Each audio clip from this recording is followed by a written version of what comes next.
In a world on the brink of apocalypse, where the cultivation of immortality flourishes amidst chaos, Lin Fan, a novice in the realm of cultivation for 3 decades, finds himself ensnared within a bathroom. Outside, his once beloved girlfriend has transformed into a ravenous zombie, her menacing presence signaling an impending doom. Just as despair envelopes him, Lin Fan awakens to a peculiar Dao Companion System, which promises that by marrying and procreating, he may attain the path of immortality. Chapter 1. A novice in the Qi refinement stage transcends to the apocalypse. In the Dragon Kingdom, within Shanghai City, a modest apartment on the 24th floor houses a young man sprawled on the cold, tiled floor of a bathroom, the air thick with a sense of foreboding. His youthful visage, reflected in the mirror, belies the pallor of his skin and the deep gash on his wrist, from which crimson droplets fall, pooling on the ground. His breath has ceased, and his body lies cold and lifeless. Meanwhile, outside the door, the agonized growl of a zombie reverberates through the room, a sound laden with terror. The creature, sensing the aroma of blood, manifests an unnerving agitation, its weighty impacts resounding against the door. Suddenly, Lin Fan's eyes burst open, bewilderment flooding his senses as he surveys the eerily familiar yet foreign surroundings. Where am I? I thought I was dead, he murmurs, slowly absorbing the sight of the immaculate tiled walls and gleaming faucet. Memories of his demise, slain by several foundational cultivators in a fierce battle for a relic, flood back to him. A piercing headache consumes him, and an avalanche of fragmented memories inundates his mind. After what seems like an eternity, realization dawns. He has transcended once more, from the realm of cultivation to this zombie-infested apocalypse. Indeed, Lin Fan has once again traversed dimensions. Originally a mere office worker on Blue Star, orphaned and devoid of wealth or possessions, he had endured a protracted breakup with his girlfriend after 4 years of courtship.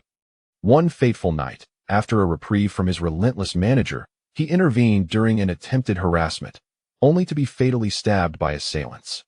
In the world of cultivation, he was reborn into a modest family, identified at the tender age of 5 as possessing a low-grade fire spiritual root, and subsequently sent to the Pingyang sect for training. However, 3 decades later, he found himself bereft of any celestial fortune, afflicted instead by a grievous poison from a beast during an expedition, his health deteriorating rapidly. Now, as he grapples with the weight of his memories, Lin Fan resolves to embrace the present, acknowledging the dire straits he now faces. The name of the body he occupies remains Lin Fan, a mere laborer in this apocalyptic world, yet he is graced with a beautiful girlfriend, a stark contrast to his previous existence. However, one ordinary morning, calamity strikes. His girlfriend metamorphoses into a zombie during breakfast, launching herself at him in a frenzied attack. Acting swiftly, he evades her deadly lunge, brandishing a knife for defense before sequestering himself in the bathroom, locking the door behind him. Confronted with the terrifying reality of his beloved's transformation and the surrounding chaos, despair begins to gnaw at his resolve, leading him to contemplate self-harm. Yet, in the throes of his internal struggle, he ultimately succumbs to action, only to discover a miraculous force healing his wrist as he contemplates his precarious fate. Reflecting on his dire circumstances, he ponders the fragility of his existence, aware that while his wound has mended, the blood he lost remains unfurnished, rendering him exceedingly weak. Moreover, Lin Fan reminisced about the specific prowess of the zombies in his memory, realizing that they were not only swift and bloodthirsty, resembling a wild beast that feared no pain and was insatiably hungry, but also possessed a potent toxicity. If they were to grasp or bite him, he would be infected and transformed into a zombie within mere minutes. It was exceedingly terrifying. Given my current physical condition and the formidable strength of the zombie girlfriend, a frontal assault within a short time frame seems utterly impractical, Lin Fan asserted. With unwavering conviction, however, the bathroom offered neither medicine nor sustenance. As time elapsed, his predicament would not improve. Rather, it would descend further into despair.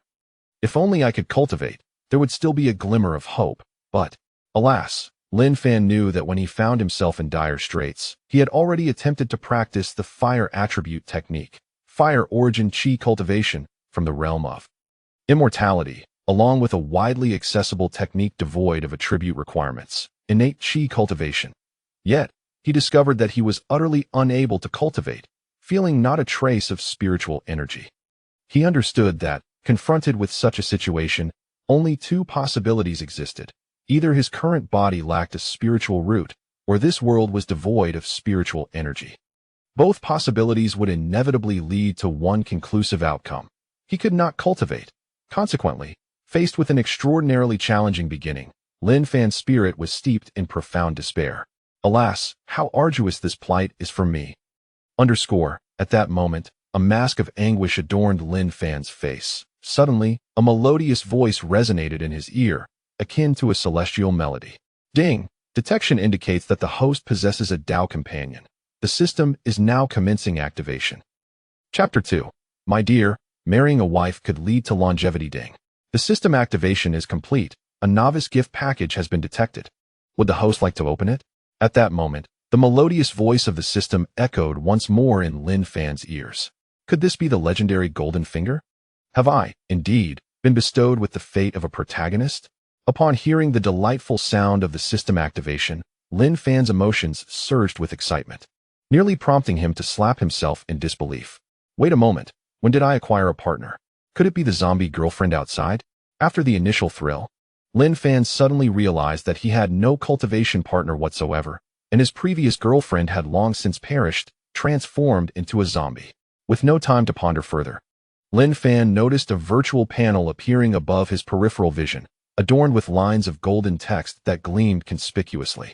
Protagonist panel, name, Lin Fan, spiritual root, none, cultivation level, none, consciousness, none, skills, talisman crafting, first rank lower grade, 8464, 210-0000, alchemy, first rank lower grade, 7608, 910-0000, artifact refinement, first rank lower grade, 8490, 910-0000, spells, first rank lower grade, cleansing spell, minor achievement, 1849200, fireball spell, minor achievement, 1899200, golden needle technique, minor achievement, 1709200, binding technique, minor achievement, 1829200, light rain technique, minor achievement, 1669200, lightness technique, minor achievement, 1899200,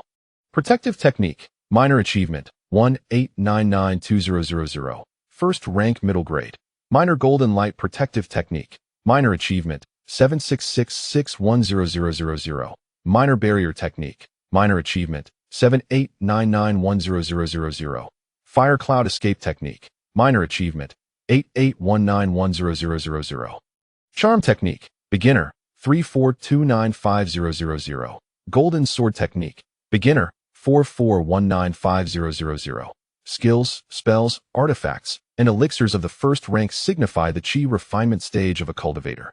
Distinct from the ranks of supernatural beings, the quality is categorized as lower, middle, upper, and exceptional grades. Partner, Lienla, offspring, none, satisfaction points, 0, partner panel, partner, Lienla, zombie. Charm value, 86, affinity, 100, charm bonus, 3. Affinity bonus, 0, special bonus, none. Remark, please enhance the affinity in a timely manner. The principles for charm and affinity bonuses are as follows, below 60. The bonus coefficient is 0, 60 to 69, the coefficient is 1, 70 to 79, the coefficient is 2, 80 to 89, the coefficient is 3, 90 to 99, the coefficient is 5, 100 yields 10.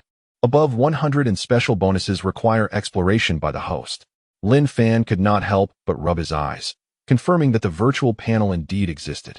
And he was certain this was not an illusion brought on by excessive blood loss. Is this my own golden finger? Indeed, it undoubtedly belongs to me. As expected, I possess the fate of a protagonist. However, what exactly is the function of this golden finger? Lin Fan was filled with confusion.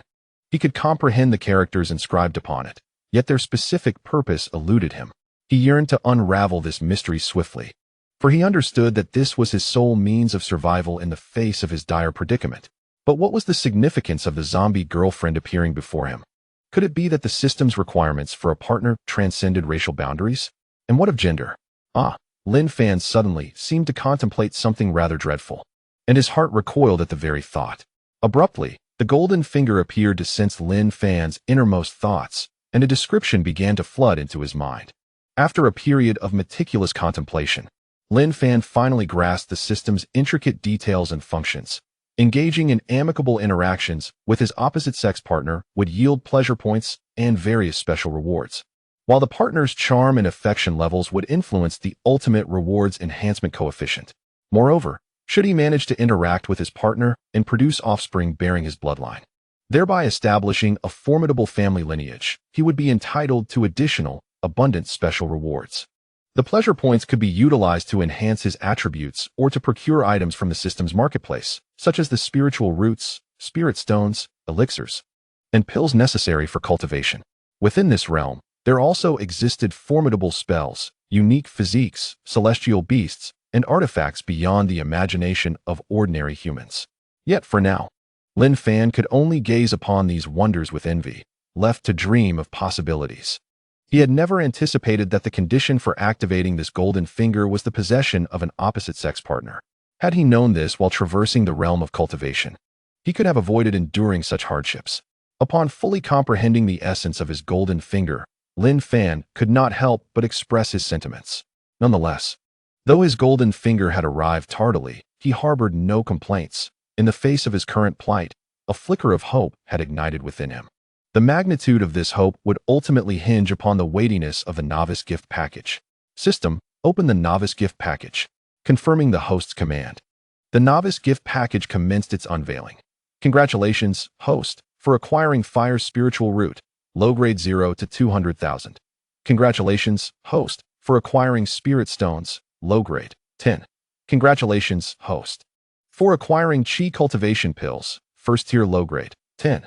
Congratulations, host, for acquiring System Space, 1,000 cubic meters. Congratulations, host, for acquiring Pleasure Points, 1,000 indeed. While these rewards may lack the grandeur of celestial artifacts or divine beasts, they comprise precisely what Lin Fan desperately needed, alleviating his immediate crisis. Upon receiving the rewards from the novice gift package, Lin Fan felt an overwhelming surge of excitement and exhilaration. Among the treasures, the Fire Spirit Root is the most coveted for Lin Fan. Although it is merely a low-grade spirit root, he harbors no disdain for it. After all, his own spirit root in the realm of cultivation is also of the same inferior grade. Under normal circumstances, as long as one possesses stable resources and engages in methodical cultivation, an individual with a low-grade spirit root can certainly ascend to the foundational level of a cultivator. Spirit root classifications: none, pseudo, deficient, spirit root, low-grade spirit root, mid-grade spirit root, high-grade spirit root, earth spirit root, heaven spirit root. The spirit stone serves as the universal currency within the cultivation world and is also a vital resource for training. It is a gem imbued with spiritual energy, and acquiring 10 spirit stones constitutes a considerable fortune. In the past, Lin Fan worked in the cultivation realm, farming for a late-stage Chi refinement cultivator, and earned a meager salary of merely 3 low-grade spirit stones per year.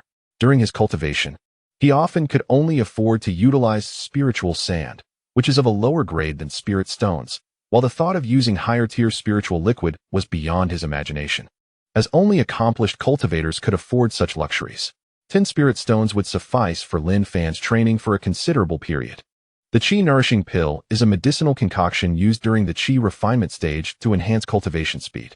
This is a solid foundation, Lin Fan murmured, his eyes brimming with confidence.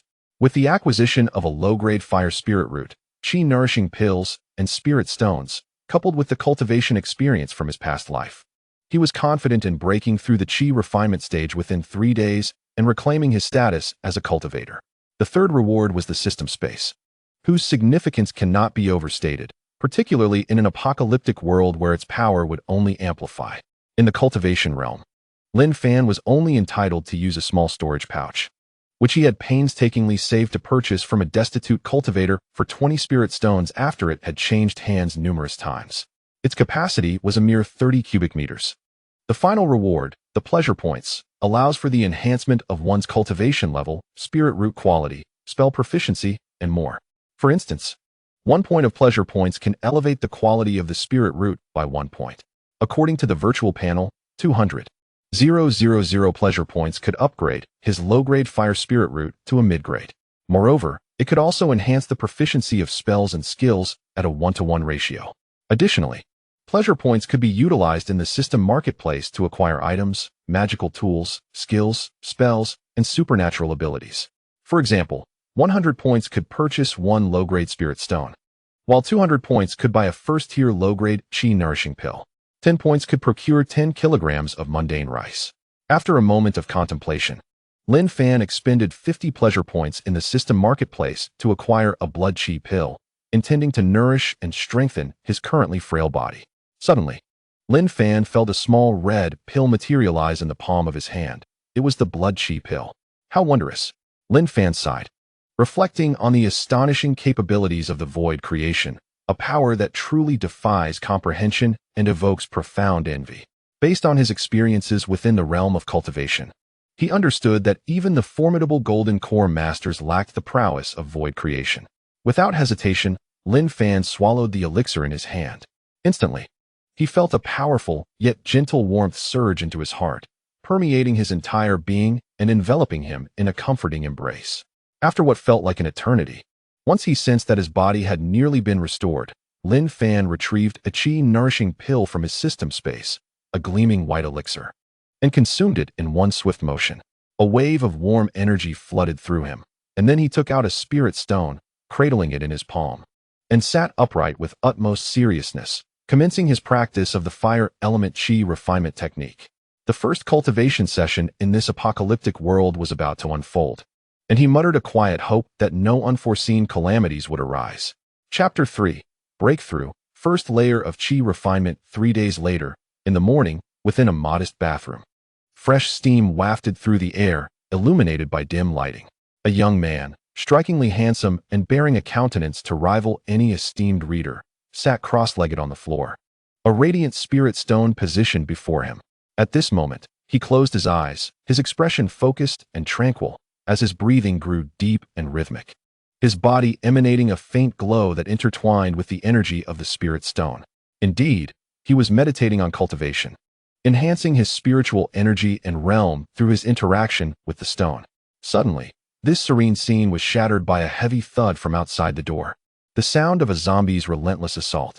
Its guttural roar reverberated through the air, yearning to breach the barrier that stood in the way, driven by a craving for flesh. The young man's brow furrowed slightly, yet he remained undisturbed, his mind serene as the radiance surrounding him intensified and his spiritual energy coalesced. Time passed, and as the zombie's assaults grew increasingly fierce, fragments of wood began to splinter from the door. Nevertheless, the young man remained immersed in his profound meditation, the spirit stone's brilliance becoming ever more resplendent, resonating with something deep within him. Just as the zombie was on the brink of breaking through the door, the young man abruptly opened his eyes. A brilliant light sparkled within them, akin to the twinkling of stars, and a powerful aura emanated from him. With a swift motion of his right hand, an invisible barrier materialized before the door. With a resounding thud, the zombie collided with the ethereal barrier, coming to an abrupt halt. Confusion flickered in its eyes, yet, driven by an insatiable desire for flesh, it struggled desperately to advance. However, under the young man's unwavering gaze, it could not move an inch, as if confronted by an insurmountable obstacle. Subsequently, the man's palm gently waved, conjuring an almost translucent energy rope.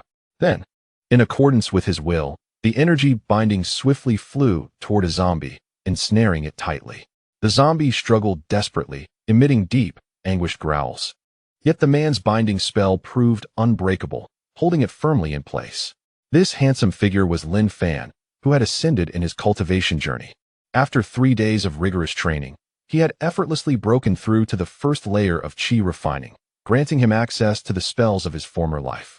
At this moment, Lin Fan noticed the sudden appearance of a new virtual panel in the lower right corner of his vision, adorned with shimmering golden text.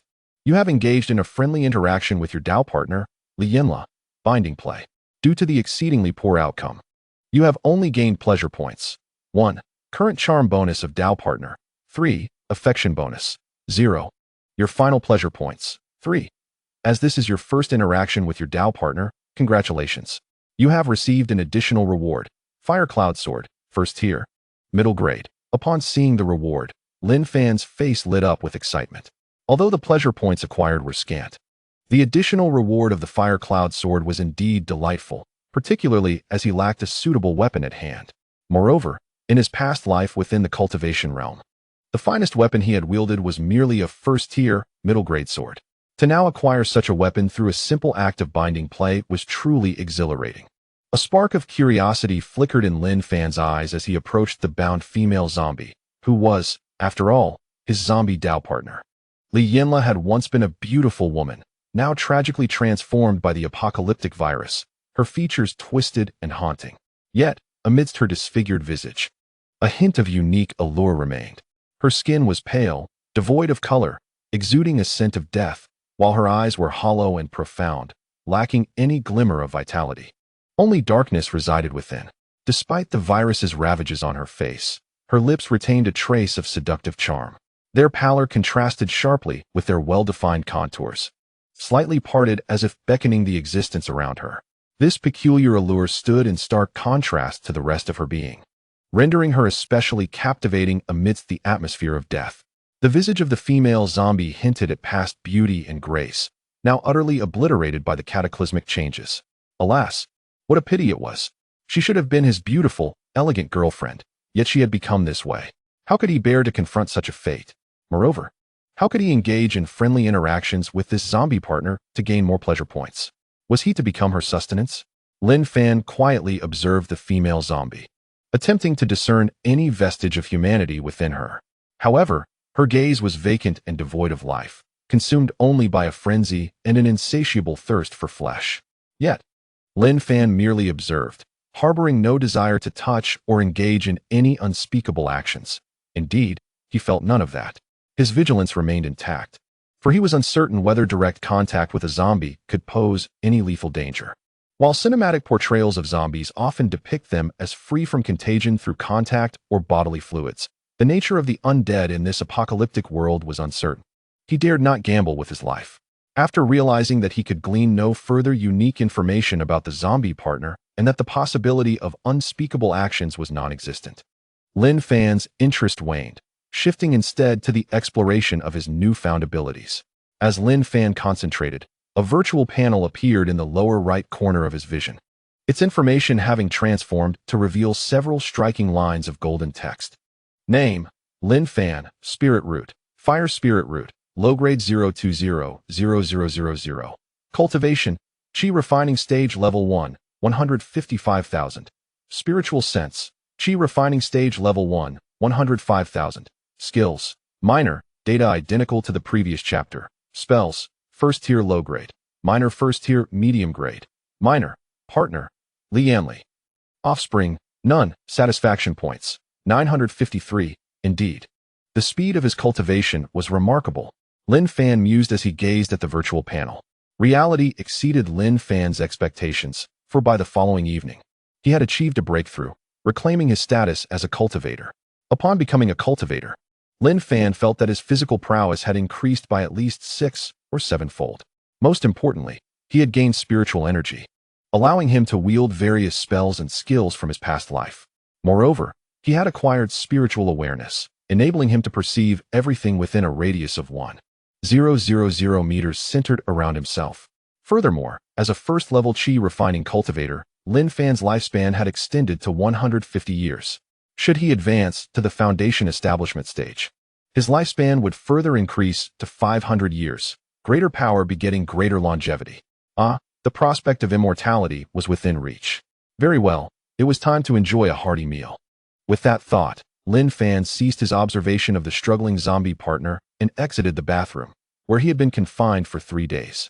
With a decisive motion, he cast the zombie partner back into the bathroom and barricaded the door with heavy counters, planks, and shelves. Having completed this task, Lin Fan made his way to the kitchen, preparing to cook his first meal in this desolate world. Chapter 4. The cruel end of days. Lin Fan entered the kitchen, and as he opened the door, he was greeted by a space that was both simple and immaculate. The walls were adorned with tiles, pristine white as snow, creating a striking contrast with the illumination. A delicate fragrance lingered in the air, seemingly echoing the remnants of a once joyous time. The furnishings and utensils were arranged with meticulous order. On the countertop lay knives, cooking implements, and spices, accompanied by a modern stove at the side. A refrigerator occupied one corner of the kitchen, emitting a faint hum as it preserved precious food resources. Approaching the refrigerator, Lin Fan opened its door, and amidst the cool air, he beheld a limited supply of food reserves. Despite the apocalypse, he was fortunate to retain some provisions. In the upper compartment of the freezer, he discovered several packages of frozen meats, including beef, chicken breasts, and a selection of seafood. Though frozen, these meats retained their fresh texture and color. In the lower section of the refrigerator, he found an assortment of vegetables and fruits, crisp carrots, leafy greens, and broccoli, alongside apples and oranges. Although some time had passed, these edibles still sufficed to meet his nutritional needs, providing essential vitamins and fiber. With determination, Lin Fan retrieved some vegetables and pork, preparing to commence his culinary endeavor. He moved with dexterity, skillfully handling the ingredients as he sliced, sautéed, and concocted delightful spices, filling the kitchen with an enticing aroma. The sounds of food sizzling in the pan infused the space with vitality and energy. Lin Fan focused gently on his task, aware that sustenance was vital for maintaining life and health. Steam enveloped the kitchen, awakening appetites. Despite the looming threat of zombies, Lin Fan endeavored to seek a semblance of tranquility amidst the chaos. Once the meal was complete, he arranged the dishes on the dining table and sat alone to savor the fruits of his labor. This marked his inaugural meal in the desolate world. Soon, having finished his first meal in this apocalyptic realm, Lin Fan approached the window, preparing to gaze upon the terrifying landscape beyond. As he drew open the heavy curtains, it was as though he had unveiled a sight shrouded in dust and gloom. The view outside was indeed heart-stopping, an expanse of ruins and desolation. The streets of the city were littered with dilapidated buildings, overturned vehicles, and lifeless bodies. Dust hung in the air, casting a somber pall over the entire scene. Lin Fan's gaze extended into the distance, where the skyline was faintly obscured by swirling smoke and flickering flames. On the streets, one may occasionally observe solitary zombies wandering aimlessly, emitting low, haunting growls. Their tattered garments hang loosely on pale skin, and their vacant gazes seem to be dominated by death itself. This is the devastation wrought by the apocalypse, where human civilization and existence have been utterly overturned, leaving behind a desolate wasteland and chaos. The world of this apocalypse appears to have lost all vitality, transforming once bustling thoroughfares into realms of silence and desolation. It is indeed a scene steeped in despair. How could an ordinary person hope to survive in such a world? Lin Fan gazed upon this disheartening panorama, his heart heavy with reflection. In this world of ruin, filled with death and destruction, survival for an ordinary individual amidst the threat of zombies and a scarcity of resources seems nearly impossible. Yet, Lin Fan's countenance remained serene. He felt no trace of fear.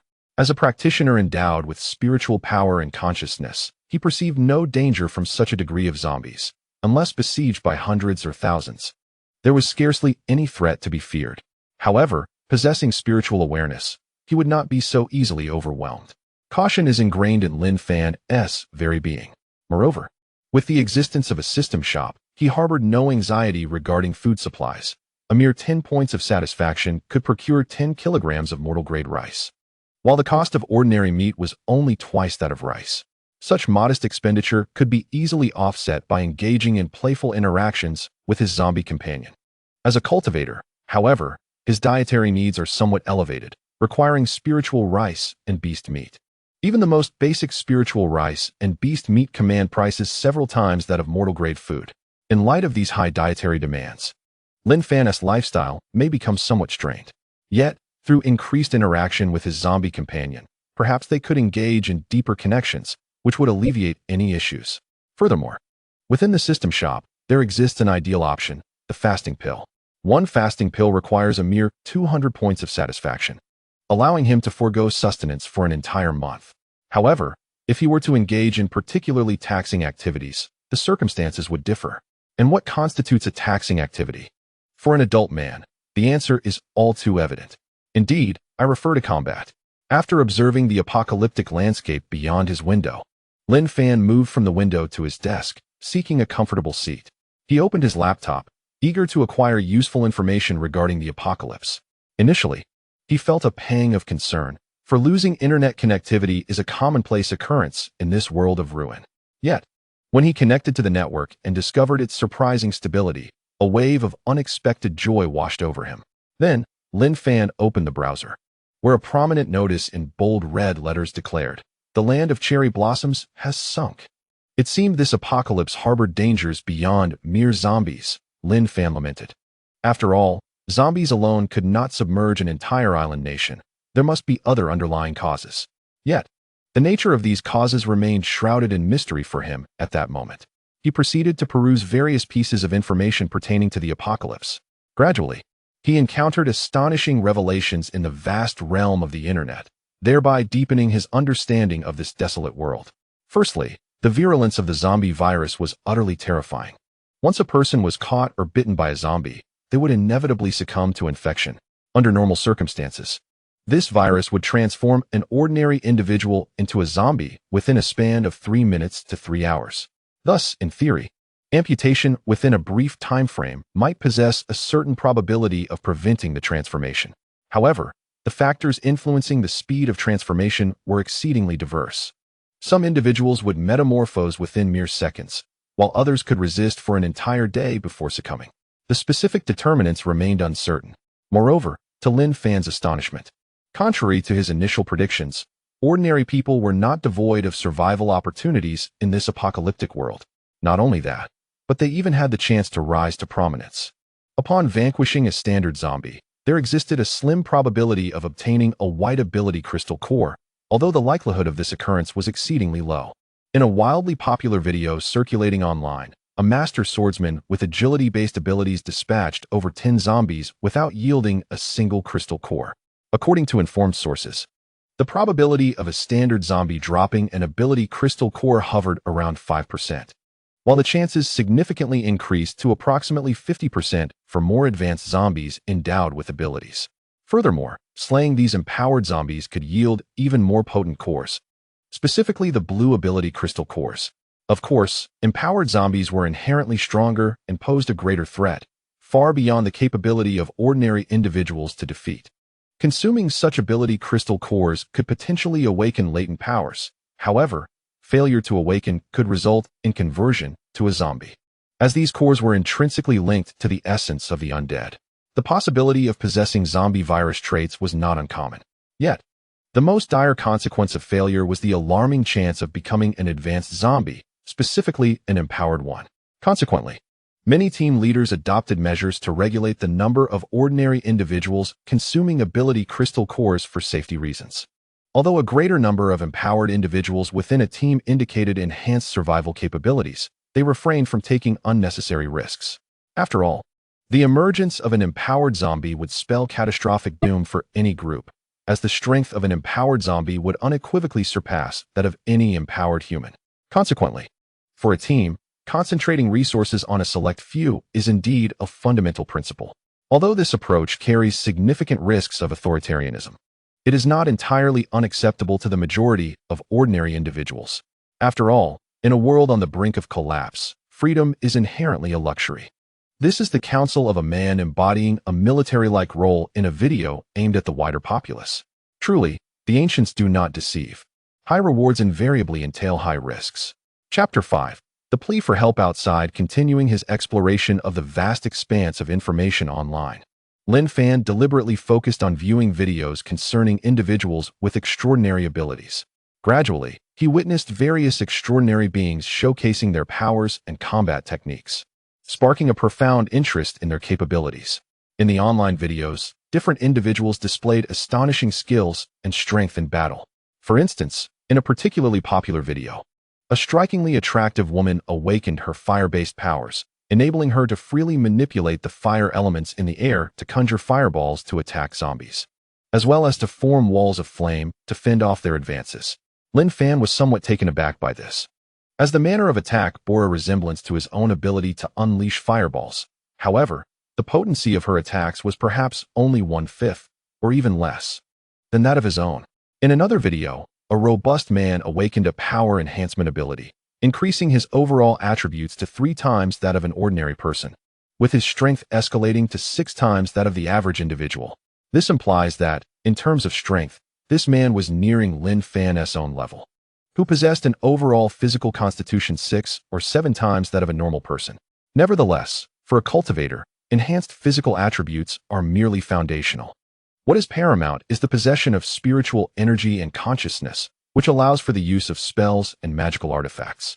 Thus, it is indisputable that a cultivator's prowess far surpasses that of an ordinary extraordinary being. Although the strength of these extraordinary individuals may not rival his own, they undeniably dominate ordinary humans and common zombies. As Lin Fan watched the videos of extraordinary beings, he murmured softly to himself. Through these observations, he began to draw important conclusions regarding these individuals. Firstly, each ordinary person who awakens to extraordinary abilities possesses a singular and unique power, as far as current evidence suggests. These abilities encompass, but are not limited to, elemental manipulation, physical enhancement, mental capabilities, and other special traits. Secondly, extraordinary beings can enhance their strength by consuming extraordinary energy cores.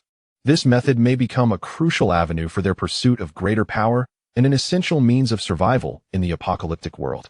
Lastly, the death of an extraordinary being will invariably result in the drop of an extraordinary energy core. This realization led him to understand that the competition and struggle for resources among extraordinary beings would become exceptionally fierce. In a post-apocalyptic world, the powers of those with extraordinary abilities and the cores of those abilities may become the coveted prize for various factions.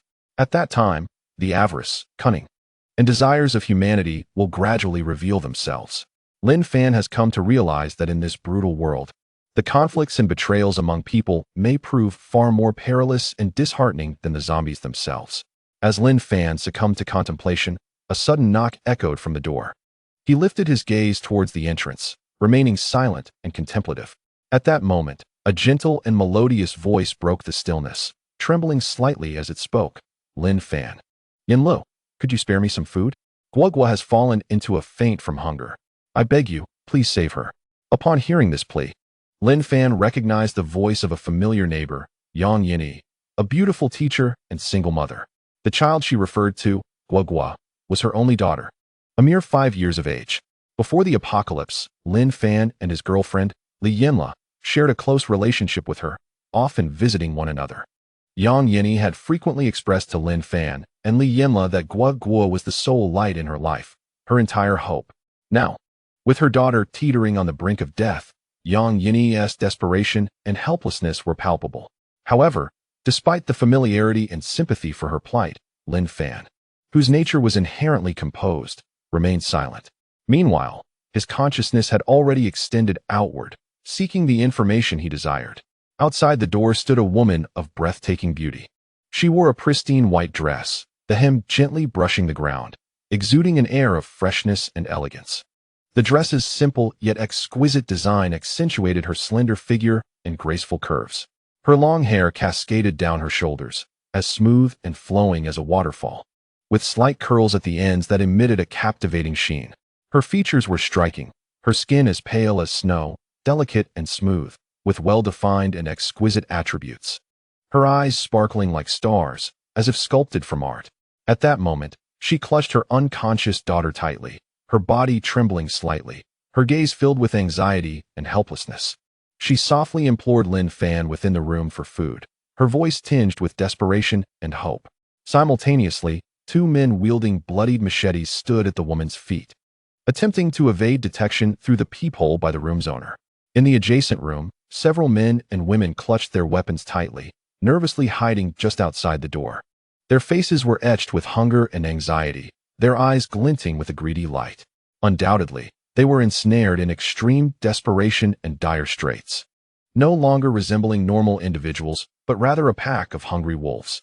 Upon understanding the entirety of the situation, Lin Fan felt a flicker of indignation and helplessness.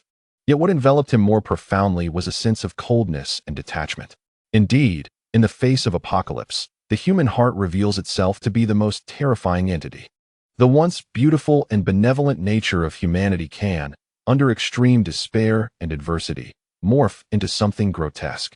After a period of silence, the crowd outside had grown impatient due to hunger, their expressions and actions becoming increasingly agitated. Confronted with this scene, Yang Yeni gradually comprehended that she had utterly lost her value as a bargaining chip. Clutching her unconscious daughter tightly, her eyes brimmed with despair as she sank to her knees, beginning to weep softly, exuding an aura of utter helplessness. At that moment, a well-dressed gentleman, adorned with glasses, hastily approached. In a fit of rage, he forcefully shoved aside the kneeling woman and her child. He then began to pound on the door with fervor, vociferously proclaiming, "Kid, I know you're inside. We can smell the aroma of food wafting from within. I advise you to open the door swiftly and share a morsel with us, or you shall bear the consequences." With one leading the charge, others joined in, demanding Lin Fan to unlock the door. Some resorted to threats, exclaiming, "Don't think you can hide. We can break in. How do you expect to stand against so many of us alone? Dream on. You are already cornered. If you wish to avoid harm, open the door and surrender your food. Perhaps we might consider sparing you. If you refuse to comply, we shall break down the door and ensure you are fed to the zombies." Among them, some took the moral high ground, attempting to impose ethical guilt upon Lin Fan. One woman eagerly implored, "We are starving beyond endurance. How can you be so selfish? Do you not realize that mutual assistance is essential for survival?" Another chimed in, "You selfish wretch. We are human too, and we need food. Your utter selfishness and cruelty render you no different from those undead."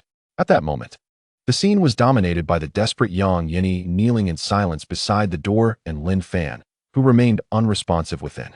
The difference lay in Yang Yeni's tears of despair. In this cannibalistic world of the apocalypse, she could see no glimmer of hope for survival. She felt her child's breath growing fainter, weaker, until, gradually, she could scarcely detect the rhythm of her daughter's breathing, as if her heart had ceased to beat. "Oh, Gula, do not leave your mother," Yang Yeni cried out, her wails resounding with such intensity that they drowned out the shouts directed at Lin Fan. This outburst captured the attention of all present. A few compassionate women, still clinging to a remnant of humanity, began to weep alongside her, their eyes filled with despair. Yet, the majority wore expressions brimming with anger. Chapter 6. Lin Fan takes action. Goodness, why are you crying so loudly? Do you wish to attract zombies and endanger us all? A woman clad in a floral dress approached Yang Yeni, delivering a resounding slap to her face. The sharp crack of the impact reverberated through the air. Following the blow, Yang Yeni ceased her weeping, yet her expression remained devoid of anger or pain, as if the slap had not been dealt to her at all. Indeed, this strike did not provoke her resistance, nor did it stir any emotion. She seemed to have completely lost her hope for life, growing numb to both suffering and adversity. The loss of her daughter felt akin to the obliteration of life's meaning, rendering her existence utterly futile. Gently, Yang Yeni laid down her daughter, who was on the brink of losing her breath, and tenderly caressed her face, sensing the faint remnants of life within her. "Guogua, my dear, please wait for me. I will soon join you, and even on the road to the underworld, you shall not feel a trace of solitude," she murmured. As she spoke, she continuously wiped away her tears, yet they flowed relentlessly, and ultimately, she surrendered to their descent. Suddenly, seizing an opportune moment, Yang Yeni inhaled deeply and steeled her resolve. In the fleeting instant when the attention of those present waned, she swiftly snatched the small knife from the floral-dressed woman's grasp and, without hesitation, plunged it into the abdomen of the bespectacled man. The blade pierced flesh, accompanied by a scream and a spurt of blood. "It is all your fault, you devil!" Yang Yeni shouted with fury as she drove the knife deeper. "If it weren't for you, I would not be in this position, and my Guogua would still be alive." Her voice resonated with profound sorrow and resentment. Following the act of violence, she turned to face Lin Fan within the doorway, her lips stained with blood as she cried out, "Lin Fan, Yin Lu, do not open the door. These people are demons. They are all demons." The entire sequence of Yang Yeni's assault unfolded with such swiftness that those present were caught off guard, unable to react in time. After all, none could have anticipated that the typically meek woman would erupt in such a manner. "Ah, blood! Someone stop the bleeding!" The bespectacled man groaned in agony, clutching his wound in a desperate attempt to staunch the flow. Yet, despite his efforts, blood continued to pour forth, the injury seemingly beyond control. Others soon recognized the seriousness of his condition and hurried to his aid, surrounding him in a frantic effort to stem the blood loss. Some tore strips from their clothing to serve as makeshift bandages, while others sought to apply pressure to slow the bleeding.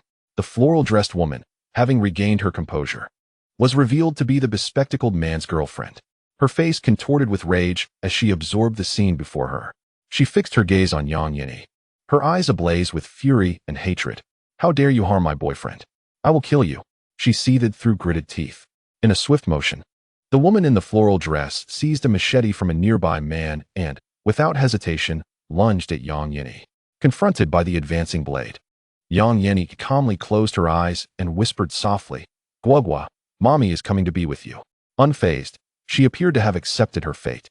In that moment, her heart brimmed with longing for her daughter and despair for this world, resolutely choosing to entwine her life with her daughter's departure.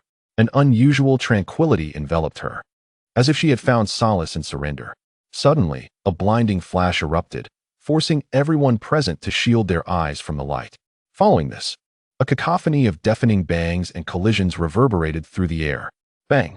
Boom!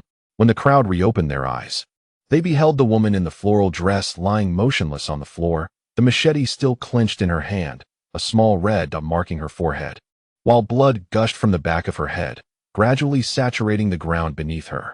The scene resembled that of a condemned prisoner facing execution, with the woman in the floral dress undeniably occupying the role of the executed. At this moment, she had transformed entirely into a cold corpse, devoid of any vitality. The onlookers stared in silent horror at her lifeless body, an unspoken fear and sorrow permeating the air. Undoubtedly, this was the consequence of Lin Fan's actions. "Is that a gun? Someone inside has fired," a man shouted, pointing at a sudden hole in the door, wisps of smoke still rising around it. His face was etched with terror, his legs trembling uncontrollably. The sudden outcry shattered the eerie calm. "Fool! No, it's not a gun. It's a supernatural ability. He is an ability user. We must flee." An astute man, seemingly having uncovered the truth, recalled the information he had often researched about the apocalyptic world and its ability users. Without delay, he discarded his weapon and sprinted toward the exit. Seeing this, others followed suit, frantically escaping, while the severely injured man with the wounded abdomen was abandoned, crashing heavily to the ground. Meanwhile, within the room, Lin Fan sat composedly, savoring the rich aroma of his coffee while using his psychic powers to observe everything outside. A charming smile graced his face, exuding an air of captivating allure. At this moment, he had no intention of intervening further, believing that the necessity for action had passed. The clamorous shouts and the increasingly pungent scent of blood had attracted a throng of zombies, completely surrounding the floor. Lin Fan's consciousness delved into the fray, detecting the terrifying presence of an extraordinary zombie, against which ordinary individuals stood no chance of defense. Thus, had he not intervened to save them, all those outside would inevitably succumb to the jaws of the undead. It was merely a matter of time. Rather than allowing these individuals to perish swiftly and without pain at his hands, he found it more fitting for them to experience despair and agony as they were consumed by the zombies. This was the stark reality of Lin Fan's thoughts.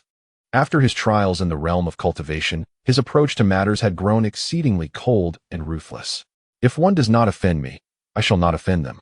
But if one dares to offend me, I shall repay them 100-fold. Such was the life creed of the cultivator Lin Fan. As he had anticipated, the man who had first attempted to flee was met head-on by a zombie, which seized him tightly before he was overwhelmed by the horde. His anguished cries echoed through the air, resonating with a chilling poignancy. Witnessing this, the others descended into a frenzy of chaos, as the grotesque facets of human nature emerged unapologetically in the face of crisis. In their struggle for survival, some were willing to resort to any means necessary. Fear and despair stripped away their rationality. They shoved and trampled one another, frantically seeking an escape. Morality and conscience seemed to vanish in that moment, leaving only the primal instinct for survival. In this apocalyptic world, individuals betrayed, deceived, and potentially disregarded the lives of others to endure. This brutal reality evoked a lamentation for the fragility and ugliness of human nature. Chapter 7. Zombie Siege in the Corridor of a 24th Floor Apartment. An atmosphere thick with panic and despair pervaded. A group of individuals, each wielding various makeshift weapons, stood anxiously in the narrow passageway, engaged in a fierce struggle against a horde of ferocious zombies. The undead roared and lunged at these humans with wild abandon. In the face of such a scene, some exhibited no fear, desperately swinging their weapons in an attempt to repel the zombies, but their efforts proved futile against the overwhelming mass. Others sought refuge, hastily retreating into vacant rooms. They trembled, striving to stifle their breaths, hoping to evade detection by the zombies, their eyes shimmering with terror as they silently prayed to survive this crisis. Yet, confronted with the massive tide of the undead, such actions appeared equally powerless for these individuals. Death was merely a matter of time. Of course, some had plunged into utter despair amidst the chaos. They frantically seized their companions, using them as shields, desperately attempting to block the zombies' onslaught with living flesh. The corridor was engulfed in turmoil, permeated by the scent of death. As the howls of the zombies intermingled with the screams of the living, a gruesome battle erupted in that confined space, ultimately painting a horrifying and nauseating tableau. At that moment, a zombie approached Yang Yinyi, who was kneeling on the ground, its gait unsteady. Its eyes were hollow and menacing, remnants of blood staining its lips. Exuding a nauseating stench, Yang Yinyi clung tightly to her dying daughter, her face etched with helplessness and despair. Observing the easy prey before it, the zombie advanced swiftly, its arm outstretched, claws sharpened to deadly points, and its horrific teeth bared as it lunged at Yang Yinyi with a frenzied desperation. Faced with such a hopeless scenario, Yang Yinyi slowly closed her eyes, her body trembling as she braced for the impending pain and death. She understood that any hope of escape had vanished. Her heart filled with despair, leaving her to silently endure this cruel fate. However, just as the zombie was about to pounce upon her, a figure suddenly materialized beside it. It was Lin Fan, wielding a crimson longsword, appearing with swift grace and an unwavering, cold gaze. He could not allow another to claim the life of someone who still held kindness in their heart. In an instant, Lin Fan accurately thrust the sword towards the zombie's head, the red blade ruthlessly piercing through its skull, vanquishing the creature. With a swift motion, he withdrew the sword, and the zombie collapsed, motionless, a white crystal core falling to the ground from its head. Gazing at the white crystal core, Lin Fan felt a flicker of astonishment. Could this be the extraordinary ability core? He had not anticipated that his first defeated zombie would yield such a prize. After all, the probability of obtaining this core was a mere 5%, an exceedingly rare occurrence. It was undeniable that he was indeed destined for greatness, his fortune unmatched. Lin Fan mused. He then bent down to retrieve the white crystal core and gently inquired of Yang Yinyi, "Sister Yinyi, are you all right?" At this moment, Yang Yinyi's gaze was devoid of hope, cold and vacant, as if she had relinquished all will to fight. She did not respond to Lin Fan's question, seemingly deaf to the sounds of the world around her. Sensing her despair and helplessness, Lin Fan looked upon her exquisite features and nearly flawless form. A wave of sympathy and regret surged within him. He realized that the time to inherit and promote the spirit of Wei Wu was of the essence. Thus, he continued to address Yang Yinyi, "Sister Yinyi, you surely do not wish for Guagua to perish like this, do you?" Finally, there was a flicker of reaction from her, as she turned to Lin Fan with a questioning look. "What do you mean?" Lin Fan replied, "Guagua has not yet completely lost her life. With the appropriate sacrifice from you, I can still save her." These words flowed into Yang Yinyi's heart like a warm current, rekindling a spark of vitality in her eyes. She locked eyes with Lin Fan and inquired, "Is it true? If you can save Guagua, I am willing to sacrifice everything." Yang Yinyi's voice resonated with determination and resolve. For her daughter Yang Guo was her entire world. Losing her daughter would signify the obliteration of life's meaning. Equally, to rescue Guagua, she would willingly forfeit everything, even her own life. Lin Fan nodded firmly and continued, "If you wish to prevent your daughter from perishing, then obediently step into my room. After I deal with a few zombies, I will come to find you." Yang Yinyi promptly nodded, clutching her daughter tightly, and resolutely entered Lin Fan's room. In her heart, Lin Fan had become her sole beacon of hope, and she was prepared to cooperate fully with his plan, believing he could save her beloved daughter. As Yang Yinyi crossed the threshold of his room, Lin Fan exhaled deeply, dispelling the sudden, wicked thoughts that had arisen within him. Murmuring, "Form is emptiness, emptiness is form." Once his emotions had settled, Lin Fan turned to face the impending horde of zombies, gripping his sword tightly. His gaze was cold and resolute, exuding an air of confidence and dignity. Suddenly, the horde surged forth, their terrifying howls reverberating through the air, as if heralding the arrival of death. Lin Fan, undaunted by this aura of mortality, stepped forward fearlessly. With a resounding clash of his sword, Lin Fan moved like lightning. His swordsmanship precise and lethal, each swing imbued with striking force. The blade shimmered with a chilling light, carving elegant yet deadly arcs through the air. As the zombies lunged at Lin Fan, he swiftly pierced through their bodies with blinding speed. His attacks were unfailingly accurate, each strike a fatal blow, rendering the zombies incapable of retaliation. Blood and flesh flew as the undead fell, yet more continued to surge forward with relentless vigor. Lin Fan, agile and adept, deftly evaded their assaults and swiftly retaliated. His sword danced like a tempest, each slash delivering a decisive end. Time seemed to blur in this relentless battle. Lin Fan weaved through the throng of zombies, the glint of his sword flashing, each movement a defiance of death. Ultimately, the howls of the horde began to wane, the echoes of combat fading into the distance. Lin Fan stood amidst the remnants of the onslaught, the corridor nearly devoid of zombies. At his feet lay a mound of corpses, the ground soaked in a gruesome tableau of crimson. Lin Fan's sword remained firmly in hand, drops of blood falling from its blade, producing a faint patter. He exhaled deeply, yet did not entirely relax his form, for the echoes of battle had not yet subsided. Lin Fan's senses detected a new threat approaching. He realized that the fight was far from over, and more zombies were drawing near, including one particularly special undead. Without hesitation, Lin Fan resolved to utilize the resources available in the system store. He expended 250 vitality points to purchase a rejuvenation pill, swiftly consuming it. In an instant, a potent surge of spiritual energy emanated from the pill, rapidly absorbed by Lin Fan. This energy coursed through his entire being, invigorating every cell within him, allowing his body to mend at an astonishing pace, his strength to be restored, and his spirits to soar. Lin Fan felt revitalized and powerful, his condition completely restored to its peak. The efficacy of the rejuvenation pill exceeded his expectations, filling him with delight and astonishment. Indeed, products from the system are of exceptional quality. Chapter 8. Fierce battle with the enhanced zombie after ingesting the rejuvenation pill valued at 250 vitality points. The elixir swiftly dissolved within Lin Fan's abdomen. As its potency flowed through him, a warm force circulated within, spreading throughout his body. Lin Fan sensed his state returning to its zenith. At that moment, his keen perception detected an impending danger. Almost immediately, as he sensed the threat, a formidable aura of death began to emanate from the staircase. With the sounds of footsteps and growls drawing near, a horde of zombies was rapidly approaching. Lin Fan gripped his sword tightly, bracing himself for the new challenge. Among the advancing horde, he quickly identified a unique zombie, the enhanced variant.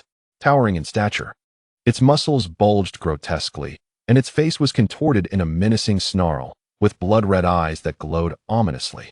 A deep fissure marred its forehead, a testament to a previous lethal wound. Furthermore, it radiated a dark energy that rendered the surrounding air heavy and foreboding. This enhanced zombie was significantly more formidable than its ordinary counterparts. It was swifter, stronger, and posed a greater threat. Additionally, it seemed to possess a more terrifying ability, capable of unleashing dark energy shockwaves that could obliterate everything in its vicinity. A sense of vigilance enveloped Lin Fan. He knew he must swiftly eliminate this enhanced zombie to prevent it from wreaking havoc on his home and endangering his loved ones. A swift resolution is imperative, he silently resolved. Consequently, Lin Fan employed the golden needle technique, transforming his spiritual energy into needle-like shafts of golden light. These needles, akin to falling stars, shimmered with resplendent brilliance. With a deft motion of his sword and a flick of his fingers, hundreds of golden needles shot forth, cascading down upon the horde like a torrential rain. The needles whistled through the air, each tip razor-sharp, piercing the skulls, chests, and vital points of the zombies with astonishing speed. The horde howled as they collapsed, blood and flesh spraying across the scene, creating a moment of utter carnage. While the golden needles left bright trails on the bodies of the zombies, reminiscent of sparkling stars streaking across the night sky. At this moment, The prowess of the golden needle technique was manifested in all its terrifying and efficient glory, far surpassing that of any infinite ammo machine gun. The horde of zombies rapidly diminished under Lin Fan's onslaught, yet the gruesome spectacle of dismemberment was indeed astonishing. However, the anomalous zombie seemed impervious to Lin Fan's golden needle strikes, its body remarkably resilient, leaving only faint scratches upon its surface. This did not surprise Lin Fan in the least. He was fully aware of the technique's limitations. It was effective against lesser foes, but utterly inadequate when confronting a formidable boss. After all, in the realm of cultivation, the golden needle technique was merely a spell Lin Fan had honed to swiftly eradicate pests while tending to a powerful cultivator's fields, not a method forged for combat. Suddenly, a surge of dark energy erupted from the special zombie, coalescing into a black energy shockwave that surged towards Lin Fan with alarming speed. Lin Fan furrowed his brow, immediately sensing the terrifying nature of this dark energy wave. Without hesitation, he executed his first-tier intermediate spell, the minor barrier technique, conjuring a translucent blue energy shield before him in an instant. Boom! The moment the dark shockwave collided with the energy barrier, a deafening crash resonated, and the air thickened with a palpable aura of darkness. The faint blue shield trembled violently, bracing against the onslaught of the special zombie's dark power. Lin Fan exerted all his might to maintain the stability of the barrier, resolutely facing this looming threat. After a brief struggle, the black shockwave gradually dissipated against the energy barrier, successfully thwarting the special zombie's full-force attack. Lin Fan breathed a sigh of relief. Yet he was acutely aware that the battle was far from over. Nevertheless, it was time to unveil the might of the magical weapon, the Fire Cloud Sword. Lin Fan mused. Although it was merely a first-tier intermediate artifact, its power was surely beyond what this anomalous zombie could endure. With focused intent, Lin Fan harnessed his energy, employing the lightness technique to enhance his speed, darting towards the anomalous zombie like a bolt of lightning. He deftly maneuvered to evade the attacks of ordinary zombies, swiftly closing the distance to his target. The fire cloud sword in his hand glimmered with a searing red light as Lin Fan began infusing it with spiritual energy, flames instantly enveloping the blade. With blinding speed, he swung the fire cloud sword, unleashing a fiery slash. The anomalous zombie sensed the impending danger, but Lin Fan's velocity was overwhelming. It could scarcely react or attempt to evade, and a look of fear flickered across its distorted visage. However, this expression of terror was quickly obscured and fleeting, imperceptible to the untrained eye. At that moment, the fiery slash descended with ferocity, the flames slicing through the body of the anomalous zombie like a razor-sharp blade. A dreadful howl reverberated across the battlefield. As the body of the anomalous zombie was cleaved in an instant, blood and dark energy swirling into the air, its shattered form was relentlessly consumed by flames, ultimately reduced to ashes, leaving behind a solitary blue crystal core. As the blue core tumbled to the ground, Lin Fan swiftly caught it and stored it in his system space. Confronted by the remaining horde of zombies, Lin Fan's expression remained icy, the fire cloud sword in his hand gleaming with lethal brilliance. Without hesitation, he unleashed a merciless slaughter. His figure darted through the throng of zombies like a tempest, each swing of his sword imbued with annihilating force. The blade flashed, flames raged, and the undead fell one after another beneath his onslaught. Blood splattered, anguished cries echoed. The zombies had no means to retaliate against Lin Fan's relentless assault. Regardless of the number of zombies or the ferocity of their attacks, Lin Fan remained undaunted, his swordplay as merciless as the Grim Reaper, severing the bonds of life. As zombies collapsed, bodies piled high, yet more surged forth, attempting to overwhelm Lin Fan. However, his strikes quickened, each sword swing leaving a phantom in its wake. The fiery slashes descended with thunderous might, reducing the zombies to ashes in the inferno. Lin Fan's form melded almost entirely into the battle, the rhythm of combat firmly within his grasp. Time seemed to blur in this massacre. He became the harbinger of death, methodically eradicating the existence of the undead. Ultimately, the number of zombies dwindled, their anguished howls receding into the distance. As the last zombie fell, the battle reached its conclusion.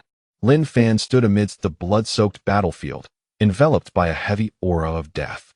Bodies lay strewn about, ashes swirling in the air, and blood staining vast expanses, creating a ghastly and chilling tableau. Yet, With the cessation of combat, tranquility gradually returned. No longer were there the howls of zombies, nor the sounds of flesh being torn. As the entire corridor succumbed to silence, Lin Fan slowly released the fire cloud's sword from his grasp. The flames upon its blade flickered and extinguished before he returned it to his system space. He inhaled deeply, savoring the weariness in his body and the satisfaction within his heart. Subsequently, Lin Fan began to collect the spoils of war from the battlefield. Following this engagement, he had secured a total of 25 white crystal cores and 1 blue crystal core. Despite having slaughtered hundreds of zombies, the meager yield of anomalous cores underscored the rarity of their emergence. Nevertheless, this battle allowed Lin Fan to truly comprehend his own strength, enabling him to better assess the disparity between foes and allies in the future, thus averting arduous confrontations. Furthermore, during this skirmish, Lin Fan made a startling discovery. The zombies possessed intellect, or rather, the advanced zombies had brains akin to those of humans, capable of thought and awareness of fear.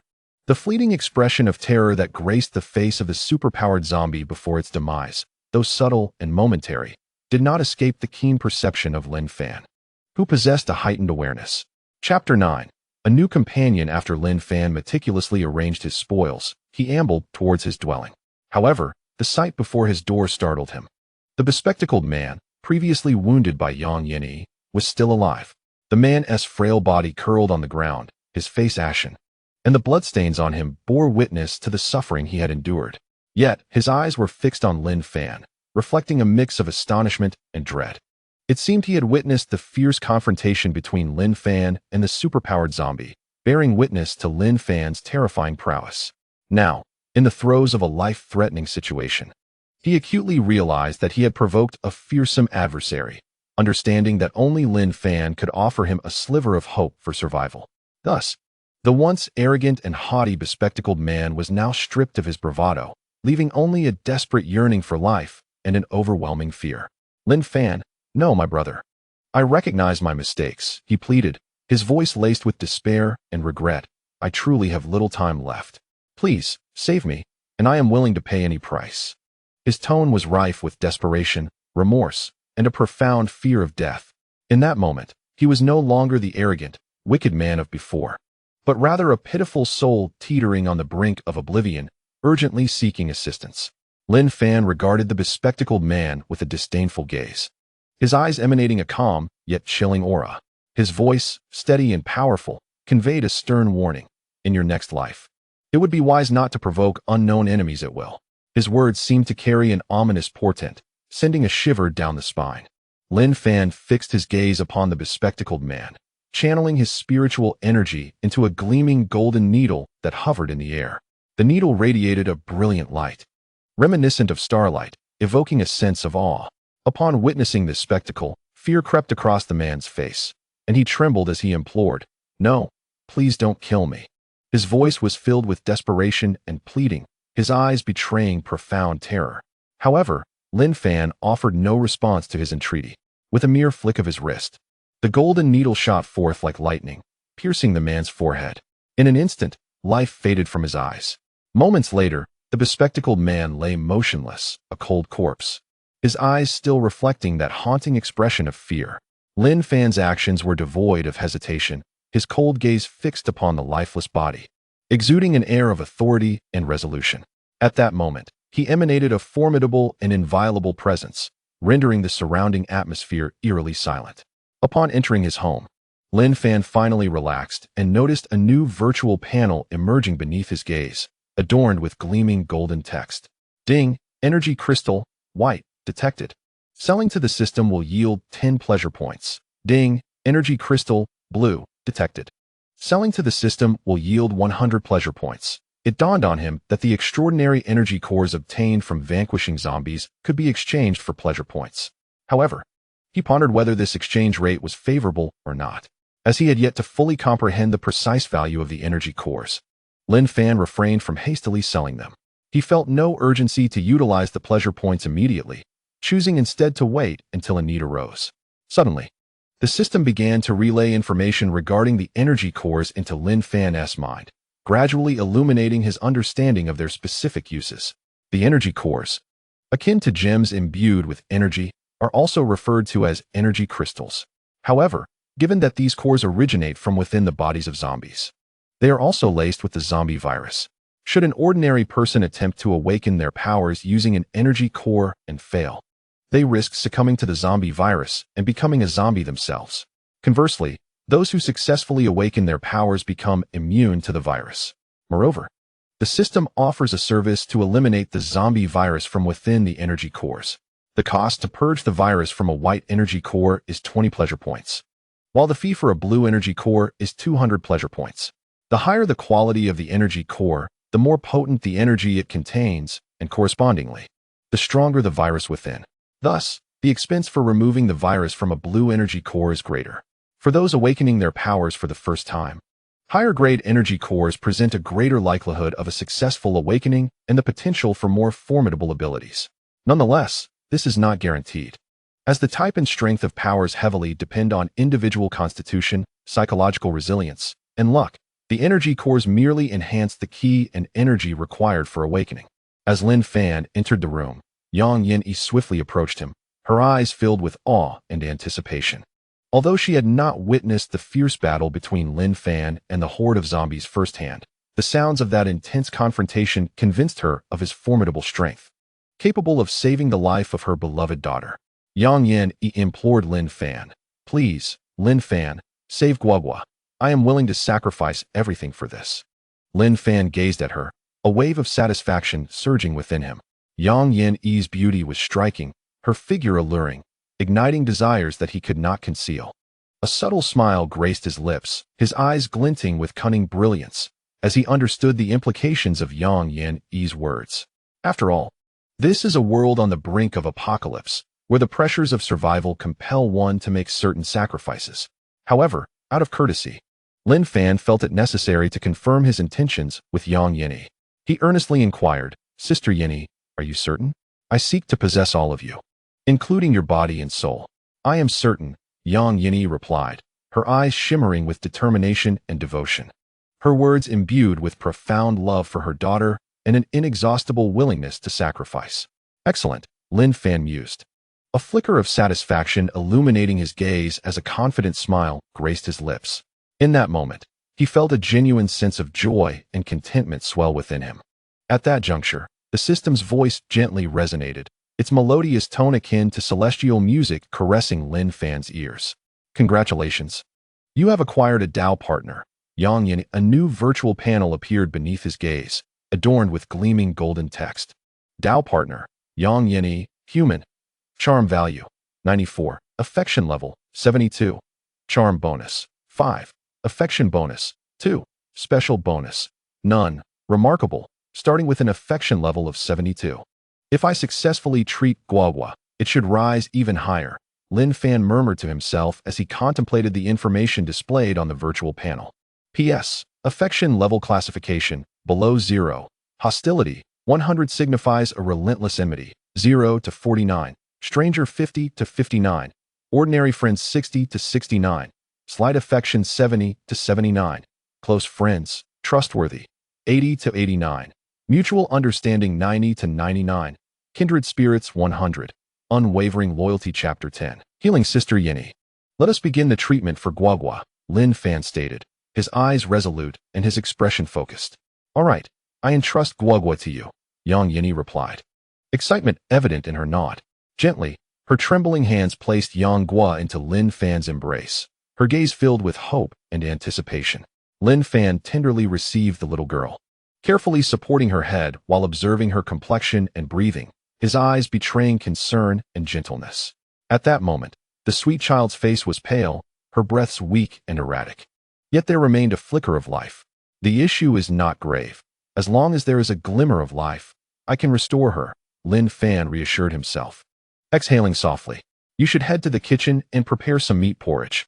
Feel free to use any ingredients you find there. No need to be polite," he advised Yang Yin in a soothing tone, radiating warmth and comfort. At this moment, Lin Fan appeared entirely unlike a survivor in a world beset by calamity. He was indifferent to the ingredients, or rather, to the ingredients of mortals. However, the current Yang Yin remained oblivious to Lin Fan's unwavering confidence. fully aware of the paramount importance of sustenance in this apocalyptic world. Upon hearing Lin Fan's earnest instructions, she gazed at him with gratitude, her eyes quickly moistening, and exclaimed with palpable excitement, "All right. Thank you, Lin Fan. You are truly wonderful." She had not eaten since yesterday and was now gripped by intense hunger. Moreover, if her daughter could indeed be revived by Lin Fan, she too would be ravenous, making a bowl of meat porridge most fitting. Ah, what an unexpected delight! Lin Fan mused inwardly. By the way, do not move the cabinet obstructing the bathroom. Yin Lu is inside, and she has already succumbed to the zombie virus. Suddenly reminded of his own zombie girlfriend, Lin Fan anxiously cautioned Yang Yinyi.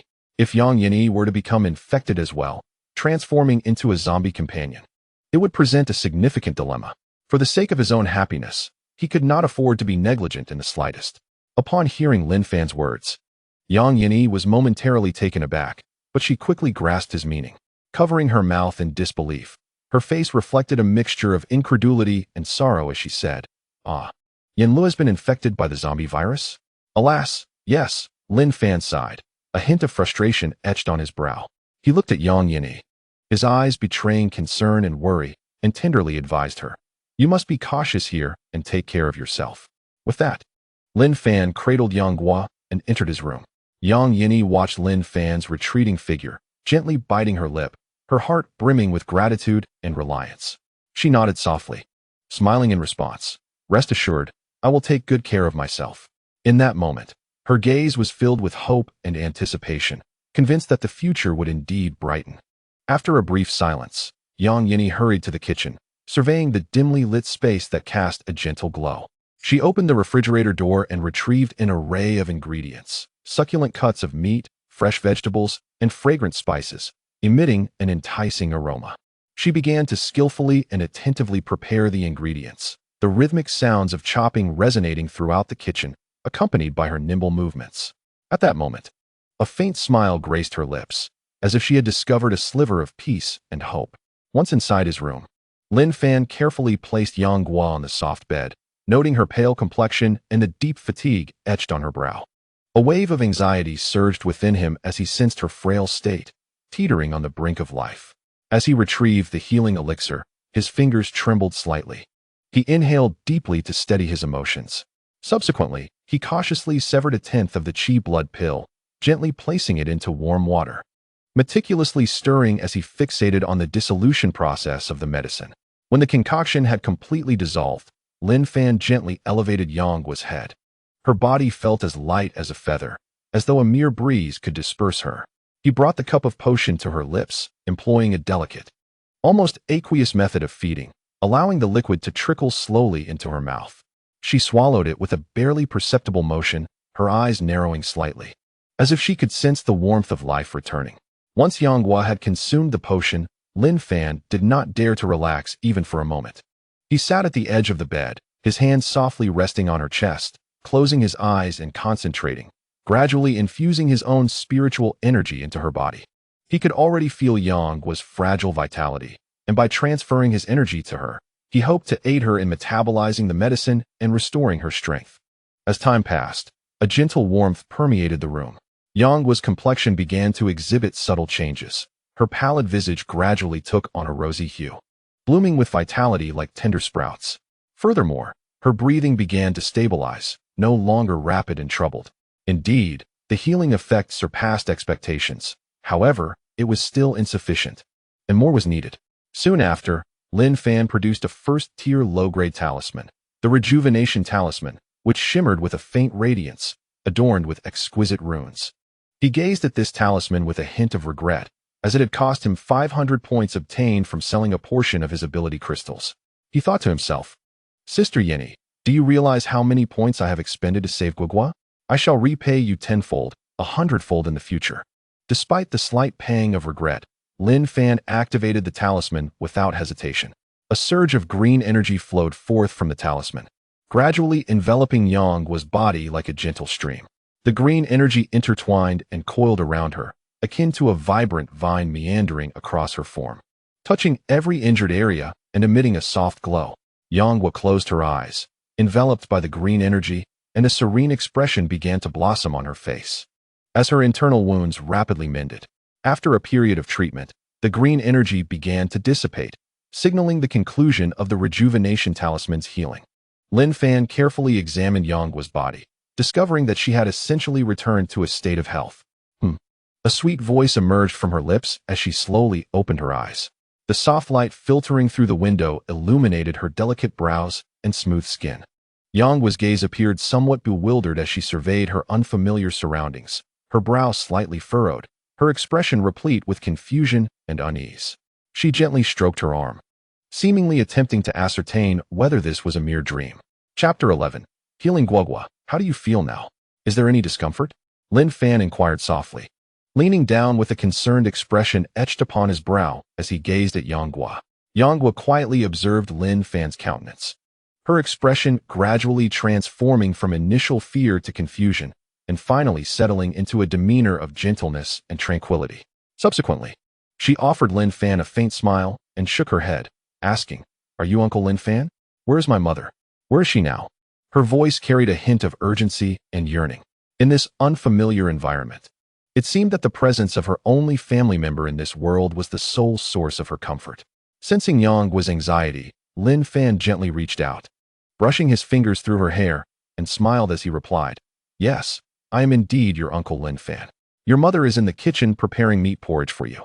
Upon hearing this news, a radiant smile blossomed on Yanggua's face, her earlier anxiety and worry dissipating, replaced by a sense of relief and joy. "Really? Guogua hasn't had mother's meat porridge in such a long time. I've almost forgotten what it tastes like." After hearing Lin Fan's response, Yanggua licked her lips, feeling an overwhelming sense of happiness, her face illuminated by a blissful smile, her longing for her mother's distinctive flavor intensifying. Lin Fan affectionately tousled Yanggua's hair, his eyes brimming with tenderness and care. In that moment, he was truly enamored with this adorable and well-behaved child. "Of course it's true, Guogua. Are you feeling hungry now?" Lin Fan placed his hand on Yanggua's small belly, feigning seriousness as he listened intently to the gurgling sounds emanating from within. "Uncle, I am so hungry right now. Did you hear my belly rumbling?" Yanggua joyfully nodded, her smile growing even brighter as she raised her tiny finger to indicate that her stomach was indeed making quite the noise. She then patted her belly, as if trying to amplify the sound for everyone to hear. Lin Fan's gaze was gentle as he observed Yanggua, deeply appreciating the cuteness and fragility of this little life. He chuckled softly and said, "Then let us go see your mother and the porridge she is preparing." Yanggua nodded eagerly like a little bird, then made an effort to widen her eyes and attempt to prop herself up, but her body still appeared weak and immobile. "Uncle, please carry me outside. I seem unable to move due to my hunger." She looked up at Lin Fan, her eyes filled with a touch of sadness and helplessness, silently pleading for his assistance. Noticing this, Lin Fan tenderly extended his arms, carefully cradling Yanggua in his embrace. He felt her lightness and softness, as well as her vulnerability. "Uncle, let us set off. We are going to find mother now." Yanggua, nestled in Lin Fan's embrace, joyfully exclaimed, "All right." Lin Fan nodded gently, cradling Yanggua's soft form as he cautiously stepped out of the room, his movements light and steady, guiding her toward the kitchen. Within, the enticing aroma of simmering meat porridge gradually filled the air. Yanggua's eyes sparkled with anticipation. The warmth and flavor of the porridge seemed ever closer.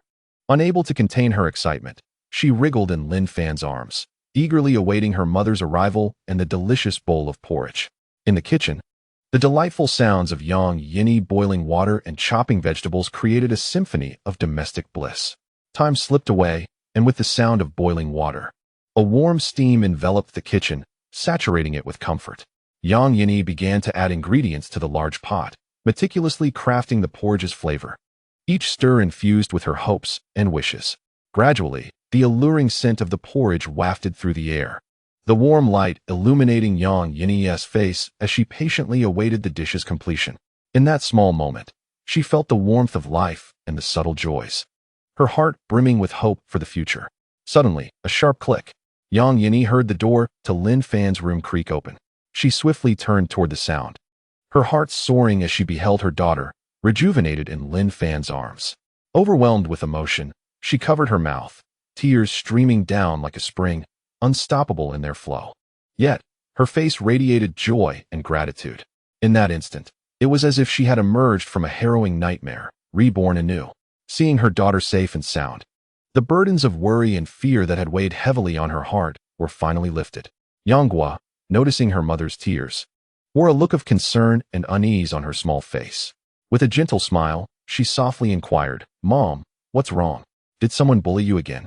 Shall we ask Uncle Lin Fan to deal with them?" Hearing her daughter's familiar voice confirmed for Yang Yinyi that this was not a figment of her imagination. She rushed to Lin Fan's side, tears cascading down her cheeks as she enveloped Yanghua in a tight embrace, sobbing uncontrollably. Her body trembled, conveying the deep anguish and fear of nearly losing her daughter, coupled with the overwhelming joy of her revival. Yanghua held her mother close, sensing her shivers and cries. Though still young, she possessed an inner strength. She gently patted her mother's back, soothingly murmuring, "Mom, please don't cry." With her delicate hands, she tenderly wiped away her mother's tears, hoping to offer a measure of solace and warmth. Lin Fan stood quietly nearby, observing this poignant scene unfold. He understood that at this moment, the mother and daughter needed each other's companionship and solace. Therefore, he quietly stepped out of their sight and entered the kitchen to continue preparing the unfinished meat porridge. The aroma of the porridge wafted through the kitchen, where the flames danced vigorously. Lin Fan stirred the pot of porridge with focused precision, each movement imbued with delicacy and skill. Soon, the porridge was ready, and he prepared to serve it at the table. At that moment, Yang Yinyi had stabilized her emotions and was chatting with Yanghua in the living room. Upon seeing Lin Fan enter with the porridge, she quickly approached him, bowing deeply and saying, "Thank you, Lin Fan, for saving Guogua. I will sincerely fulfill my promise and never betray you." After speaking, her cheeks flushed with warmth. She was now fully aware of and willing to accept the forthcoming act of gratitude. Ding! Yang Yinyi's affection level rose to 95 points, with the current affection coefficient adding up to 5. Indeed, after saving Guogua, Yang Yinyi's fondness for him had increased rapidly, nearing the perfect score of 100. As long as he continued to treat the mother and daughter well, it would not be long before their affection surpassed 100. Chapter 12. Yang Yinyi's experience. Yinyi. There is no need for formality, we are family now. In response to Yang Yinyi's palpable gratitude, Lin Fan's voice was soft and warm, his gaze filled with care and intimacy. Yang Yinyi smiled back at Lin Fan, her eyes glistening with tender tears. She now realized that in this terrifying apocalyptic world, Lin Fan would be her and her daughter's sole reliance and support. They would face all challenges together as a family. At that moment, bowls of steaming meat porridge sat on the table, exuding an enticing aroma, filling the room with a warm atmosphere. The dim candlelight illuminated their faces, reflecting joy and hope. Yes, at this very moment, their apartment was completely without electricity, water, and internet, presenting a daunting challenge for ordinary people. "All right, let us enjoy some porridge together," Lin Fan said as he placed a bowl of meat porridge on the table for Yang Yinyi and Yanghua. He then gently brushed aside the stray hair from Yanghua's forehead, his eyes filled with concern and affection. "Yay, Guogua wants porridge. My tummy is already so hungry," Yanghua exclaimed excitedly, clapping her thighs with glee, her eyes sparkling with joy and anticipation. Lin Fan chuckled softly and said to Yanghua, "All right, Uncle will serve you some porridge, but be careful, it's hot. Remember to let it cool a little before you drink." With great care, he ladled a steaming bowl of meat porridge, the bottom of which exuded a rich, meaty fragrance. Thank you, Uncle." Yanghua gently took the bowl, cautiously testing the porridge's temperature with her fingertips before softly blowing on it. Her face radiated joy and anticipation, as if she could already savor the delightful flavor. "Let me feed you," Yang Yinyi said, moving beside Yanghua. She delicately picked up a spoon and lowered it into Yanghua's bowl, gently stirring the meat porridge to cool it gradually while evenly blending in the flavors. Her actions were tender and meticulous, embodying a mother's love. "Thank you, Mama," Yanghua said playfully, her large, sparkling eyes reflecting innocence and charm. Yang Yinyi smiled in response, scooping some porridge with the spoon, carefully blowing away the steam until its warmth enveloped her face, before bringing the spoon to Yanghua's lips. She watched with affection as Yanghua savored the delightful taste, a look of maternal love and satisfaction gracing her features. The delicate meat porridge exuded warmth, wafting gently throughout the room, filling the air with the essence of home, instilling peace and warmth in every heart present. After finishing the porridge, The three of them settled comfortably on the sofa in the living room, engaging in light-hearted conversation. The soft texture of the sofa provided them with a sense of ease and relaxation. Suddenly, Yanghua broke the tranquility, gazing earnestly at Lin Fan with her innocent eyes. "Uncle Lin Fan, can you help me deal with the bad people?" Lin Fan smiled back at Yanghua, replying, "What kind of bad people? Tell me, and I will certainly help you deal with them." A hint of apprehension crossed Yanghua's face as she continued, "It's a bad uncle wearing glasses. He tricked my mom into opening the door, barged into our home, hurt my mom, and stole my snacks." Her voice was laden with grievance and discontent. Upon hearing this, Lin Fan's brow furrowed slightly. He turned to Yang Yin-yi, hoping for a more detailed account of the situation. After hearing Yanghua's description, Yang Yin-yi no longer concealed the truth and began to recount her experiences during the apocalypse. It turned out that on the night before the apocalypse began, Yanghua had suddenly developed a high fever, prompting Yang Yin-yi to take her to the hospital. By the time the doctor had finished treating her, it was already deep into the night. Exhausted, they returned home and slept soundly, waking up only on the first day of the apocalypse at noon. Fortunate to have evaded the initial outbreak of chaos, Yang Yin-yi continued, explaining that it was during lunch that she gradually learned of the apocalypse's occurrence. Thankfully, her habit of stockpiling food allowed them to remain safely in their home, quietly awaiting official rescue. However, just yesterday, as the expected aid had not arrived and Yanghua's condition worsened, Yang Yin-yi's anxiety grew increasingly palpable. She remained deeply concerned for Yanghua's safety, yearning for a swift refuge or external assistance. At that moment, Yang Feng, a familiar face from the adjacent room, appeared at Yang Yin-yi's doorstep. He deceitfully claimed that the rescue team had arrived and was waiting downstairs with medical personnel to escort Yang Yin-yi down. Since he was an acquaintance and had always presented himself in well-tailored suits, exuding a serious demeanor and a helpful spirit, the image of his kindness was deeply imprinted in her mind. Furthermore, considering the urgent need for treatment for Yanghua, she chose to believe Yang Feng's falsehood and promptly opened the door. However, as the door swung open, a swarm of individuals surged into Yang Yin-yi's home, seizing her stored provisions and imprisoning both her and her daughter.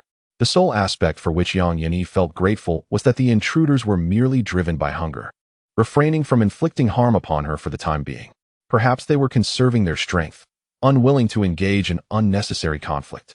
Just as Yanghua's breaths grew increasingly faint, Yang Feng sought out Yang Yin-yi once more, claiming he possessed medicine and food that could save her daughter. However, his condition required Yang Yin-yi to approach the entrance of Lin Fan's residence and plead for food. Aware of the cordial relationship between Yang Yin-yi and Lin Fan, they believed that if they could deceive those inside into opening the door, they would treat the occupants as they had treated Yang Yin-yi. Although Yang Yin-yi recognized these individuals as demons, she ultimately acquiesced to Yang Feng's demands in hopes of rescuing her daughter. Thus unfolded the recent events. After recounting her ordeal, Yang Yin-yi broke down in tears, apologizing to Lin Fan. "I'm sorry, I nearly brought you harm. I should not have believed their lies." She felt an overwhelming sense of guilt and remorse, convinced that her existence had placed Lin Fan in jeopardy. Lin Fan embraced her tightly, gently responding, "There is no need for apologies. Your actions were driven by your love for Yanghua, and they were never intended to harm me. Moreover, your actions cannot hurt me in the least." His voice resonated with compassion and understanding. Hearing Lin Fan's words, Yang Yin-yi's gratitude overflowed. She felt the warmth of his forgiveness and kindness, sensing a newfound sense of reliance and support. Suddenly, Lin Fan softly suggested, "If you truly appreciate my help, come to my room tonight." His tone was gentle yet suggestive, imbued with a hint of ambiguity. Upon hearing his words, Yang Yin-yi's cheeks flushed crimson, her heart racing. She replied, her voice tinged with bashfulness and, perhaps, anticipation. Chapter 13. The first deep interaction. As night fell, the room gradually darkened, with only the faint moonlight streaming through the window to illuminate the floor, casting a mysterious ambience throughout the space. Yang Yin-yi was gently lulling her daughter, Yanghua, to sleep, her tender voice resonating softly within the room. The warmth of maternal affection shimmered in her gaze, accompanied by a gentle smile. Meanwhile, Yanghua lay quietly on the bed, her eyes closed, a lingering, innocent smile gracing her cherubic face. She clutched her mother's hand tightly, as if conveying her unwavering trust and reliance. At last, Once Yanghua had drifted into the realm of dreams, Yang Yini quietly departed from her daughter's room. As she stepped outside, a blend of anticipation and unease stirred within her heart, for she knew she was about to confront the ineffable promise shared with Lin Fan. Moments later, she stealthily approached Lin Fan's door, her heartbeat quickening, cheeks flushing, and palms slightly damp with perspiration. She raised her hand and gently tapped on the door. The sound akin to a whisper carried by the night breeze. A hint of shyness adorned her expression, mingled with a touch of expectation. Inside the room, Lin Fan lay quietly on his bed, patiently awaiting her arrival. He felt the serene stillness of the night, as if time itself had come to a halt. Suddenly, he heard the long-awaited knock, realizing it must be Yang Yini. A healthy smile gradually spread across his face as he softly uttered, "Please come in, the door is open." As Lin Fan's words faded, the door creaked open, and Yang Yini gently entered, her movements light and graceful, as if she feared disturbing the tranquility of the night. She wore a soft silk nightgown that draped delicately over her alluring figure, resembling a fine veil that accentuated her graceful form. The gown, in a soft shade of mauve, perfectly complemented her gentle beauty and charm. It hugged her silhouette, tracing enchanting curves that evoked an irresistible desire to touch, while the V-shaped neckline accentuated her ample bosom, exuding a sensuous allure. Her shoulders were bare, subtly revealing her fair skin, which glimmered with a captivating sheen, emanating an enticing aura. Her long hair cascaded over her shoulders, gently curling at the tips, harmonizing beautifully with her delicate features. Bathed in the faint glow of moonlight, Yang Yini's beauty rippled like an ethereal painting. Her presence infused the entire room with vitality and allure, stirring the heart. Lin Fan gazed at her, a wave of tenderness and longing washing over him. He found himself irresistibly drawn to her beauty and grace, his body yearning to draw near, to caress her silken skin. Undoubtedly, Yang Yini's attire and appearance had ignited a deep-seated desire within him, and he felt the unmistakable surge of excitement welling up inside, compelling him to act without hesitation.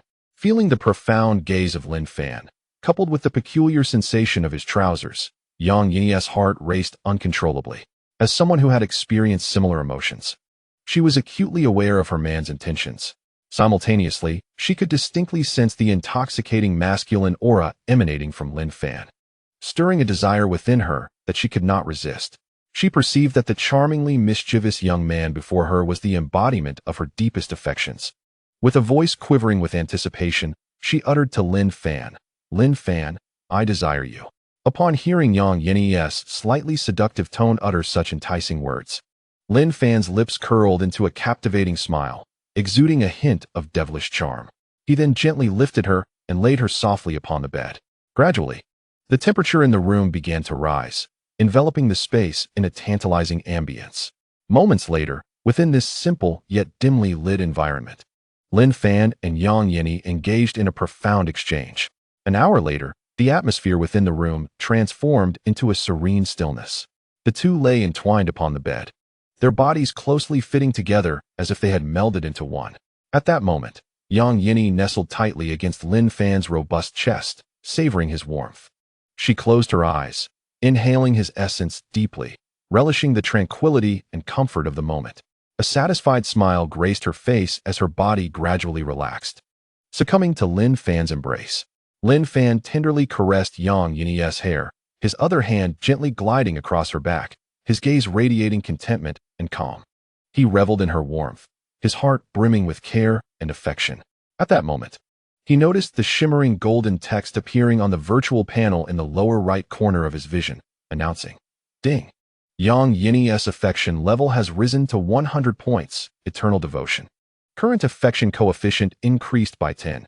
You have engaged in a friendly interaction, dual cultivation, with your partner, Yang Yini. Due to its remarkable effectiveness, you have gained satisfaction points. 10. Cultivation experience. 5. Fire root experience. 3. Current partner's charm coefficient increased by 5. Affection coefficient increased by 10. You ultimately gain satisfaction points. 150. Cultivation experience. 75. Fire root experience. 45. Congratulations on receiving an additional reward, Fire Cloud Robe, first tier medium grade." Seeing the rewards reaped from his efforts, Lin Fan felt immense joy. This amicable interaction had not only bestowed upon him satisfaction points and cultivation experience, but also an additional first-tier medium-grade magical artifact, the Fire Cloud Robe. Gazing at these rewards, Lin Fan looked at Yang Yinyi in his arms, his heart overflowing with delight. He softly inquired, "Sister Yinyi, do you wish to become a supernatural being?" Yang Yinyi tilted her head slightly, contemplating for a moment before responding with eager anticipation, "Of course. If I become a supernatural being, I can protect Guogua and do even more for you." Despite feeling a tinge of fatigue, she exuberantly expressed her wishes. Lin Fan's eyes sparkled with excitement as he passionately declared, "Let us do it a few more times. Tomorrow, I shall assist you in becoming a supernatural being." A delicate blush graced Yang Yinyi's cheeks as she playfully retorted, "How annoying." Her lips curled into a mischievous smile, creating a delightful contrast to her words. Though she verbalized her annoyance, her body revealed her genuine intentions without reservation. At that moment, she found herself irresistibly enamored with Lin Fan, the charming, gentle, and slightly mischievous man, whose formidable prowess could fulfill her desires. Thus, she laid herself bare, wholly embracing Lin Fan's every whim. After 3 amiable interactions, Lin Fan had lost much yet gained even more, while Yang Yinyi reaped numerous rewards, both feeling immensely satisfied.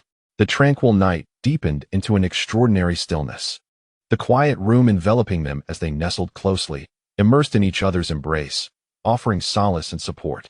In that instant, time seemed to halt, leaving only their existence and warmth entwined. Everything was serene and peaceful. Chapter 14. Daily life. The following morning, sunlight filtered through the gaps in the window, casting dappled patterns upon the floor.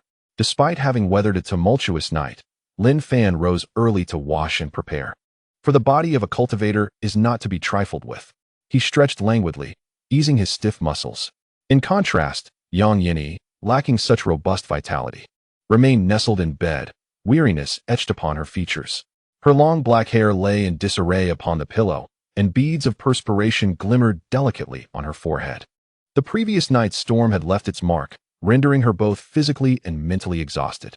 As Lin Fan leisurely attended to his morning routine, he reflected upon the fruits of their labor from the previous night, feeling a profound sense of satisfaction. The system indicated that his pleasure points had amassed a total of 500, while his fire spirit root experience had reached 135 points.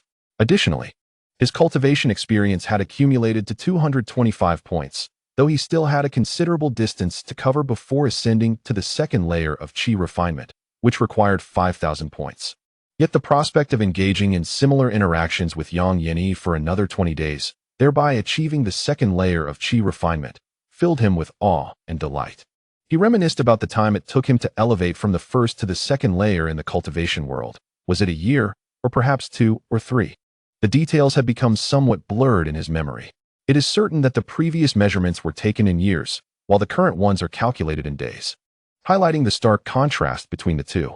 Contemplating this, Lin Fan couldn't help but exclaim, "Indeed, enjoying the thrill of extraordinary powers is fleetingly delightful. Yet the exhilaration can be everlasting." However, it is somewhat regrettable that, aside from the Fire Cloud Robe, he did not receive any additional rewards. The Fire Cloud Robe is a remarkably unique and resplendent garment, primarily deep red in hue, adorned with golden flame motifs that evoke a sense of opulence and mystery. Beyond its splendid appearance, the robe possesses several extraordinary abilities. Firstly, it can transform into various outfits, with merely a thought from the wearer. The Fire Cloud Robe swiftly alters its form to become any attire the wearer desires.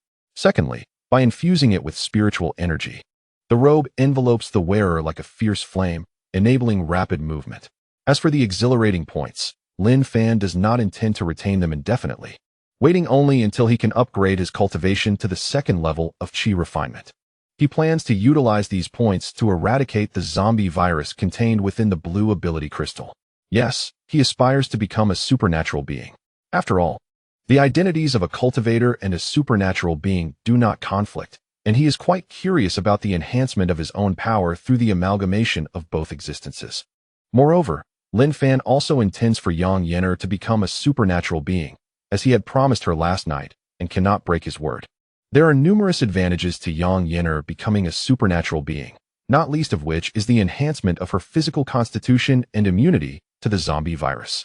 However, he currently lacks a blue ability crystal, so he plans to venture out to hunt a few supernatural zombies after breakfast. It has been quite some time since he last walked the streets of the city, and he feels a twinge of nostalgia for his past life on Blue Star.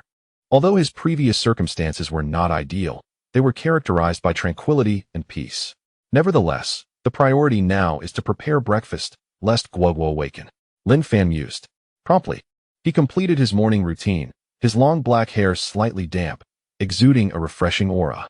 He then entered the spacious and well-lit kitchen, deftly opening the refrigerator and cabinets to procure fresh ingredients and necessary cooking utensils.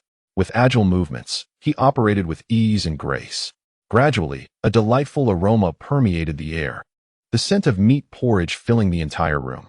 The morning light streamed through the window, casting a warm glow upon Lin Fan, outlining his figure with a gentle radiance. Meanwhile, in another room, Yangguo lay quietly on the bed, when suddenly, the tantalizing aroma of meat porridge wafted into her nostrils. Her little nose twitched slightly, her eyes narrowing as she gradually stirred from her slumber. Rubbing her sleepy eyes, she slowly opened the door, and the sight before her made her blink in amazement. On the table sat a steaming bowl of meat porridge, exuding an irresistible fragrance. Yangguo's lips curled into a gentle smile as she recognized that Lin Fan had prepared breakfast for her.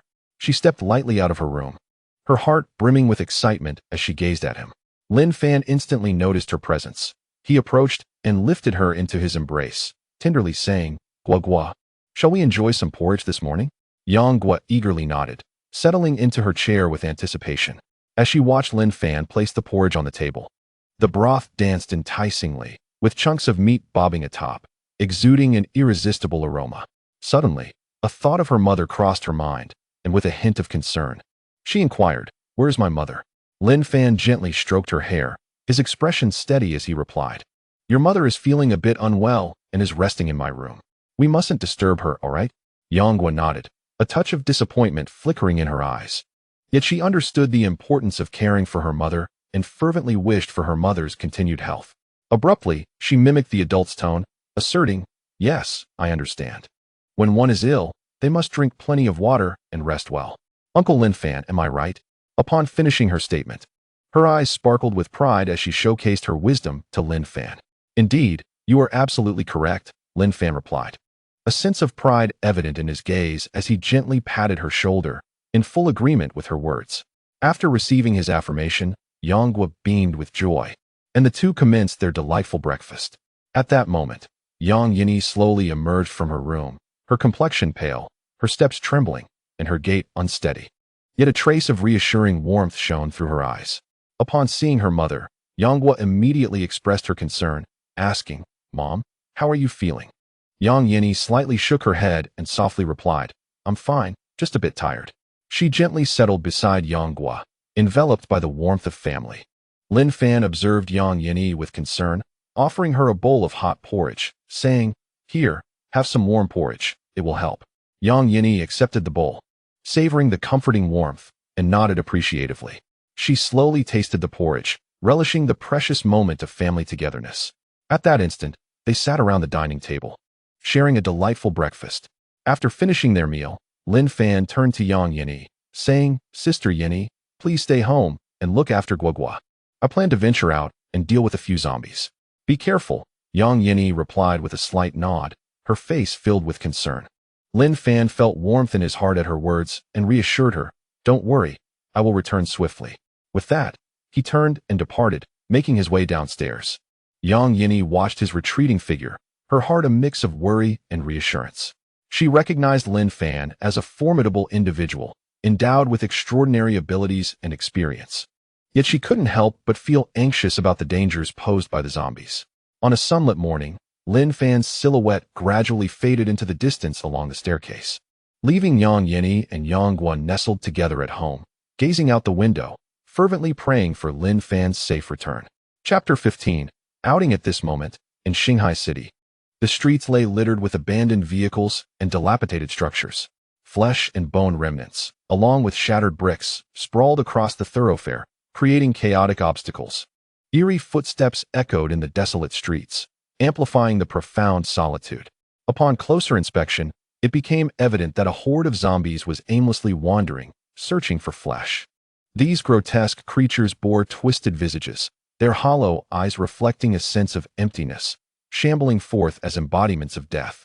At this juncture, Lin Fan stood atop a vehicle, firmly planted on the roof, wielding a long sword.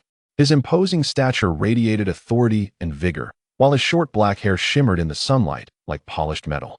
His eyes sparkled with intensity, piercing down at the ordinary zombies before him, murmuring, 1, 2, 3, 11 zombies, just enough to form a national football team. Suddenly, the zombies caught wind of Lin Fan's voice, unleashing a guttural, rasping howl as they surged towards him. Their speed was such that even Bolt would feel humbled. So weak yet so audacious? Do they truly wish for oblivion? With swift determination, Lin Fan leapt down from the vehicle's roof, charging into the oncoming throng of zombies. His form darted through the horde like a bolt of lightning. Simultaneously, he wielded the fiery cloud sword, its blade slicing through the air with precision. Each swing was accompanied by a flash of crimson light, as the zombies' bodies were cleaved apart, blood splattering in all directions. Lin Fan's movements were a graceful dance, each strike delivering a mercilessly fatal blow to each zombie. The cacophony of their shrieks echoed in succession, but they were utterly incapable of matching Lin Fan's speed or withstanding his effortless assaults. Ultimately, one after another, the zombies fell before him, their demise executed with astonishing rapidity. As the zombies were vanquished, the sinister aura permeating the street gradually dissipated, as if this decayed city were returning to a semblance of tranquility. Yet just then, with a thunderous crash, a colossal zombie suddenly loomed before Lin Fan, its immense actions resonating with a profound sound. This gigantic zombie, muscles bulging and towering more than 56 times the size of an ordinary zombie, bore a grotesque visage, its eyes as dark as ink, exuding a potent stench of decay. The sinewy muscles in its arms appeared as solid as steel, seemingly capable of effortlessly tearing apart anything that stood in its path. Undoubtedly, this was a mutant zombie, empowered with enhanced strength, and it was precisely Lin Fan's target, for he sought a blue ability crystal core. At last, has the moment arrived? I have awaited your presence for an eternity. Lin Fan's gaze sharpened as he faced the colossal zombie before him. With a swift motion, he brandished the fire cloud sword, infusing it with spiritual energy. The blade glowed with an intensity akin to flames, slicing through the air towards the immense zombie's form. Bang! The fire cloud sword collided with the creature's body, producing a thunderous impact and generating a tremendous shockwave that sent debris, earth, shards of glass, remnants of corpses, and shattered vehicles flying, creating a semicircular vacuum around them. Subsequently, the fiery brilliance of the sword enveloped the giant zombie, flames dancing over its form, crackling and releasing the acrid scent of charred flesh. Hiss, roar. The colossal zombie, sensing the searing heat of the flames, let out a furious roar, swinging its massive arms in an attempt to swat away the minuscule foe igniting it. Yet, Lin Fan was nimble, his reflexes lightning fast. How could he possibly fall prey to the lumbering assaults of such a behemoth? With agility, he evaded the zombie's strikes, continuously shifting his position while unleashing wave after wave of sword strikes. The sword light surged like a fire dragon, coiling around the giant zombie, denying it even a moment's respite. Each descent of the sword brought forth devastating destruction and a searing sensation, carving deep wounds into the zombie's flesh, with black smoke billowing forth. Finally, after enduring relentless assault, the giant zombie, enraged and unwilling to remain passive, emitted a low, rumbling growl as it prepared to launch a fierce counterattack. Suddenly, the colossal zombie leaped forward, rapidly closing the distance to Lin Fan, attempting to crush him with its heavy fist. Impressive strength, indeed, yet lamentably slow. Lin Fan observed the impending attack with nonchalance, a playful smile gracing his lips. He then evaded with the grace of a specter, deftly sidestepping the heavy blow, while still feeling the immense power behind the zombie's strike as it crashed into the ground, causing a violent tremor that ravaged the surrounding structures. You have revealed your vulnerability, giant. Lin Fan propelled himself into the air, soaring high before targeting the giant zombie's head with a downward slash. The sword's brilliance resembled a meteor streaking across the sky, its sharp edge aimed directly at the creature's skull. Roar! The colossal zombie emitted a deafening howl, frantically swinging its arms in a desperate attempt to repel Lin Fan. he deftly retreated a step, narrowly avoiding the creature's assault. With the force of its own momentum, the heavily injured giant zombie crashed to the ground, appearing utterly disheveled. Nevertheless, it gradually rose, its eyes gleaming with a ravenous hunger for flesh. Such resilience, a testament to the vitality of life. Alas, it has met its match. Lin Fan gazed upon the formidable giant zombie before him, a wicked smile illuminating his face, radiating an aura of arrogance and confidence. It is time to put an end to this. I shall no longer engage with you. With these words, Lin Fan's expression turned solemn. He focused his attention, channeling a portion of his spiritual energy into the fire cloud sword, preparing to unleash a more formidable sword technique. In an instant, the sword radiated a fierce light, resembling an indomitable divine weapon, slicing through the air towards the colossal zombie. With a resounding crash, the sword light penetrated the massive zombie's body, eliciting a chilling shriek as it collapsed to the ground, rendered motionless. Lin Fan gasped for breath, the fire cloud sword stained with the zombie's blood. Yet a smile graced his lips, for beside the enormous corpse lay a blue psychic crystal core. However, the clamor of Lin Fan's battle had drawn the attention of both nearby humans and zombies alike. Could they not afford a moment's reprieve? Lin Fan gazed around, noting the ever-increasing horde of zombies surging towards him from the street corner. Yet, to him, these zombies were merely trivial obstacles, posing no threat whatsoever. Despite this, the sensation of being forced into action was rather displeasant. Lin Fan flicked the remaining droplets of blood from his sword, casting a resigned glance at the horde before him. Without further ado, he charged at the zombies, ruthlessly slaughtering them one by one, as effortlessly as slicing dumplings. Meanwhile, in a room on one of the floors of the 10th apartment building not far away, a bespectacled young man and a strikingly beautiful woman stood before the window, utterly astonished by the scene unfolding before them. Yet, before long, he drew the curtains, concealing their presence entirely.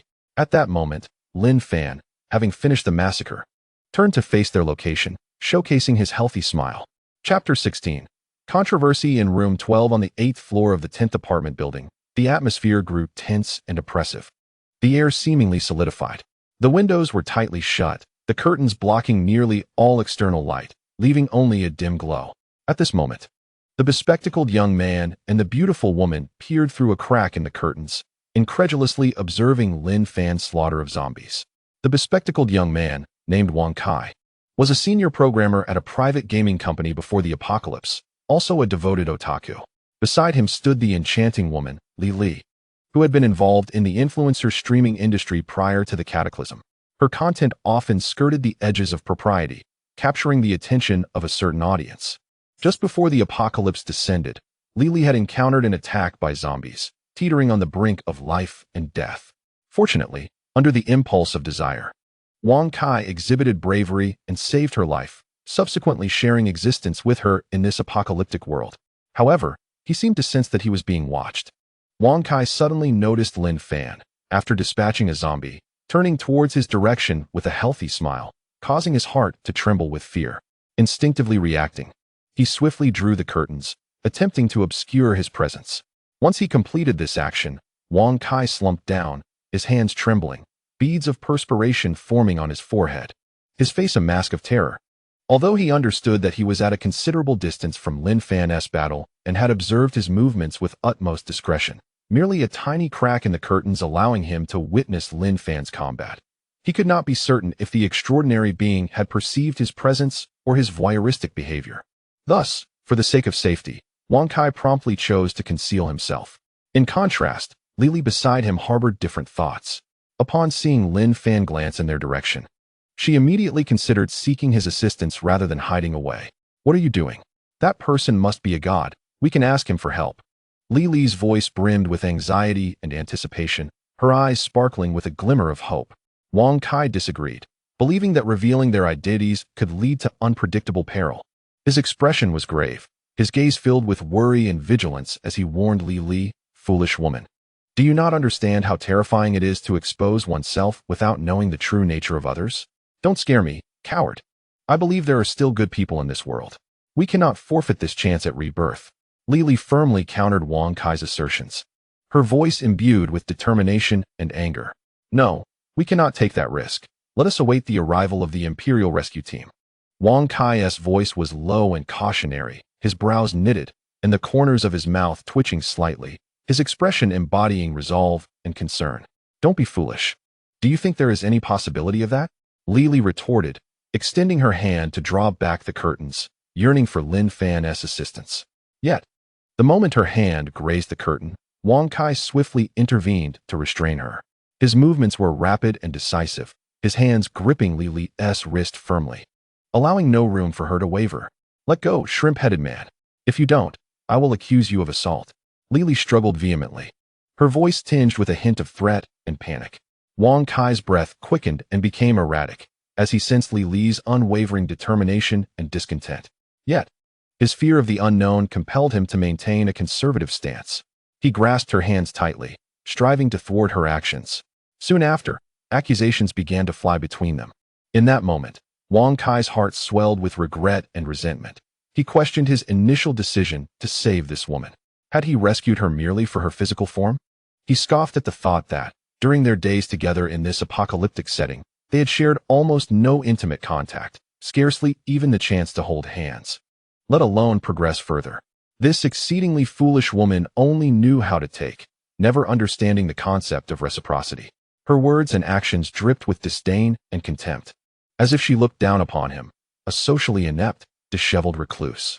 Yet, despite being fully aware of her perception of him, he endeavored to win her favor, hoping that his genuine efforts would touch her heart, allowing them to survive together in these dire times. Reflecting on it now, he realized he had been nothing but a lovesick fool, steadfastly guarding her while silently enduring her scorn and indifference. These thoughts surged within him, and suddenly, in a fit of anger, Wang Kai pushed Lili away, his eyes flashing with fury and disappointment. He recognized that he no longer needed to expend effort for a woman who regarded him with such disdain. With a thud, Lili stumbled backward, inadvertently colliding with a nearby table. Cups, plates, and utensils crashed to the ground, producing a cacophony of shattering and clattering sounds. Lili's body swayed as she braced herself against the table, nearly losing her balance. This is not good. Wang Kai sensed impending doom, his unease mounting as he fixed his gaze on the door. A menacing atmosphere gradually enveloped the silent room. Suddenly, a violent banging echoed through the expansive space, akin to a heavy hammer relentlessly striking the door. The sound bore the primal strength and hunger of the zombies, filling the air with a palpable sense of terror. Both Wang Kai and Li's faces drained of color, their eyes wide with fear and helplessness. They understood that the zombies had sensed their presence and were attempting to break through the barrier, eager to relish their succulent flesh. The ambience within the room grew increasingly sinister, their hearts racing and breaths quickening. The relentless banging of the zombies intensified, as if they could breach the door at any moment and flood in. What to do? Wang Kai, think of a solution quickly. Lili gazed at him anxiously, her eyes brimming with desperation and dread. Her fingers clutched her clothing tightly, her expression taut, beads of sweat forming on her forehead. Silence yourself, foolish woman. Wang Kai's voice resonated with a deep, thunderous intensity, as though it were a manifestation of the fury surging from the depths of his soul, imbued with a stifling sense of oppression. Shrimp-head man, you.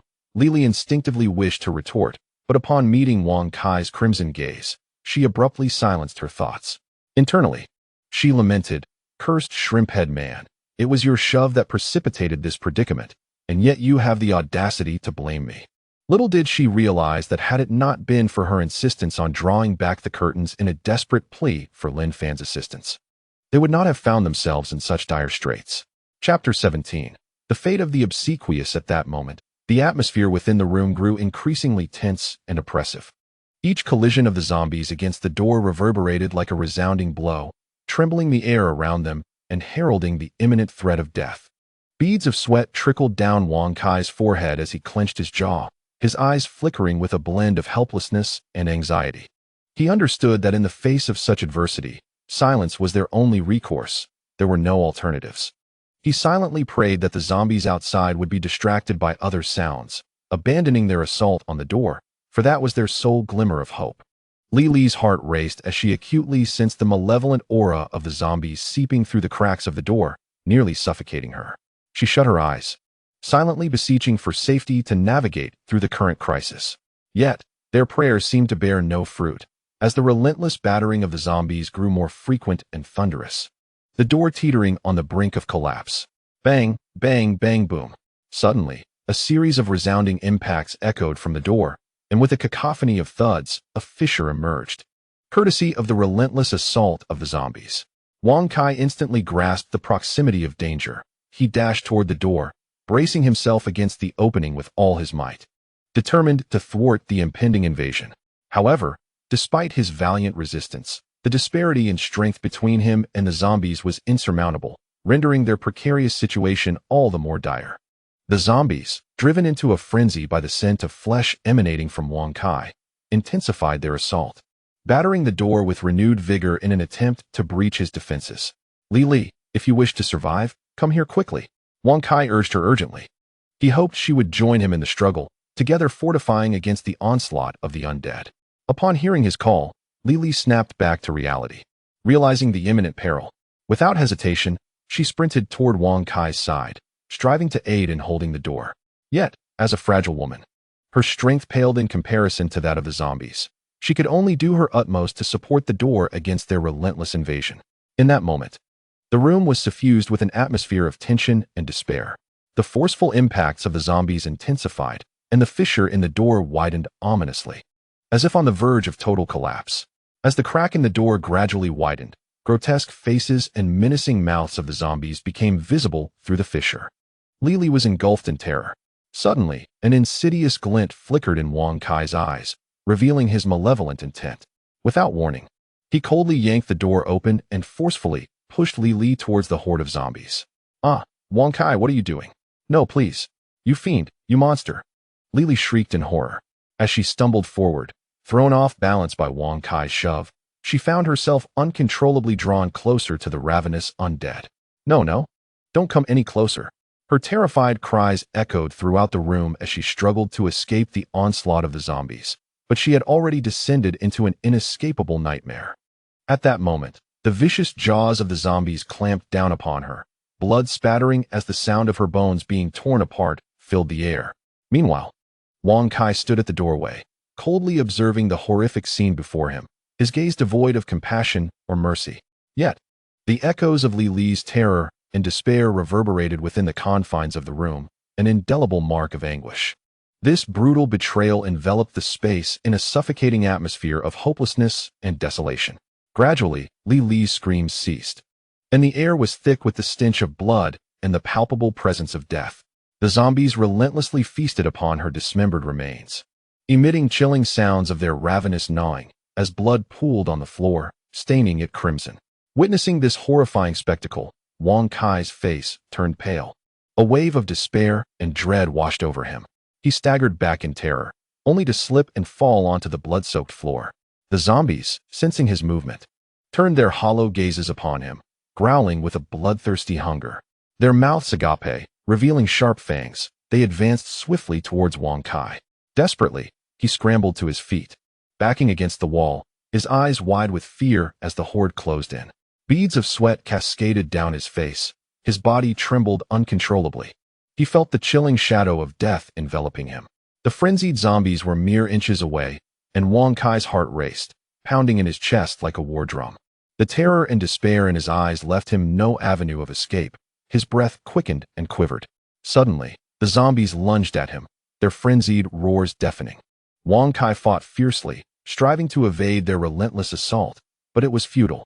Their claws and razor-sharp teeth shredded his clothing and flesh, blood gushing forth in torrents. He let out a heart-wrenching scream, his body convulsing violently under their savage bites, feeling the imminent embrace of death. Pain and despair filled his eyes. Blood trickled from the corners of his mouth, and he could no longer muster the strength to cry out. In the twilight of his life, Wang Kai was engulfed by remorse and regret. How he wished he had not succumbed to temptation and reached out to save Li. Had he relied on his cautious nature and the ample provisions within the room, might he have endured until the Imperial rescue team arrived? At that moment, everything would have surely been set right, wouldn't it, dear family? Yet, life offers no such abundance of what-ifs. What was destined to occur inevitably came to pass. Ultimately, Wang Kai was utterly consumed by the horde of zombies. His body was torn asunder, flesh and blood scattered throughout the room's corners. The air was thick with the stench of decay and the omnipresence of death, exuding a chilling silence. In this moment of despair, the room resonated only with the bloodthirsty howls of the undead and the sound of shattering limbs as they surged forth, clamoring to partake in this grotesque feast. The entire space was steeped in a profound stillness and darkness, only interrupted by the echoes of the zombies' roars and gnawing. The bodies of Wang Kai and Li Li were completely engulfed in the frenzy of the undead, their lives and hopes extinguished in this desolate environment. In this bloody apocalyptic world, death and terror reigned supreme, leaving no ordinary soul unscathed. Survival required evolution into something beyond the ordinary. All that transpired was observed by a captivating silhouette from the adjacent room. This woman possessed a voluptuous figure and an enchanting grace. Her long, raven hair, slightly curled, shimmered under the flickering light. Her exquisite features radiated beauty, and her eyes sparkled with determination and resolve. Time slipped away unnoticed until, as tranquility began to settle, she entered room 12 with a light step. Clad in a form-fitting gray outfit that accentuated her tall, alluring silhouette, she moved with the agility of a graceful leopard, navigating through the room. Upon entering, the horrific sight before her elicited a sharp intake of breath, her expression momentarily transforming into one of panic and helplessness. However, she swiftly regained her composure, for there were still those who depended on her protection. She had to be strong. She meticulously searched the room for useful items, her gaze focused and keen, each choice made with careful consideration. After what felt like an eternity, she organized all the food and drinking water she could find into her backpack, preparing to return to her own room. Suddenly, her eyes widened in shock as she witnessed Wang Kai's corpse twitch, emitting a horrifying groan. A wave of disbelief and terror washed over her. But she quickly realized the grim reality. A mutation had occurred. Without hesitation, she gripped the small knife in her hand, plunging it into the writhing head of the zombie with unwavering resolve. As the blade pierced through, she felt the last vestiges of the zombie's struggle. Coldly withdrawing the knife and watching as a white energy crystal fell to the floor, a look of surprise blossomed across the woman's face, her eyes shimmering with desire and excitement. She swiftly bent down to retrieve the white ability crystal core, a coveted treasure she had long desired in this apocalyptic world. At that moment, her eyes sparkled with hope as she cradled the crystal core, as if she had discovered the very source of her aspirations. After securing the white ability crystal core, she returned to her room, bearing all the food and drinking water she had scavenged. However, as she departed, she couldn't help but glance back at the battleground where Lin Fan had just fought, her gaze filled with longing and yearning. She yearned for power akin to his. Those devoid of strength ultimately succumb to the jaws of death. Only formidable power can safeguard one's loved ones. Chapter 18. Malvo Supermarket in Room 12 on the 8th floor of Building 10 in the beautiful home complex. Lin Fan remained oblivious to the tragic outcome caused by his fleeting glance. Although he possessed the ability to sense movements within a radius of 1,000 meters thanks to his first level of chi refining, he had no intention of prying into others' affairs. Perhaps, the seeds of tragedy had already been sown, and his glance was merely the catalyst. At that moment, the streets lay in ruins, littered with debris and strewn with corpses. Lin Fan stood beside a gigantic zombie, his breath quickening, the blade of his sword stained with the creature's blood. Surrounding him were the lifeless bodies of numerous zombies, dismembered limbs, and the acrid scent of blood permeating the air, crafting a gruesome tableau. Deep claw marks marred the ground, while the walls bore the scars of gunfire and impacts, testament to the ferocity of the battle. Beside the colossal zombie, Lin Fan discovered a shimmering blue ability crystal core. He bent down, cautiously picking it up, a look of elation gracing his features. At last, he had obtained his objective for this outing. Prior to this, he had slain 2 ability zombies but had only acquired 2 white ability crystal cores without the coveted blue one. Now, it had finally dropped. Alas, he mused. Today's luck seemed rather dismal. Holding the blue ability crystal core, Lin Fan couldn't help but reflect on his situation. As he surveyed his surroundings, he gradually realized he had lost his way, utterly unfamiliar with the geography around him. What was happening? His singular focus on hunting ability zombies had blinded him to his surroundings, leading him astray. Consequently, he began to employ his spiritual sense to scan the area for any recognizable structures. Suddenly, he spotted a signpost, Chongping Road. It appeared this street was nearly 10 kilometers away from his residence. He had not anticipated that in his fervor to hunt zombies, he had ventured so far from home. Indeed, there appears to be a vast Malvo supermarket near Chongping Road. I wonder how far it is from here. Lin Fan soon utilized his spiritual perception to ascertain the general location of the Malvo supermarket. It was indeed quite distant, approximately 1 kilometer away from his current position. Should he venture to the Malvo supermarket and take the risk? Lin Fan pondered thoughtfully, stroking his chin. As the largest supermarket in the city, Malvo boasted a comprehensive array of goods, yet it also attracted a considerable number of patrons. Consequently, after the outbreak of the zombie crisis, it became one of the most severely impacted areas, likely swarming with zombies. In such a densely populated locale, the probability of encountering mutated zombies was significantly heightened. There were likely more than just one. Although he did not lack food or drinking water, his wife and child were in need of various daily necessities, such as clothing, footwear, towels, tissues, laundry detergent, shampoo, and body wash, not to mention a generator, microwave, and grill. Since he had already arrived in the vicinity, why not explore the Malvo supermarket? Ultimately, Lin Fan resolved to proceed in that direction. He would utilize his spiritual perception to scan for any dangers outside. Should any threats arise, he could strategically retreat. Before long, Lin Fan found himself standing on the street before the Malvo supermarket, observing everything from a concealed corner. Although 3 days had elapsed since the apocalypse began, the Walmart supermarket still stood resolutely in the city center, retaining its modern and bustling appearance. Despite some signs of societal disorder and tension, the Malvo supermarket was a multi-story edifice, comprising 5 floors, each with ample space and distinct product sections. The neon lights above the entrance still flickered, casting a faint glow, albeit somewhat erratically. The Walmart logo on the outer wall remained prominently displayed. Though marred by some dirt and wear, it was still recognizable overall. The sight before Lin Fan was somewhat astonishing. While he anticipated a substantial crowd at the Malvo supermarket, he did not expect it to be this overwhelming. The Malvo Plaza was teeming with densely packed zombies, among which there were 3 or 4 mutated zombies. Breaking through directly would prove to be quite challenging.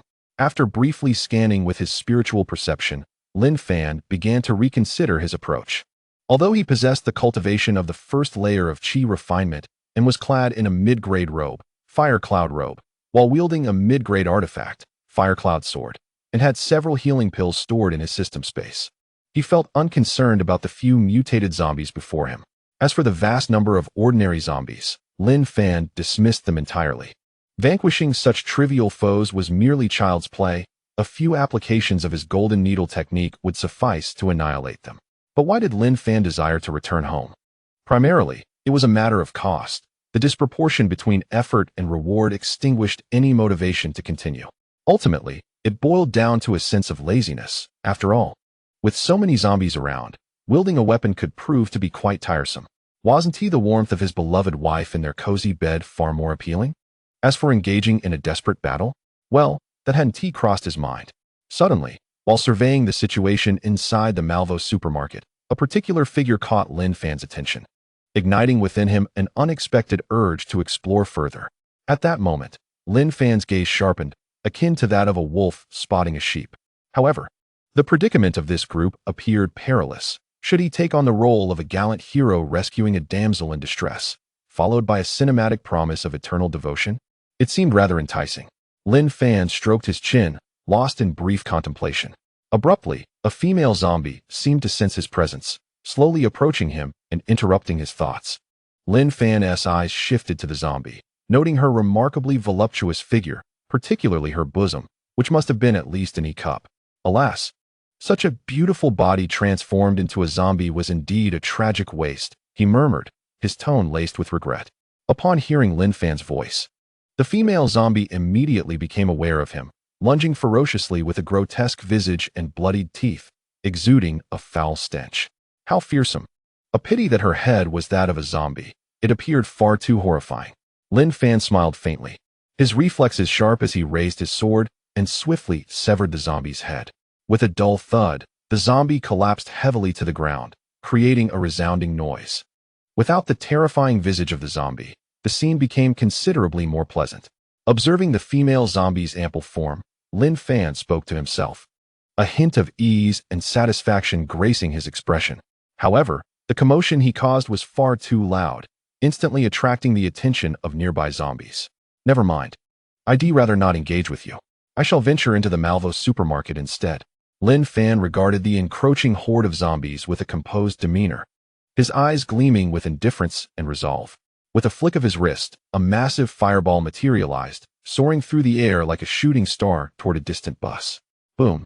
Accompanied by a thunderous explosion and fierce flames, it immediately captured the attention of numerous zombies in Malvo Square, including a few with extraordinary abilities. Lin Fan then concentrated his spiritual energy, rapidly infusing it into his fire cloud robe, which subsequently enveloped him in flames. In an instant, he dashed toward the side entrance of the Malvo supermarket with astonishing speed and power. Before long, Lin Fan arrived at the side door of the Malvo supermarket, where the scene before him appeared relatively tranquil. Near the side entrance of the supermarket, the number of zombies is relatively sparse, yet a few solitary figures wander aimlessly, emitting low, guttural growls. Outside, several vans are parked alongside a massive modified truck, its body marred with distinct dents and bloodstains, evidence of a fierce struggle. Two individuals stand guard by the entrance of Malvo's supermarket, wielding an array of makeshift weapons, vigilantly observing their surroundings. One of them, a tall man clad in a heavy leather jacket, grips a formidable spiked club. The other, shorter in stature yet agile, brandishes a sharp, curved blade, his eyes sharp and alert, ever prepared to confront any sudden threat. Who are you? As Lin Fan approaches the side door, the two guardians immediately redirect their attention towards him, scrutinizing his every move with heightened wariness. The tall man, wearing a menacing expression, barks at Lin Fan, his voice laced with arrogance and authority. Hey, kid, what are you doing here? Undeterred, Lin Fan retorts, Hey, I'm here at Malvo supermarket for shopping. What else would I be doing? His tone carries a hint of nonchalance, mockery, and disdain, perfectly encapsulating his laid-back and indifferent demeanor. The tall and short men exchange glances, clearly displeased and enraged by Lin Fan's response. The shorter man swiftly interjects, attempting to clarify. This place belongs to our dog of war gang. You need to leave at once. Upon hearing their explanation, Lin Fan cannot help but chuckle, a tinge of sarcasm and disdain in his voice as he quips. Who is the leader of your so-called dog of war gang? Is he the grand proprietor of Malvo supermarket? The tall man's anger ignites instantly, as he barks back at Lin Fan. Haven't we made it clear? This is the territory of our dog of war gang. What does it matter who our leader is or who the owner of Malvo supermarket is? Leave immediately or face the consequences. His tone is decidedly unfriendly, thick with threats and warnings. Lin Fan, amused by their bravado, allows a sly smile to play on his lips, his eyes sparkling with mockery. How intriguing. It seems you have resorted to violent territorial claims. Indeed, in this apocalyptic world, might is the ultimate truth. He has always recognized this reality, and his lengthy discourse is merely a playful banter with them. However, he is slightly taken aback by how swiftly the order of modern civilization has crumbled. Within a mere 3 days, factions have begun to form, resorting to violence to seize resources. The gang leader must be quite the character, although the name Dog of War Gang strikes him as rather peculiar. Kid, stop wasting my time. Get lost now, or you will bear the consequences, the tall man threatens, gripping his spiked club tightly as he advances menacingly towards Lin Fan. A fierce expression crosses his face, and his eyes glint with menace, clearly prepared to expel Lin Fan with force. The short man squinted his eyes, fixating on the scene before him. The communicator in his grasp was clenched tightly, his fingertips quivering slightly, poised to summon assistance at a moment's notice. Lin Fan, observing this, couldn't he help but smile faintly. This is what you have compelled me to do. The smile that graced his lips hinted at a touch of coldness and mockery. In an instant, an invisible force surged from Lin Fan, exuding an eerie aura as it coalesced into an almost translucent ethereal light, aimed directly at the tall man's psyche. This was Lin Fan's spell, Charm. In the blink of an eye, the tall man halted, relinquishing his spiked club as a vacant expression washed over his face, his eyes devoid of alertness. The short man, witnessing this unsettling transformation, was immediately gripped by a chill and swiftly activated his communicator, preparing to call for help. However, just as the short man took action, that same invisible force swiftly invaded his body and mind, rendering his gaze vacant and stripping away his autonomy. Hello, monkey. Is there anything unusual on your end? A coarse voice emanated from the communicator, imbued with a deep, gravelly timbre that conveyed a sense of raw power and authority, akin to the jarring sound of steel scraping against steel. The dazed short man lifted the communicator to his ear and replied in a nonchalant tone. Hey, second brother. Everything is fine here. I merely accidentally activated the communicator. The second brother referred to as none other than Li Kaiki, the second in command of the Divine Dog Gang, who, alongside his elder brother Li Kaidong, had founded the organization. Hailing from a family with deep-rooted ties to the underworld, they had, through generations of effort, succeeded in completely cleansing their reputation in their own generation, emerging as renowned entrepreneurs and philanthropists in the city. Both brothers had a profound fondness for dogs, particularly those of a fierce disposition, and as wealthy individuals, they were never short of funds. Thus, they housed numerous ferocious dogs. This affinity was one of the inspirations behind the name Divine Dog Gang. Oh, that's good to hear. Be cautious. Keep a close watch at the entrance and ensure that the pigs and dogs don't wander in. Also, keep an eye on the vans and trucks at the door. If anything goes awry, I will personally toss you to the zombies as a meal. Li Kaiki's tone was cold and severe. Without waiting for a response from the short man, he abruptly ended the call. He then turned to his subordinates, casting a sharp gaze over them. His demeanor grave. Be swift in your actions. The sooner we finish, the sooner we can return home. The subordinates immediately felt the weight of Li Kaiki's authority and pressure, nodding in agreement, their expressions serious and tense.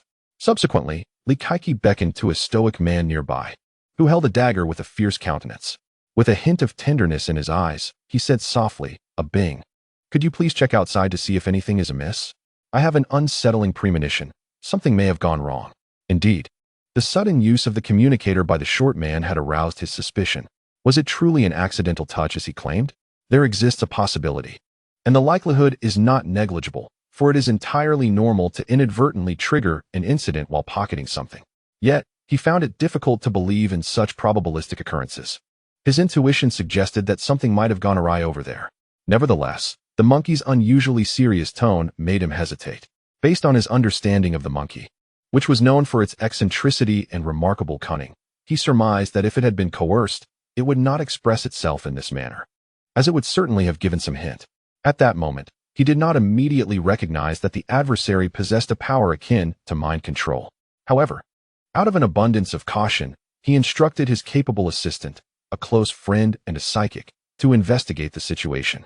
Upon hearing Li Kaiki's words, the expressionless man promptly ceased his actions, accepting the task without hesitation and responding in a calm, indifferent tone. Understood, second brother, I shall take a look. His face remained impassive, yet a glimmer of alertness flickered in his gaze. Subsequently, the expressionless man deftly grasped his dagger and nimbly made his way to the door. Watching him depart, Li Kaiki bent down to stroke the massive wolf dog that was gnawing on a bone at his feet. Judging by its appearance, the creature seemed to belong to the German Shepherd breed. A hint of concern and reliance colored his voice as he said, "Howl, celestial dog, if any trouble arises. You must protect me." The wolf dog responded with a soft bark, seemingly comprehending Li Kaiki's words. Hearing his wolf dog's reply, Li Kaiki gradually regained his composure. For the beast beneath him was no ordinary creature. It was a fantastic beast, awakened by its latent powers, possessing strength that surpassed that of typical psychics and psychic zombies.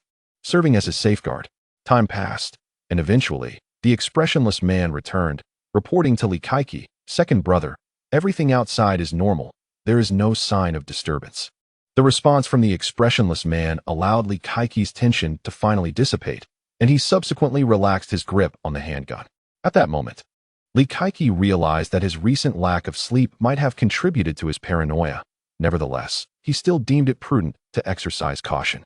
However, he remained oblivious to the fact that the expressionless man's eyes appeared somewhat vacant, as if in a daze. Perhaps the expressionless man was inherently taciturn and lacked a sense of presence, which is why such an expression did not draw the attention of others. Chapter 20. The Divine Dog's Assistants. Let us rewind time a few minutes. After the communication with Li Kaiki had concluded and the communicator was hung up, the short figure, known as the monkey, whose name was Wang Xuanxing, set down the device and stared blankly at Lin Fan, awaiting his instructions. Beside him stood the taller figure, named Gao Vida, who likewise gazed vacantly at Lin Fan.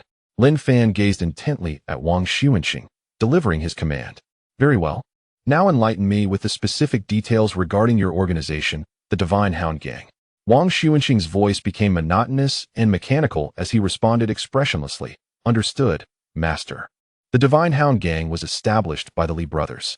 As Wang Xuanxing recounted the tale, Lin Fan gradually acquired a deeper understanding of the Divine Hound Gang's particulars. This gang was founded on the very first day of the apocalypse by the fourth-generation Li brothers, Li Kaidong and Li Kaiki, who, possessing a background steeped in the underworld, gathered former enforcers, gang members, servants, and a host of survivors to form a novel faction, essentially a sanctuary for survivors amidst the chaos of the end times. The base of operations was located within the opulent Chongyang Hotel, one of the largest establishments in the city, equipped with comprehensive facilities. Inside the hotel, there existed not only granaries for storing provisions, cold storage for meat, generators, and heaters, but also wells, pumps, and water storage systems that provided a self-sustaining water source. Moreover, following the gang's rampant plunder over the past few days, the resources accumulated within the Chongyang Hotel had grown even more abundant. As Lin Fan absorbed this information, a surge of impulsive desire to seize the location washed over him.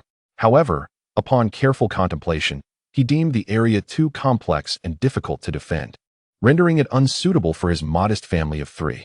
The gang was aptly named the Divine Hound Gang, primarily due to the brothers' penchant for breeding fierce dogs, and indeed, they possessed extraordinary hounds, 3, to be precise, that were imbued with supernatural abilities.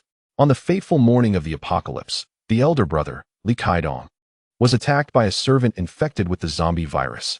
Fortuitously, he was protected by his loyal wolfhound, which he had nurtured since childhood, allowing him to escape peril. In a fierce confrontation with the undead, the wolfhound astonishingly devoured a portion of the zombie's skull, within which lay a white crystal core of supernatural energy. Upon consuming the core, the wolfhound successfully awakened and began its evolution into a mystical beast. This revelation swiftly captured the attention of Li Kaidong and Li Kaiki, who commenced feeding other fierce dogs with these energy cores. However, the success rate for awakening was dismally low, ultimately resulting in only 3 dogs evolving into supernatural hounds. The awakened supernatural hounds were extraordinarily powerful, surpassing the capabilities of ordinary supernatural beings and even the undead. They exhibited extraordinary strength and abilities that transcended human comprehension. Thus, armed with formidable mystical beasts and a cache of small firearms, the Divine Hound Gang swiftly ascended to prominence in the early days of the apocalypse, embarking on territorial expansion, seizing scarce resources, and engaging in heinous acts of violence and plunder. Indeed, the Li family possessed small firearms. While the imperial gun control laws were exceedingly strict prior to the apocalypse, for a wealthy family with underworld ties like the Li's, acquiring smaller firearms such as handguns and rifles was feasible, though obtaining larger weaponry like sniper rifles or rocket launchers remained improbable. By now, Lin Fan had gradually come to comprehend the superficial strength of the Shinkong Gang, which comprised 4 extraordinary individuals, 3 supernatural canines, several hundred members, and a handful of small firearms. The 4 extraordinary individuals included the gang leader, Li Kaidong, whose ability was metal body transformation, the third in command, Zhang Qingba, who wielded the power of flame projection, the fourth in command, Meng Tianyu, who possessed the ability of stealth, and the ace enforcer, Li Bing, who could manipulate shadows. The 3 extraordinary canines were Li Kaidong's Bear 1 and Bear 2, alongside Li Kaiki's howling celestial dog. Bear 1, a hybrid of a Tibetan Mastiff and a wolf dog, had the ability to grow in size, while Bear 2, a Rottweiler, exhibited the ability of rapid electric movement, its body shimmering with electricity during the execution of its power. Li Kaiki's howling celestial dog, a crossbreed of a German shepherd and a wolf dog, had the capacity for sonic attacks. The naming conventions reveal the distinct personalities of Li Kaidong and Li Kaiki, with the former being impulsive and favoring violence, while the latter is more cautious. This caution, which is characteristic of his position as the second in command of the Shinkong Gang, has led him to possess a plethora of resources yet delay his own awakening of abilities. He fears failure, hence his reluctance to attempt it. Furthermore, according to Wang Xuanxing's account, after several days of combating the zombies, many firearms within the Shinkong Gang had nearly exhausted their ammunition, leaving only a dozen handguns. Although it could not be ruled out that the upper echelon had consciously hidden some of the ammunition. Such a degree of power at this nascent stage of the apocalypse, especially only 4 days into its onset, is undeniably formidable. However, in Lin Fan's eyes, it was inconsequential. As a cultivator, his confidence was unyielding. By the way, how many individuals do you currently have here? Lin Fan inquired further of Wang Xuanqing.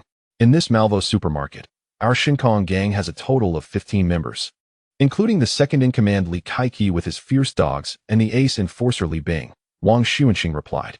Suddenly, Lin Fan's spiritual perception detected a man descending the stairs and approaching, an extraordinary being who appeared to be the ace enforcer Li Bing, as mentioned by Wang Xuanqing.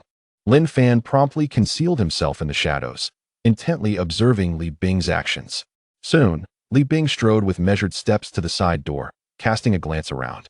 Upon seeing that Gao Vida and Wang Xuanqing were acting normally, he let out a sigh of relief. Brother Bing, Gao Vida greeted expressionlessly upon Li Bing's arrival. Brother Bing, why have you come down? Wang Xuanqing also inquired with an impassive demeanor.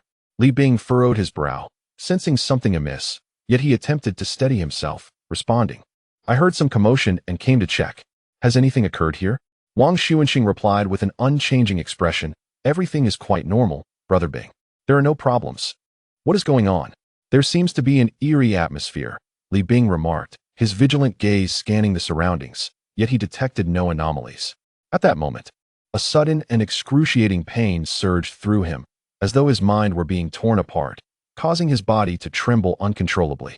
He became acutely aware of a powerful and insidious force eroding his consciousness and physical form. Alarmed, he thought, someone is using mental powers to attack me. Li Bing's complexion turned ashen, beads of sweat forming on his forehead. He struggled to retreat, pounding his head in a desperate attempt to rid himself of this threatening force. Yet ultimately, he found himself ensnared in a futile struggle. Gradually, his gaze became hollow, devoid of vitality, as if he had transformed into a mere walking corpse. Lin Fan observed from the shadows, a sly smile playing on his lips. He had successfully ensnared Li Bing, rendering him a mere puppet. With confidence, Lin Fan approached the group after witnessing his triumph over Li Bing, a slight smile gracing his features as he reflected, it seems I must be cautious. The charm technique can barely control those with abilities, requiring a covert strike and a lapse of 4 to 5 seconds for effective domination. However, this execution has gone rather smoothly. Indeed, Lin Fan's ability to manipulate Li Bing, an ability wielder, was a remarkable feat, largely due to the element of surprise and Li Bing's unguarded state. Were they to face each other directly, success would have been improbable. Subsequently, Lin Fan fixed his gaze upon the controlled Li Bing, issuing commands for him to report false information to Li Kaiki, ensuring that no suspicion would arise. Following Lin Fan's directive, Li Bing, expressionless, slowly entered the Malvo supermarket. Lin Fan then turned his attention to Gao Vida and Wang Xuanqing, his eyes growing cold and merciless. In a chilling tone, he declared, You have outlived your usefulness. You may leave now. There was no trace of compassion on Lin Fan's face. He regarded them as mere pawns, and now that they had become utterly dispensable, he would not hesitate to cast them aside. Without delay, Lin Fan commanded Gao Vida and Wang Xuanqing to seize their weapons and charge towards the nearby zombies. Thus commenced a fierce battle between the living and the undead, both sides fighting with relentless fervor, igniting a sense of exhilaration. Chapter 21. Internal strife. After observing the clash between Gao Vida and Wang Xuanqing and the zombies for a while, Lin Fan found himself utterly bored. Consequently, he released his hold over the two, his expression indifferent as he turned to enter the Malvo supermarket, where a far more exhilarating battle was unfolding, filling him with anticipation. Suddenly abandoned by Lin Fan, Gao Vida and Wang Xuanqing regained their senses, staring bewilderedly at the retreating figure of Lin Fan, utterly perplexed by the turn of events. However, their confusion was swiftly shattered by the advancing zombies before them. At this moment, Gao Vida's gaze was filled with terror and disbelief. He staggered back a few steps, trembling as he clutched his weapon. His body quaked involuntarily, and though he yearned to scream, no sound escaped his lips. Fear had completely engulfed his mind. Meanwhile, Wang Xuanqing appeared pale, his eyes brimming with horror and despair. He attempted to struggle, yet his legs felt unresponsive, as if shackled by an invisible force. His movements were rigid, ensnared in an inescapable nightmare. At that instant, a horde of zombies surged forth, enveloping them like a dark tide. Gao Vida and Wang Xuanqing collapsed helplessly, dragged deeper into the throng. Their bodies were mercilessly gnawed and torn apart, their terrified cries abruptly silenced in the air. Expressions of boundless agony and despair etched upon their faces. They ultimately vanished amidst the relentless swarm, leaving only the distant sound of gnawing and the lingering scent of blood. A testament to their tragic fate. Upon entering the Malvo supermarket, Lin Fan was enveloped by familiar scents and an expansive space. The interior was dimly lit, with the occasional bulb casting a feeble glow, projecting indistinct shadows. The spacious aisles were clearly visible, dust settling upon the floor, yet remaining relatively tidy. The layout of the Malvo supermarket adhered to classic commercial principles, with shelves and displays organized methodically and departments categorized for customer convenience. At that moment, the products on the shelves were arranged neatly. Although many items had likely diminished, one could still find a variety of essential goods and food. As a large chain supermarket, Malvo featured a multi-level structure. Each floor's layout varied slightly, with the ground floor typically housing fresh produce, daily necessities, and household items, while upper levels might contain appliances, clothing, and entertainment areas. On the third floor of Malvo, the carefully orchestrated drama that Lin Fan had arranged was quietly unfolding. Li Kaiki, having received false intelligence from Li Bing, exhaled in relief, lowering his guard, believing all was well. However, in an instant, Li Kaiki's expression morphed into one of sheer terror. His eyes widened, mouth agape, yearning to issue a warning, yet no sound emerged, as if suppressed by an invisible force. In that moment, he was consumed by despair and helplessness, struggling futilely against his body, which had become entirely unresponsive. Meanwhile, the impassive Li Bing stood before him, his eyes cold and profound, devoid of any emotion. It was him. It was him. It was our own. Li Bing wielded his unique ability of shadow manipulation, ruthlessly seizing control over Li Kaiki's body. Continuing, Li Bing coldly manipulated Li Kaiki's arm, directing the gun in his hand towards the head of the wolf dog gnawing on a bone below. Without a moment's hesitation, he pulled the trigger. Bang, bang, bang. The gunfire reverberated throughout the vast expanse of the supermarket's third floor. Each shot fired with a chilling intent aimed at the wolf dog's head. The creature howled in agony, its injured head succumbing instantly to a frenzy. Its teeth clenched in a tumult of rage and madness. In that moment, it instinctively retaliated, biting down fiercely on Li Kaiki's arm, blood gushing forth in an instant. Li Kaiki's face contorted in pain, a scream erupting as he struggled to free himself from the wolf dog's grip. Yet he found himself unable to exert control over his own body. Ultimately, his injured arm hung limply, blood flowing profusely, pain coursing through him. Li Bing stood by, his expression impassive, observing the scene unfold with not a flicker of emotion in his eyes, seemingly indifferent to Li Kaiki's suffering. The members of the Divine Dog Gang nearby witnessed this horrific spectacle, their faces betraying shock and terror as they began to retreat, gripped by fear of Li Bing's formidable power. Meanwhile, 4 or 5 senior members of the gang, armed and resolute, aimed their weapons at Li Bing, unhesitatingly unleashing a barrage of gunfire. Bang, bang, bang. The sharp sounds echoed relentlessly within the supermarket. However, as a powerful adept, Li Bing's reflexes were extraordinarily swift. A dark shadowy barrier rose instantaneously, perfectly deflecting all the bullets. Following this, Li Bing waved his right hand forcefully, conjuring an array of spiked shadows that surged forth like spears of the night, launching a brutal assault on the members of the Divine Dog Gang. Confronted with this terrifying onslaught, the gang members were plunged into panic and despair. They scrambled to evade the lethal spikes, yet found no refuge. Some were impaled through the chest, collapsing in agony, blood spurting forth. Others were struck in the head, losing consciousness immediately. Still others had their limbs pierced, letting out piercing cries of distress. At that moment, a man struggled to stand despite his grave injuries, defiantly roaring at Li Bing. Li Bing, why? Why have you betrayed us? Li Bing stared impassively at his former comrade, his gaze devoid of warmth. In an instant, a spear-shaped shadow materialized, mercilessly piercing through the man's body. Blood sprayed forth as he fell, his eyes filled with despair and confusion. At this juncture, The severely injured wolf dog gazed reproachfully at its master, Li Kaiki, who had yet to regain control of his body. Unable to speak, he could only fix a terrified and furious stare upon the traitorous Li Bing. Within his heart, a fierce blaze of anger flickered, yet simultaneously, a tinge of desolation and helplessness lingered. He incessantly questioned Li Bing, imploring him to reveal the reason for his betrayal and the cruelty directed towards him. They had grown up together, sharing an unbreakable bond, a camaraderie that was akin to that of brothers. Meanwhile, the wolf dog, now fully aware, swiftly comprehended its master's intent. It pivoted, fixating its gaze upon Li Bing, baring its sharp teeth before launching a sudden assault. Confronted with the ferocious attack of the wolf dog, Li Bing reacted with alacrity, attempting to employ his shadow manipulation abilities to thwart the beast's onslaught. He conjured a shadowy mire upon the ground, where countless shadowy tendrils emerged, seeking to ensnare the wolf dog in a tight embrace. However, the creature, propelled by its formidable speed and strength, violently traversed through the shadowy swamp, its momentum scarcely diminished. In an instant, it had closed the distance to Li Bing, unleashing a flurry of lethal claw strikes.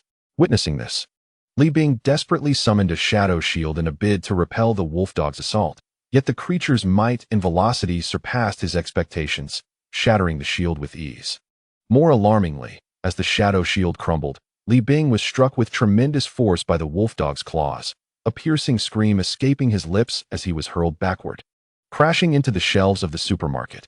Splintered wood and scattered goods tumbled around him, hitting the ground with a dull thud. In a mere moment, he lay upon the floor, his chest rent open, blood gushing forth. Meanwhile, the wolf dog stood triumphantly, its gaze fixed on the fallen Li Bing. A low growl reverberating through the air, exuding an aura of primal ferocity and savagery. Chapter 22. External threats. My hand. Kill him, quickly kill him. Due to the severity of Li Bing's injuries, Li Kaiki immediately reclaimed control of his body. A wave of excruciating pain surged through him as he clutched his wounded arm, weeping helplessly while calling out in distress. The remaining members of the Divine Dog Brigade, still capable of action, swiftly responded, rushing to Li Kaiki's side to tend to his wounds and attempt to staunch the bleeding. Simultaneously, the tumultuous battle had stirred a cacophony that captured the attention of the zombies within the supermarket.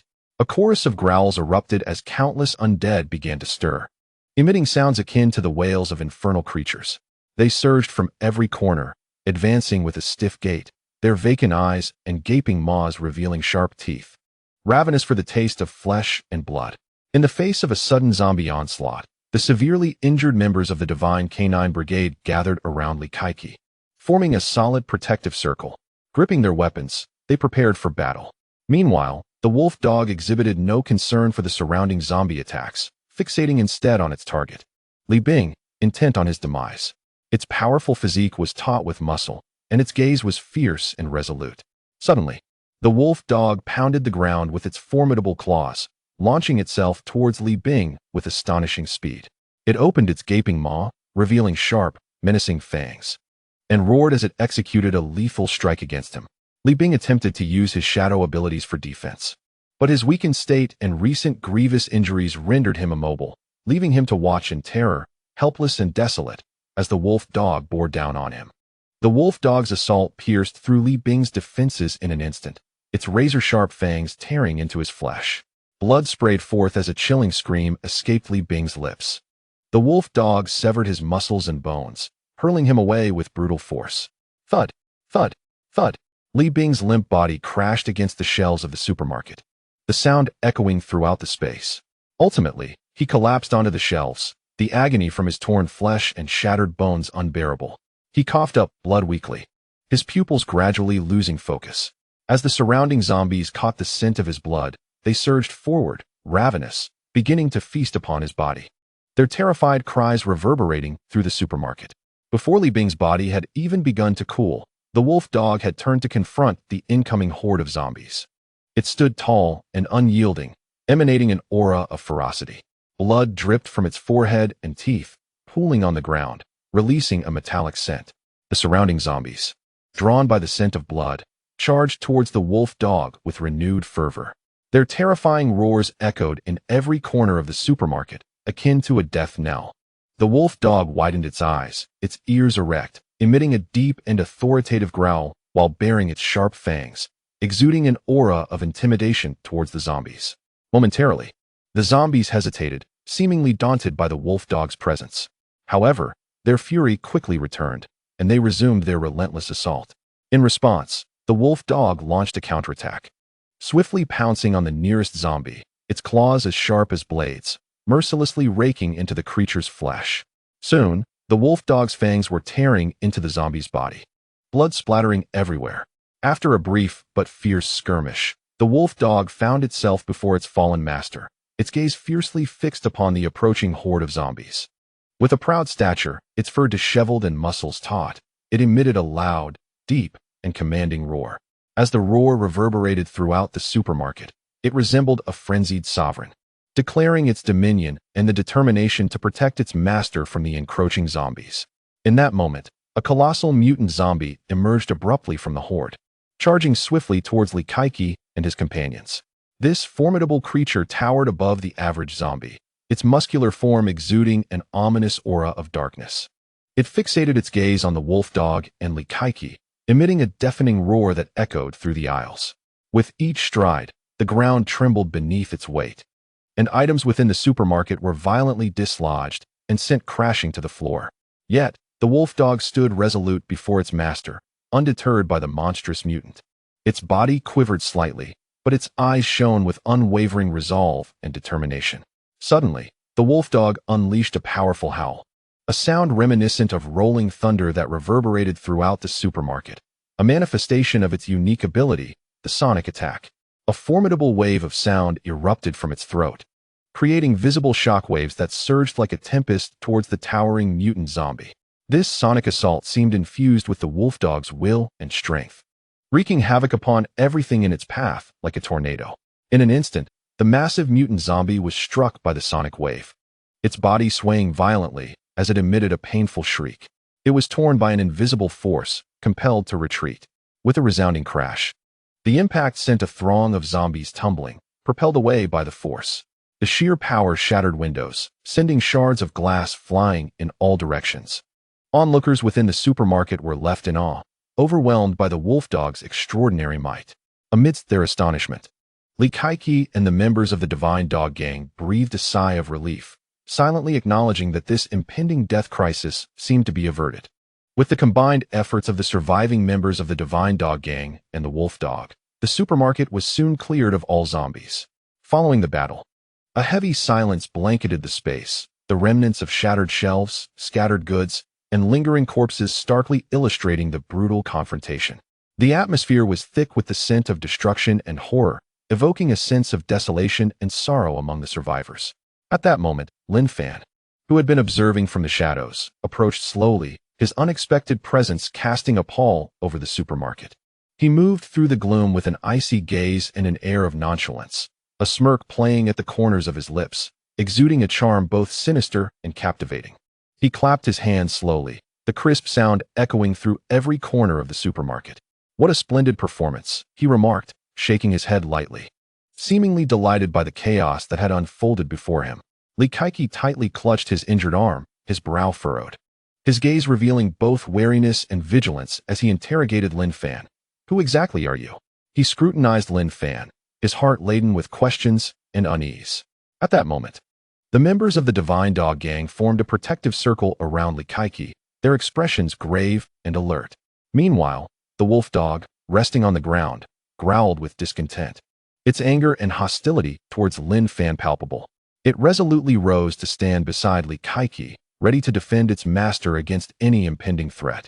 However, after enduring a fierce battle, most of them were gravely injured, finding it exceedingly difficult to remain upright. The wolf dog, with severe injuries to its head, had nearly lost its fighting capability after delivering a powerful blow, swaying unsteadily as it stood, its strength all but depleted. Despite this, it endeavored to maintain an alert and intimidating stance. The mantis stalks the cicada, while the yellow bird lies in wait. "And I am that yellow bird," Lin Fan replied to Likaiki, his tone brimming with arrogance and confidence. Likaiki, feeling a sense of helplessness, said, "I, Likaiki, concede. Whatever you desire, I can provide." He felt a sting of humiliation, Yet in the face of this unknown adversary, he had no choice but to endure. Lin Fan laughed heartily. Ha. That is what you said, not me. I haven't coerced you. A flicker of hesitation crossed Li Kaiqi's face, but he pressed on. Tell me, what do you want? Aware that he was now at a disadvantage, he sought to fathom the other's demands. Lin Fan gazed deeply into Li Kaiqi's eyes, a cunning glint illuminating his own. I desire two things, the wolf dog at your side and your heads. His voice was calm and cold, accompanied by a disconcertingly healthy smile. Chapter 23. The arrival of another group wolf dog and our heads? Upon hearing Lin Fan's words, Li Kaiqi's face paled with terror, and he hastily replied, Brother, please, do not jest. We can vacate this Malvo supermarket immediately and surrender everything here to you. Lin Fan, upon hearing this, let out a cold laugh. Let us not get too familiar, did I not mention? This was your promise, not mine. After all, words once spoken cannot be retracted. He dismissed Li Kaiqi's request with disdain. If I eliminate you, won't everything here become mine? Li Kaiqi sensed Lin Fan's unwavering intent to kill and nervously continued.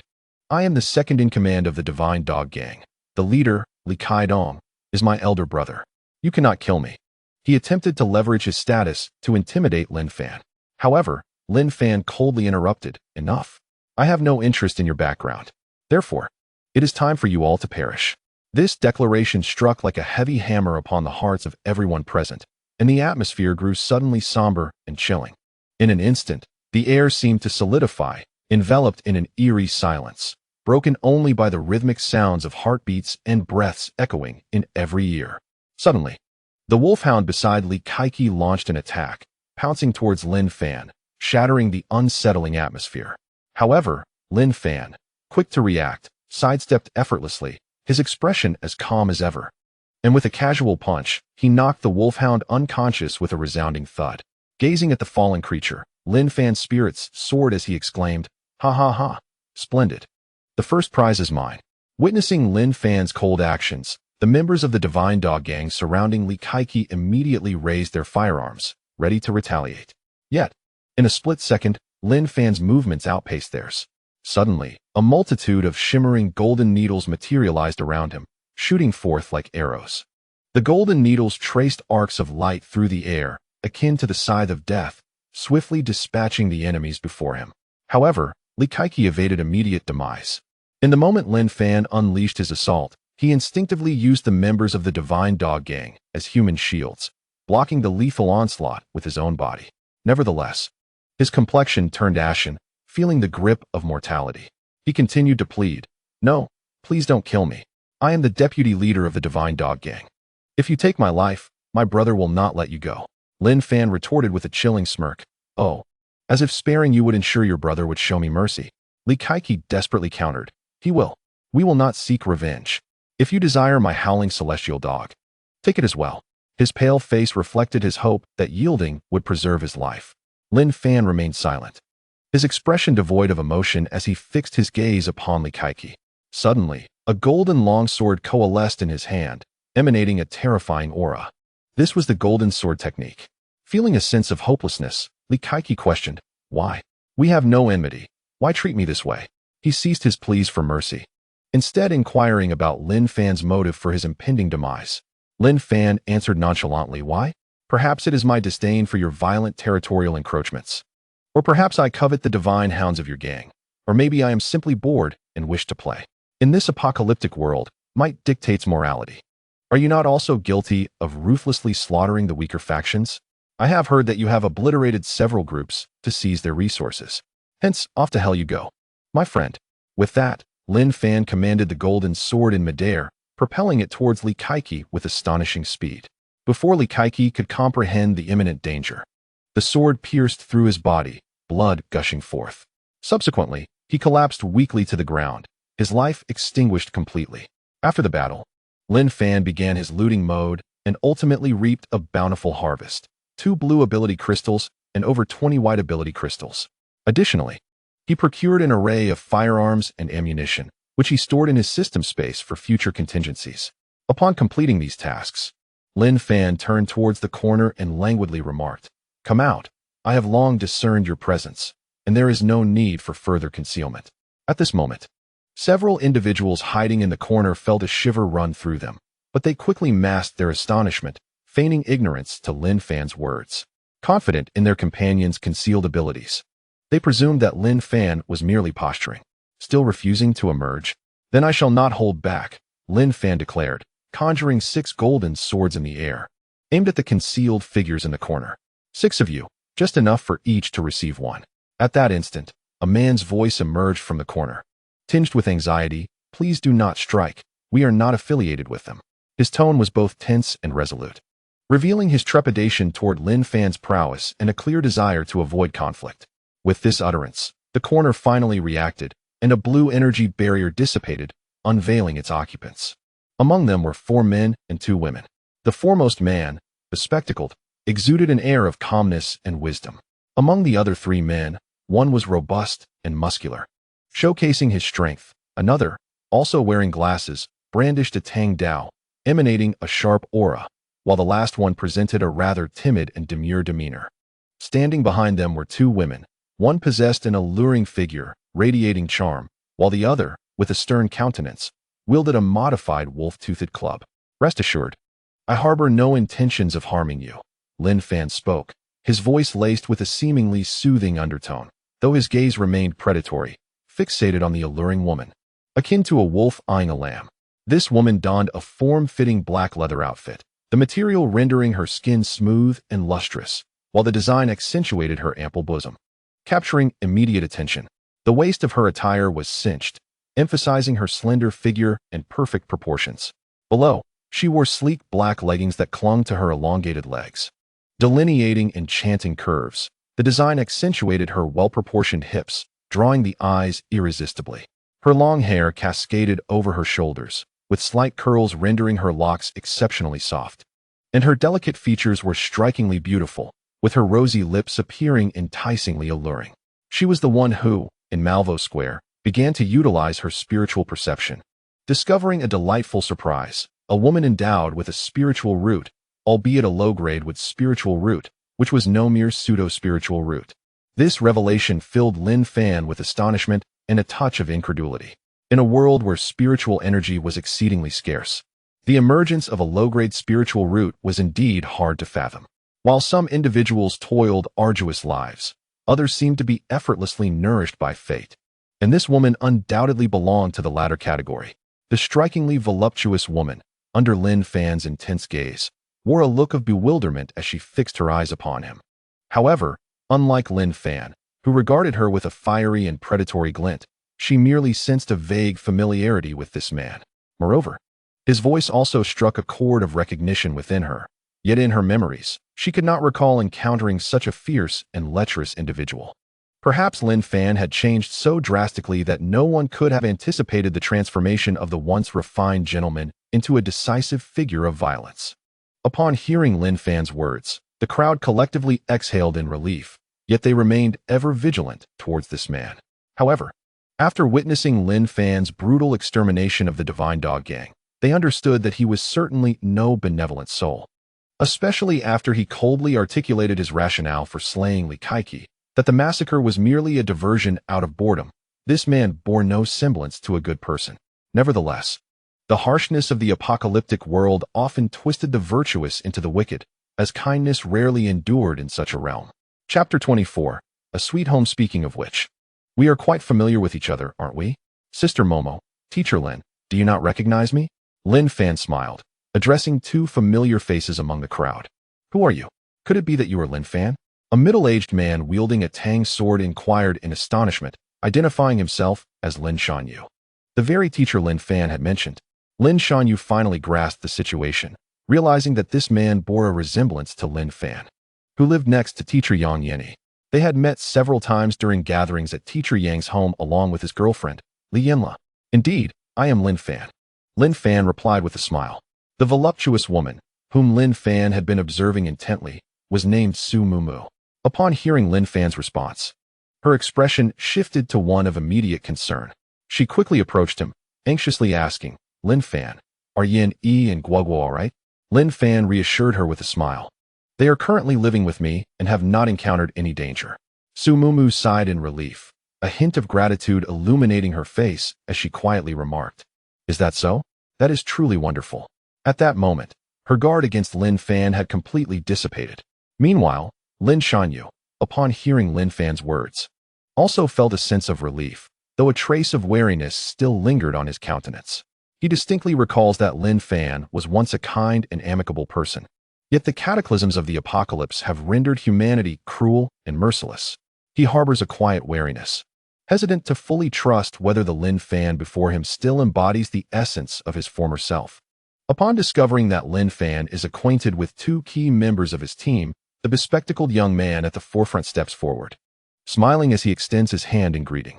"Hello, I am Li Yinghe, a surgeon." Lin Fan's brow furrows slightly, but he soon returns the smile. Shaking Li Yinghe's hand in response, "Greetings, I am Lin Fan.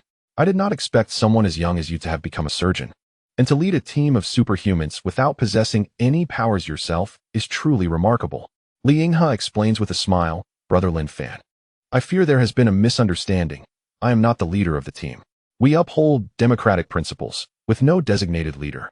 Lin Fan, slightly taken aback, reflects, "Democracy and freedom in this age of desolation are indeed luxuries. To discuss such ideals amidst the apocalypse is almost laughable."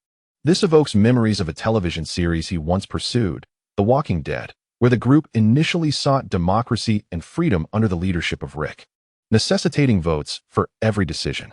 However, after enduring various tribulations, Rick ultimately awakened to the harsh realities, transforming into a dictator.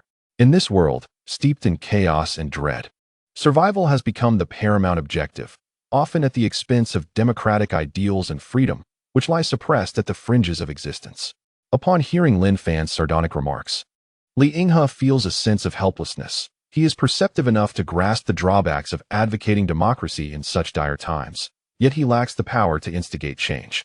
As the atmosphere grows increasingly frigid, Lin Shanyu and Su Mumu swiftly redirect the conversation, inquiring about Lin Fan's current circumstances with Yang Yinyi and Yang Gua. After careful consideration, Lin Fan reveals only basic information, guarding against disclosing anything that might jeopardize his safety. He understands that in this ruthless world, excessive information can pose even greater dangers. Learning that Lin Fan is without a team, Li Yinghe promptly extends an invitation for him to join their collective, hoping to collaborate for mutual survival and growth. However, Lin Fan unhesitatingly declines their earnest invitation. Gradually, through their dialogue, Lin Fan becomes acquainted with the fundamental details of this group. They all hail from the same apartment complex and, following the onset of the apocalypse, formed a community they have named Sweet Home. Among them, Lin Shanyu serves as a Chinese language teacher at Shanghai City No. 1 High School, and he is a colleague of Yang Yinyi. He possesses a family, including his supportive wife, Li Li, and their delightful daughter, Lin Kuer. Notably, Lin Kuer and Yang Gua are of the same age and attend the same kindergarten, which has fostered a closer relationship between Lin Shanyu and Yang Yinyi. Additionally, Su Mumu is also a teacher at Shanghai City No. 1 High School, specializing in biology. One woman, named Han Meiling, wielded a spiked bat fashioned from a baseball bat, and before the end of days, she was a dreamer pursuing a passion for music. Another member of the team, a bespectacled man named Li Yinghe, undertook the burdens of leadership without holding a formal title. Prior to the apocalypse, he had just begun his career as a surgeon, displaying a calm demeanor and sharp intellect, and he had a younger sister who had recently commenced her university studies. Among them was a large man named Song Minha, who had once been an imperial enforcer but had been inexplicably dismissed. He stood as the team's formidable strength, possessing the ability to enhance his physical prowess. Due to his past as an enforcer, he harbored a deep disdain for Lin Fan's indiscriminate slaughter of humanity. The final member, a refined gentleman named Gao Wei, was a university student and an ability wielder capable of generating a movable blue energy sphere centered around himself, which could completely conceal the bodies and muffle the sounds of those hidden within. It was this unique ability that allowed them to infiltrate the Malvo supermarket unscathed, scavenging supplies while evading detection from the Hound Gang. Were you the first to enter the Malvo supermarket, only to be ambushed by the Hound Gang, who then blocked your escape and trapped you here? Lin Fan inquired with a slight furrow in his brow. Yes, Su Mumu replied, her expression tinged with helplessness. The Hound Gang possesses overwhelming strength, and we dared not act recklessly. so we chose to hide and wait for them to leave before making our exit. Upon hearing this, Lin Fan did not mock their predicament. The Hound Gang outnumbered them by 2 or 3 times, armed with firearms, and accompanied by an ability-wielding dog and another adept. In contrast, they had only 2 ability wielders. One merely enhanced his strength, making him an easy target in combat, while the other lacked direct combat capabilities. Thus, given the disparity in their strengths, hiding was indeed the most prudent choice. How did you come to know the Hound Gang? Lin Fan continued to probe, his eyes glinting with interest. Li Yinghe furrowed his brow, paused in silence for a moment, then replied with a bitter smile, "They once sought to recruit us. But we found their methods too brutal and merciless, so we ultimately declined." He then shared further details about the Hound Gang. Information Lin Fan had already gleaned from Wang Xuanqing. As the sky gradually darkened, the dim light cast an air of gravity and oppression over the group. Lin Fan bid them farewell, stating, "The night is even more perilous than the day. We should hasten to gather supplies and return home." "Xiao Fan, do you truly not intend to bring Sister Yinny and Guoguo to join us?" Su Mumu could not help but ask once more as they parted ways, hoping to reunite their small group to face the harsh realities of their world together. Lin Fan paused momentarily, gazing deeply into Su Mumu's eyes, and gently reassured her. "Rest assured, Momo, we shall meet again. Perhaps by then, we will have become a family." Yet, beneath his tender words lay ulterior motives. At that moment, he had already begun to devise a plan that involved this kind-hearted woman, with the Divine Dog Gang serving as a crucial element of his scheme. Upon hearing Lin Fan's words, Su Mumu beamed with a sweet smile, believing that he intended to discuss a reunion with Sister Yinny, which would lead to her agreeing to join them. Unbeknownst to her, Lin Fan's intentions were in stark contrast to her assumptions. He aimed to incorporate them into his own team. Lin Fan understood that it was not yet the opportune moment to recruit them. He planned to ascend to the second tier of the Qi refinement stage before taking his family and other chosen subordinates to seek a new abode, gradually establishing a city of hope. He estimated that it would take merely 4 or 5 days to achieve his advancement. The Divine Dog Gang's headquarters appeared to be a promising choice for now. As for their sweet home, the so-called democratic family, Lin Fan held little regard. He aspired only to be the master of all. Chapter 25. Departure, Speculations, and Concerns at the Moment of Parting. Lin Fan retrieved a delicate spiritual talisman pendant from his pocket, system space, and gently handed it to Su Mumu. The talisman was a first-tier low-grade charm, a protective amulet he had just purchased from the system store for 500 points. He gazed earnestly at Su Mumu and sincerely advised, "Sister Momo, this talisman was a protective charm my mother sought during her lifetime. It is remarkably effective.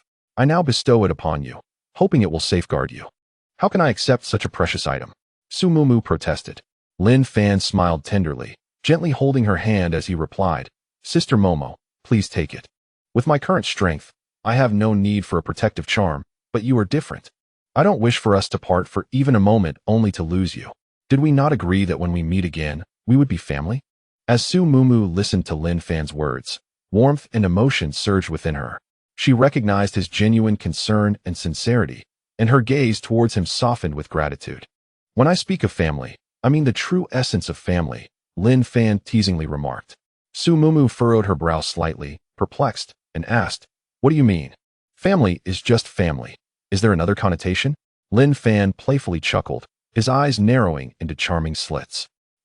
Never mind. I cannot explain this to you."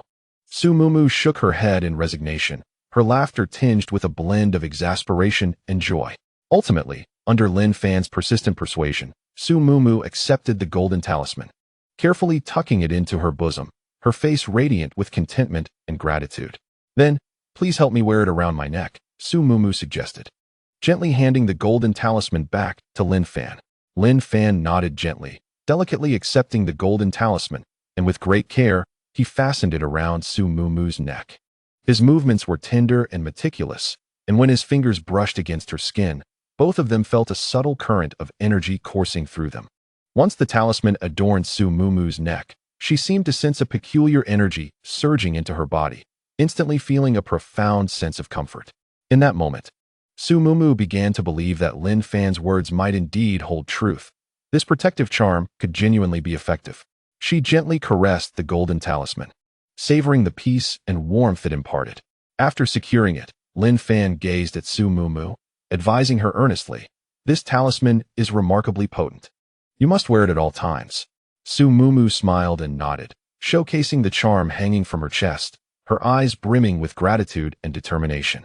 "Rest assured, I will always keep it close," she promised solemnly. However, at that moment, Lin Fan's gaze was not fixed on the talisman but rather drawn to other sights. Captivated by Su Mumu's prominent features, unable to look away, thoughts involuntarily surged in his mind. 36D, a hint of mischief igniting within him. He swallowed hard, silently contemplating, "Sister Mumu, this is merely a preliminary investment, but interest will surely accrue. In the future, I shall repay you manifold." Su Mumu, sensing Lin Fan's gaze, felt a blush creep onto her cheeks, shyly meeting his eyes. In that instant, the atmosphere between them grew ambiguous and delicate, as if silently exchanging emotions and tenderness. Soon, Lin Fan cradled the enormous, unconscious wolf dog and departed from the group, embarking on a quest within the Malvo supermarket to gather the items he required. Meanwhile, Su Mumu watched his retreating figure, her fingers gently brushing the protective talisman around her neck, her heart filled with concern and longing. She silently prayed for Lin Fan's safety, nurturing hopes of a future where they could become a family. "Sister Mumu, stop looking. He has already gone far," Han Meiling gently reminded, observing Su Mumu's wistful expression. After being teased by Han Meiling, Su Mumu's face flushed deeper, awkwardly diverting her gaze. "Sister Mumu, though I do not wish to dampen your spirits, I must caution you. Lin Fan is quite dangerous, and I would prefer you not to become too entangled," Han Meiling expressed with genuine concern, her protective instincts towards Su Mumu evident. "Oh, I harbor no such intentions. I merely regard him as family," Su Mumu replied resolutely, not perceiving any special feelings toward Lin Fan, viewing him solely as an important relative. "We had known Lin Fan long before the apocalypse. His relationship with his girlfriend is exceedingly close, so he should not harbor any particular feelings for you, right?" Lin Shanyu interjected, attempting to allay Han Meiling's apprehensions. "Uncle Lin, I must respectfully disagree with your assertion. You claim that Lin Fan has a girlfriend with whom he shares a close relationship. However, when you inquired about his current circumstances, he refrained from mentioning her at all. Instead, he spoke most frequently of his sister Yini." Han Meiling countered Lin Shanyu's viewpoint, asserting that Lin Fan undoubtedly harbors ambitions akin to those of Prime Minister Chao. A sentiment guided by a woman's intuition. Lin Shanyu fell silent, unable to muster a single word in rebuttal to Han Meiling's perspective. Meiling's observations were astute. There was indeed something peculiar about Lin Fan.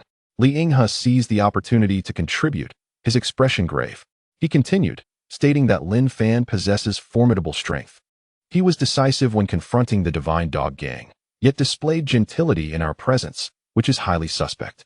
Thus, it is likely that he harbors ulterior motives towards us.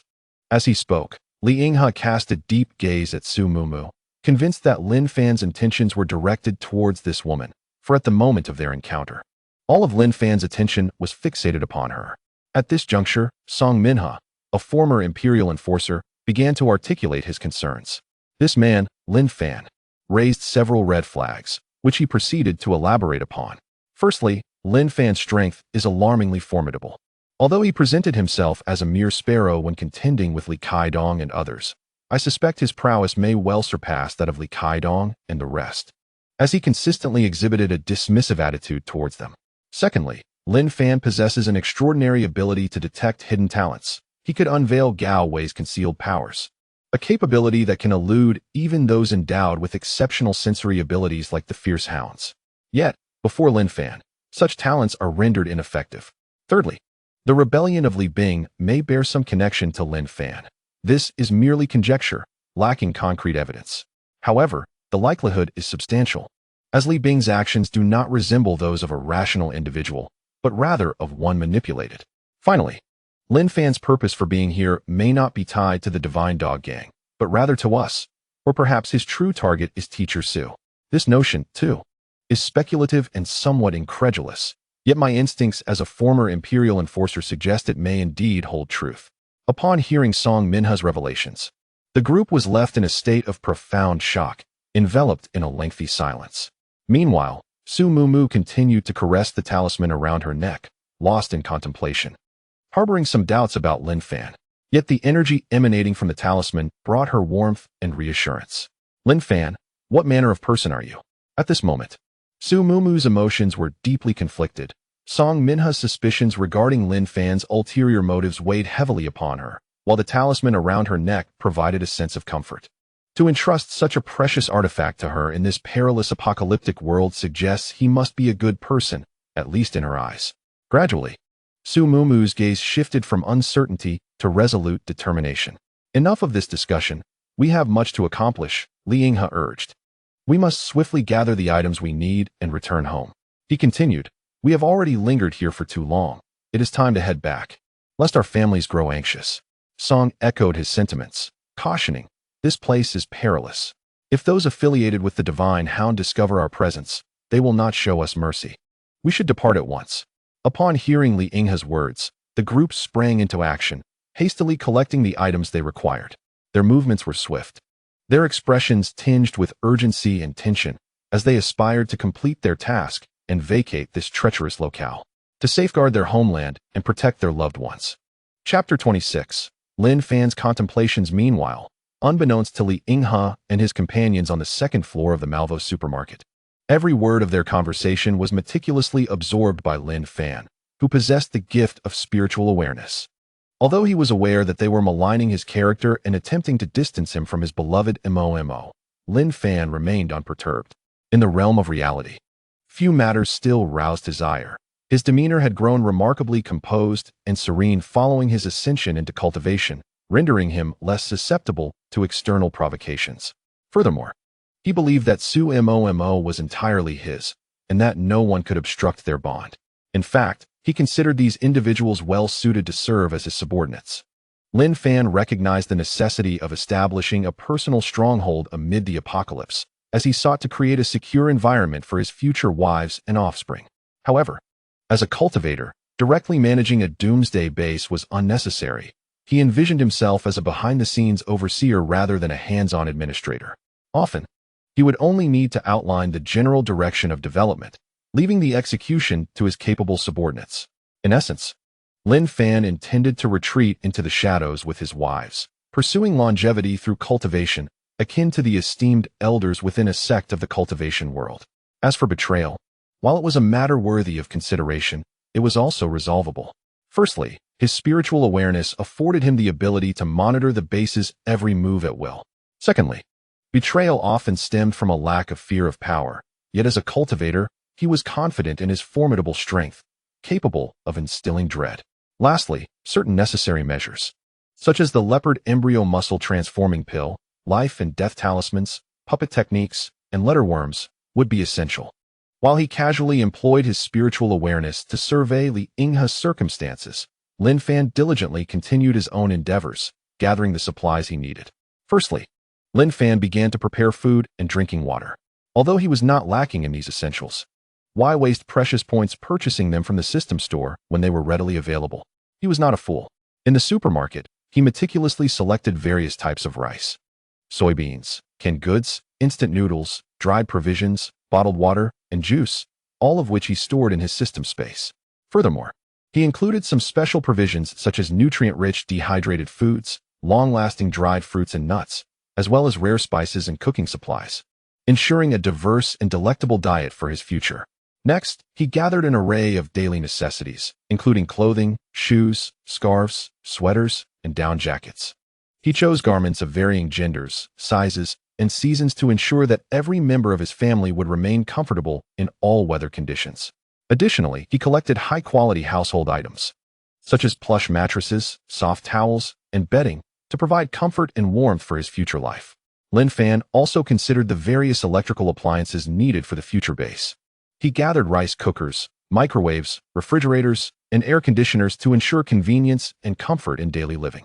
Of course, he didn't forget to provide entertainment devices for himself, selecting high-quality televisions, sound systems, and gaming consoles to satisfy his family's leisure needs. Moreover, he recognized the importance of medical supplies and collected common medications, such as cold medicine, fever reducers, and band-aids, to address potential minor illnesses and accidents within the base. He also prepared basic first aid supplies and medical equipment for unforeseen circumstances. With an eye toward his future offspring, Lin Fan paid special attention to children's necessities. He procured various infant formulas, diapers, and hygiene products to meet the needs of children. Additionally, he carefully selected suitable toys, children's comic books, and educational games, hoping to provide a joyful environment for their growth.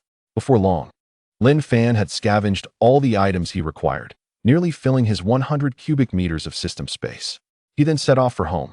Upon reaching the outside of the supermarket, night had fallen, and it was Lin Fan's first time standing outside, admiring the shattered and silent beauty of this apocalyptic world under the night sky. With the supermarket's power cut, the surrounding streetlights were extinguished, leaving only the faint twinkle of stars above, casting a dim glow over the landscape and enveloping the entire environment in a somber atmosphere. Standing outside the supermarket, he gazed at the desolate surroundings. Car wreckage lay scattered along the roadside, and broken glass shards glimmered faintly. Once functional vehicles had now become useless ruins. On the streets, remnants of limbs and bloodstains were visible, remnants left by countless lives in the brutal choices of the apocalypse. In this quiet night, devoid of human clamor, only the occasional whisper of the wind rustled through the debris, producing a deep, mournful howl. The atmosphere around was thick with a sense of heaviness and oppression, as if the very land itself bore the weight of endless sorrow and fear. Suddenly, Lin Fan sensed an unusual stirring from the wolf dog in his arms, as if it were harnessing a latent power, poised to strike back at him. Concurrently, a horde of slowly shuffling zombies approached them. Among them a grotesque pair of conjoined zombies, their tattered garments barely clinging to their forms, moving shamelessly in broad daylight, which left Lin Fan utterly astonished. How audacious city dwellers could be, brazenly engaging in such sordid acts under the scrutinizing gaze of the public. Upon noticing Lin Fan's presence, the zombies abruptly altered their pace, charging towards him with alarming speed. Observing the rapid advance of the undead, Lin Fan maintained a calm demeanor and addressed the wolf dog in his embrace. "I presume you have awakened. Should I be mistaken, I can only offer you my apologies." With that, he forcefully hurled the wolf dog into the midst of the approaching zombies. The wolf dog, upon landing, immediately ceased its pretense of unconsciousness and launched into a fierce battle with the zombies. Despite its grievous injuries, it was far from being an easy target for mere zombies. With its ferocious claws and sharp fangs, several of the undead fell to the ground, never to rise again. Once the zombies were dispatched, the wolf dog glared fiercely at Lin Fan, its eyes brimming with resentment and fury. Meeting the wolf dog's gaze filled with animosity, Lin Fan spoke in a nonchalant tone. "You heard it too, didn't you? Your master entrusted you to me before his demise. As long as you accompany me, you shall be well fed and cared for." The wolf dog let out an enraged growl and fixed Lin Fan with a look of hatred and anger. Yet it recognized the vast disparity in their strengths and thus refrained from attacking. Suddenly, the wolf dog pivoted swiftly, preparing to flee. Lin Fan observed it with a dispassionate gaze, remarking, "It seems you've grown clever, but escaping before me will not be so effortless." In an instant, as the wolf dog attempted to escape, Lin Fan effortlessly accelerated and positioned himself in front of it, blocking its path of retreat. The wolf dog halted in shock. Terror etched on its face as it comprehended that it had been completely cornered, with no means of escape. "It appears you might as well continue to feign unconsciousness," he stated. With those words, Lin Fan swiftly approached the wolf dog and delivered a precise punch to its head. With a thud, the wolf dog collapsed to the ground, utterly devoid of the will to resist. The scene bore an uncanny resemblance to the moment in One Piece when the Admiral struck Monkey D. Luffy with a fist. Gazing at the wolf dog before him, Lin Fan felt a pang of difficulty. Its deep-seated resentment towards him made the prospect of taming it a daunting challenge. Indeed, dogs possess a higher level of spirit compared to other creatures. They are more discerning of their masters and understand the value of loyalty. Lin Fan now found himself in a state of mild exasperation. However, as a cultivator, he possessed numerous methods to address such a predicament. Techniques such as beast taming pills, beast control pills, and insect manipulation were all viable solutions. Yet, he currently lacked the necessary points of satisfaction. It seemed that for the time being, he could only confine the wolf dog and tame it later. After articulating his thoughts, Lin Fan spent 100 satisfaction points in the system shop to purchase an ultra-miniature beast storage pouch, into which he placed the now unconscious wolf dog. He then secured the pouch to his waist. Task accomplished. Time to return home. Subsequently, Lin Fan quickened his pace, heading in the direction of his residence. Chapter 27. Awakening of Temporal Abilities. That night, Lin Fan swiftly returned to his home on the 26th floor of his apartment. As he opened the door and prepared to step inside, he was greeted by Yang Yinyi and Yang Gua, who were eagerly awaiting his arrival at the entrance. Yang Gua's face radiated joy and anticipation, her light footsteps accompanied by a childlike smile. Meanwhile, Yang Yinyi wore an expression of relief, her eyes reflecting concern for Lin Fan's safe return. Approaching them, Lin Fan displayed a confident smile as their gazes met, establishing a silent understanding and warmth between them. In that fleeting moment, a profound bond of intimacy seemed to form. "Uncle Lin, you're back," Yang Gua exclaimed excitedly, jumping with delight and opening her arms to signal him to pick her up. In response, Lin Fan gently lifted Yang Gua, feeling her delicate form, and began to retrieve the small toys from his backpack, presenting them to her one by one. "Mom, look, Uncle is back, and he brought me toys," Yang Gua exclaimed joyfully, turning to Yang Yinyi with her new treasures. Yang Yinyi approached Lin Fan, her eyes slightly red, and she gently patted his shoulder, expressing her gratitude and concern.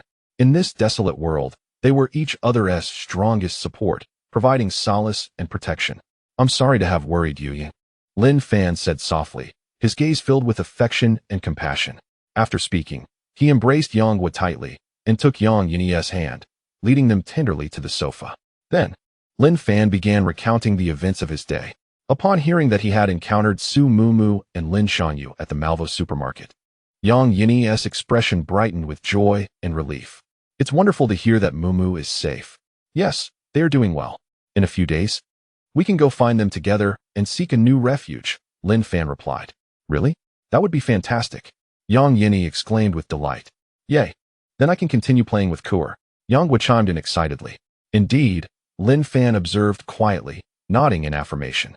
He then retrieved a blue ability crystal core from his pocket, holding it in his hand as he gazed intently at Yang Yinyi. "Yinyi, are you certain you wish to use this ability crystal core?" Lin Fan softly inquired, his gaze revealing a deep concern.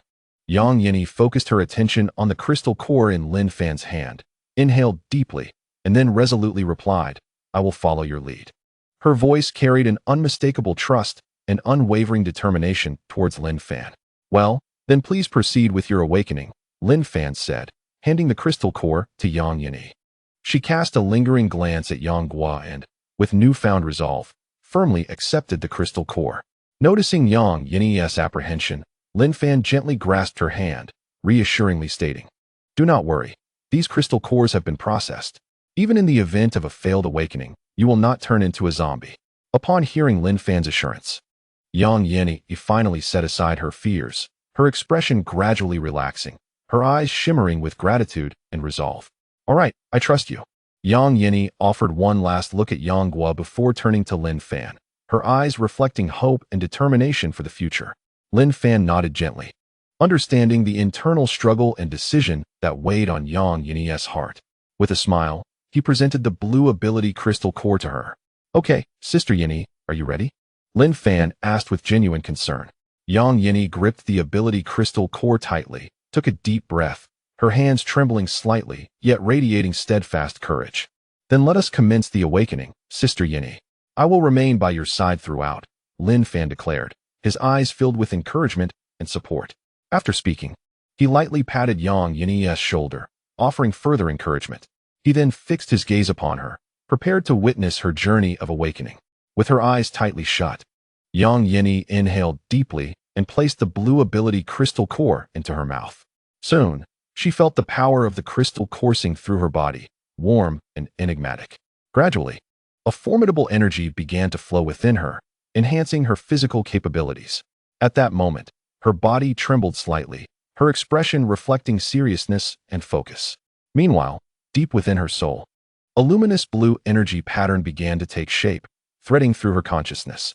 A mysterious radiance flickered between her brows, seemingly elevating her awareness to another realm.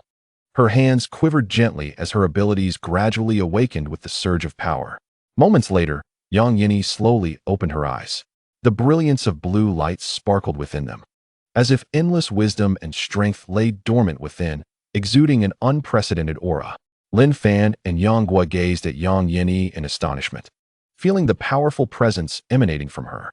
Lin Fan was particularly surprised, for in that instant, he sensed a familiar force, the essence of power and awareness.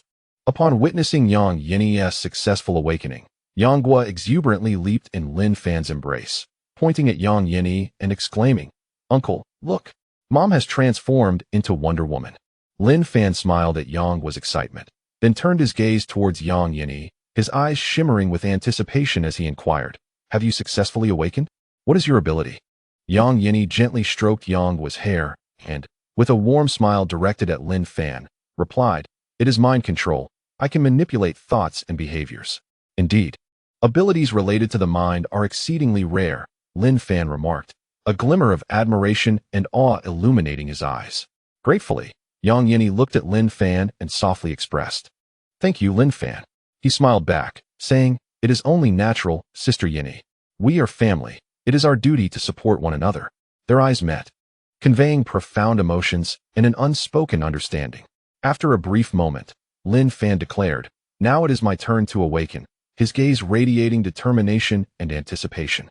With that, he entrusted Yang Guo to Yang Yini and, after taking a deep breath, placed the blue energy crystal into his mouth. He then closed his eyes, immersing himself in the depths of his inner world. Gradually, a mysterious and potent energy surged within him. Suddenly, time seemed to freeze for a fleeting moment, and then Lin Fan's eyes burst open, shining with brilliant light.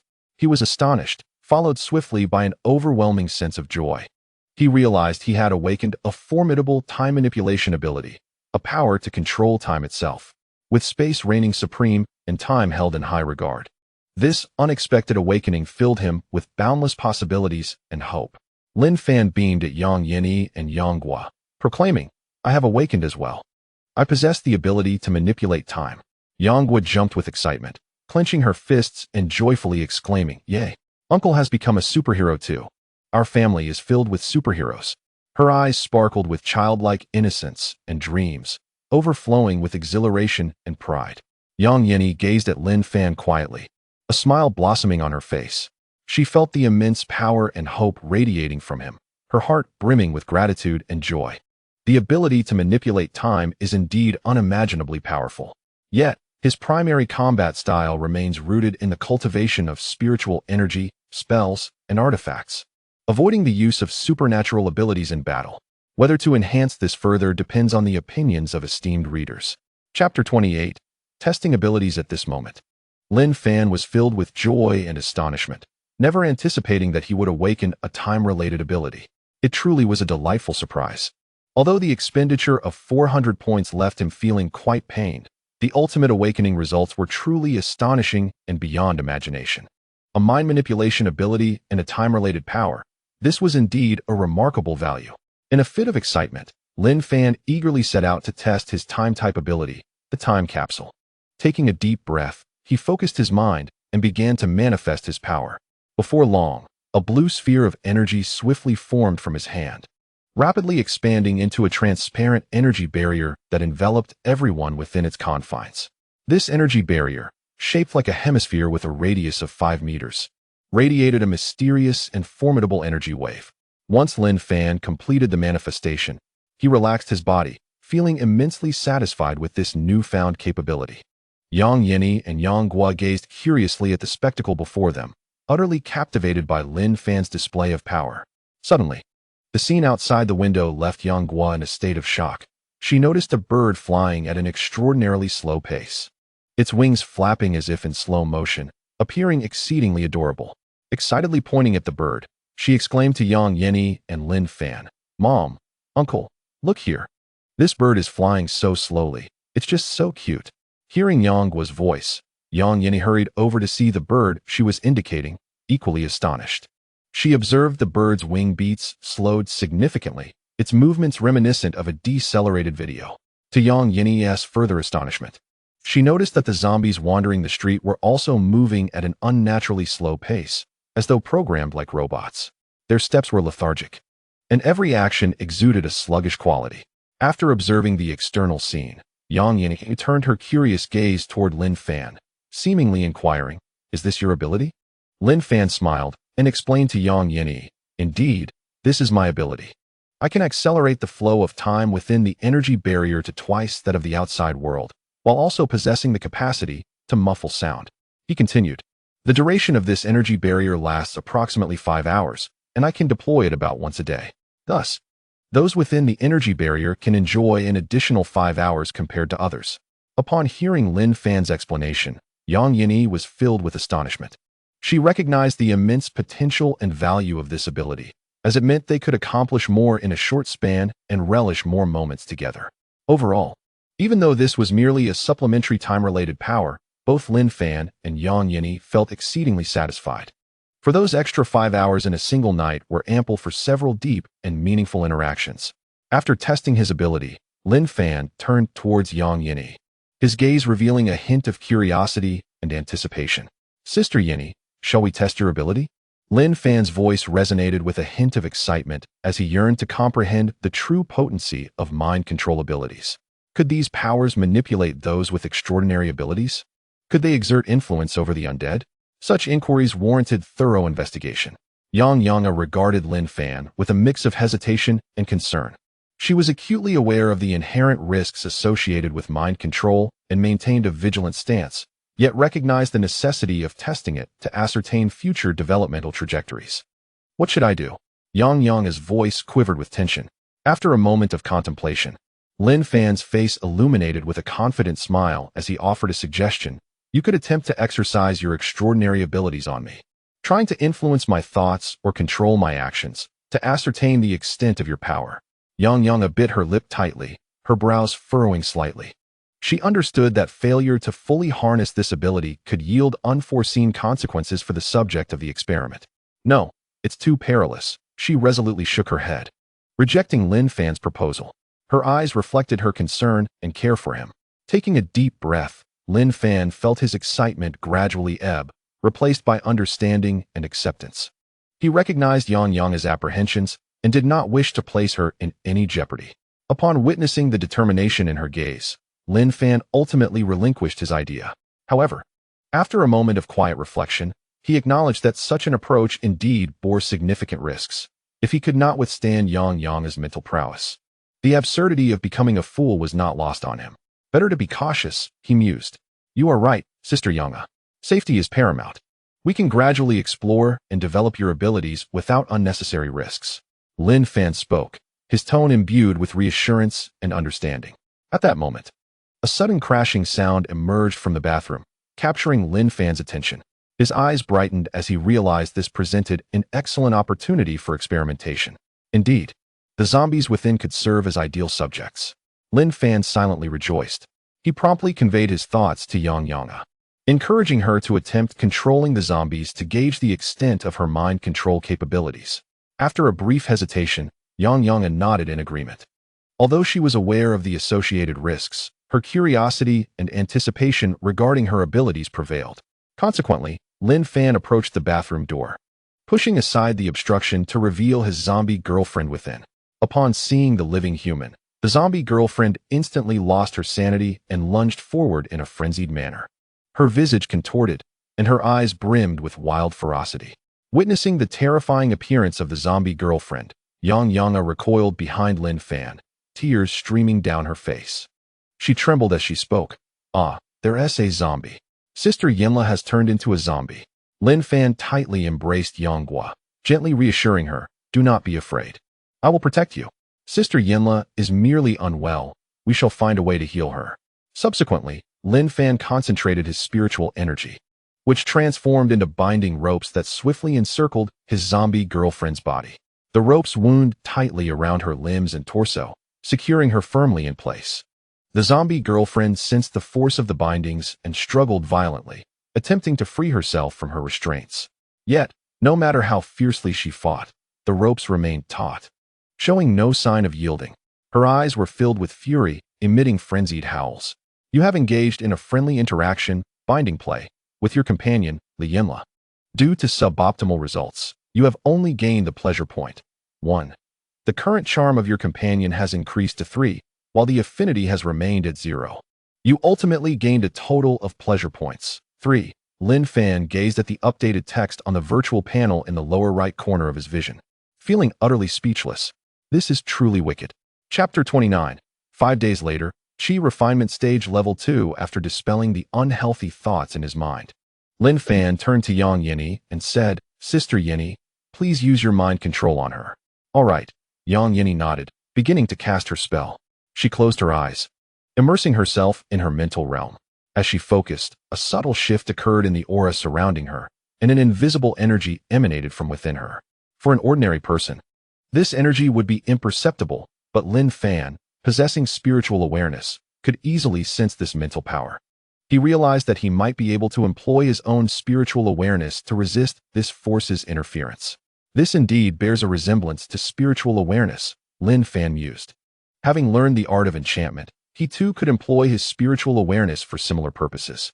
Soon, Yang Yini's mental energy infiltrated the body of the zombie girlfriend, washing over her mind like an invisible tide. As a result, the zombie girlfriend's struggles gradually ceased. Her gaze became tranquil, as if under the control of some unseen force. Lin Fan breathed a slight sigh of relief, feeling a sense of satisfaction. He knew that Yang Yini's mind control had taken effect, temporarily soothing the zombie girlfriend's volatile emotions. However, moments later, Yang Yini suddenly felt dizzy. Her body leaned backward, and she collapsed weakly to the ground, her complexion pale. This sudden turn of events plunged the group into a state of fear and tension. Meanwhile, the zombie girlfriend's furious emotions erupted once more, as she struggled desperately to break free from her bindings.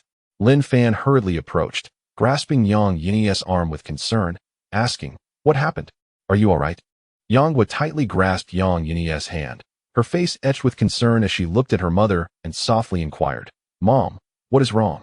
Yang Yini managed a strained smile, her body trembling slightly, yet she resolutely replied, Lin Fan, Gua, I am fine. A hint of bitterness crossed her features as she continued to address Lin Fan. I apologize. I am currently unable to control the zombie.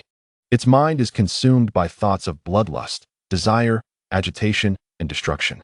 It's all right, Lin Fan reassured her. He understood that mental manipulation typically could only govern targets weaker than oneself, and due to the zombie's erratic mental state, it was exceedingly difficult to subdue. In fact, I should be the one apologizing. I should not have placed you in such jeopardy, he said to Yang Yini. He recognized how foolish it was to have her attempt to control the zombie, aware that its frenzied and brutal thoughts could inflict harm upon her psyche.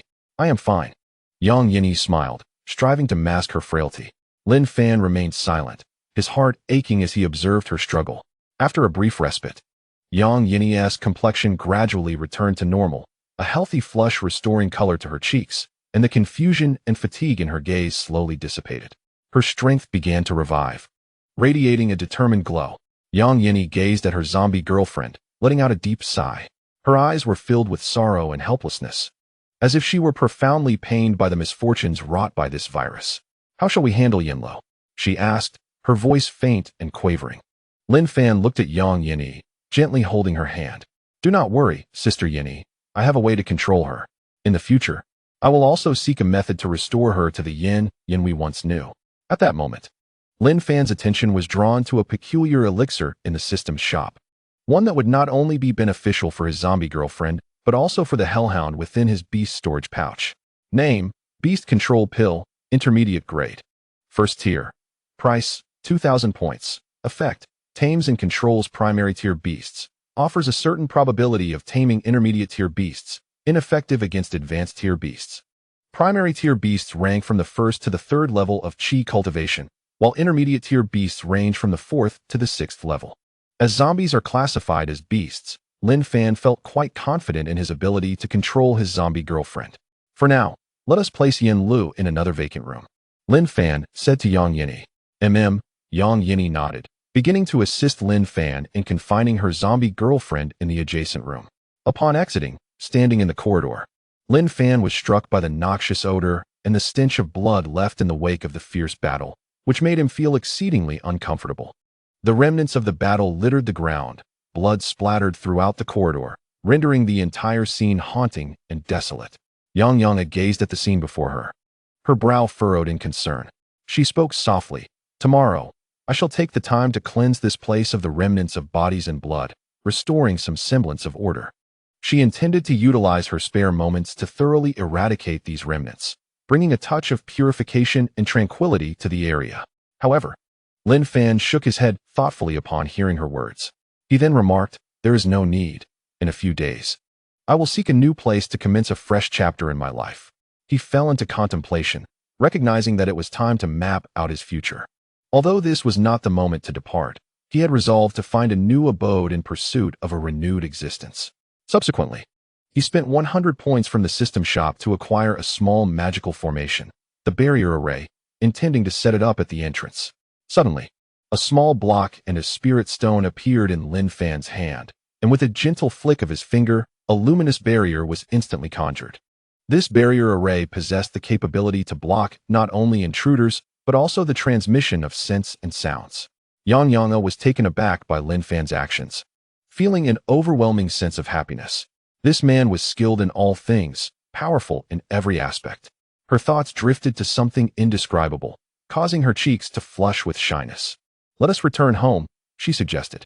After resolving everything, Lin Fan took the blushing Yang Yanga by the hand and led her inside. He, too, was unaware of the reason behind her sudden blush. 5 days later, in the morning, sunlight gently streamed through the curtains, illuminating the entire room. The air was filled with the tranquility of the early morning, occasionally interrupted by the melodious songs of birds outside, the distant murmurs of zombies, and the chaotic sounds of a bustling crowd, creating a harmonious tableau that evoked a sense of serenity and comfort. Lin Fan slowly opened his eyes. Feeling the warmth of the sun, he quietly observed the slumbering Yang Yanga beside him, her serene visage and tranquil expression filling him with joy and contentment.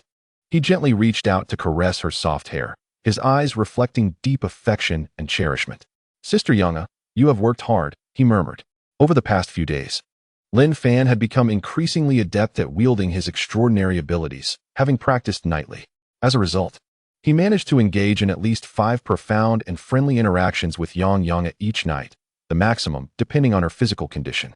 Consequently, he could earn a minimum of 750 points of satisfaction, 375 points of cultivation experience, and 225 points of fire spirit root experience daily.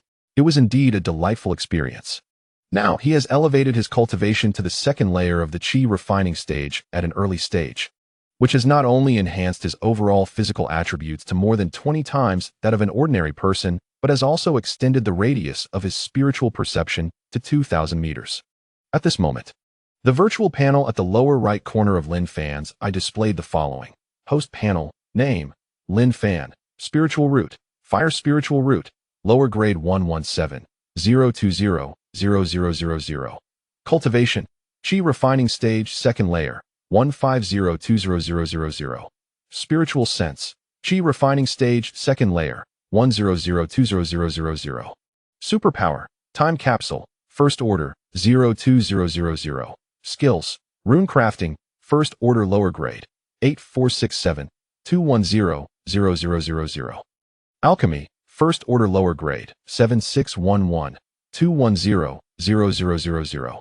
Weapon refining, first order, 8512, 010, 0000. Spells, first order lower grade, cleansing spell, minor achievement, 185320000. Fireball spell, minor achievement, 192120000. Gold needle spell, minor achievement, 176720000. Binding spell, minor achievement, 184520000. Light rain spell, minor achievement, 168220000. Lightness technique, minor achievement, 190820000. Body protection technique, minor achievement, 190220000. First order middle grade, minor golden light body protection technique, minor achievement, 7676100000. Minor barrier technique, minor achievement, 7909100000. Fire cloud escape technique, minor achievement, 8830100000. Charm technique, entry level, 342425000. Golden sword technique, entry level, 44325000. Partner, Liamli. Yang Yang descendants, none. Satisfaction points, 5278. A portion of the satisfaction points was converted from crystal cores acquired by Lin Fan from slaying zombies. Partner panel, partner. Yang Yana, human. Superpowered, superpower. Mind control, first order, 02000. Charm value, 92. Affection level, 100. Charm bonus, 5. Affection bonus, 10. Special bonus, none. Partner, Li Yinla, zombie. Charm value, 86. Affection level, 0. Charm bonus, 3. Affection bonus, 0. This is the current data panel. Please save it. Chapter 30. Taming the zombie girlfriend. Moments later, Lin Fan began to rise and wash up, refreshing himself for the new day ahead. Soon, he donned a neat outfit and stepped out of his bedroom into the kitchen to prepare breakfast. At this time, Yanghua had also gradually emerged from her room, her eyes still bearing traces of sleep. Rubbing her eyes, she spotted Lin Fan busily engaged in the kitchen and immediately broke into a smile. She approached Lin Fan and gently inquired, "Uncle Lin Fan, what are you making? It smells wonderful." Lin Fan turned around, a gentle smile adorning his face as he stroked Yanghua's hair, replying tenderly, "I am preparing breakfast for you, dear. You can indulge shortly. Would you like to freshen up and join me?" Yanghua eagerly nodded, her lips curling into an innocent smile, before swiftly dashing back to her room to get ready. Soon after, the two sat at the dining table, relishing a steaming breakfast. The table was adorned with fragrant meat porridge, fried eggs, and stir-fried vegetables, wafting an enticing aroma. As Yanghua savored her porridge, she glanced at Lin Fan and suddenly inquired, "Uncle Lin Fan, where is Mama? Why hasn't she woken up yet?" Lin Fan smiled softly, responding in a soothing tone, "Mama is just feeling a bit unwell and needs some extra rest. She will rise later. There's no need to worry. She will be fine soon." Yanghua furrowed her brow, a hint of concern in her voice as she pressed further, "Is Mama's condition getting worse? It seems like she wakes up later and later." "Rest assured, Mama merely has a minor ailment. She will be all right," Lin Fan replied, his demeanor unwavering. After hearing his words, Yanghua ceased her inquiries and focused on her breakfast. It was not that she lacked concern for her mother, rather, she had grown accustomed to her mother's late risings in recent days. Before long, Lin Fan finished his meal, contentedly patting his stomach. He stood up and imparted some warm reminders to Yanghua, advising her to stay indoors, refrain from wandering, and to keep quiet for her mother's sake. Yanghua nodded, her expression reflecting trust and reliance on Lin Fan. Subsequently, he exited the room and entered the chamber where his zombie girlfriend was confined. In his hand, he clutched a beast control pill worth 1,000 points. Upon entering the room, he was met with a putrid stench and a foreboding atmosphere. Just as he stepped in, his zombie girlfriend emitted a piercing wail and lunged ferociously at him, her claws extended, eyes filled with a primal thirst and cruelty. However, Lin Fan reacted swiftly, skillfully evading her attack and promptly casting a binding spell. The spiritual energy coalesced into ropes, ensnaring the zombie girlfriend with the speed of lightning. She struggled desperately, but the binding spell was unyielding, leaving her helplessly trapped, unable to pose any further threat to Lin Fan. With a cold smirk, he observed the restrained zombie girlfriend, his gaze revealing a sense of casual indifference. He remarked disdainfully, "Lowly zombies possess no intellect. They neither contemplate nor feel fear, driven solely by animalistic instincts." The zombie girlfriend emitted a low growl, unable to respond to Lin Fan's words. She writhed and strained against her bonds, her grotesque visage contorted with anguish and fury, her gaping maw issuing a relentless series of roars. Lin Fan gazed upon the visage of his zombie girlfriend and remarked, "No, perhaps it is more accurate to say she retains a modicum of intellect, a flicker of anger, albeit not much." With that, he carefully retrieved a beast control pill from his possession, delicately placing the small orb between her lips. He gently pressed her jaw, compelling her to chew the pill. As it entered her system, a wondrous transformation began to unfold. The once agitated zombie girlfriend gradually found tranquility, her eyes brightened, and her ghastly countenance began to exhibit subtle traces of humanity. Then, her body trembled slightly, as if undergoing a metamorphosis. Her breaths became steadier, drawing closer to her former state. Under the influence of the beast control pill, her muscles ceased their frantic movements, relaxing instead. Soon, she stopped her struggles, her gaze deepening into a state of confusion and longing, as if attempting to comprehend the changes she was experiencing. Slowly, She lifted her head, and her eyes fell upon Lin Fan. He noticed a faint alteration in her expression. What was once a grotesque visage now bore a hint of softness and awareness, her eyes glimmering with desire and perplexity. This subtle change filled Lin Fan with joy, for he understood that he had successfully subdued his zombie girlfriend. Suddenly, a message surged into Lin Fan's mind, accompanied by a voice calling out, "Master, hungry, hungry." It was her voice, transmitted directly into his consciousness. He felt her yearning and hunger. Lin Fan smiled faintly, acknowledging her need for sustenance to maintain her state. At that moment, he was astonished to see new content appear in the lower right corner of his vision, one related to bondage play, granting 3 pleasure points, while another revelation filled him with profound delight. Ding! Detected a new change in the host companion, Lianla. Her status panel has been updated. Companion, Lianla, zombie. Charm value, 89. Loyalty, 100, unwavering. Charm bonus, 3. Loyalty bonus, 10. Special bonus, none, at this juncture. The charm value of his companion had unexpectedly risen from 86 to 89. While it had not yet surpassed the threshold of 90, it was certainly within reach. Furthermore, the affection value had vanished, replaced instead by the loyalty metric, which astonishingly stood at 100, with the loyalty bonus now being 10, a delightful surprise indeed. The beast control pill seemed to offer exceptional value, presenting vast opportunities for further engagement, Lin Fan mused. "Master, hungry, hungry," echoed the voice of his zombie girlfriend in his mind. Clearly, she was at the brink of starvation since her transformation. She had consumed nothing and had been restrained by Lin Fan all this time. Lin Fan, in high spirits, decided to fulfill the desires of his zombie girlfriend. He understood that she craved energy, and the white ability crystal nucleus was a bountiful source of sustenance. With great care, he retrieved the crystal, which emanated a gentle white glow, akin to a precious gem. Presenting the nucleus before his zombie girlfriend, he observed an immediate spark of intense longing in her eyes. Upon hearing her express her profound hunger, Lin Fan, buoyed by his cheerful mood, resolved to cater to her needs. As he slowly brought the white ability crystal nucleus closer to her mouth, she eagerly opened wide, biting down on the crystal and commencing the absorption of its energy. With each draw from the white crystal, her gaze grew fervent and desirous, as though she had succumbed to a frenzied craving for sustenance. However, after she fully absorbed the energy of the white ability crystal, an insatiable hunger still lingered within her. She looked at Lin Fan, her eyes betraying an endless appetite, yearning for more energy. "Master, hungry," echoed continuously in Lin Fan's mind. Furrowing his brow, he realized that the extent of her mutation was extraordinary. Ordinary energy might not suffice to satiate her voracious appetite. Thus, he resolved to experiment with a more potent blue ability crystal nucleus. Gradually, Lin Fan retrieved a blue ability crystal from the system space, which shimmered with a mysterious light, exuding an enchanting aura. This was one of the few he had obtained from vanquishing several ability zombies in recent days, leaving him with only 3 blue ability crystals.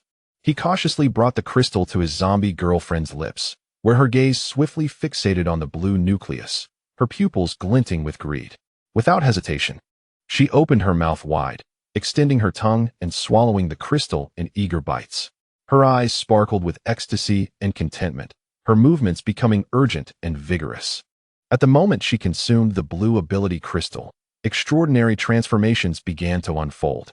Her body gradually radiated a blue luminescence, her skin becoming smoother, her features more enchanting. Subsequently, her hair transformed into a deep purple, flowing like silk, while her blue eyes sparkled with shades of azure and violet. As the evolution progressed, her physique underwent significant changes. She grew taller and more graceful, her lines fluid and imbued with strength. Additionally, her fingertips sharpened, developing bony structures akin to blades from her nails. Beyond the transformations in her appearance, it seemed that she had also acquired extraordinary abilities. However, what this entails remains unknown to Lin Fan, who feels compelled to conduct a test. Gradually, his zombie girlfriend is undergoing a transformation. The violet orbs surrounding her vanish, and her hair and eyes revert to their natural ebony hue. After evolving into a supernatural zombie, she slowly raises her head, revealing her visage to Lin Fan. At this moment, her expression is stoic, devoid of emotion, yet her lively eyes seem to hint at a flicker of humanity. Before him stands not merely a zombie, but Lin, who speaks in a strange, deep voice. Master. The utterance sends a jolt through Lin Fan. The fact that a zombie can articulate words astounds him, despite his prior expectations. Yinla, do you still recognize me? He inquires with eager anticipation, hoping to see a glimmer of familiarity and acknowledgement in her gaze. Yet, Yinla merely gazes at him, her countenance blank and perplexed, failing to respond for an extended moment. It appears she cannot comprehend Lin Fan's words, leaving her bewildered about his identity and their shared past. Witnessing this scene, Lin Fan feels a tinge of heaviness and regret, for in the memories of his former self, he cherished the vivacious, optimistic young woman she once was. Nevertheless, he understands that this outcome was to be expected. After all, Yinla has irrevocably transformed into a supernatural zombie, and much of her human memory and emotion may have dissipated. The Yinla who belonged to his former self may have vanished, and the current iteration of Yinla now belongs entirely to him. With this thought, Lin Fan's spirits lift, and a healthy smile graces his face. He then proceeds to conduct tests on Yinla. Following a series of simple evaluations, Lin Fan gradually comprehends her current state. Due to the suppression of the beast control pill, Yinla has managed to contain her inner ferocity and bloodlust, maintaining a cold and serene demeanor. Moreover, her evolution has enhanced her intellect, which now resembles that of a 45-year-old child. At this juncture, Lin Fan notices new information appearing on the virtual panel at the lower right corner of his vision. You have engaged in a friendly interaction, feeding, with your Dao partner, Yinla. Due to moderate effectiveness, you have gained a pleasure point, 3. Current charm increase of Dao partner is 3, favorability increase is 10, and your final pleasure points total, 39. You have engaged in a friendly interaction, feeding, with your Dao partner, Yinla. Due to good effectiveness, you have gained a pleasure point, 5, and supernatural experience points, 3. Current charm increase of Dao partner is 5, favorability increase is 10, and your final pleasure points total, 75, cultivation experience points, 45. The former interaction pertains to Lin Fan feeding her a white supernatural crystal core, while the latter involves a blue supernatural crystal core. However, he never anticipated that interacting with Yinla could enhance her supernatural abilities, which leaves him both astonished and delighted. As Lin Fan gazed upon the data panel of his companion, Yinla, it transformed into the following. Companion, Yinla, powers of a zombie. Ability, mastery of lightning. Charm value, 91. Loyalty level, 100. Charm bonus, 5. Loyalty bonus, 10. Special bonus, none. A surge of euphoria enveloped him. Yinla's coefficients now paralleled those of Yang Yang, signifying that engaging in friendly interactions of a similar nature would yield comparable gratification. However, Lin Fan was not overtaken by haste. The fact that Yinla was a zombie elicited a twinge of discomfort, and her childlike intellect rendered him reluctant to take any drastic actions. At that moment, Lin Fan's gaze lingered upon a unique elixir in the system store. Name, Enlightenment Pill, first tier, high quality. Price, 20,000 points. Effect, enhances the intelligence of beasts. Yet, the steep price of 20,000 points promptly dissuaded him. He lacked sufficient points at present. Perhaps a path will reveal itself when the time comes, he mused, believing that better solutions might emerge in the future. For now, he could only engage in basic friendly interactions with Yinla, such as playful activities and feeding, while deeper engagements would have to wait. Subsequently, Lin Fan led Yinla downstairs, intent on testing her current capabilities against the zombies. A zombie endowed with the mastery of lightning should prove formidable, and Lin Fan was eager to witness this. Chapter 32. Terrifying Power Before Long. Lin Fan and Yinla descended the stairs, stepping into the lobby on the first floor. A heavy atmosphere enveloped the space, thick with tension. As their footsteps echoed, the attention of several zombies was immediately drawn toward them, eliciting low, guttural growls. Yet, it seemed that Yinla's presence instilled an intangible pressure among the surrounding ordinary zombies, rendering them hesitant to approach. This incident would undoubtedly leave a profound mark in Lin Fan's diary, were he to keep one, though. Who among the ordinary would maintain such a record? Without delay, Lin Fan signaled for Yinla to engage in battle. Upon receiving the command, she responded, "Yes, master," and without hesitation, charged forth into the fray. In an instant, Yinla accelerated, resembling a streak of blue lightning as she traversed the battlefield. Her agility and speed surpassed the imagination of ordinary humans, swiftly closing in on the horde of zombies. Her form shimmered with a blue luminescence, executing movements that were both elegant and swift, deftly weaving through the throng of the undead. Simultaneously, Lin displayed astonishing strength. Her claws sliced through the air, emitting a sharp, piercing sound. The zombies stood little chance against her formidable prowess. Lin's claws resembled the scythe of death, ruthlessly cleaving through the undead with each strike, toppling them without mercy. Her gaze exuded a chilling and relentless intent to kill. She regarded the zombies as mere prey, engaging in their slaughter with unyielding ferocity.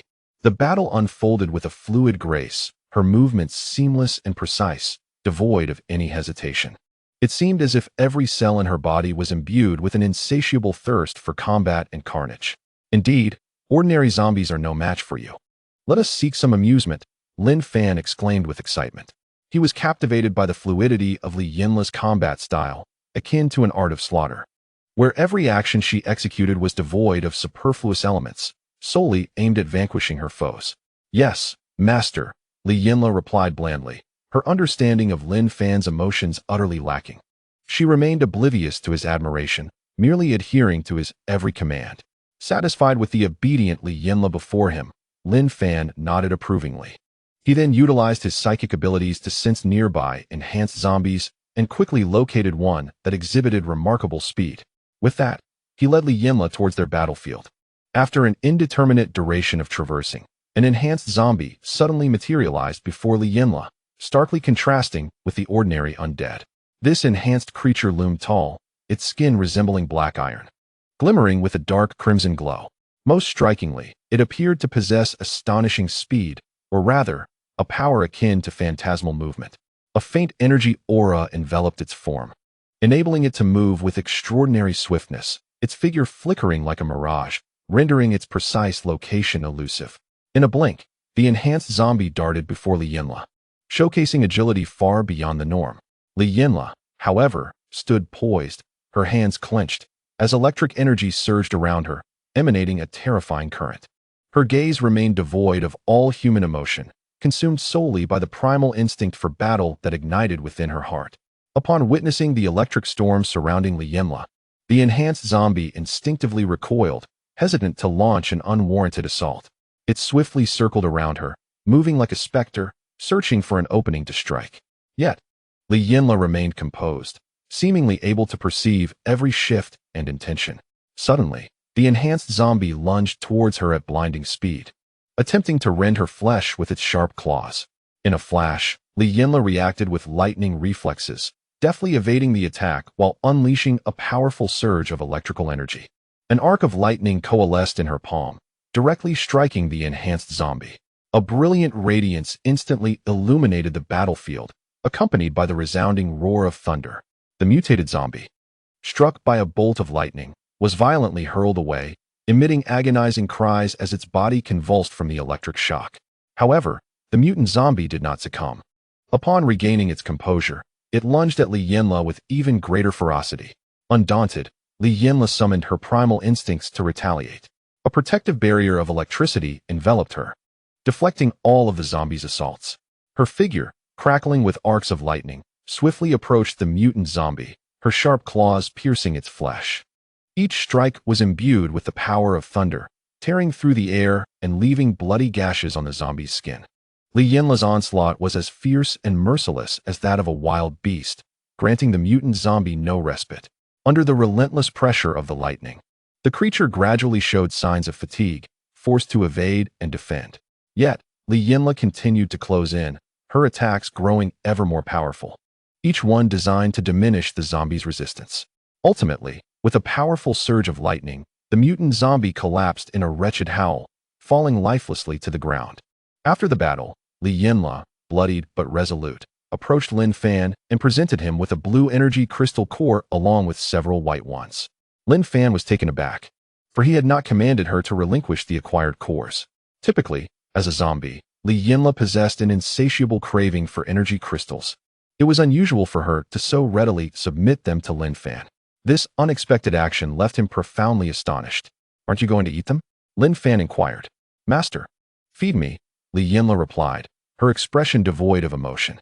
Ah, so that is the case, Lin Fan mused, realizing that Li Yinla harbored such a peculiar preference. Perhaps his training had been effective after all. He then picked up all the energy crystals from her hands and held a white one before her mouth, intending to feed her. However, Li Yinla shook her head and said, I'm not hungry. With a resigned sigh, Lin Fan withdrew all the energy crystals and prepared to return home with Li Yinla. Chapter 33, Plans and Departures Following the Conclusion of the Battle. Lin Fan had gained a clearer understanding of Li Yinla's formidable abilities, which were indeed astonishing. He pondered whether he should purchase another beast control pill from the system store for the wolf dog residing in his beast pouch. Acquiring another pill would grant him an additional top-tier combatant. However, after careful consideration, Lin Fan decided to forego this notion for the time being. Firstly, he found himself lacking in pleasure points and was unwilling to frivolously expend 2,000 points on a beast control pill. It would be more prudent to wait until he had amassed sufficient points to learn the art of beast taming. Secondly, Lin Fan believed that investing his thoughts into the wolf dog would yield limited returns, as it could not provide him with the continuous influx of pleasure points and experience that his zombie girlfriend could. Subsequently, Lin Fan escorted Li Yinla back to their residence on the 24th floor. Upon entering the threshold of his home, a scene unfolded before him that evoked warmth and joy. At that moment, Yang Yanga was seated on the floor alongside Yang Gua, engaging in a delightful children-esque game. The game box bore the prominent inscription, Guess the Animal. Both Yang Yanga and Yang Gua were intently focused on the box, taking turns to reveal cards adorned with various animal illustrations. Yang Yanga, with a gentle tone, urged Yang Gua, Gua, let us guess what this animal is. Yang Gua, brimming with excitement, nodded vigorously, her petite finger pointing at the illustration on the card, her cherubic face contorting in thought. Yang Yanga patiently awaited Yang Gua's answer. Suddenly, Yang Gua exclaimed with glee, It's a lion, Mommy, it's a lion. Yang Yanga smiled and nodded in affirmation, acknowledging the correctness of her response. She encouragingly patted Yang Gua's small hand, commending her cleverness. The faces of the mother and daughter radiated happiness and joy. Unexpectedly, they noticed Lin Fan entering with Li Yinla, which left them momentarily stunned. However, this astonishment quickly transformed into immense delight. Yay, Mommy, look quickly. Uncle Lin Fan has saved Sister Yinla. Yang Gua exclaimed to Yang Yanga with exuberance. Lin Fan, what has happened to Yinla? Yang Yanga inquired, her surprise evident as she observed Li Yinla appearing as a typical person once more. Yet, after a moment's reflection, Yang Yanga understood that the notion of a zombie reverting to a normal state was practically inconceivable. Moreover, observing Li Yinla's stern demeanor, she sensed that something was amiss. After all, the previous Li Yinla had left a profound impression on her with her vivacious, kind, and gentle nature. She is still a zombie, but she will no longer harm us. She is now one of our family, Lin Fan assured Yang Yanga with unwavering confidence. He then proceeded to elucidate the reasons behind Li Yinla's transformation and her current condition. Ah, Sister Yinla is truly pitiable. But I will take good care of you and help you regain all your memories, Yang Gua expressed, her heart swelling with endless compassion and tenderness upon learning that Li Yinla had not fully recovered and was currently suffering from amnesia. Yang Yanga also grasped Li Yinla's hand. Feeling a deep sense of sorrow, Lin Fan subsequently entrusted Li Yinla to Yang Gua, encouraging them to continue their unfinished game of guessing animals. The cheerful chatter of Yang Gua inevitably brought a sense of joy and warmth. Following this, he led Yang Yanga to a nearby sofa to discuss their future plans. The situation here is deteriorating. In a few days, we shall leave this place, Lin Fan informed Yang Yanga. In this regard, Lin Fan has his own considerations. If he were to survive alone, as a cultivator with access to resources from the system store, he could thrive anywhere. However, he is no longer solitary. He now possesses a family that is destined to expand. He will have numerous wives and bear many offspring, relishing the blessings of abundance. Therefore, for the sake of his future large family, he must seek a suitable environment for survival and establish his own empire. Currently, in the aftermath of the apocalypse, as time progresses, the apartment has completely lost its water, electricity, and gas supply. The lack of water is manageable, as the system store has an ample supply of fresh water, and Lin Fan possesses the spell light rain technique, enabling him to conjure drinkable water at will. However, The power outage is more troublesome. The absence of light at night is trivial, but the inability to use household appliances is a significant concern. Where shall we relocate? Yang Yini inquired, her fingers twisting with curiosity and anticipation. I have found a suitable place, but it requires careful planning. Therefore, I may need to be away for a few days, Lin Fan replied, scratching his head slightly and smiling, his brows lifting with a glimmer of excitement in his eyes. Yang Yini's brow furrowed slightly as she bit her lip, expressing her concern. Oh, I see. Please take care while you are away. Lin Fan gently placed his hand upon the back of Yang Yini's hand, his gaze warm and resolute. You need not worry about me. Just ensure your safety at home. And do not let anyone inside. He continued, I will set up a protective formation at the entrance and have Li Yinla stay by your side. She now controls a high-level lightning zombie and is quite formidable, capable of ensuring your safety. All right, I will await your safe return. Yang Yini nodded, her lips pressed together, her eyes reflecting a hint of determination. Now, let us not linger on this. Let us prepare dinner. Later, come to my room, and we shall discuss in detail. Lin Fan said, his expression brimming with excitement, as if contemplating certain indescribable matters. He secretly rejoiced, thinking, perhaps tonight, I could unlock some new experiences with Sister Yini. Yang Yini gripped the edge of her apron, her face slightly flushed as she remarked, You are departing tomorrow. Shouldn't you conserve some energy? Surely. You do not underestimate your man, do you? Have you not yet grasped the terrifying strength I possess? Lin Fan replied with a confident smile, his eyes shining with unwavering determination. Dual cultivation must be pursued. How could a man ever say otherwise? Moreover, after acquiring the beast control pill, Lin Fan found his vitality sorely lacking and was in urgent need of replenishment. Upon hearing Lin Fan's self-assured words, Yang Yini's brow slightly furrowed, her expression revealing a mix of playful annoyance and helplessness. Suddenly, she gently nudged Lin Fan's shoulder, her lips curving into a slight smile as she feigned annoyance, saying, How annoying. Her movements were tender and warm. Despite her verbal expression of discontent, her eyes twinkled with playful affection.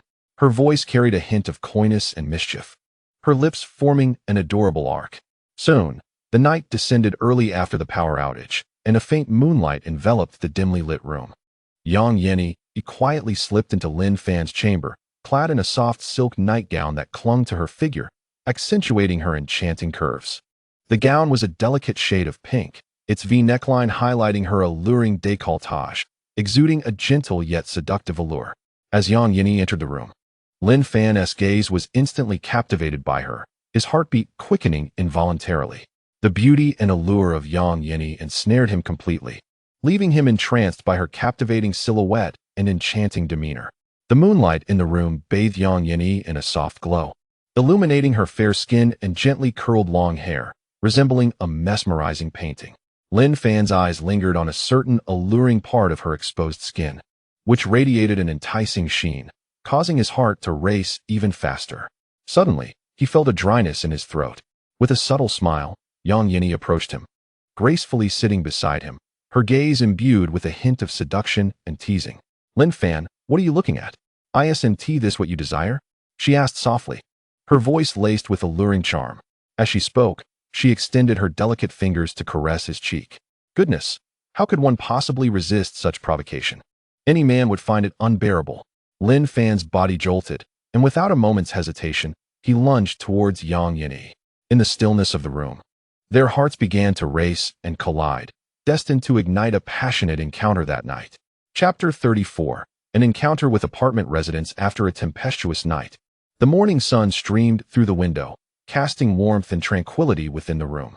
Lin Fan turned to see Yang Yini peacefully sleeping beside him, gazing upon her exquisite visage. A wave of deep affection and tenderness swelling within him. He gently leaned closer, pressing a soft kiss upon the delicate skin of her forehead. The warmth of his lips conveyed a gentle heat against her skin. Yang Yini's brows twitched slightly, as if she could sense Lin Fan's kiss. A faint smile graced her lips, reminiscent of sweet dreams. Following this tender moment, Lin Fan rose to freshen up. Soon, after indulging in a delicious breakfast he had prepared, he set off. Lin Fan did not resist the separation, for he understood that parting was merely a prelude to a more splendid reunion. However, he was averse to the notion of separation, even if it were merely for a few days. Thus, he departed without disturbing anyone. As Lin Fan descended to the first floor, he encountered a sizable group composed of 6 men and 3 women. They were huddled together, deliberating on a plan. With several corpses of zombies they had recently dispatched laid before them. At the center stood a man named Yang Huangguang, a retired soldier from the pre-apocalypse era, now seemingly the leader among them. He possessed a tall, muscular physique that exuded strength, and his deep-set eyes reflected a resolute and courageous demeanor. At that moment, they were contemplating smearing the blood and entrails of the zombies upon themselves in an attempt to mask their human scent, enabling them to infiltrate the horde to scavenge for food in the convenience store of the community. One woman, her brow furrowed, gazed at Yang Huangguang with a hint of trepidation in her voice. "Brother Yang, is this truly effective? Won't we risk contracting the zombie virus by covering ourselves in their blood and entrails?" Her expression betrayed a clear aversion and concern regarding this course of action.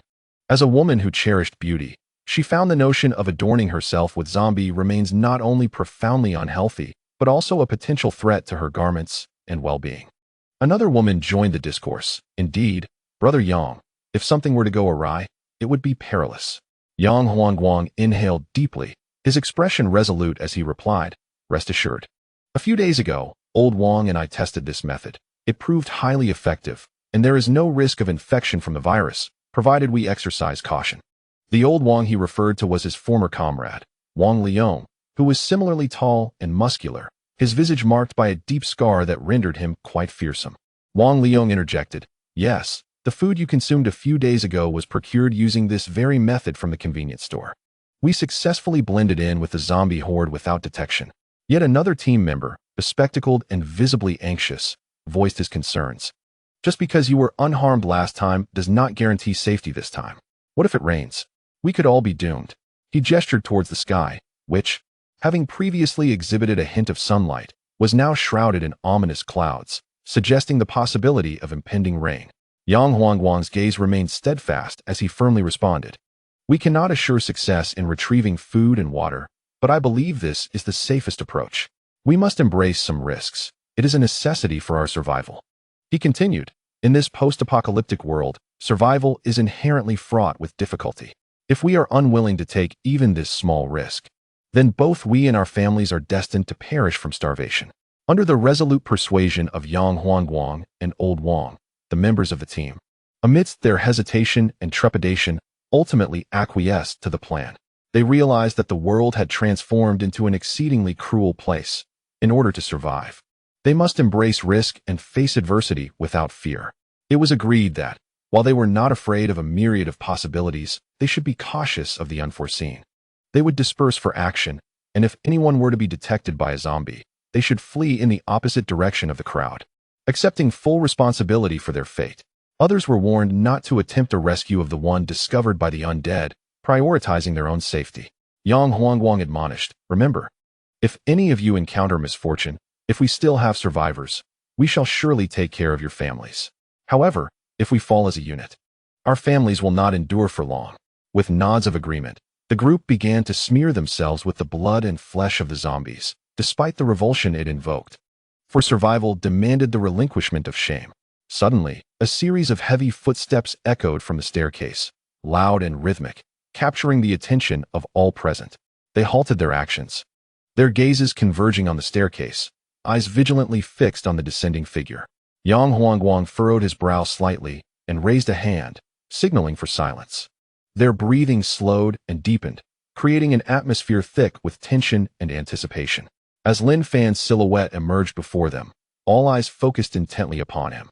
A complex expression flickered across their faces, a blend of excitement at recognizing him and reverence for his formidable presence. They knew Lin Fan as a decisive warrior, one who rarely engaged in conversation, an impression deeply etched in their minds.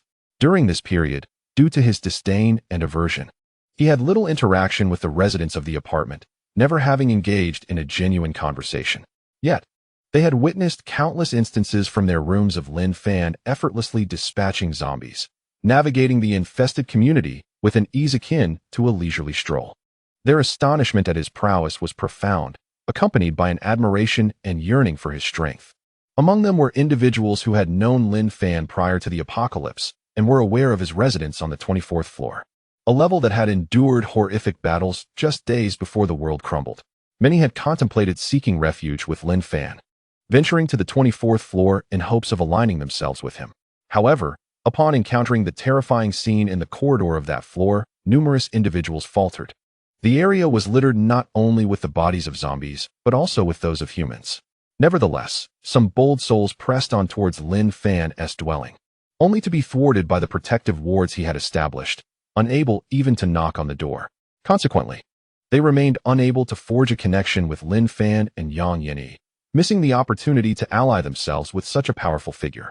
Lin Fan was, of course, aware of their existence and their attempts to approach him.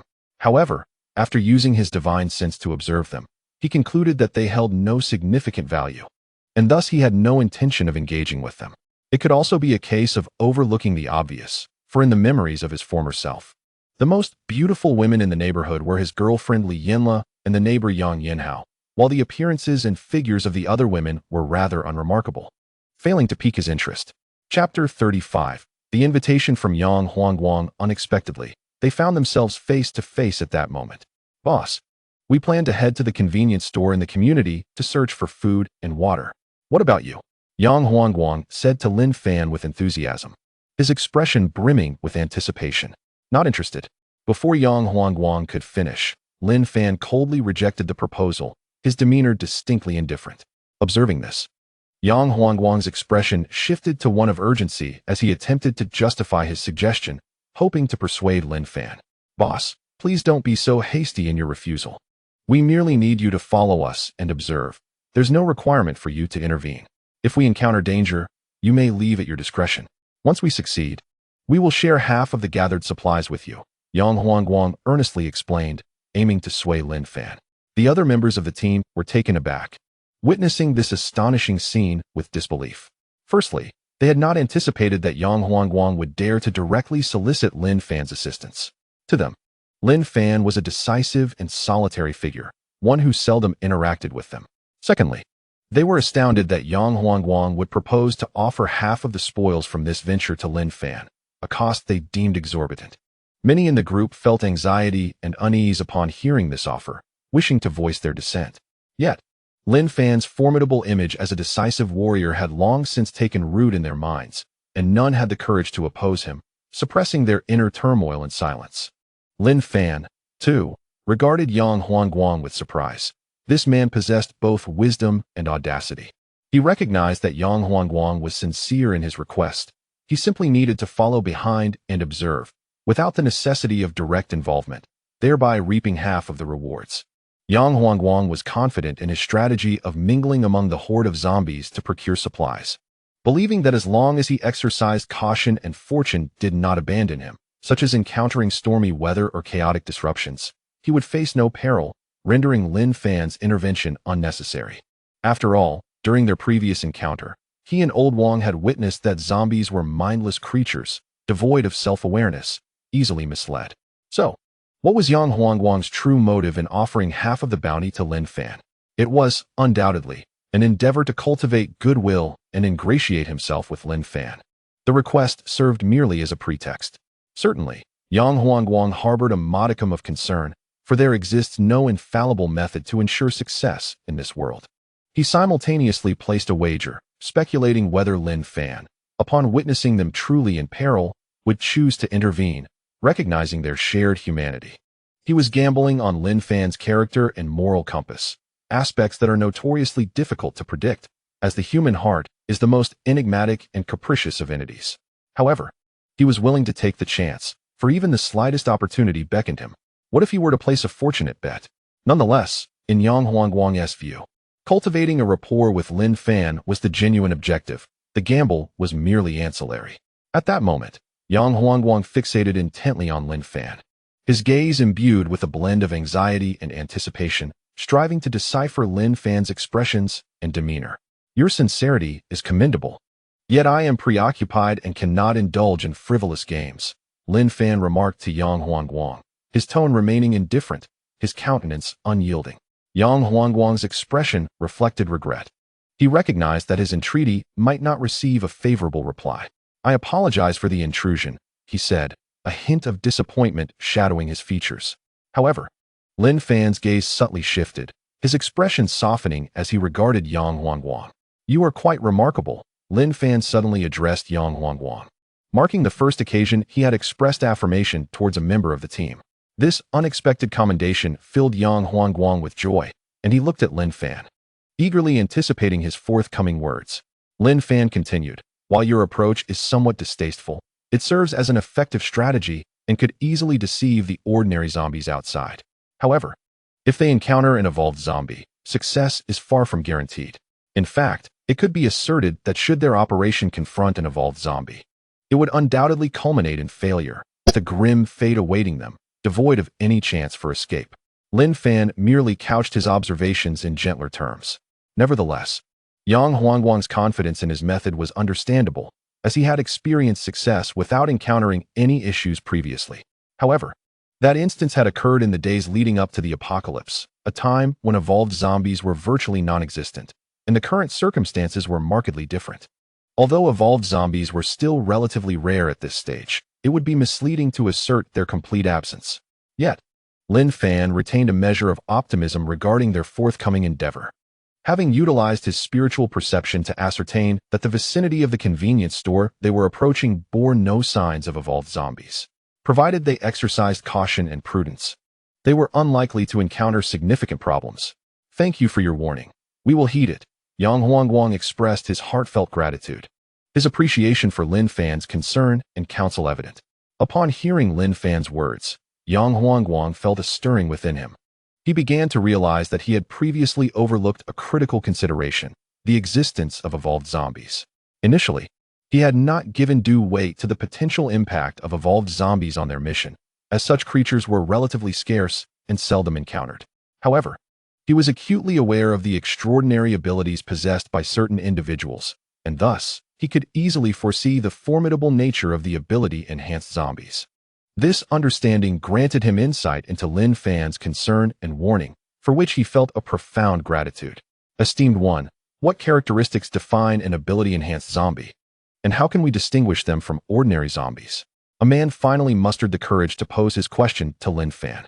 After a brief moment of contemplation, Lin Fan responded with a calm demeanor.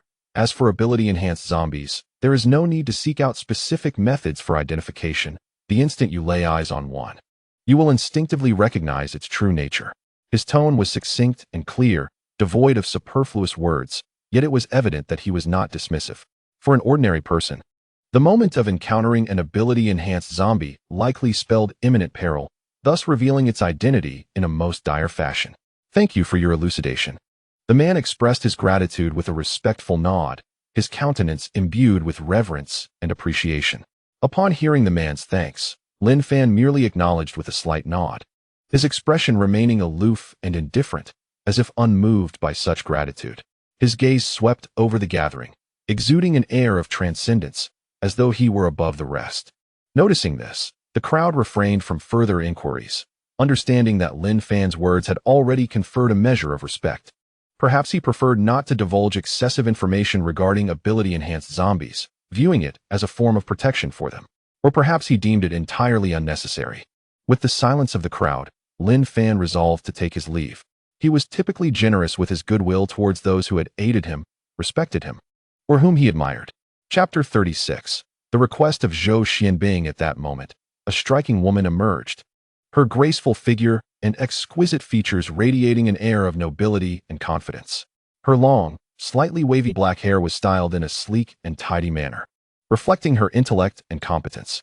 Clad in a tailored white suit, she exuded the professional allure of a career woman, accentuating her captivating physique. "Lin Fan, do you still remember me?" The beautiful woman approached, her voice tinged with a complex emotion. "You are Manager Zhou?" Lin Fan glanced at her and instantly recognized that this was Zhou Xianbing, the manager responsible for overseeing his department in his previous life, and indeed, his direct superior. However, he had not anticipated encountering Zhou Xianbing at this juncture, considering that in his past memories, she did not reside in this neighborhood. Upon hearing Lin Fan recognize her, Zhou Xianbing sighed in relief, shedding her previous tension and worry. With a smile, she replied, "It is indeed I. But there is no need for you to call me Manager Zhou anymore. Just refer to me as Xianbing." Though her smile graced her lips, A hint of sorrow and pain lingered in her eyes. "Then I shall call you Sister Xianbing," Lin Fan said with a smile. Continuing, he curiously inquired about Zhou Xianbing, eager to understand why she had appeared in this neighborhood. To his surprise, he encountered her here. However, he asked, "What brings you to this place?" Upon hearing Lin Fan's question, Zhou Xianbing slightly furrowed her brow and sighed softly. "My maternal grandparents reside in this community. I came here to care for them the day before the apocalypse arrived, and little did I know that I would never have the chance to return home afterward." "Oh, I see. Sister Xianbing, did you stop me for a specific reason?" Lin Fan continued to inquire, although it felt somewhat redundant. Yet, truthfully, Zhou Xuanbing's beauty and figure stirred a flicker of attraction within him. In recent days, he had profoundly grasped the system's prowess through Yang Yinyi. Regardless, even interacting deeply with a mere ornamental woman could provide bursts of pleasure and a swift path to enhancing his strength. Nevertheless, as a cultivator, Lin Fan adhered to certain principles. He would not consider anyone with a charm value below 90. Setting aside spiritual compatibility, he had limited time at night and could not afford to squander it on women of average beauty. Of course, special circumstances were an exception. Gradually, a look of determination crossed Zhou Xuanbing's face. She gazed at the handsome and powerful man before her and resolutely declared, "I wish to follow you. Whatever you require, I am willing to provide." As she uttered her willingness to accompany Lin Fan, a faint blush crept onto her cheeks, revealing a hint of shyness and nervousness. The others were taken aback by Zhou Xuanbing's words, staring at her in disbelief, unable to fathom that she would express such sentiments. "Xianbing you," one bespectacled man murmured in shock, his complexion pale, filled with incredulity and helplessness. Throughout these days of the apocalypse, he had regarded Zhou Xianbing as his goddess, constantly offering her warmth and admiration. Now, witnessing her in such a fallen and degraded state was unbearable for him. He loathed himself for lacking the strength to rescue her and protect her dignity. Conversely, the two women in the group experienced entirely different emotions. Their eyes burned with fervent desire, eager to seize the opportunity, cursing themselves for not recognizing it sooner. Lin Fan glanced at Zhou Xianbing, who had once been an aloof ice queen, now reduced to this state. Yet, in a world of survival during the apocalypse, sacrificing certain things became inevitable. As a fragile woman, she chose to barter her body to survive, aligning herself with the strong, a rather commonplace choice in this era. Upon scrutinizing her beauty and figure, Lin Fan could not deny that Zhou Xianbing was indeed stunning. She possessed an angelic visage paired with a devilish form. Her features were exquisitely alluring, and her eyes sparkled with a hint of seduction and temptation. Her figure boasts exquisite curves, with a striking bosom and elongated legs that epitomize her sensuality and allure. In both appearance and physique, she is undeniably a captivating woman. Lin Fan discreetly concluded that her charm rating was no less than 90. Indeed, she would be an ideal companion, facilitating the pursuit of pleasure with greater ease. As Lin Fan scrutinized her body, Zhou Xianbing felt an overwhelming sense of shame. Once proud and lofty in her self-perception, she now found herself in a state akin to that of a courtesan, leaving her feeling utterly humiliated. Desperately, Zhou Xianbing continued, "Lin Fan, please assist me. My grandparents are not only enduring hunger, but are also tormented by illness, while our parents' and sisters' fates remain uncertain. I yearn to save them." Her voice trembled as she sought Lin Fan's aid, attempting to justify her request in a manner that would render her appear less ignoble. Simultaneously, she endeavored to reclaim a semblance of dignity and self-respect, convincing herself that her actions were solely for the sake of her family's survival. At that moment, her heart was tumultuous, racked with anguish. However, Lin Fan exhibited no trace of sympathy, coldly rebuffing her, "Sister Xianbing, while I empathize with you and find your appearance somewhat appealing, I do not wish to take on any burdens." Lin Fan understood the principles of manipulation. It was crucial to exert control now to prevent future upheaval. Furthermore, that which is easily acquired is often taken for granted. A gradual escalation in favor could enhance one's affection. Upon hearing Lin Fan's rejection, Zhou Xianbing was engulfed by despair, her tears flowing freely. Yet, for the sake of her own safety and that of others, she stifled her cries, aware that they might attract the attention of the undead. In her current state, she felt powerless to alter her circumstances, unable to rescue her family, and the inner torment and helplessness threatened to overwhelm her. Suddenly, Lin Fan shifted his tone, stating, however, I can offer you an opportunity to gain strength, though the process may be perilous. Are you willing to accept? This pivot reignited hope within Zhou Xianbing, her expression brimming with anticipation and yearning as she inquired, "What do you mean?" She gazed at Lin Fan, eager for his response, her heart filled with trepidation. Observing her reaction, Lin Fan produced a white ability crystal core, drawing the attention of those around him. He explained, "This is an ability crystal core that can awaken one's powers, but should the awakening fail, one risks becoming a zombie.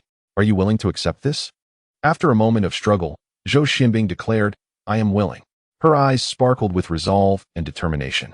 At that moment, the onlookers, captivated by the crystal core, exhibited glimmers of desire, their longing for the awakening of powers evident, for such abilities symbolized strength and the hope of survival. Yet, some among them were filled with profound concern, acutely aware that the failure of an ordinary person's awakening could not only lead to becoming a zombie, but also significantly increase the likelihood of becoming an ability zombie.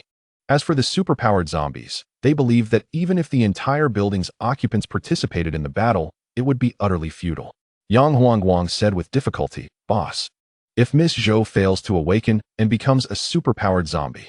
He paused, his heart laden with worry. Lin Fan replied resolutely, "Rest assured, I will handle it." His tone exuded confidence and determination, alleviating the anxiety of those present, though they remained vigilant. They were aware of Lin Fan's formidable strength, yet they also understood the terrifying nature of superpowered zombies, and thus did not dare to let their guard down. Chapter 37.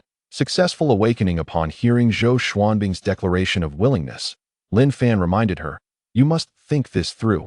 If you fail to awaken, there will be no one to care for your grandparents, and no one to be concerned for the lives of your parents and sister." Though his words were cold, they carried a hint of concern, as if testing Zhou Xuanbing's resolve. Nevertheless, after hearing Lin Fan's warning, Zhou Xuanbing's gaze remained steadfast as she declared, "This is my opportunity, and I intend to seize it. Moreover, given the current circumstances, my grandparents may not have much time left." As she spoke, her eyes sparkled with a blend of helplessness and determination. She refused to sit idly by and was determined to fight for a glimmer of hope. "Very well. Then I shall present you with an even better opportunity," Lin Fan stated succinctly, his words laced with temptation. He withdrew the white superpower crystal core and produced another. Blue one, addressing Zhou Xianbing. "This is a more advanced superpower crystal core, which can enhance the success rate of your awakening and may grant you even more powerful abilities. You may choose to use this crystal core for your awakening, but it comes at a corresponding cost." Zhou Xianbing gazed at the blue superpower crystal core, her eyes brimming with curiosity and anticipation, while her heart was tumultuous with hesitation and desire. After a brief moment, she calmed herself and inquired of Lin Fan, "What price must I pay?" Indeed, the fish has taken the bait, Lin Fan thought, filled with elation, though he strove to conceal his inner joy, maintaining a composed demeanor without revealing any hint of vulnerability. He then articulated the price Zhou Xianbing would have to pay. "First, you must sincerely agree to become my woman. Second, if you successfully awaken, you will need to procure 10 blue superpower crystal cores for me in the future." Upon hearing Lin Fan's words, Zhou Xianbing was immediately engulfed in conflict. She understood the true significance of the identity of woman as mentioned by Lin Fan, and she also recognized that gathering 10 blue superpower crystal cores was no simple task. Her expression fluctuated, caught in a web of hesitation, contradiction, and longing, with all her emotions intertwining. Lin Fan remained patient, quietly observing Zhou Xianbing as he awaited her response, his demeanor revealing a calm indifference, as if he had already anticipated her choice. "Very well. I agree to your terms." After a moment of contemplation, Zhou Xianbing nodded emphatically, her expression resolute. She made a decision, willing to accept the exchange. For survival, for her family, for strength, she was prepared to sacrifice everything. At that moment, the voice of the system resonated in Lin Fan's ears, akin to celestial music. "Congratulations, you have acquired a soulmate, Zhou Xianbing." Beneath his gaze, a new virtual panel emerged, adorned with shimmering golden text. "Soulmate, Zhou Xianbing, human, charm value, 95 affection level, 62 charm bonus, 5, affection bonus, 1 special bonus, none." Excellent, another high charm soulmate secured. Since they were now soulmates, he felt a sense of responsibility towards her. Lin Fan mused. He then spent 200 points to purify the blue psychic crystal in his possession, preventing Zhou Xianbing from turning into a zombie in the event of failure. Lin Fan had little inclination towards a zombie soulmate. It would complicate any attempts at profound friendly exchanges. One zombie soulmate, Li Yinla, was more than sufficient. Moreover, 200 points was not an excessive expense. A few rounds of deep cultivation would easily recoup the cost. For Zhou Xianbing, with a charm factor of 5, one night of dual cultivation would suffice to regain the expenditure. Once the crystal was purified, Lin Fan handed the blue psychic crystal to Zhou Xianbing and encouraged her. Sister Xianbing, whenever you are ready, you may begin. All right, she replied, her heart racing with anxiety. After all, failure would mean becoming a terrifying zombie, and it was difficult for anyone to remain calm in such circumstances. She also bore the weight of responsibilities. She needed to care for her grandfather and grandmother and search for her family. She did not wish to perish. Yet, she was unwilling to forfeit this opportunity. Knowing it was her only chance to escape her current predicament, taking a deep breath, Zhou Xianbing declared with unwavering determination, I am ready. She bit her lip, resolved to complete this awakening. Her heart brimmed with tension and anticipation, for this moment would determine whether she could acquire supernatural abilities and become a more formidable being, while also confronting the peril of failing the awakening and transforming into a zombie. She scanned the crowd around her, noticing their distant gazes filled with concern and hope, unwilling to risk approaching, fearing an attack should she fail and become a zombie. I must succeed, Zhou Xianbing vowed silently. Then, without hesitation, she placed the blue psychic crystal into her mouth and swallowed gently. As the crystal entered her mouth, she felt a surge of powerful energy beginning to flow within her. This energy burned like flames, enveloping her body as if it sought to completely transform her. She closed her eyes, focusing intently on the awakening process of her supernatural powers. Her body began to tremble slightly, accompanied by a faint current coursing through her skin, as if an invisible force flowed within her. With the awakening of her extraordinary abilities, Zhou Xianbing gradually emanated a soft glow. She could sense the transformation occurring within her, as if a wondrous power flowed between her cells, bestowing upon her an unprecedented vitality and strength. Her physique became increasingly robust, with muscular contours sculpting perfect lines. In that moment of awakening, those around her felt a powerful surge of energy. They witnessed the metamorphosis of Zhou Xianbing, sensing the extraordinary power radiating from her. Their expressions intertwined with astonishment, shock, anticipation, envy, and admiration. After an indeterminate passage of time, Zhou Xianbing slowly opened her eyes, sparkling with surprise and joy. She could hardly contain her inner excitement, for she realized that she had successfully awakened her extraordinary abilities. Have I truly awakened? Yes, I have succeeded. Her voice resonated with exhilaration and delight, tears of emotion streaming down her cheeks, marking a significant step toward her newfound strength. Sister Xianbing, congratulations on your successful awakening. However, you must uphold your promise, Lin Fan remarked with a smile, looking at Zhou Xianbing. Gratefully, she gazed back at him and sincerely responded, Thank you, Lin Fan. I will certainly honor my word.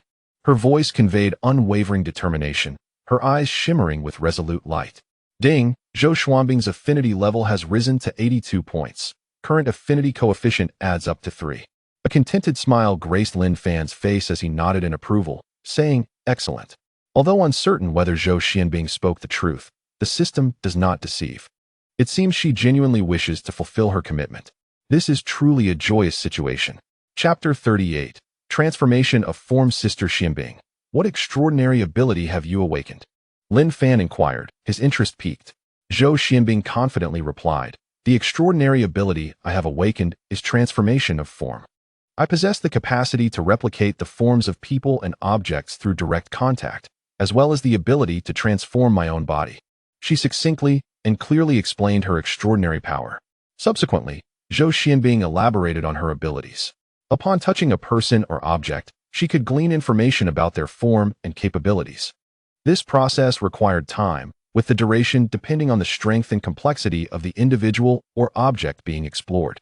Thereafter, she could apply this information to a specific part of her body or her entire being, enabling her to undergo a transformation that replicated both form and ability. The transformation of form is not merely a superficial disguise or illusion, but a profound metamorphosis of material essence.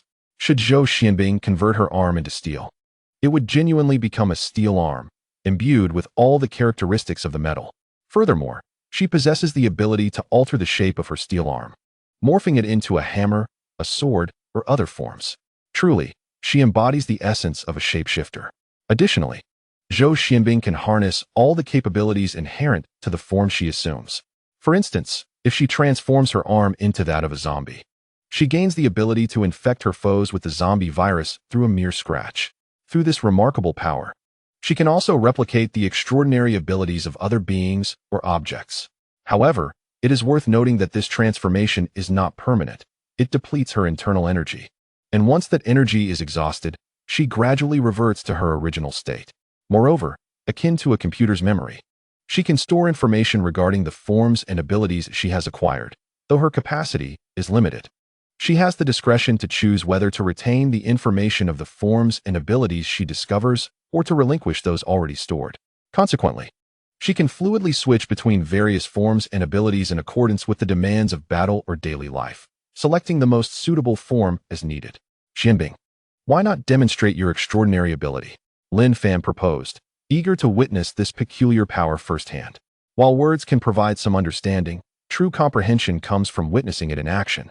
Very well, Zhou Xianbing replied, a glimmer of eager anticipation lighting her eyes. She, too, felt a surge of curiosity and excitement about her own abilities and longed for Lin Fan's admiration and acknowledgement. With that, Zhou Xianbing began to prepare for the display of her powers, her face radiating an undeniable thrill. She approached the stainless steel door, gently caressing its surface with her right hand, a frown creasing her brow. After a few moments of silence, she lowered her hand, took a deep breath, and nodded to Lin Fan, signaling her readiness. Then, she raised her right hand, transforming it into steel, subsequently reshaping her steel arm into a hammer and a sword. Among other forms, the manifestation of Zhou Xianbing's shape-shifting prowess left onlookers utterly astonished, their hearts brimming with wonder and curiosity. Lin Fan stepped forward, reaching out to touch the steel sword, feeling its sharpness. His fingers glided along the blade, appreciating its texture and resilience, his gaze revealing a hint of admiration. Impressive. Even if it were merely this transformation, it would be an extraordinary ability. I never anticipated that you could replicate powers as well. That is truly a formidable gift, Lin Fan remarked, observing the delight on Zhou Xianbing's face. He smiled and gently patted her shoulder, expressing his appreciation and validation of her remarkable capabilities. Upon hearing Lin Fan's praise and endorsement, Zhou Xianbing could not help but unveil a radiant smile, her eyes shimmering with confidence and joy. Lin Fan, captivated by Zhou Xianbing, found her even more enigmatic and alluring in that moment. As the crowd began to gather, they expressed their admiration and congratulations for Zhou Xianbing's extraordinary abilities. They gazed at her in awe and reverence. Sister Xianbing, your powers are truly remarkable, exclaimed one individual, her hands clenched in excitement, her expression brimming with enthusiasm. You are incredibly strong to possess such abilities, another remarked, his eyes filled with admiration, overwhelmed by a sense of envy and respect for Zhou Xianbing's talents. I truly envy you. I hope to awaken such powers as well, someone expressed, filled with both jealousy and anticipation, envisioning the scene of wielding such formidable abilities as Zhou Xianbing's. The crowd continued to extend their heartfelt congratulations, their words infused with admiration and respect. However, in stark contrast to the accolades surrounding him, Yang Huangguang was grappling with an internal conflict, immersed in contemplation. After a brief moment, he seemed to resolve himself and approached Lin Fan, his expression resolute and earnest, his eyes betraying a hint of determination and resolve. He articulated his thoughts to Lin Fan. Boss, I too wish to awaken my powers. If I fail and become a powerless zombie, please take my life. His voice bore a note of steadfastness and finality. Not long ago, he had ventured out with Wang Liang in search of sustenance and had come across a white power crystal. However, the fear of failure and the dread of becoming a power zombie, potentially harming his family and friends, had kept him from utilizing the crystal for awakening. Now, inspired by Zhou Xianbing's successful awakening, his confidence had swelled, prompting him to take the risk. Thus, he sought Lin Fan's assurance that should he fail and transform into a power zombie, Lin Fan would liberate him, allowing him to focus solely on the awakening process. Very well, Lin Fan replied, nodding slightly in acquiescence to Yang Huangguang's request. After all, dispatching a power zombie was a trivial matter for him. Extending a hand was no burden. Furthermore, defeating a power zombie held the potential to yield a blue power crystal, the most coveted crystal for awakening at this stage. Not to mention it would serve as sustenance for his zombie girlfriend, an opportunity not to be missed. Simultaneously, he comprehended Yang Huangguang's concerns and sense of responsibility, respecting his decision and willingly offering assistance when necessary.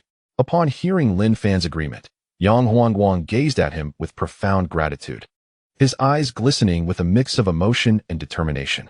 The onlookers, witnessing Yang Huangguang's request, displayed a variety of expressions. Some regarded him with admiration and respect. Some exhibited surprise and concern, fearing that his decision might lead to irrevocable consequences. Others, however, silently understood and respected his choice. Chapter 39. The failure of awakening. Yang Huangguang retrieved a wide ability crystal nucleus from his backpack, his gaze resolute as he prepared to use it for awakening. His grip tightened around the crystal, a hint of tension and determination etched on his face. Yet, at that moment, Wang Liong approached Yang Huangguang, gently interrupting his actions with a sincere plea. Guang, it shouldn't be you taking the risk, let it be me. His expression conveyed unwavering resolve and concern. Unwilling to see Yang Huangguang shoulder excessive peril. Old Wang, you. Yang Huangguang was taken aback, eager to voice his thoughts, but was cut off by Wang Liong. Wang continued to elucidate. You have elders above you and children below. Your family cannot be without you. I, on the other hand, am alone. Even if the awakening fails, no one will grieve for me. Wang Liong's earnest gaze locked onto Yang Huangguang's, hoping to convey the depth of his conviction and to shoulder this risk on his behalf. As Yang Huangguang listened to Wang Liong's words, gratitude and inner conflict intertwined within him. He silently regarded Wang Liong, grasping the profound meaning behind his words.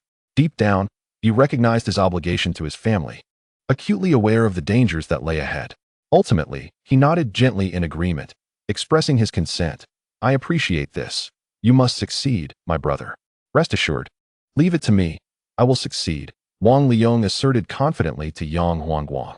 They exchanged glances, an unspoken understanding of each other's resolve passing between them. This scene was imbued with profound camaraderie, the bond of brotherhood between the two evoking deep emotion.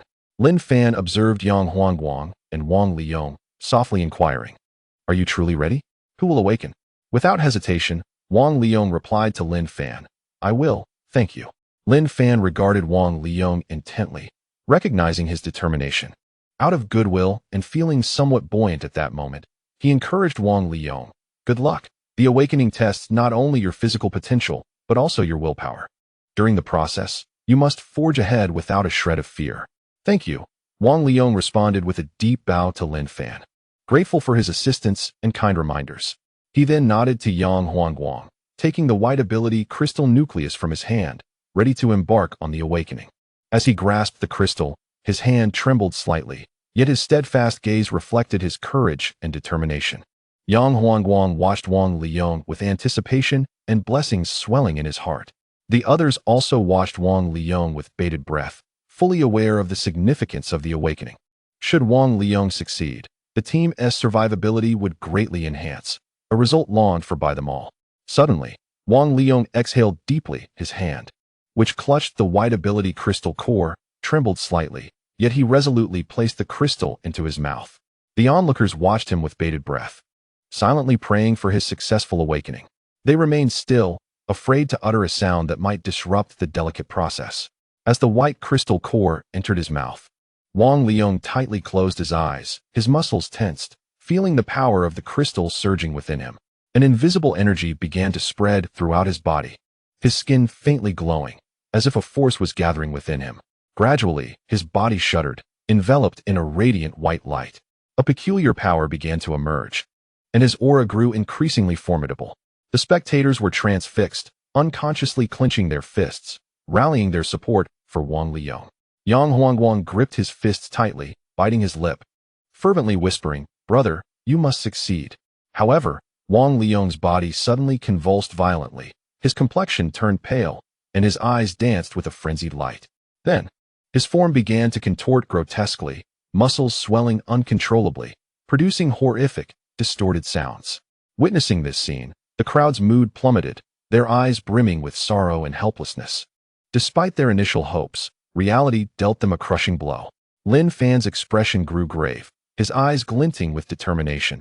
He understood that action was imperative. He turned to Zhou Xianbing and said, "Sister Xianbing, prepare for battle. He has likely failed his awakening." After a moment's contemplation, he resolved to entrust this conflict to Zhou Xianbing. "I understand." Zhou Xianbing nodded, accepting the task, though her heart ached at the thought of having to slay a former comrade. Yet in this apocalyptic world, combat was inevitable, and seizing the opportunity to hone their skills was paramount. Suddenly, a piercing scream erupted from Wang Liyong, as if he were enduring unimaginable agony. His eyes turned blood-red, pupils dilating to their utmost limit, completely devoid of human consciousness. His teeth sharpened, emitting a primal growl. The onlookers, witnessing this transformation, felt their hearts race, fear radiating from their gazes. They faced an unprecedented threat. Their former ally was on the brink of becoming an uncontrollable monster. Meanwhile, Yang Huangguang, observing Wang Liyong's metamorphosis, was consumed by profound sorrow. He acutely felt the anguish of losing a brother, his eyes filled with tears of despair and torment. Ultimately, Wang Liyong emitted a piercing howl, his body rapidly swelling, his hair transforming into strands of silvery white, while cracks appeared upon his skin, oozing dark blood. "Retreat at once," Zhou Xianbing warned the others loudly. Upon hearing her alarm, the onlookers turned pale with terror, hastily backing away from Wang Liyong. At that moment, he had completely lost his sanity, metamorphosing into a being brimming with violence and destructive power. He then released a deep, guttural growl, surveying his surroundings. Suddenly, his gaze fell upon a nearby individual, eyes glinting with insatiable hunger, and he lunged towards the crowd with astonishing speed. "No, please." The crowd, witnessing Wang Liyong's transformation into a monstrous being, was filled with dread and horror as he charged towards them, seeking to devour them. Some among them turned ashen, retreating step by step in an attempt to maintain a safe distance. Others could not help but scream, frantically fleeing in all directions. Only a few clutched their weapons tightly, bracing for the impending assault. Meanwhile, Yang Huangguang stood frozen, engulfed in profound despair at the sudden loss of his closest brother, coupled with a deep sense of guilt. The awakening had been his proposal. It was meant to be his awakening. The one who should have transformed into a zombie ought to have been him. Chapter 40. The first battle. Suddenly, Zhou Xianbing stood resolutely before the transformed Wang Liyong, her gaze calm and her aura fierce, prepared for the impending conflict. In his state as a monstrous being, Wang Liyong was infused with madness, beast-like strength, and formidable regenerative capabilities. Yet, the blackness in his eyes betrayed a complete absence of human emotion, replaced solely by a frenzied desire for human flesh and blood. As he beheld Zhou Xianbing, the obstacle in his path, he emitted a low, throaty roar, his eyes fixated on the fresh prey before him. In an instant, he lunged towards Zhou Xianbing with ferocity, yearning to consume her. Undeterred, Zhou Xianbing transformed her hands into steel gates, attempting to thwart his tiger-like assault. The surface of the steel gates shimmered with a chilling radiance, exuding an aura of indomitability. With a resounding crash, Wang Liyong's immense force collided with the steel gates, producing a deafening sound. A slight dent appeared on the surface, yet the gates remained steadfast, unbroken. Suddenly, Wang Liyong took a step back, harnessing his power over the earth element. With a sweeping motion of his hand, the ground, soil, and stones erupted, forming massive projectiles aimed at Zhou Xianbing. Bang! However, Zhou Xianbing reacted swiftly, her body shifting into a steel form, effortlessly blocking the attack, causing the stones to disintegrate into gravel upon impact. Then, she stepped forward, her fists transforming into iron hammers, unleashing a fierce gale directed squarely at Wang Liyong. In the midst of chaos, Wang Liyong maintained formidable reflexes, wielding his hands to manipulate the earth element, conjuring a wall of soil and stone to deflect Zhou Xianbing's iron fists. The wall solidified into a formidable barrier, momentarily halting her assault. However, it was soon shattered by the ferocity of her strikes, debris scattering across the ground. Observing this, Wang Liyong quickly retreated, attempting to increase the distance between himself and Zhou Xianbing. In response, Zhou Xianbing remained composed and resolute, deciding on her next move. With a powerful thrust of her legs, she surged toward Wang Liang like a silver lightning bolt. The strength within her fists was poised to erupt. Seeing her charge once more, Wang Liang's lips curled into a sinister grin. He waved his hands again, summoning multiple stone spikes from various angles, akin to living entities, lunging at Zhou Xianbing in an attempt to pierce her. Nonetheless, her agility in battle was unparalleled. She weaved effortlessly between the stone projectiles while simultaneously launching her own attacks. Each strike of her iron fists brimmed with devastating power. As she sought a chink in his defenses, the wall of earth shifted in response to her movements, persistently striving to thwart her onslaught. Yet, Zhou Xuanbing's speed was remarkable. She would evade and counterattack with ferocity, embodying the relentless force of iron across the battlefield. Wang Liang grew increasingly frenzied, exerting every ounce of strength to vanquish Zhou Xianbing. Yet she consistently evaded his strikes at critical moments, retaliating with even greater force. The battle reached a fever pitch, the wall of earth continuously morphing in an effort to impede her offensive.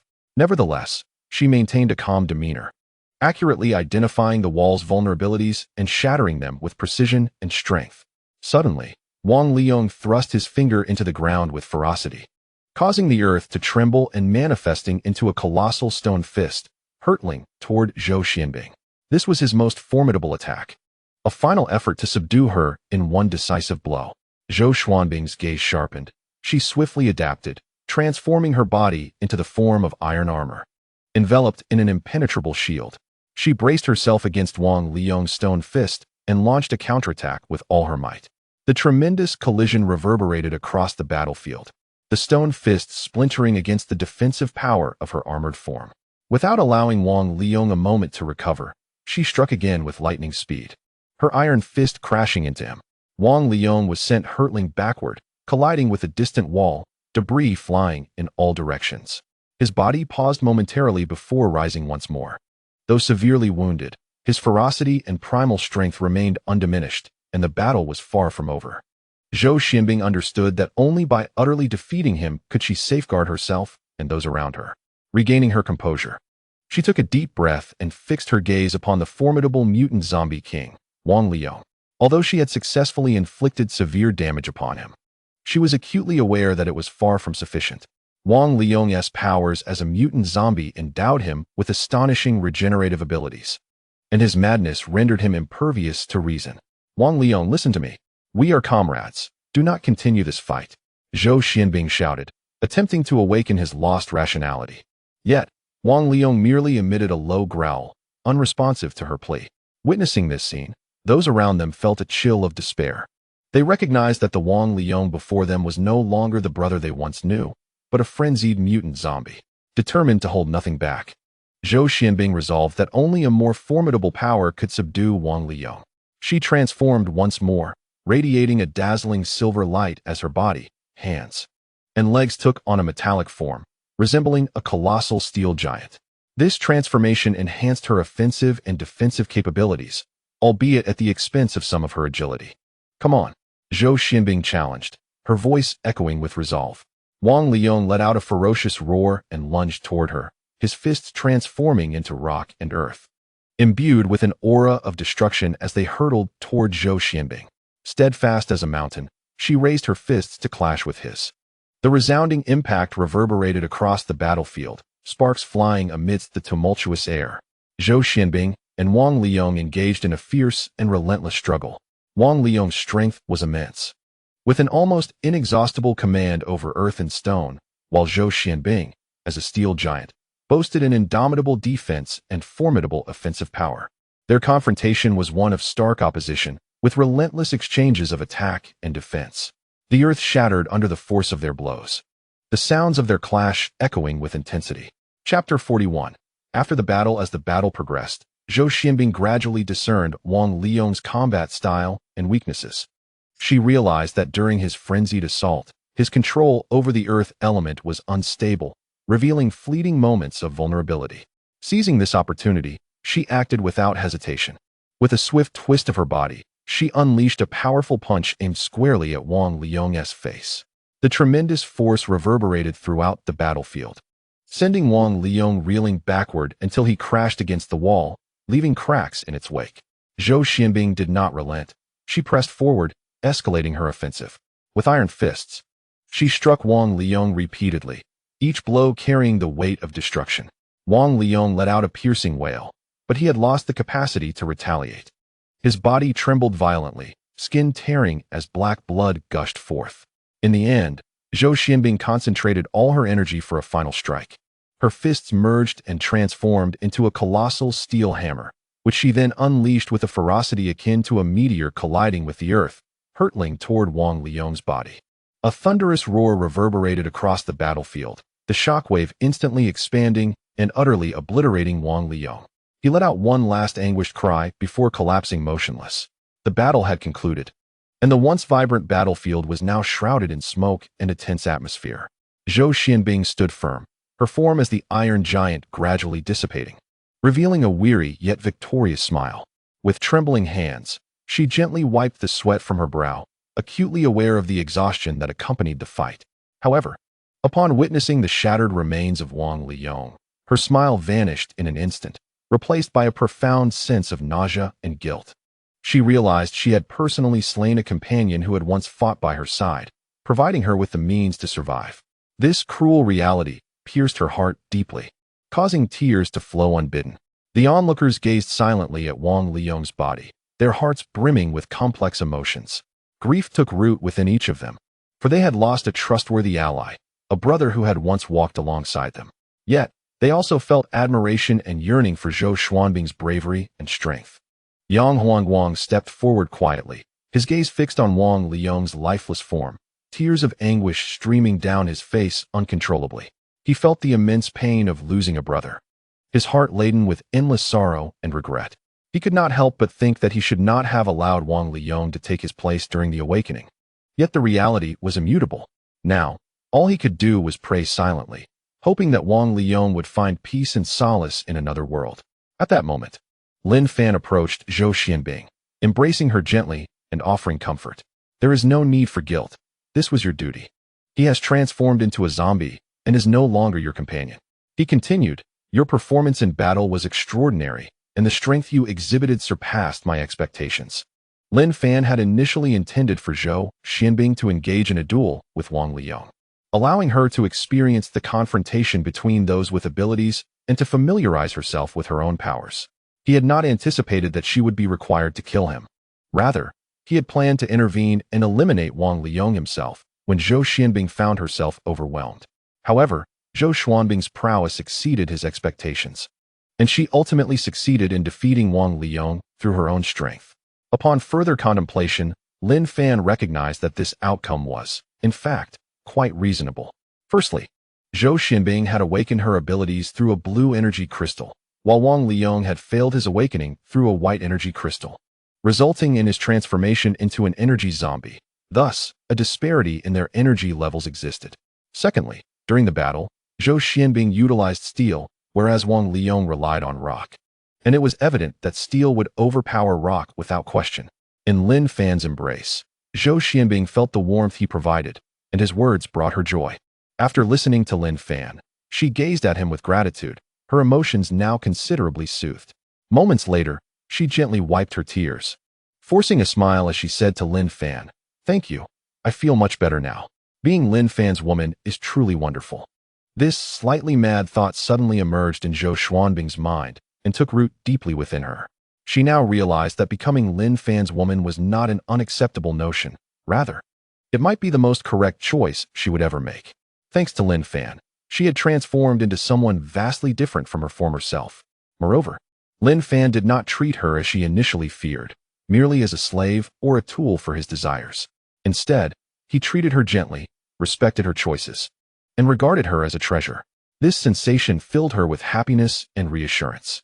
In the harsh environment of a post-apocalyptic world, having someone who respects and cherishes her is indeed a rare blessing. At that moment, a voice from the system resonated in Lin Fan's ear, akin to a celestial melody. Ding! Zhou Xuanbing's affection level has risen to 90 points. The current affection coefficient bonus is 5. Ah, a delightful surprise. This woman has been successfully conquered.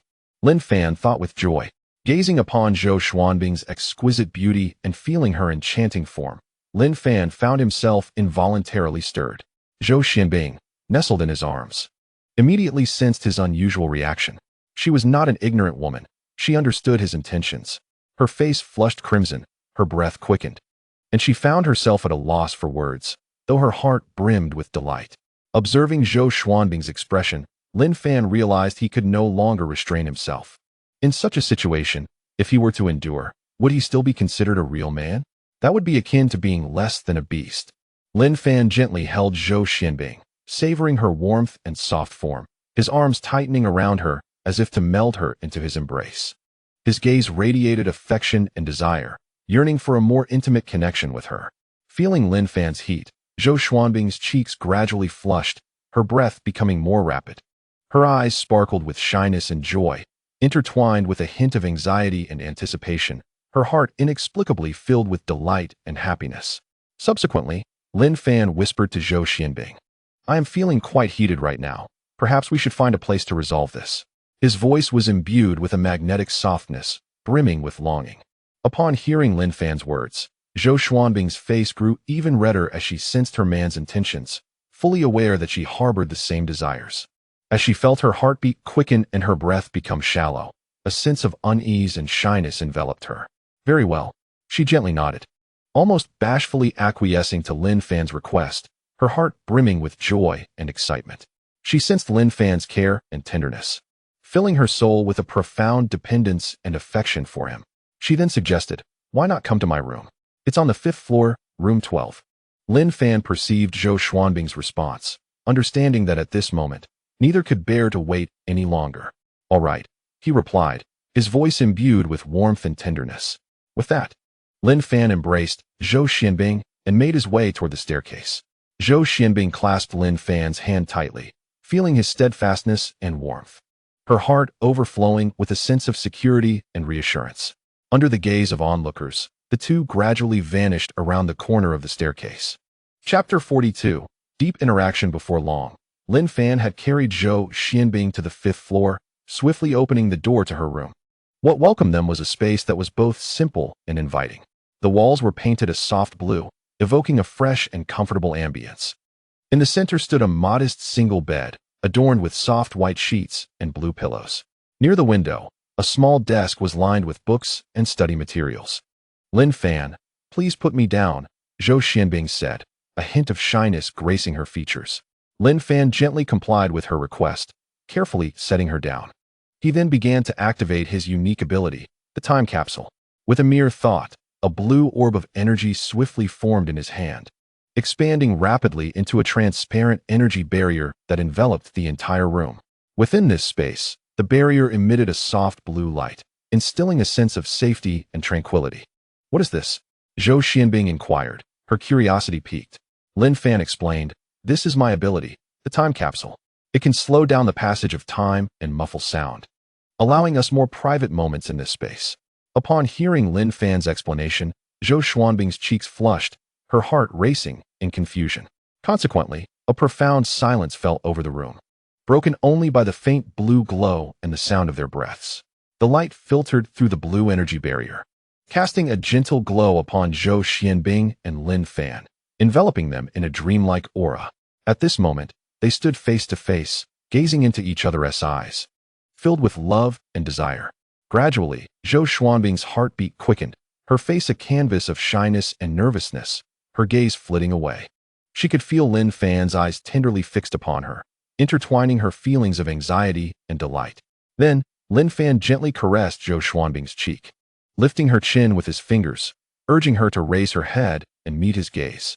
His eyes brimmed with tenderness and affection, gazing at her as if she were his most cherished treasure. This unexpected gesture stirred something deep within Zhou Xuanbing's heart, her cheeks flushing a vivid crimson, as if they might bleed, her ears burning with warmth. Simultaneously, she ceased to shy away from Lin Fan's fervent gaze, instead locking her crystalline eyes onto his, striving to decipher the emotions that dwelled within him. In that moment, she felt a remarkable connection with Lin Fan, as if their souls were communicating in silence. Gradually, her heart raced. She could sense the masculine aura emanating from him, stirring an involuntary desire within her. "Are you hurt from the battle?" she murmured, her concern palpable. Lin Fan quickened his steps, tenderly brushing his hand against her face, a charming smile playing at the corners of his lips, exuding a hint of alluring mischief. Zhou Xianbing, untouched by worldly affairs, felt Lin Fan's intimate teasing, her breath quickening, her face suffused with shyness and anxiety, leaving her mind a blank slate. Incapable of articulating a coherent thought. What did you say? I couldn't quite catch that.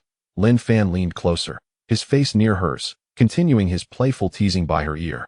Finally, Zhou Xianbing mustered her courage, her voice trembling as she earnestly implored, Lin Fan, I desire you. Sister Xianbing, are you certain? Lin Fan's voice was low and gentle, halting his movements, concern etched on his face as he gazed at Zhou Xianbing. She bit her lip, nodding softly. Her eyes filled with determination and tenderness. She had made her choice, believing in the bond between her and Lin Fan, willing to surrender herself entirely to him. A flicker of gratitude and affection crossed Lin Fan's eyes as he lifted the enchanting woman into his arms and gently laid her upon the bed. At that moment, they were enveloped in each other's love.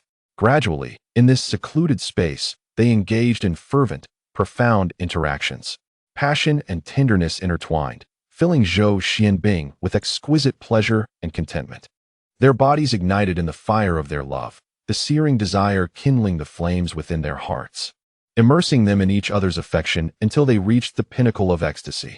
Within the confines of the room, after 4 hours of tempestuous fervor, the atmosphere began to settle into tranquility and serenity.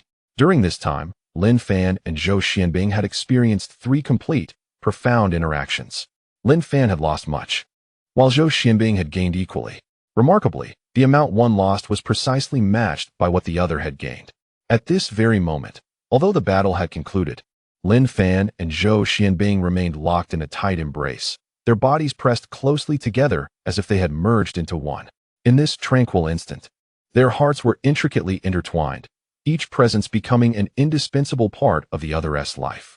They communicated their emotions through the depths of their souls, sharing warmth and affection.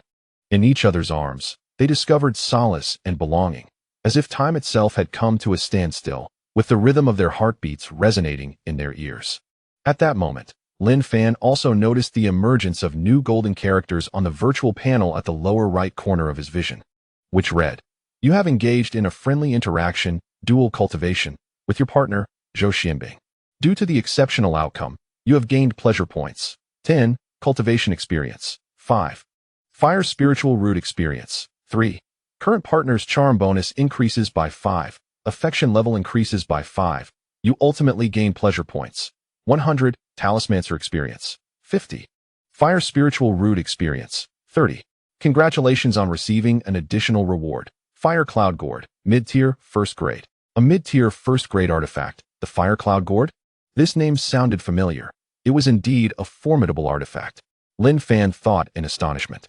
In the realm of cultivation, he had heard of the Fire Cloud Gourd, a renowned artifact of a senior golden core practitioner from his sect during their chi refinement stage, known for its terrifying offensive capabilities. Eagerly, Lin Fan immediately sought to examine the information regarding the Fire Cloud Gourd, wishing to uncover more about its characteristics and functions. At that moment, the image of the Fire Cloud Gourd materialized in Lin Fan's mind, and he gazed in awe at the appearance and capabilities of this mid-tier, first-grade artifact. The Fire Cloud Gourd exhibited an ancient yet splendid style, consisting of 2 intertwined sections. The upper part resembled a red, gourd-shaped vessel, its surface adorned with gems that sparkled with golden patterns, as if flames were burning within. The lower part formed a cloud-like base, exuding a mysterious and potent aura. The functions of the Fire Cloud Gourd are threefold: to devour flames, to release flames, and to imprison. Firstly, the ability to devour flames allows Lin Fan to wield the Fire Cloud Gourd, absorbing surrounding flames into the gourd, enabling them to burn within and create an everlasting source of fire. This capability permits Lin Fan to absorb flames when confronted with fire-based attacks, thereby mitigating the threat to himself. Secondly, the gourd can release flames. With the immense fire energy stored within, Lin Fan can manipulate the gourd to unleash the flames, generating powerful fiery assaults. Such attacks possess immense power, sufficient to obliterate an enemy's defenses. Furthermore, Lin Fan can infuse spiritual energy into the Fire Cloud Gourd to produce flames. In addition to devouring and releasing fire, the final function of the Fire Cloud Gourd is imprisonment, which is its most formidable ability. Lin Fan can utilize the gourd's unique power to confine enemies within its internal space. The adversaries imprisoned within the gourd shall find themselves unable to escape, bound within its confines. Subsequently, Lin Fan can infuse his spiritual energy into the gourd, subjecting the captive foes to torment and assault until their demise. However, the Fire Cloud Gourd, being of the first-tier mid-grade, can only confine enemies of the Chi refining stage at mid-level and below, corresponding to third-tier ability users and lesser. Yet, cultivators are inherently stronger than ability users. Thus, it is conceivable that the Fire Cloud Gourd could contain those of the fourth or even fifth tier. Chapter 43. Departure. After a moment of tenderness, Lin Fan gently kissed the slumbering Zhou Xianbing beside him and began to don his attire, preparing to depart. Zhou Xianbing opened her eyes, watching his movements with a hint of affection and reluctance upon her face. "My dear, I shall be away for a few days. You must take good care of yourself." Lin Fan spoke to Zhou Xianbing, his tone imbued with deep emotion and concern. She nodded softly, responding, "All right. You must also ensure your safety." Sensing Lin Fan's warmth, she understood his choice but still harbored some worry. "Rest assured, with my strength, nothing in this world can harm me," Lin Fan declared confidently, a charmingly mischievous smile gracing his lips. He then leaned down, tenderly caressing her cheek. His eyes filled with affection. "I will return swiftly. You must wait for me obediently." A slight smile graced Zhou Xuanbing's lips, her gaze brimming with dependence and anticipation as she softly acknowledged her understanding. Subsequently, Lin Fan placed some food and water by the bedside, along with several special items, including a few white ability crystals and a singular blue ability crystal. Additionally, there was a talisman pendant akin to the one gifted to Su Mumu. These ability crystals were intended for Zhou Xianbing to replenish her energy during combat, similar to Lin Fan's spirit replenishing elixir. Given the substantial energy consumption of her abilities, depleting her internal energy could leave her vulnerable. Hence, Lin Fan left her several ability crystals for unforeseen circumstances. The talisman, a low-grade first tier, the Golden Sword Talisman, would provide Zhou Xianbing with a means of long-range attack. "These items are left for you to ensure your safety," Lin Fan patiently explained. The talisman pendant functions akin to an item in a game. By infusing it with energy, it can summon a golden longsword to strike at foes, and it may be utilized 5 times. He continued with earnestness. "Moreover, should you require assistance, you may seek help at room 12 on the 24th floor. The individual there is Yang Yini. You may address her as Sister Yini." Upon hearing his explanations and instructions, a glimmer of surprise and excitement flickered in Zhou Xuanbing's eyes. She felt Lin Fan's care deeply, fostering within her a greater sense of gratitude and affection for him. Lin Fan smiled at her, saying, "All of this is for your safety. Remember to protect yourself." "Yes, I will take good care of myself," she affirmed. Zhou Xianbing nodded slightly and addressed Lin Fan. Ultimately, Lin Fan bent down once more, kissing Zhou Xianbing's lips before turning to exit the room. Zhou Xianbing remained behind, watching him depart, a gentle wave of reluctance and longing swelling within her heart. Soon, Lin Fan descended the stairs, where he found Yang Huangguang and his team engaged in the solemn task of burying Wang Liyong's remains. The air was thick with sorrow and respect, each face etched with gravity and grief. As the gaze of the crowd shifted towards Lin Fan, they silently parted to create a path, signifying their reverence for him. Upon witnessing this, Lin Fan stepped forward to stand before Yang Huangguang, saying, "Please accept my condolences." Yang Huangguang's eyes glistened with emotion as he nodded appreciatively. "Thank you." He continued, "This ability crystal core was left behind by Liyong. I now entrust it to you." With that, he produced a white ability crystal core from his pocket and handed it to Lin Fan. "No need for that. Consider it a gift from your good brother." Lin Fan replied casually, "You should wait until tomorrow to search for food at the convenience store in the community. By then, Sister Xianbing will accompany you." This was what Zhou Xianbing had expressed while resting, her desire to join Yang Huangguang and the others in their quest for sustenance, to repay their prior care.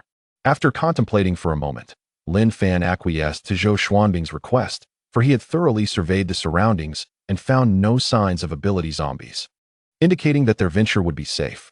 "Is that true? We are immensely grateful," Yang Huangguang responded to Lin Fan, his gratitude palpable. Having witnessed the prowess of Zhou Xianbing, and Wang Liang in battle, he was profoundly impressed by her strength. If Zhou Xianbing were to accompany them in search of food, their safety would undoubtedly be significantly enhanced. Do not thank me. Rather, express your gratitude to Sister Xianbing, for this is what she wishes to do. With that, Lin Fan rose to depart. Meanwhile, in the presidential suite of the Chongyang Luxury Hotel, a large man sat in a chair, his brow furrowed, his face betraying deep anguish and concern. His gaze was fixed on the distance, as if ensnared in heavy reminiscence.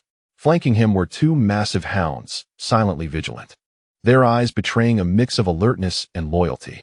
He was Li Kaidong, the elder brother of Li Kaiki, the leader of the Divine Dog Gang. At that moment, a mysterious figure slowly materialized from the ground, gradually taking the form of a woman cloaked in black robes, her head shrouded in a veil and black fabric. She was Meng Tianyu, possessing the ability of stealth. At that moment, she resembled a ninja, her entire form concealed except for a pair of bright, piercing eyes that appeared quite peculiar. "Boss, I have returned," Meng Tianyu spoke softly, her voice carrying a chill and sharpness.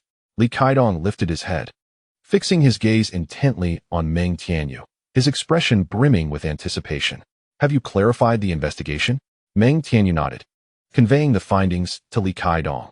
"The bodies of the second-in-command and other gang members have been discovered. Forensic examination indicates they succumbed to the hands of a certain ability user. As for Li Bing, his remains were ravaged by zombies, yielding no useful information. His demise is unrelated to the ability user who killed the second-in-command and appears to involve the Howling Dog." Upon hearing this news, Li Kaidong's furrowed brow deepened, a tempest of anger and helplessness swirling in his eyes. "The whereabouts of the Howling Dog remain unknown. We suspect it was taken by that ability user." Meng Tianyu continued to report on the progress of the investigation. Taking a deep breath, Li Kaidong coldly inquired, "Is there still no concrete identification of that ability user?" Meng Tianyu shook her head in resignation. "Currently, there are no definitive leads. We are continuing our investigation at Malvo Supermarket, and I will promptly inform you of any enemy intel." Disappointment washed over Li Kaidong, his fury churning within him. He stood abruptly, fists clenched, his eyes glinting with a chilling light. "Very well, proceed with your investigation. Find the murderer swiftly. We demand blood for blood." His voice resonated with anger and resolve. Meng Tianyu nodded in acknowledgement of Li Kaidong's command, her figure gradually blending into the surrounding environment. In the room, only the heavy breaths of Li Kaidong and the two massive hounds remained. Li Kaidong's demeanor was icy, his eyes shimmering with determination and the flames of vengeance igniting within him. Chapter 44. Return to Malvo Supermarket soon. Lin Fan exited the residential complex and stepped onto the street. Suddenly, a horde of zombies surged forth from the end of the road. Initially, they appeared grotesque and staggered in their movements.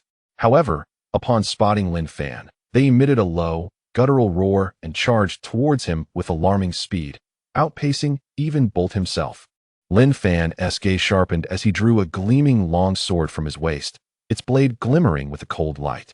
Gripping the hilt with steadiness, he swiftly leaped into the air, elegantly flipping and transforming into a streak of light, hurtling towards the throng of zombies. With a flourish, he wielded the long sword, its radiance flashing like lightning as sharp waves of sword energy cleaved through the air, dismembering the bodies of the undead.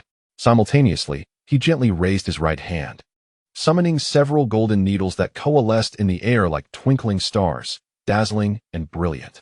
With deft precision, he flicked his fingers, sending the golden needles like arrows straight into the zombies' vital points, piercing their skulls and toppling them. Next, a ball of fire gathered in his palm, rapidly expanding into a colossal fireball. With a powerful throw, Lin Fan hurled the fireball, which streaked through the air like a meteor, racing towards the horde of zombies. In the instant the fireball erupted, fierce flames engulfed the zombies, the raging inferno reducing them to ashes. As the last of the undead fell, tranquility returned to the streets. "In this apocalyptic world, I stand invincible." Lin Fan, positioned at the heart of the battlefield, his hair cascading about him, revealed a captivating smile, exuding an air of charming defiance. He then commenced his journey with unwavering resolve. His objectives were crystal clear. First, the stronghold of the Divine Dog Gang, the opulent Chongyang Hotel. Second, the cherished sanctuary of his home. He resolved to first make his way to the Divine Dog Gang's headquarters, the Chongyang Hotel. As he progressed along the path, Lin Fan deftly leaped over obstacles, skillfully evading the assaults of the zombies. His strides were swift and assured, devoid of any hesitation. Before long, he arrived at a familiar place, the Malvo supermarket. He halted outside, surveying his surroundings, his gaze revealing a depth of contemplation. His awareness swept across the vicinity, noting the stark transformation since his last visit. The exterior of the Malvo supermarket bore the scars of severe damage. The walls were riddled with cracks from impacts, and the windows shattered into shards. The ground was strewn with debris and remnants of corpses, a testament to the ferocity of past battles. The marks of conflict, scars from blades, traces of gunfire, and charred residues were evident throughout the supermarket, narrating tales of brutal carnage. The number of zombies in Malvo Square further underscored this reality. During Lin Fan's previous visit, the square had been teeming with the undead, including several with extraordinary abilities. Now, however, only countless dismembered remains lay scattered. The extraordinary zombies had vanished, and the ordinary ones were alarmingly few. It appeared to be the handiwork of the Divine Dog Gang. For only they possessed such formidable strength in the vicinity, Lin Fan mused softly. Subsequently, Lin Fan employed his perceptive abilities to swiftly assess the situation within the Malvo supermarket. The entrance was currently guarded by several members of the Divine Dog Gang, who vigilantly patrolled the area. Inside the supermarket, many were meticulously searching for something. Lin Fan surmised they were hunting for clues regarding the perpetrators behind the killings of Li Kaiki and others. Gradually, Lin Fan's gaze settled on a slender figure clad in a black robe, her face obscured by a mask, meticulously wrapped. She was an extraordinary being. A figure of significance, Meng Tianyu, the fourth leader of the Divine Dog Gang and head of the intelligence department, a stealthy operative. At that moment, Meng Tianyu moved through the crowd with agility and caution, radiating an aura of coldness and mystery. The black robe and mask concealed her features, leaving only a pair of piercing eyes gleaming through the dark veil. "Linny, what troubles you? Have you discovered any valuable leads?" Meng Tianyu inquired of a woman nearby. After reporting to Li Kaidong, she returned to the Malvo supermarket to continue her investigation into the identity of the perpetrator. Engaging her in conversation was an elderly member of the Divine Hound Gang, Lin Juing, who had previously managed the intelligence division of the Li family's gang. However, Li Kaidong believed that in this apocalyptic world, only the capable could thrive. As a stealth operative, Meng Tianyu not only possessed superior strength, but also greater intelligence gathering skills than Lin Juing. Consequently, he appointed the newcomer Meng Tianyu as the head of the intelligence department, while Lin Juing would serve as her assistant and deputy director, responsible for supporting, assessing, and monitoring Meng Tianyu. Lin Juing shook her head with a wry smile, her eyes betraying a hint of disappointment and helplessness, revealing that there had been no significant discoveries. Although there were few forces capable of eliminating the second-in-command and others, it seemed none could contend with the formidable Shoutian Hound. Yet, it was also possible that such a powerful entity lay hidden, albeit the likelihood was quite slim. Indeed, the chances of concealed strength were minimal in this perilous world. A true powerhouse could seldom remain unnoticed. Meng Tianyu fell into deep contemplation. In this apocalyptic realm, possessing power without vying for resources, developing influence, or enhancing strength seemed futile. She pressed on with her inquiries about the number of formidable factions nearby. "To my knowledge, there are 4 powerful factions in the vicinity of Malvo Supermarket," Lin Juing replied. "The first is the Sweet Home Team located at the Meihao Garden Apartments on Chongping Road. The second is a group at the First Hospital of Shanghai City. The third is based at Shanghai University, and the fourth is a faction at the nursing home in Shanghai City." Meng Tianyu silently pondered this information, formulating her next course of action. After a moment, she resolved to split up, addressing Lin Juing.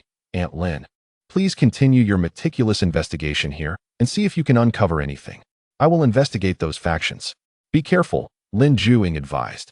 "Rest assured, while my combat abilities may not be exceptional, my escape skills are quite strong," Meng Tianyu replied confidently, before stepping away from Malvo Square to commence her investigative endeavors. Chapter 45. Capture O. How intriguing. Lin Fan, who had been secretly observing Meng Tianyu with his divine sense, couldn't he help but smile with a hint of wicked charm after overhearing their conversation. He stroked his chin, contemplating strategies, a glint of cunning flashing in his eyes. After a brief moment of reflection, A confident smile spread across his face. Perhaps I need not visit that extravagant Chongyang hotel. This woman presents a splendid opportunity.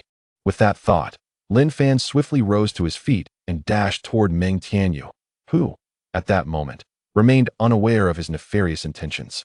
She had arrived at the entrance of the supermarket, preparing to head to the Meihao Garden Apartments on Chongping Road to investigate the Sweet Home team and ascertain their involvement in the assassination of Li Kaiki.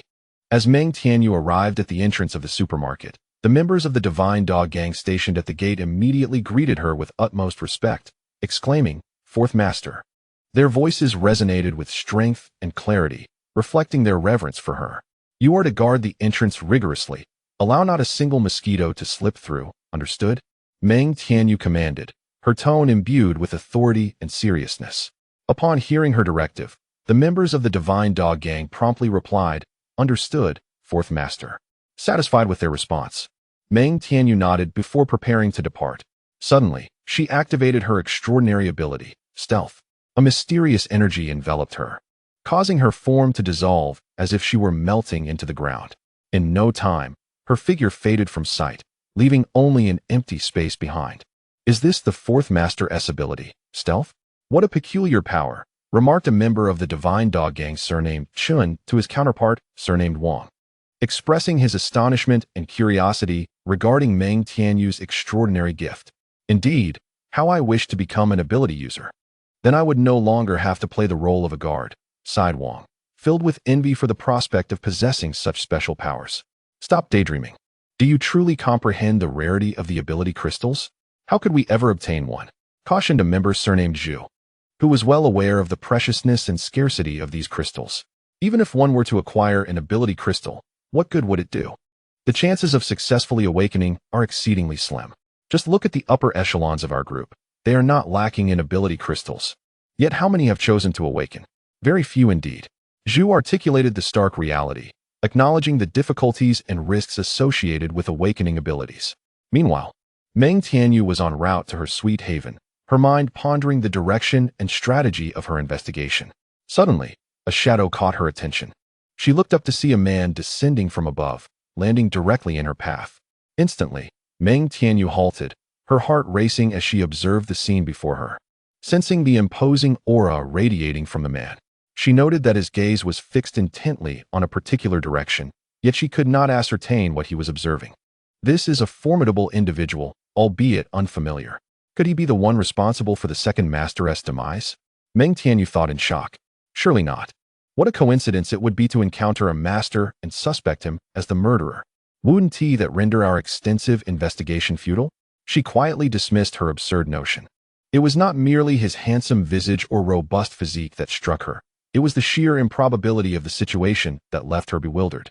"I must refrain from provoking potential adversaries. Perhaps I should first investigate the circumstances surrounding other factions. There may lie the trace of the true culprit."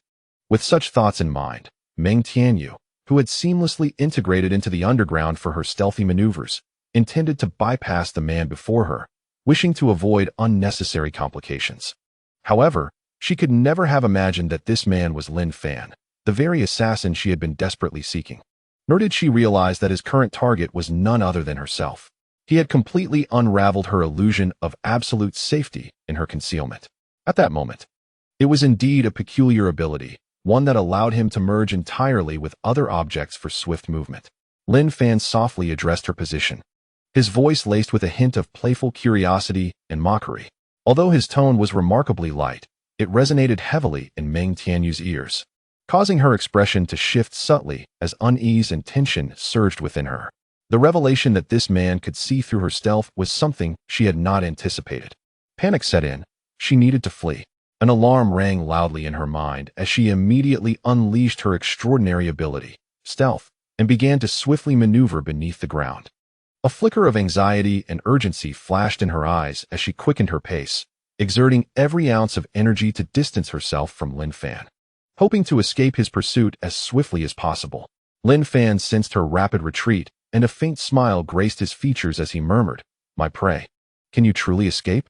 Time became an indeterminate blur as Meng Tianyu, wholly absorbed in her rapid escape, lost sight of Lin Fan entirely. A sigh of relief escaped her lips, mingling with an expression of fatigue and reassurance. It seemed she had evaded that man. Yet, why could he pierce through her stealth? She had been exceedingly cautious, melding perfectly with the earth. Doubts and confusion lingered in her mind. Perhaps it was his extraordinary ability. She resolved to be even more vigilant in the future. The world was vast, and she still longed to explore it. Meng Tianyu reminded herself that in this apocalyptic realm, filled with the unknown and peril, caution was paramount. Suddenly, a voice echoed from above her, plunging her into an icy dread. "Oh, are you not going to run anymore?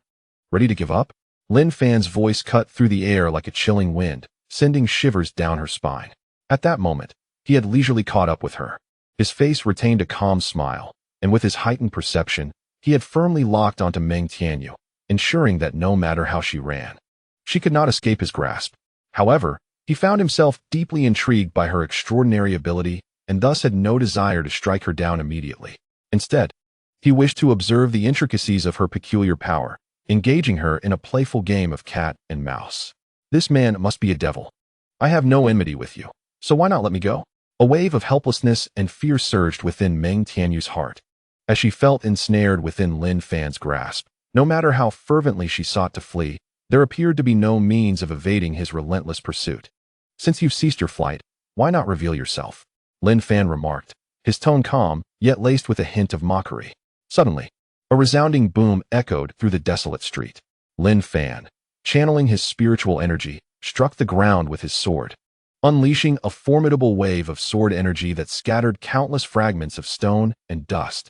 Gradually, as the dust settled, a massive pit emerged in the ground. Yet Meng Tianyu's figure was nowhere to be seen. It seemed she had once again concealed herself. Chapter 46. Captive. Quite intriguing. Your extraordinary ability is indeed formidable. Can you merge your form with any object, regardless of its size?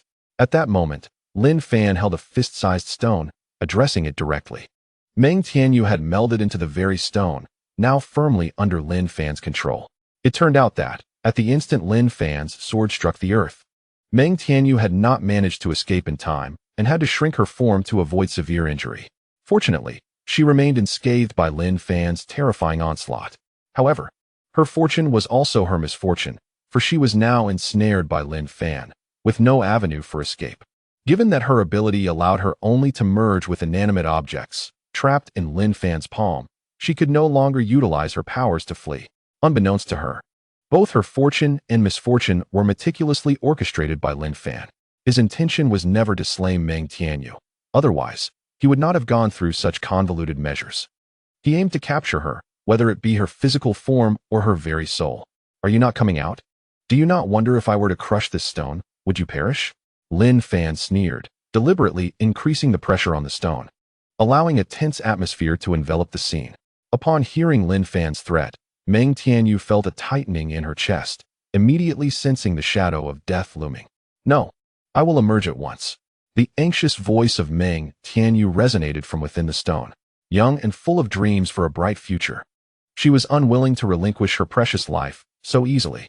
Consequently, facing a demon like Lin Fan, she could only concede. "However, could you possibly place me on the ground? It's somewhat inconvenient to emerge from your grasp," Meng Tianyu awkwardly requested. "Do you truly believe that is feasible?" Lin Fan calmly retorted. Through the course of this cat-and-mouse chase, Lin Fan had garnered a fair understanding of Meng Tianyu's unique abilities. Primarily, she could merge with objects for stealth, but was unable to integrate with living beings. Furthermore, the items that Meng Tianyu can assimilate are limited in size. She cannot merge with objects that are too diminutive, for otherwise, she could meld into the very air itself, rendering her invincible. At present, this stone, roughly the size of a fist, represents the utmost limit of her capabilities. Consequently, Lin Fan is acutely aware that once he places the stone upon the ground, Meng Tianyu will undoubtedly continue her descent into the earth to flee. Although capturing her again would prove relatively simple, ensnaring a living and unharmed Meng Tianyu, as he has done now, remains a formidable challenge. Moreover, he is far from foolish enough to trust the deceitful words of this woman. Upon hearing Lin Fan's retort, Meng Tianyu felt a profound sense of helplessness. It was truly disheartening that this man did not believe her. To be candid, she had resigned herself to her fate and did not intend to escape again once Lin Fan placed the stone on the ground, as he presumed. She was utterly exhausted and understood that further provoking this man could place her life in jeopardy, leading her to relinquish all hope of fleeing. Her request for Lin Fan to set the stone down was purely a matter of convenience, not stemming from any ulterior motive. "Are you not coming out?" Lin Fan inquired while tossing the stone up and down, leaving Meng Tianyu dizzy and disoriented within. "Please, no more tossing. I will come out now," she implored. Realizing her inability to withstand Lin Fan's strength, her heart filled with despair and trepidation. As she spoke, a stream of dark liquid began to pour forth from the stone, swiftly coalescing into a human form. The moment Meng Tianyu emerged into the air, she immediately sensed the height, and the rapid descent prompted a terrified scream to escape her lips. Thud! Lin Fan, witnessing this, quickly caught her, cradling her in his arms as one would a princess. In that fleeting moment of contact, he became acutely aware of her body's softness and delicacy, akin to holding a tender flower.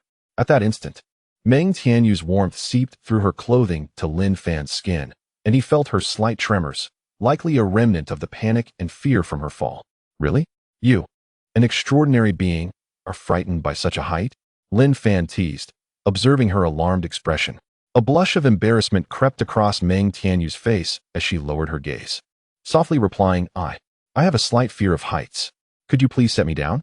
she humbly pleaded, her voice tinged with resignation and earnestness. Lin Fan could not help but chuckle, retorting in a provocative tone, "Do you think that is possible?" Once again, this rhetorical question left Meng Tianyu feeling exasperated, her sincerity once more subjected to the scrutiny of this insufferable man. "Rest assured, I will not flee," she assured him. Meng Tianyu gazed earnestly at Lin Fan, her voice imbued with sincerity and resolve, as she fixed her innocent and untainted eyes upon him, hoping to touch his heart. "Do you perceive me as a fool, one who would readily forsake you, or do you believe your own sincerity could sway me?" Lin Fan regarded her with an air of indifference, a hint of disdain evident in his tone. Overwhelmed by a sense of impotence, Meng Tianyu understood she possessed no means to resist Lin Fan's whims. Resigned to his whims with her body. "That is not my intention." "Very well, I am now your captive, at your mercy," she uttered helplessly. "You should have come to this realization long ago," Lin Fan replied coldly, his hand caressing her form with a blend of possessiveness and provocation. As she felt his touch, her cheeks flushed crimson. She yearned to rebel, to struggle, yet she recognized her limitations, enduring the situation helplessly. A tumult of resignation and frustration surged within her, yet she begrudgingly accepted her grim reality. "Why do you treat me this way?" "I am the fourth leader of the Divine Dog Gang," Meng Tianyu inquired, perplexed, attempting to leverage her status to temper Lin Fan's demeanor. "Your latter statement is precisely why I act thus." Lin Fan's voice betrayed a hint of coldness and contempt. "What do you mean? Are you an enemy of our Divine Dog Gang?" she asked, bewildered, seeking to comprehend Lin Fan's motives. Suddenly, realization dawned upon her, her expression shifting, a flicker of alarm and vigilance igniting in her eyes as she began to ponder Lin Fan's words and actions, believing she had unraveled the truth. This man, possessing such formidable power and harboring animosity towards the Divine Dog Gang, could only be one thing, the very perpetrator they sought. A torrent of confusion enveloped Meng Tianyu. Beads of sweat formed upon her brow as she warily regarded Lin Fan. "You must be the culprit we are searching for," she asserted with newfound conviction. "It seems you are not entirely foolish, having deduced this," Lin Fan remarked with a teasing smirk, narrowing his eyes in a display of scorn. Upon hearing his taunt, Meng Tianyu felt an overwhelming sense of futility. She sighed deeply, a look of helplessness and despair crossing her face. Trapped in a dire predicament, her options dwindled in the face of such a formidable adversary. Abruptly, Lin Fan shifted his tone, tightening the knot in her stomach. "Since you've uncovered the truth, should I consider eliminating you?" "No, please, I know nothing," Meng Tianyu exclaimed in panic, her voice quivering, her eyes brimming with tears of fear. This woman's display of terror was strikingly vivid. It was no wonder she had awakened such a peculiar ability, Lin Fan mused silently. Regarding the identity and extraordinary abilities of Meng Tianyu, a flicker of curiosity and a desire for exploration emerged within him. Chapter 47, Subversion. Forget it. I shall no longer indulge in frivolities. It is time to attend to serious matters. Lin Fan's countenance abruptly turned solemn, his gaze shifting away from Meng Tianyu. This sudden transformation in Lin Fan instilled an immediate sense of tension in Meng Tianyu, who felt the oppressive aura emanating from him, causing a surge of vigilance within her. Let me be candid. I am indeed the perpetrator you are seeking, the one responsible for the murder of Li Kaiki. Lin Fan stated to Meng Tianyu with unflinching honesty, his eyes reflecting a depth of coldness and resolve. Upon hearing his words, Meng Tianyu's expression grew grave, her pupils constricting slightly. At that moment, an unsettling fear began to pervade her mind, yet she strove to suppress her emotions and maintain composure. How did the Divine Dog Gang attract such a merciless adversary? The news of Li Kaiki's murder, as a central figure within the gang, had already caused immense upheaval and panic among its members. Now, it appeared that Lin Fan intended to strike against the entire Divine Dog Gang. The depth of animosity must be profound. Furthermore, my objective this time is not to eliminate you, but rather to subvert you, Lin Fan earnestly declared to Meng Tianyu, his eyes revealing a hint of sincerity and allure. Indeed, Lin Fan sought to subvert Meng Tianyu. This decision was a conclusion reached after careful contemplation, forming a crucial part of his future strategy. Based on Lin Fan's knowledge of the Divine Dog Gang, he understood that Meng Tianyu was among the fastest rising and least loyal high-ranking members. This revelation did not surprise him. After all, within the upper echelons of the gang, Li Kaiki and Li Kaidong wielded absolute power as the top two leaders, serving as the core and dominators of the organization. The third in command, Zhang Qingbo, was a cousin of the two brothers, enjoying a special status and trust. Other leaders were also relatives and confidants of Li Kaidong. In contrast, Meng Tianyu, as the fourth in command, remained the sole high-ranking member without familial ties. Prior to the apocalypse, Meng Tianyu had no interactions with Li Kaidong and the others. It was merely due to the Divine Dog Gang's occupation of a luxurious hotel during the onset of the apocalypse that she, as a survivor within the hotel, ultimately became a captive of the gang. Her ascension from a confined slave to the fourth in command was solely due to her awakening of the stealth ability. In the post-apocalyptic world, it is customary for capable individuals to occupy elevated positions, and Li Kaidong was indeed a person of remarkable audacity, adept at recognizing talent and placing trust in those he employed. He was truly a hero of tumultuous times. Unfortunately, Lin Fan had now set his sights on him. Meng Tianyu was taken aback upon hearing this revelation. Subversion? She had not anticipated Lin Fan would harbor such intentions. I am not you. Meng Tianyu's heart was engulfed in turmoil and contradiction. She found herself in disbelief and indecision, struggling to utter a coherent sentence. Her countenance betrayed confusion and uncertainty, her eyes flickering with hesitation and anxiety. Lin Fan, however, remained unhurried, calmly embracing Meng Tianyu as he awaited her response in silence. After a period of internal strife and turmoil, Meng Tianyu managed to regain her composure. She took a deep breath, and her gaze grew resolute. She addressed Lin Fan, stating, "I am willing to comply with all your arrangements." Lin Fan smiled faintly, unsurprised by her choice. Yet, he understood that a verbal promise was merely the beginning. He needed further assurances of Meng Tianyu's loyalty to ensure she would not stray from his control. He replied serenely, "Excellent, but a verbal agreement holds no binding power. I require additional guarantees." "What guarantees?"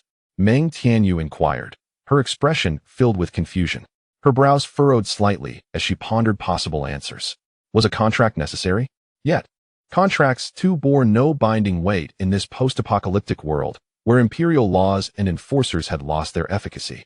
Her mind was clouded with doubts and uncertainties regarding what kind of assurance Lin Fan truly sought. Lin Fan, of course, had no need for a contract with Meng Tianyu. As a cultivator, he possessed alternative methods to address such matters. He retrieved a peculiar item from the system store, spending 500 points to acquire a mother and child goo. He then presented the child goo before Meng Tianyu, allowing it to sway enticingly in front of her. With a deep gaze, he declared, "This is the assurance I require. Consume it." Meng Tianyu looked at the child goo in Lin Fan's hand, her heart brimming with trepidation and unease. She was unaware of what this pill entailed and thus refused to ingest it. "What kind of poison is this? I refuse to partake." In truth, she believed no assurances were necessary, for she was an honest and trustworthy individual. As she spoke, she endeavored to convey her sincerity through her pure and earnest gaze. Lin Fan let out a cold laugh, a flicker of distrust flashing in his eyes. Is that so? I harbor not an ounce of belief in your words. Sensing his skepticism, Meng Tianyu understood that she must earn his trust in her loyalty. She raised her hand and solemnly vowed, I swear that I will completely obey your arrangements. Should I harbor even a hint of resistance, may the heavens strike me down. You truly are naive. If that is the case, I shall have no choice but to feed it to you myself. Lin Fan's tone was harsh as he intended to remove Meng Tianyu's mask and force the child goo into her mouth. Meng Tianyu's expression turned tense. She struggled fiercely, attempting to escape Lin Fan's grasp. She covered her mask with her hands, desperately shaking her head. No, please, don't. Do not force me. Provoking me may lead to your demise. Lin Fan's expression grew grave, his voice imbued with resolute determination. Meng Tianyu, taken aback by Lin Fan's threat, instantly displayed a visage of terror, relinquishing her resistance and lowering her hands that had been clutching her mask, thus surrendering completely. Observing the transformation in Meng Tianyu, Lin Fan's demeanor softened slightly as he gently remarked, This is as it should be. He then proceeded to remove the black mask from her face, unveiling her meticulously concealed true visage. As the mask was lifted, Meng Tianyu's genuine appearance emerged. However, it was not the exquisite beauty one might expect. Rather, it was a sight of considerable disfigurement, potentially even horrifying. Her features were marred by severe burns covering over 80% of her face, with varying degrees of burns also present on her neck, limbs, and torso. Upon witnessing Meng Tianyu's true countenance, Lin Fan felt a profound sense of the anguish and torment she had endured. No wonder she had chosen to shroud her body so meticulously. At that moment, Meng Tianyu's expression was rife with shame and helplessness as she grappled with the painful reality of her own perceived ugliness and incompleteness. Her eyes flickered with vulnerability and fear, seemingly terrified of being ridiculed and reviled by Lin Fan. Undoubtedly, his actions had resurfaced the wounds of her soul. Chapter 48. Meng Qingge Lin Fan exhibited neither shock nor disdain at the state of Meng Tianyu's face and body. After all, his consciousness could penetrate even the most solid of barriers, rendering the thin fabric covering her body utterly inconsequential. It was merely a matter of whether he wished to behold it. Otherwise, the secrets of the world lay bare before his eyes. However, at that moment, Meng Tianyu felt stripped of her dignity, tears streaming down her cheeks. Lin Fan had unearthed her deepest secret, leaving her overwhelmed with shame and helplessness. Open your mouth, Lin Fan commanded coldly, showing no trace of sympathy for Meng Tianyu's weeping. Overwhelmed by his forceful presence, she complied, obediently parting her lips. Witnessing her submission brought a flicker of satisfaction to Lin Fan's heart. He then placed the black pill, known as the child goo, into her mouth. Meng Tianyu, forced to swallow the seemingly repugnant pill, was immediately overcome with discomfort. Nevertheless, she endeavored to swallow it, suppressing her reactions, for she dared not provoke Lin Fan's ire. Soon, she felt a transformation within her body following the pill's ingestion. Contrary to her expectations of excruciating pain, she was unexpectedly enveloped by a wondrous surge of spiritual energy flowing into her being, akin to a warm liquid coursing through her, gradually spreading throughout her form. She felt an extraordinary sense of comfort, as if her entire being were enveloped by a gentle force. What kind of poison is this? Is it the leopard fetus essence pill? Meng Tianyu gazed gravely at Lin Fan, recalling that this sensation bore a striking resemblance to her imagined effects of the leopard fetus essence pill, a unique concoction that served both as a poison and a remedy. Her knowledge of it stemmed from a recent experience while filming a television drama, wherein the secondary female character fell utterly under the control of the antagonist after being administered this very substance. It was indeed a life worse than that of pigs and dogs. Thus, she held a profound impression of such malevolence. You will find out shortly. Lin Fan replied to Meng Tianyu's inquiry with a hint of mockery in his gaze. What does that mean? Lin Fan's response only deepened Meng Tianyu's confusion as she yearned to uncover the true nature of the pill. Just as Meng Tianyu was lost in thought, a strange voice suddenly reverberated within her mind, conveying a powerful sense of command that compelled her to submit entirely to Lin Fan. This abrupt sound shook her to her core. She found herself unable to resist the overwhelming force, her heart brimming with indescribable fear and unease. It seems you comprehend, Lin Fan remarked, observing the astonished expression on Meng Tianyu's face as he sensed the information transmitted by the mother insect. He realized that this woman was now entirely ensnared within his grasp. Subsequently, he gently set Meng Tianyu down, causing her to stumble slightly, nearly losing her balance. After struggling to regain her footing, Meng Tianyu looked at Lin Fan with a mixture of surprise, curiosity, and confusion. How can such a thing exist in this world? Her voice resonated with disbelief and astonishment. At that moment, Meng Tianyu found it utterly incomprehensible that a phenomenon like the mother insect could exist. Yet, it was indeed somewhat unexpected. After all, zombies and supernatural powers still belong to the realm of science fiction, possessing a modicum of scientific basis. In contrast, the concept of mother insects is entirely fantastical, steeped in the realms of myth and legend, which modern individuals would find hard to accept. The surrounding environment was enveloped in tranquility, accentuating Meng Tianyu's astonished expression.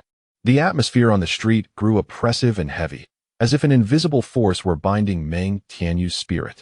Her thoughts were a tumultuous whirlpool of confusion and uncertainty, leaving her oblivious to how the future would unfold.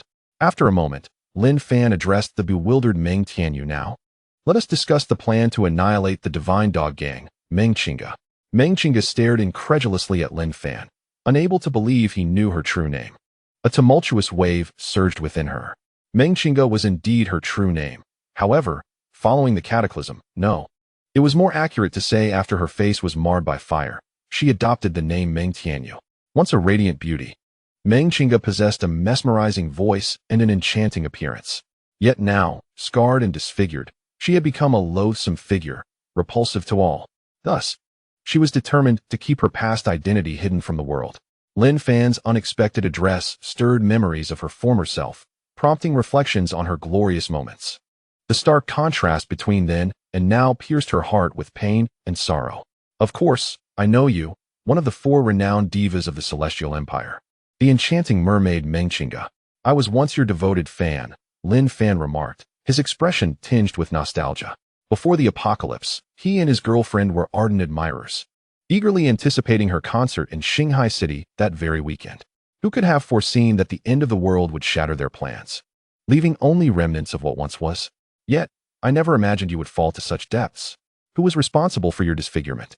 Lin Fan continued, curiosity piqued by her plight. He yearned to uncover the identity of the one who had bestowed upon her such an unappealing visage, pondering the story that lay beneath. Upon hearing Lin Fan's inquiry, Meng Chinga's heart filled with conflict and sorrow. She endeavored to rein in her emotions, recalling the calamitous incident. Her gaze grew distant, and the horrifying memories resurfaced vividly before her.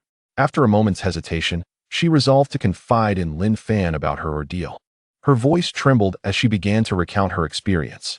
It was Zhang Qingba, she revealed. Before the apocalypse, she had planned a nationwide concert tour in Shanghai City, with the luxurious Chongyang Hotel as her accommodation. However, the onset of the apocalypse shattered her idyllic life, plunging her into a maelstrom of fear and chaos. In the early days of the catastrophe, the Chongyang Hotel's robust security successfully repelled the initial wave of zombies, restoring a semblance of calm and tranquility within its walls. Yet, on the evening of the second day of the apocalypse, a more formidable force suddenly emerged, swiftly seizing control of the hotel, the Shinshou gang. Consequently, Meng Chinga and her manager, who was also her mother, became captives of the gang. Due to her beauty and fame, she quickly caught the attention of Zhang Qingba, who intended to forcefully claim her body in front of a watching crowd. Confronted with the insult and violation from Zhang Qingba, Meng Chinga, unwilling to yield, drew a small self-defense knife from her pocket and fiercely stabbed it into Zhang Qingba's abdomen. Chapter 49. Scheme. After enduring Meng Chinga's attack, Zhang Qingba, fueled by rage, unleashed his extraordinary ability, a torrent of flames directed at Meng Chinga, igniting her whole being.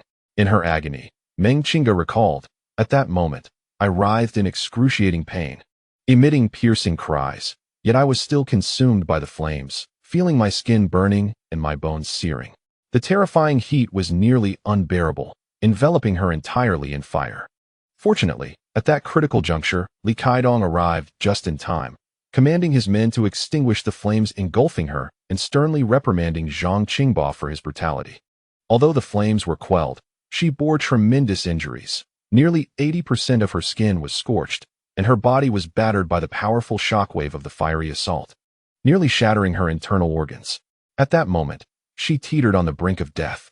However, unexpectedly, Li Kaidong produced a white ability crystal and urged her to consume it. Perhaps his actions were intended to stabilize the situation, or perhaps they stemmed from sympathy or guilt. Fortunately, she ultimately awakened her powers and healed her life-threatening wounds. This marked a pivotal moment in her destiny, granting her newfound strength.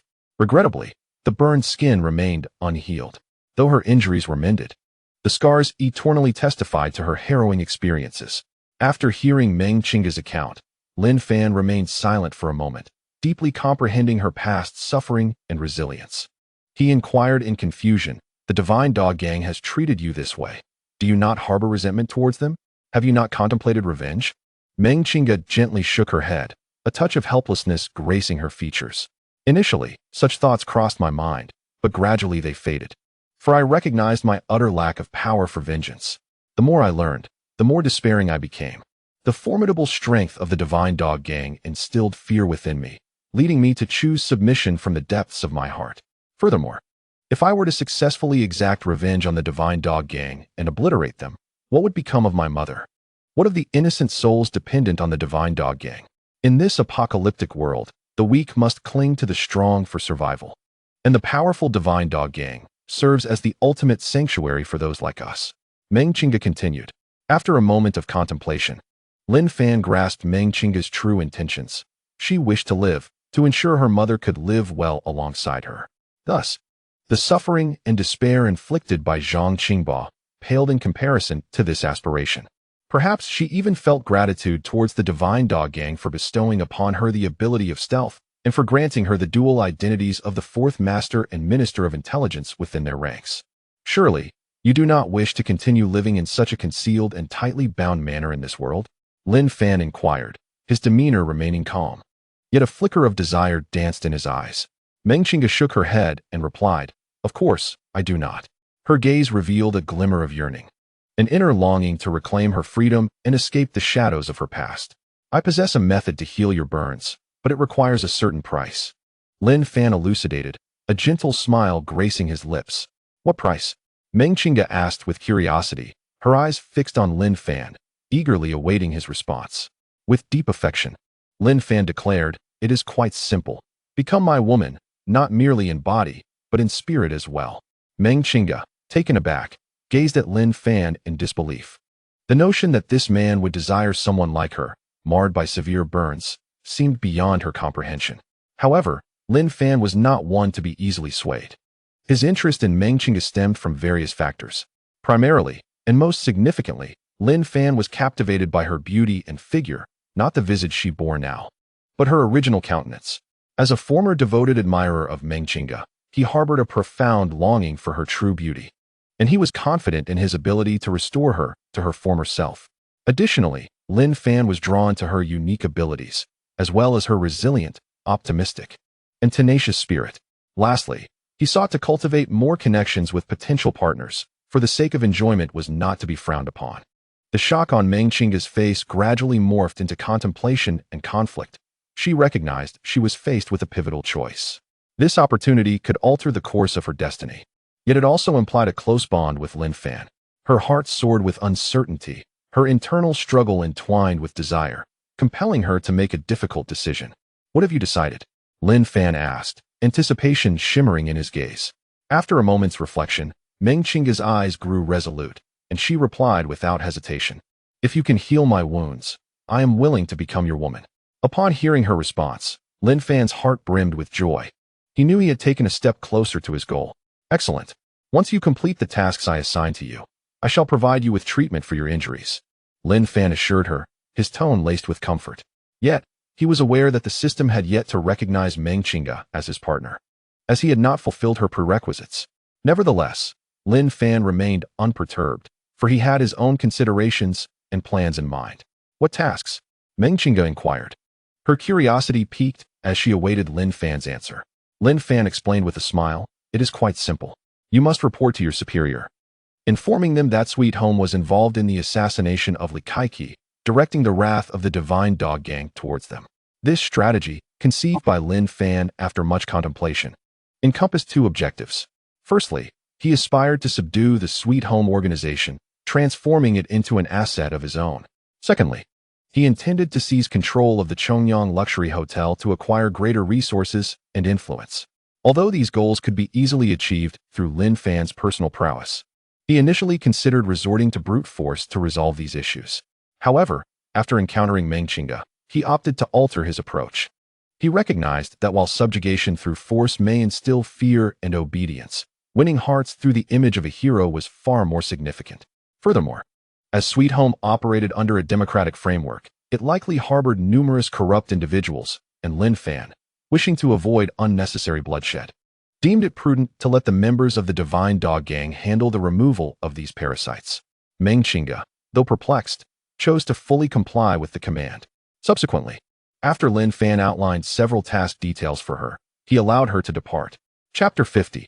Changes after listening to Lin Fan elaborate on the task details. Meng Qingge prepared to leave. Meanwhile, Lin Fan stood quietly in the center of the street, his gaze fixed upon the transformation occurring within Meng Qingge. As he observed, her form began to blur gradually, resembling a pool of black liquid seeping into the ground. This dark substance emanated a mysterious aura, silent and profound like shadows in the night. Once Meng Qingge melded completely with the earth, her silhouette faded, as if consumed by an endless darkness. The atmosphere in the room fell into silence, punctuated only by the faint rustle of the wind and Lin Fan's steady breathing. After a moment, Lin Fan gazed at the distant sun as it sank lower, the night gradually enveloping the world. He murmured to himself, "Where shall I venture tonight? No, it would be wiser to consider where to spend the night." Returning home was out of the question. Not only was the distance considerable, but he might also need to partake in the impending confrontation between the Divine Dog Gang and Sweet Home tomorrow to mitigate any unnecessary losses. The back-and-forth travel seemed rather cumbersome. Thus, Lin Fan resolved to seek a nearby place to rest for the night. Suddenly, the sounds of fierce combat in the distance caught Lin Fan's attention. His gaze sharpened, a flicker of excitement and curiosity igniting in his eyes. As he extended his consciousness to explore the commotion, he discovered the tumult unfolding there. He swiftly turned, propelling himself towards the source of the battle. His figure moved swiftly and gracefully through the deepening night. As darkness thickened, the stars twinkled in the sky, shimmering like the anticipation and exhilaration within Lin Fan's heart. The sounds of battle grew ever closer, amplifying Lin Fan's curiosity and yearning. Upon finally reaching the scene of the conflict, a fierce confrontation unfolded before his eyes. As night descended, the city of Shanghai was enveloped in darkness and silence. Meanwhile, Meng Qingge, having received Lin Fan's orders, hastened towards the Chongyang Hotel, determined not to delay the mission assigned by Lin Fan. Before long, she arrived at the headquarters and approached the entrance of Li Keidong's presidential suite. This opulent suite, situated on the top floor, boasted an unrivaled view. Upon her arrival, Li Keidong's secretary emerged, his gaze sharp as he scrutinized her, and inquired, "Fourth Master, do you have something to report to the chief?" Despite the tension within, Meng Qingge maintained her composure, replying, "I have matters to discuss with the chief. Please hold on for a moment." After the secretary acknowledged her, he entered the room to relay her presence to Li Keidong. Time seemed to stretch interminably for Meng Qingge as she awaited his response. Eventually, the secretary reappeared, addressing her, "Fourth Master, you may enter now." "Very well," Meng Qingge responded. As she stepped into the room, she beheld the entirety of Li Keidong's presidential suite. The space was vast and luxurious, yet the atmosphere felt heavy and oppressive. The dim lighting illuminated the lavish furnishings and the oil paintings adorning the walls, lending an air of solemnity to the ambience. Moments later, Meng Qingge's gaze fell upon Li Keidong, who sat solemnly at the table. His expression was grave, his eyes deep with contemplation, while two fierce dogs sat alertly by his side, vigilantly observing Meng Qingge's every move. A flicker of pain and concern crossed Li Keidong's face as he addressed her. "What have you discovered in your investigation?" With a serious demeanor, Meng Qingge replied, "I believe I have identified the perpetrator behind the murder of the second master. It is the Sweet Home team from Meihua Garden on Chongping Road, along with another formidable ability user." She proceeded to detail her findings within Sweet Home, elucidating the team's capabilities and operational scope, while emphasizing the dire condition of the howling celestial dog, which was imprisoned in their dungeon and on the brink of death. Li Kaidong furrowed his brow, listening intently to Meng Qingge's account. After she finished, his expression darkened significantly, and he erupted in fury. What? Those damned wretches. His voice resonated with rage and frustration. Time seemed to freeze as Li Kaidong struggled to quell his anger. He took a moment to regain his composure before calmly reconfirming with Meng Qingge. Are you certain there are only two ability users? One is a strength-enhanced type, and the other is a stealthy support user, and the powerful ability user is not present? Indeed, you are aware of my capabilities. I have infiltrated their ranks and observed them for some time. My investigation is thorough, and there will be no errors, Meng Qingge affirmed once more. Li Kaidong took a deep breath, his gaze resolutely fixed on Meng Qingge. Very well, I kindly ask you to continue monitoring the suite home. Should any developments arise, please report them promptly. Understood, Meng Qingge responded with a nod. After she departed from Li Kaidong's presidential suite, the atmosphere in the room was thick with tension and urgency. Once Meng Qingge had left, Li Kaidong could no longer contain his inner fury. He stood up, emotions surging, and struck the table with his fist, producing a dull thud that reverberated through the room. Damn it, that wretched scoundrel! He roared, his voice brimming with rage and resentment, as if he sought to expel the anguish and fury that consumed him. Meanwhile, the two ferocious dogs at his feet sensed their master's wrath and immediately rose, alert and vigilant, baring their teeth, ready for battle. After a while, Li Kaidong gradually quelled his anger, taking a deep breath in an effort to regain his composure. He slowly returned to his chair, his expression laden with gravity. Brother, I shall avenge you, and I will also ensure that your beloved dog is returned to us. Li Kaidong murmured to himself, his tone imbued with resolve and determination. He then closed his eyes, silently praying, his heart swelling with profound longing for his loved ones and a fierce desire for revenge. The room gradually descended into silence. Tick-tock.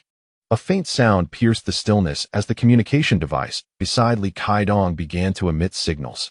He swiftly reached for it, placing it to his ear while responding, hello?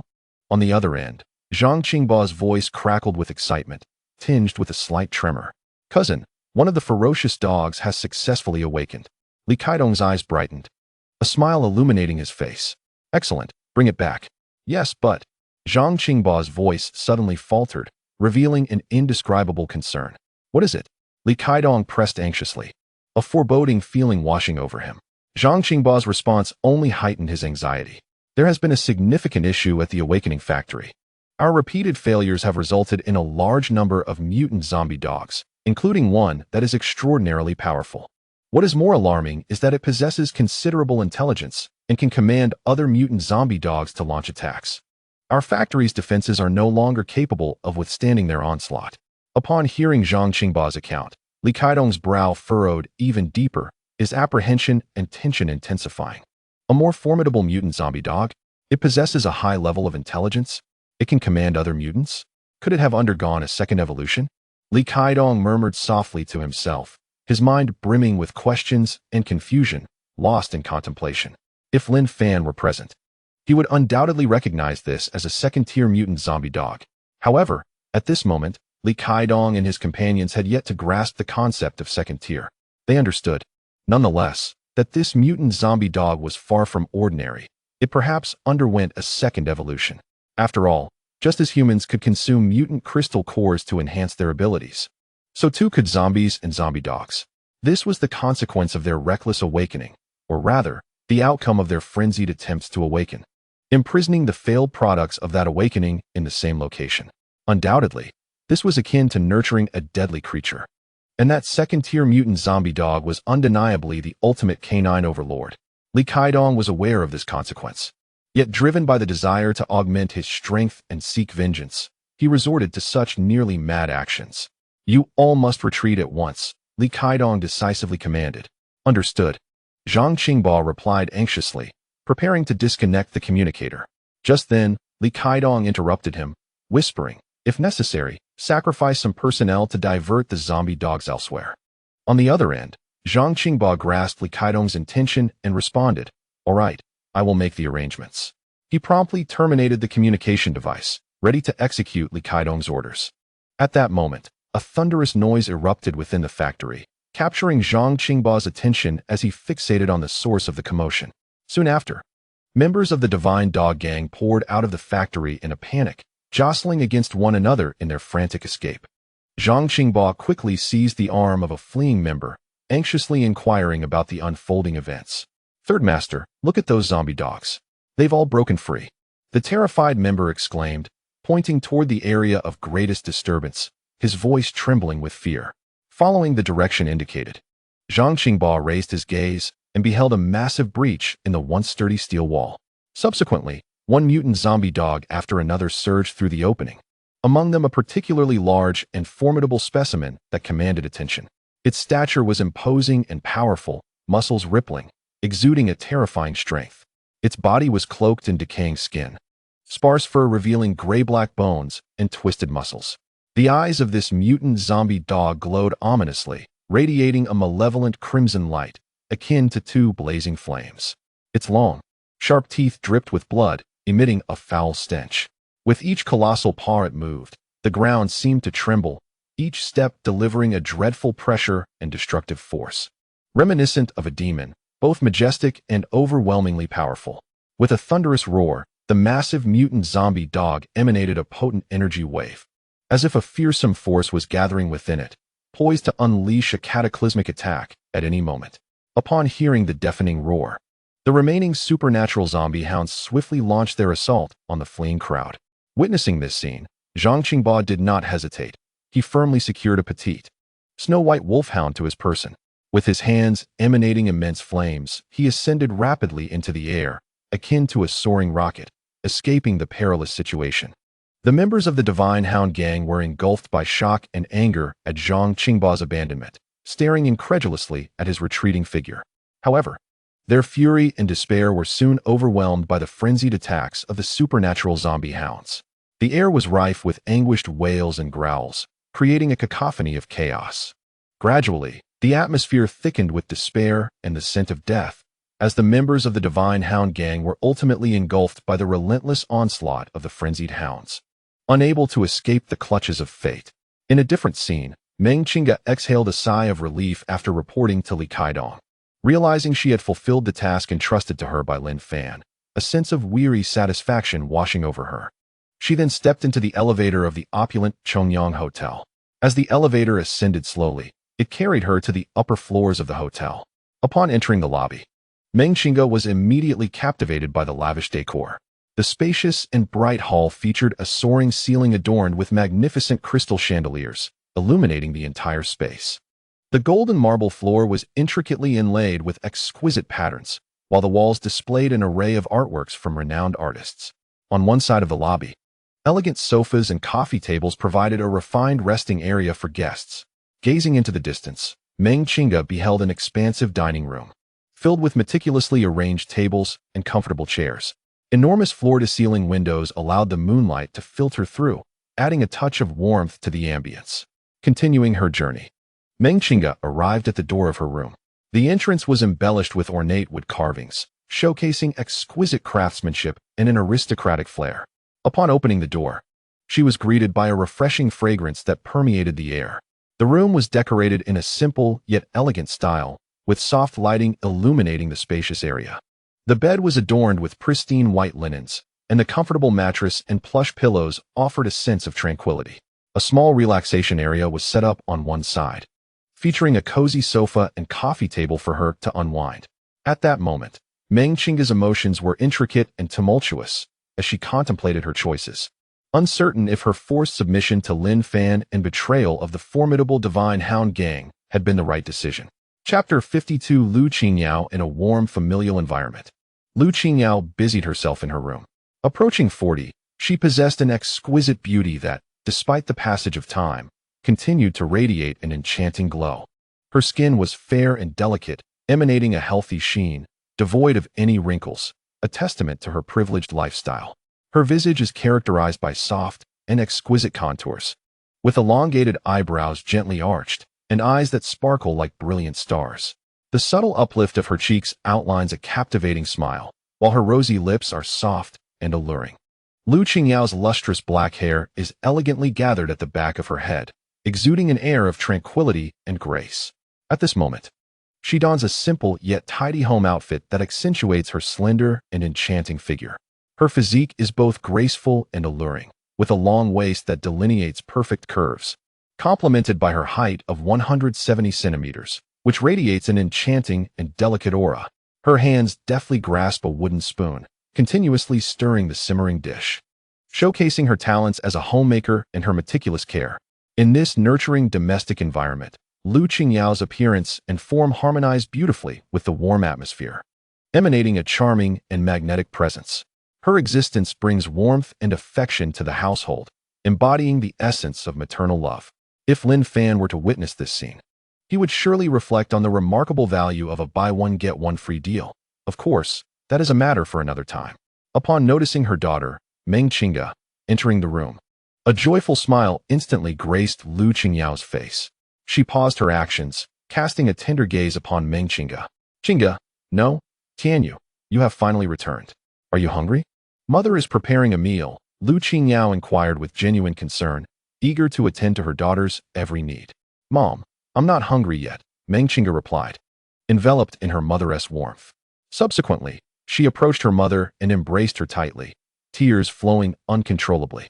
Her heart was laden with grievances and anguish. Today, she had endured too much injustice and pain, having been coerced by Lin Fan into becoming his servant, betraying the trust of the divine dog gang, leaving her feeling heavy and helpless. "Tianyu, what troubles you?" Lu Qingyao asked, her heart aching, her eyes beginning to glisten with unshed tears. As a mother, she yearned to protect and comfort her daughter, yet felt an overwhelming sense of guilt and helplessness. "Have you been bullied?" "It is all my fault. I lack the ability to shield you," Lu Qingyao exclaimed emotionally, tears cascading down her cheeks. She was pained that her child had suffered, her heart filled with endless remorse and guilt. Meng Qingge clung tightly to her mother, seeking solace and refuge. She felt the warmth and reassurance of maternal love, which provided a flicker of comfort and strength amid her turmoil. After a while, Meng Qingge gradually calmed the tempest within her heart and said to her mother, "Mom, today I was forced to make a choice, but I am uncertain whether it was right or wrong, and there was no room for refusal." Lu Qingyao responded gently, "Regardless of the choice you make, I will support you and am willing to bear the consequences together with you." Upon hearing her mother's support, Meng Qingge finally revealed a faint smile. This understanding and encouragement bestowed upon her a measure of courage and solace. She vowed to protect her only family member to the best of her abilities, regardless of what the future held. Subsequently, the mother and daughter made their way to the dining table, ready to indulge in dinner. The atmosphere was warm and tranquil, with a sumptuous array of dishes laid out, emanating an enticing aroma. The flickering candlelight added a touch of warmth to the entire scene. "Wow, it smells so good. Mom, your culinary skills are unmatched," Meng Qingge exclaimed excitedly, inhaling the delicious scent of the food. "Make sure to eat plenty. You mustn't deprive yourself," Lu Qingyao replied gently. Thereafter, Meng Qingge and Lu Qingyao settled down to savor the meal. Starved and oblivious to decorum, Meng Qingge devoured her food with great enthusiasm. At the dining table, the air was thick with mutual care and affection. Meanwhile, at the entrance of the nursing home in Starsea City, a fierce battle was unfolding. The cold wind howled, filling the air with a palpable sense of danger. The battlefield was littered with debris, the stench of blood permeating every corner. At this moment, Lin Fan had arrived near the battlefield, gazing at the intense combat scene with a furrowed brow. "This is my first time witnessing such a siege. I never anticipated it would be this fierce," he reflected, overwhelmed by the ferocity of the zombie assault. Simultaneously, he was keenly observing the situation on both sides, gradually comprehending their strengths. On the human side, there were two extraordinary individuals. One was a tall and slender woman, exuding elegance, with long hair cascading down her shoulders and azure eyes that sparkled with determination. Her delicate features conveyed an air of aloofness. In combat, she wielded the power of ice and snow, manipulating moisture in the air to form icy blades, erecting barriers of ice to thwart enemies, and unleashing frigid blasts to freeze adversaries. The other was a robust man with a muscular build, his thick black hair tied back, and his sharp gaze revealing resilience and bravery. In battle, he commanded the power of shockwaves, controlling his energy to unleash formidable waves of force that could repel and incapacitate surrounding foes. Among the zombies, there existed an extraordinary zombie and a supernatural zombie dog. The extraordinary zombie boasted a grotesquely muscular physique, with bulging veins and skin that appeared decayed and putrid, exuding a foul stench. Its head was grotesquely deformed, features twisted, with sunken eyes that were hollow and devoid of life. Green liquid dripped from its mouth, emanating a noxious odor. Most striking are their tentacles, which extend from their backs and arms, resembling soft and viscous appendages, adorned with sharp black scales and tapering into serrated tips.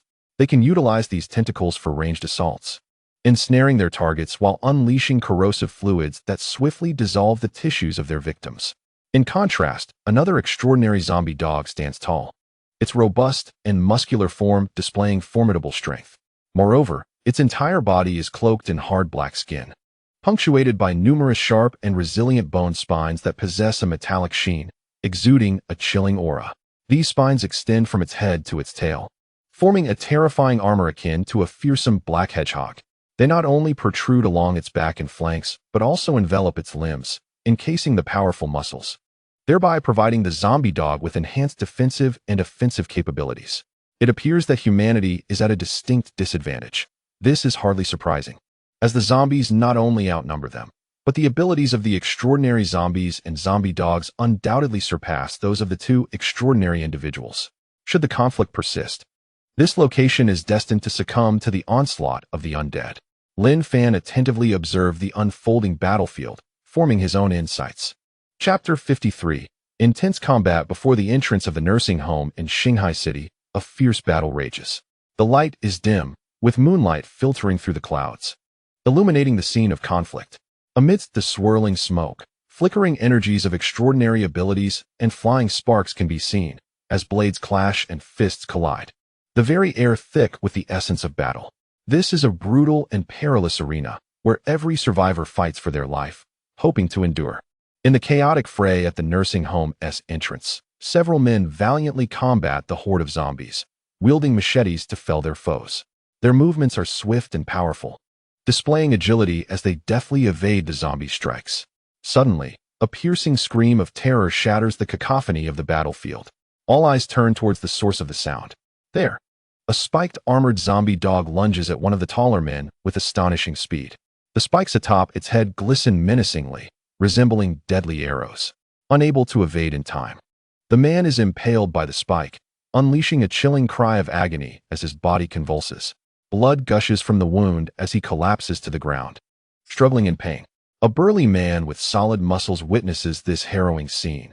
His pupils constrict sharply, a glimmer of ferocity igniting in his gaze. "Ah!"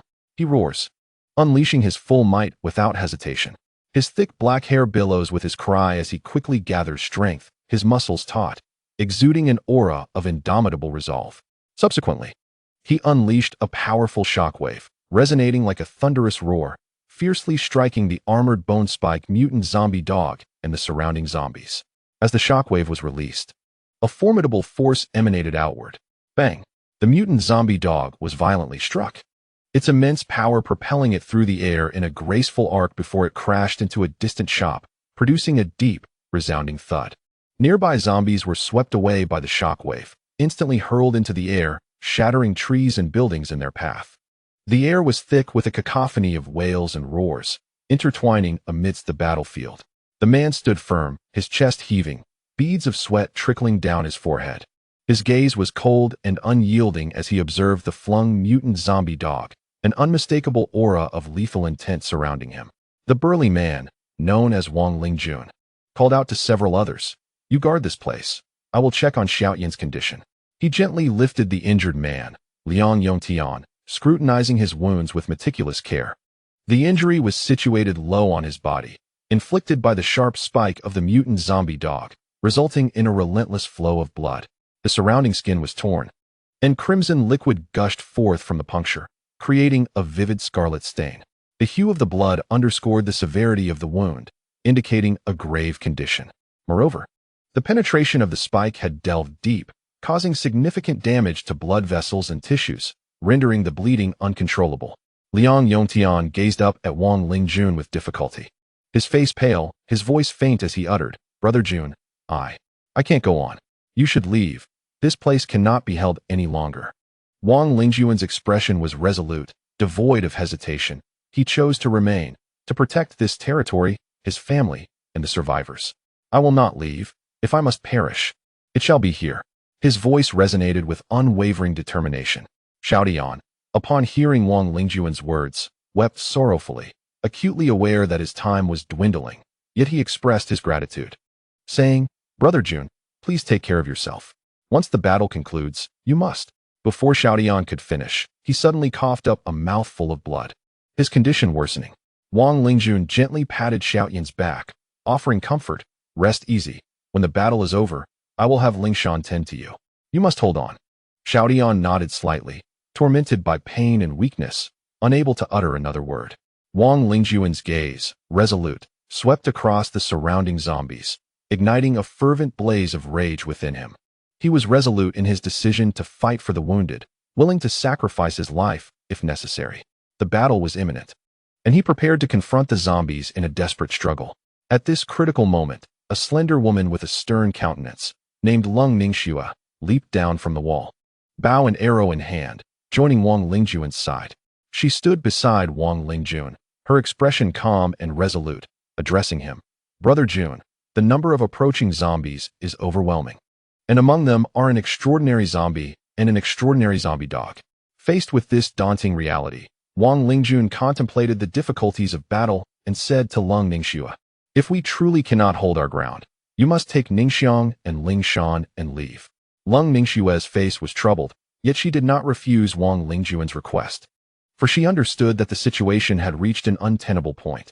Although the thought of abandoning the residents of the nursing home weighed heavily on her heart, she recognized that for the sake of her and her sister's lives, she must resolutely let go of her resolve to remain here when the burden became too great. For her and her sister, their emotional ties to the nursing home were shallow, having joined the team merely days prior. However, out of concern for Wang Lingjun, she inquired, what about you, Brother Jun? Upon hearing her question, Wang Lingjun fell into deep contemplation. Chapter 54. Battle for the sake of madness. Suddenly, a deafening roar echoed across the courtyard in front of the nursing home. With a thunderous crash, the extraordinary zombie dog, sent flying by Wang Lingjun, burst forth from a nearby shop, emitting a bone-chilling howl. At that moment, the spikes on the extraordinary zombie dog's body stood erect, poised to launch an attack. Without hesitation, Wang Lingjun charged towards the extraordinary zombie dog, his voice resonating with unwavering determination, clear for Lung Ningxue to hear. I shall provide cover for you, he declared resolutely. This declaration was imbued with Wang Lingjuan's inner resolve, deeply moving Lung Ningxue, who understood what she needed to do. To relinquish the present moment would mean a lifetime steeped in regret and anguish. The battle was not yet over. She would persevere until the very last moment. With a steadfast heart, Lung Ningxue's gaze hardened. She knew her purpose. For the sake of her beliefs and responsibilities, she would fight alongside Wang Lingjun until the end. Subsequently, Lung Ningxue steadied her bow, retrieving an arrow from her backpack and infusing it with her extraordinary power. Instantly, the arrow transformed into a crystalline projectile, radiating an aura of frost. At that moment, her target was the roaring, extraordinary zombie dog, preparing to strike. She aimed carefully, gripping the bowstring, ready to release. With a swift motion, the icy arrow was loosed, hurtling towards the extraordinary zombie dog. However, the formidable armor enveloping the extraordinary zombie dog deflected the icy projectile. Yet, Lung Ningxue did not aim to slay the creature. Rather, her intention was to freeze it. Suddenly, the icy arrow erupted with a surge of frigid energy, enveloping the extraordinary zombie dog in a layer of frost. Sensing a hint of panic, it struggled to break free from the icy confines. Just then, Wang Lingjuan's charged attack reached its culmination. He swiftly charged towards the head of the mutated zombie dog, his right fist raised high, his entire being pulsating with formidable shockwave energy. His gaze was unwavering and sharp, unperturbed by fear. As his fist descended heavily upon the creature's head, a terrifying force was unleashed in an instant. The ground trembled violently, dust and smoke swirling, coalescing into a massive shockwave. Boom! The immense impact reverberated across the battlefield, causing the earth to shudder and the air to distort. Debris and fragments were sent flying, stirred by a fierce current of air. Under the relentless assault of this shockwave energy, The zombie dog's head bore the brunt of a tremendous blow. It emitted a chilling howl, its colossal frame swaying precariously, nearly toppling over. Simultaneously, the ground erupted into a deep pit, the solid earth torn asunder by the shockwave energy. The chasm was profound and wide, with surrounding soil and rocks scattering, landing upon nearby structures and walls. The battlefield descended into chaos, dust swirling, obscuring visibility. The roars of combat and the cries of agony were momentarily drowned out by the thunderous impact. Witnessing Wang Lingjuan's astonishing strike, the onlookers were left in awe by the explosion and the gaping pit it created. Their eyes widened, breaths momentarily caught in their throats. Leng Shui, too, felt a surge of exhilaration, yet she clenched her teeth, her cautious demeanor unyielding. Firmly grasping her bow, her eyes sparkled with resolute determination. The other men were likewise inspired by Wang Lingjuan's bravery, their gazes reflecting a steadfast resolve to overcome adversity. They rallied, tightening their grips on their weapons, ready to continue the fight against the zombies to the bitter end. "Well done, Brother Wang," someone shouted, giving him a thumbs up. "We cannot allow him to bear all the pressure alone. Let us join forces." Another man called out, igniting the spirit of the group. With renewed courage, they plunged back into the desperate struggle against the undead. Each face bore a determined expression, lips curling into firm smiles, showcasing their indomitable will to survive. Though fear lingered in their hearts, they transformed that fear into strength, into a profound appreciation for life and the will to protect it. Suddenly, Brother Jun, watch out. A sharp-eyed man warned loudly. In the distance, a gray-green tentacle lunged towards Wang Lingjun. The mutated zombie had struck. Instantly, Wang Lingjun activated a shockwave with his left hand, sending the tentacle flying. However, another tentacle from the zombie swiftly attacked from the side, colliding with Wang Lingjuan's body and hurling him backwards. A cloud of dust rose as he was propelled against the wall of the nursing home, creating a deep crater. Burns marred his skin, resembling acid corrosion, bringing intense agony. Yet, in the face of adversity, to safeguard everyone and protect the survivors within the nursing home, Wang Lingjun resolutely rose to his feet. His gaze radiated unwavering determination, unyielding in the face of danger. After the tendrils of the mutant zombies sent him flying, it continued its assault on the others. Long Ningxue swiftly positioned herself before the group, a chilling aura enveloping her as it coalesced into an ice wall, effectively blocking the impending attack of the tendrils. She then urged her companions, "Hurry, take the injured back to the nursing home. Leave this to me and Brother Jun." At that moment, the group understood that this confrontation had transformed into a duel between the ability users and the mutant zombies, rendering ordinary individuals unable to contribute. They recognized that their safety was paramount, and they could become a burden to Leng Ningxue and Wang Lingjun. Consequently, they swiftly mobilized, weapons in hand, hastening back to the nursing home with the wounded. Leng Ningxue paid little heed to their departure. Her focus was entirely on reinforcing the strength of the ice wall to withstand the relentless assaults of the mutant zombies' tendrils. Suddenly, she sensed an opportunity for attack. With alacrity, she employed her ice bow, taking aim at the mutant zombie and loosing an arrow. The zombie, caught off guard, was struck by the projectile, and a rush of frigid air enveloped its form, encasing it in ice. Observing this, Leng Ningxue exhaled a sigh of relief. Yet she remained acutely aware that vigilance was crucial. The battle was far from over. At that moment, the mutant zombie dog, adorned with hardened bone spikes and grievously injured by Wang Lingjun's shockwave, regained its footing, emitting an enraged roar. Its once grotesque and distorted appearance had now devolved into chaos. The shockwave had shattered part of its skull, leaving its flesh torn and exposing raw bone and sinew. Blood gushed from the wounds, forming stark crimson streaks that contrasted sharply with its ashen skin. Its eyes, devoid of their former luster, now glowed with a sanguine fury. The teeth had sharpened into vicious implements, and the mixture of saliva and blood within its maw created a repugnant sight. Despite its grievous injuries, the mutant zombie dog trembled with an overwhelming ferocity. It howled, a deep and menacing sound, betraying its hatred for Wang Lingjun and its unquenchable thirst for vengeance. Meanwhile, the ice encasing the frozen mutant zombie dog began to melt, the chilling air dissipating to reveal its grotesquely mutated form. A thin veneer of frost clung to its skin, glistening faintly in the light. As the ice melted away, The mutant zombie dog regained its mobility, its muscles taut and restless. During this thawing process, the group sensed a formidable energy emanating from within the creature, akin to a dark wave of heat. Suddenly, the frigid air was swiftly engulfed, and the once icy surroundings rapidly warmed, creating a region suffused with a wave of heat. The mutant zombie dog grinned menacingly, its eyes glinting with cunning and ferocity. Fortunately, Wang Lingjun, having partially regained his strength, stood up and approached Lung Ningxue's side. At this moment, apart from the four of them, there were scarcely any other unrelated individuals present. This would be the ultimate 2v2 battle. Lung Ningxue and Wang Lingjun gazed intently at their adversaries, exchanging a tacit understanding through a glance, preparing to face the final confrontation. Chapter 55, The Ice Beauty vs.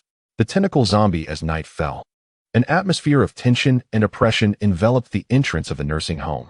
The night sky was shrouded in ominous clouds, with stars faintly visible, obscured by the violent turmoil of battle. Smoke and dust lingered on the battlefield, the remnants of conflict permeating the air, evoking a palpable sense of bloodshed. The cold wind howled, interspersed with intermittent screams, roars, and tremors. The entire environment resonated with a grim ambience, the battle nearing its climactic peak. At that moment, Lung Ningxue and Wang Lingjun stood at the center of the battlefield, their backs against a crumbling wall, eyes resolute, their powers shimmering with radiant brilliance. They faced their enemies, a mutant zombie bound by ice and a large, terrifying mutant zombie dog with a wounded head. They understood they were on the brink of a life-and-death struggle and must unleash their utmost strength to protect the nursing home and their own lives. Lung Ningxue turned to Wang Lingjun beside her and said, "You take on the mutant zombie dog, and I shall handle the tentacle zombie. All right, be careful." Wang Lingjun replied after a moment of contemplation, agreeing to Lung Ningxue's request. Suddenly, the tentacle zombie, filled with rage, launched an attack with both tentacles. Observing this, Wang Lingjun and Lung Ningxue swiftly evaded and prepared to counterattack. Wang Lingjun deftly dodged the tentacle assault, gathering all his energy, and with a fierce swing of his fists, unleashed a violent shockwave. The shockwave spread at a visible speed, akin to a terrifying blast, directly striking the body of the tentacle zombie. The tentacle zombie emitted a piercing scream as its tentacles twisted and contorted, instantly being sent flying into the adjacent wall, resulting in a cacophony of shattering sounds. Meanwhile, Lung Ningxue confronted the frozen mutant zombie, her movements fluid and graceful, akin to a bolt of lightning formed from ice and snow. Armed with her ice bow, she unleashed a flurry of arrows, each one tracing beautiful arcs in the air, aimed at the vital points of the mutant zombie. As the ice arrows soared, they rapidly crystallized into a thick layer of frost, sealing off the mutant zombie's range of motion. The psychic zombie struggled desperately, attempting to break free from the icy shackles. Yet condensing snow offered it no respite. She relentlessly unleashed arrows, deepening the frost's grip until the creature's form was nearly entirely encased in ice. The battlefield was permeated with the chilling aura of frost and the reverberations of shockwaves as the temperature plummeted, creating an expanse of frozen territory. However, as condensing snow intensified the icy confinement, the tentacled psychic zombie demonstrated its formidable strength and regenerative prowess. Despite being frozen for a time, its body gradually regained mobility, emitting a roar as it fought against condensing snow's restraints.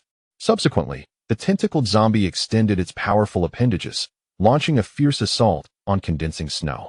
Its tentacles were cloaked in a lethal liquid reminiscent of sulfuric acid, capable of corroding flesh upon contact. Condensing snow nimbly dodged the attacks, sometimes utilizing the ice walls and frost for protection, while at other moments employing her agility to evade the tentacles' onslaught. She astutely gauged the trajectory of the tentacles, constantly adjusting her movements and steps to avoid injury. The icy arrows flew ceaselessly from her hands, and when they clashed with the tentacles, her aim remained fixated on the vital areas. Each successful strike caused the frost arrows to rapidly congeal thicker layers of ice, striving to completely immobilize the tentacled psychic zombie. Nevertheless, the creature was not one to succumb easily. The sulfuric liquid in its maw transformed into a deadly weapon. From its gaping mouth, a torrent of liquid spewed forth like a demonic mist, distorting the air as it surged toward condensing snow. With unwavering resolve, she reacted swiftly. attempting to use an ice wall to shield herself from the oncoming lethal spray. The ice wall was instantaneously corroded, dissolving into fragments that scattered across the battlefield, filling the air with a pungent scent of acid. Aware of the urgency of her situation, Condensing Snow knew she had to accelerate her offensive. She adjusted her shooting frequency, firing a barrage of frost arrows to deepen the ice's thickness, endeavoring to completely freeze the tentacled zombie's movements and diminish its offensive capabilities. As the frozen domain on the battlefield expanded, the tentacled psychic zombie found itself ensnared in increasingly heavy bindings, its body nearly enveloped in frost.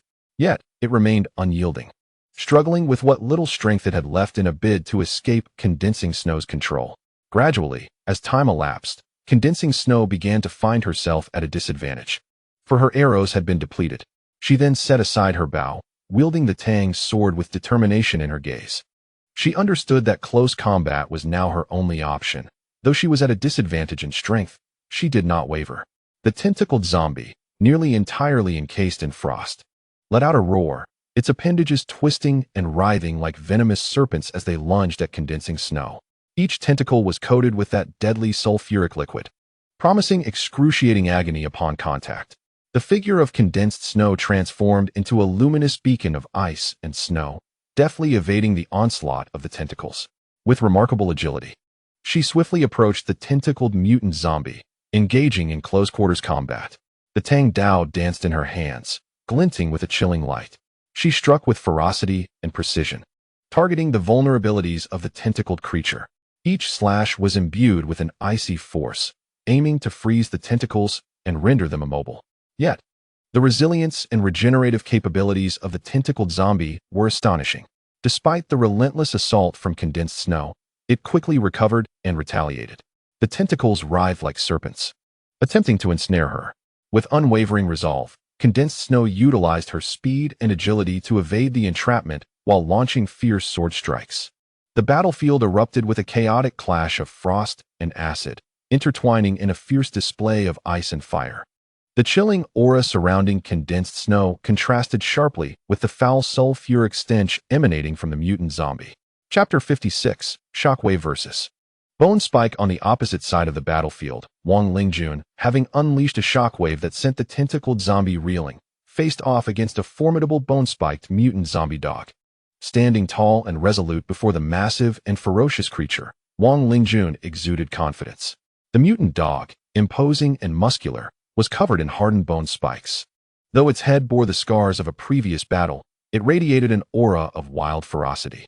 Its eyes gleamed with primal savagery, and its teeth and claws glimmered ominously, exuding a chilling aura of death.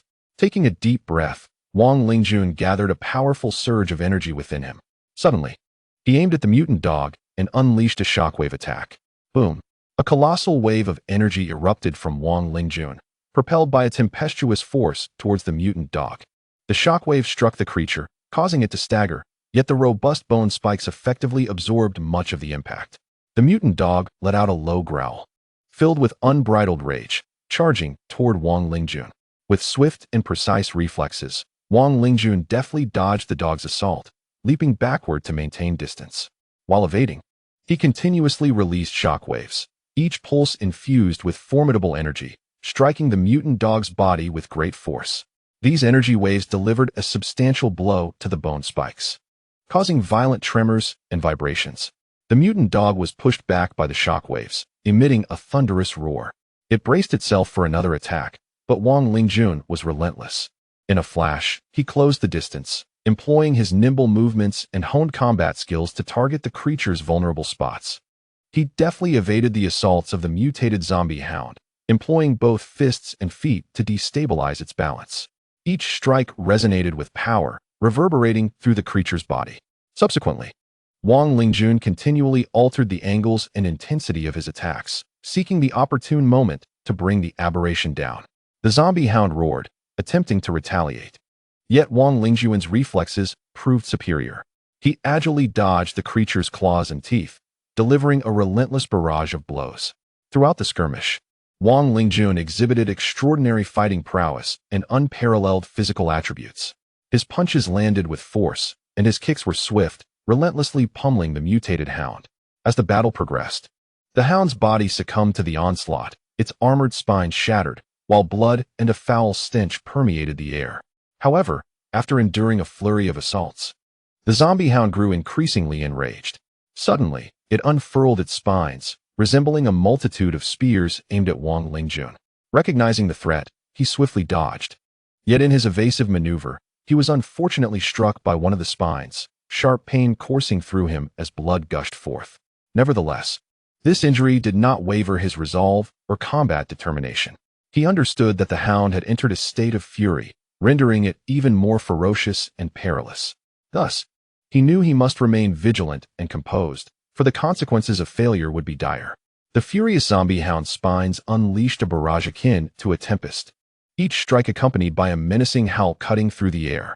Wang Lingjun adeptly utilized his agility and keen observation to anticipate and evade its onslaught. He maneuvered nimbly, narrowly escaping each fierce assault. However, the hound's attacks were wildly aggressive, its spines relentlessly assaulting him like a whirlwind, seeking to penetrate his defenses. Fully engrossed in this fierce confrontation, Wang Lingjun relied on his skills and combat acumen to evade and dodge these lethal strikes. Yet, as the battle wore on, he inevitably sustained several punctures. Blood dripped onto the ground, and pain and fatigue began to seep into his body. Nonetheless, Wang Lingjun exhibited no inclination to retreat. He took a deep breath, harnessing his inner energy to enhance his focus and determination. Continuously adjusting his posture and footwork, he adeptly avoided the spine attacks. Simultaneously, he keenly observed the openings in the mutated hound's defenses during its offensive maneuvers, preparing to unleash a fierce counterattack. As the battle raged on, Wang Lingjun, undeterred in his relentless pursuit of opportunity, finally seized a fleeting moment, a pivotal instant. He gritted his teeth tightly, channeling all his strength and energy, causing a surge of vibrational energy to coalesce in his hands. Steadying his breath, he focused intently, preparing to unleash his most powerful strike. At the very moment the mutant zombie dog let its guard down, Wang Lingjun swiftly executed his full-force attack.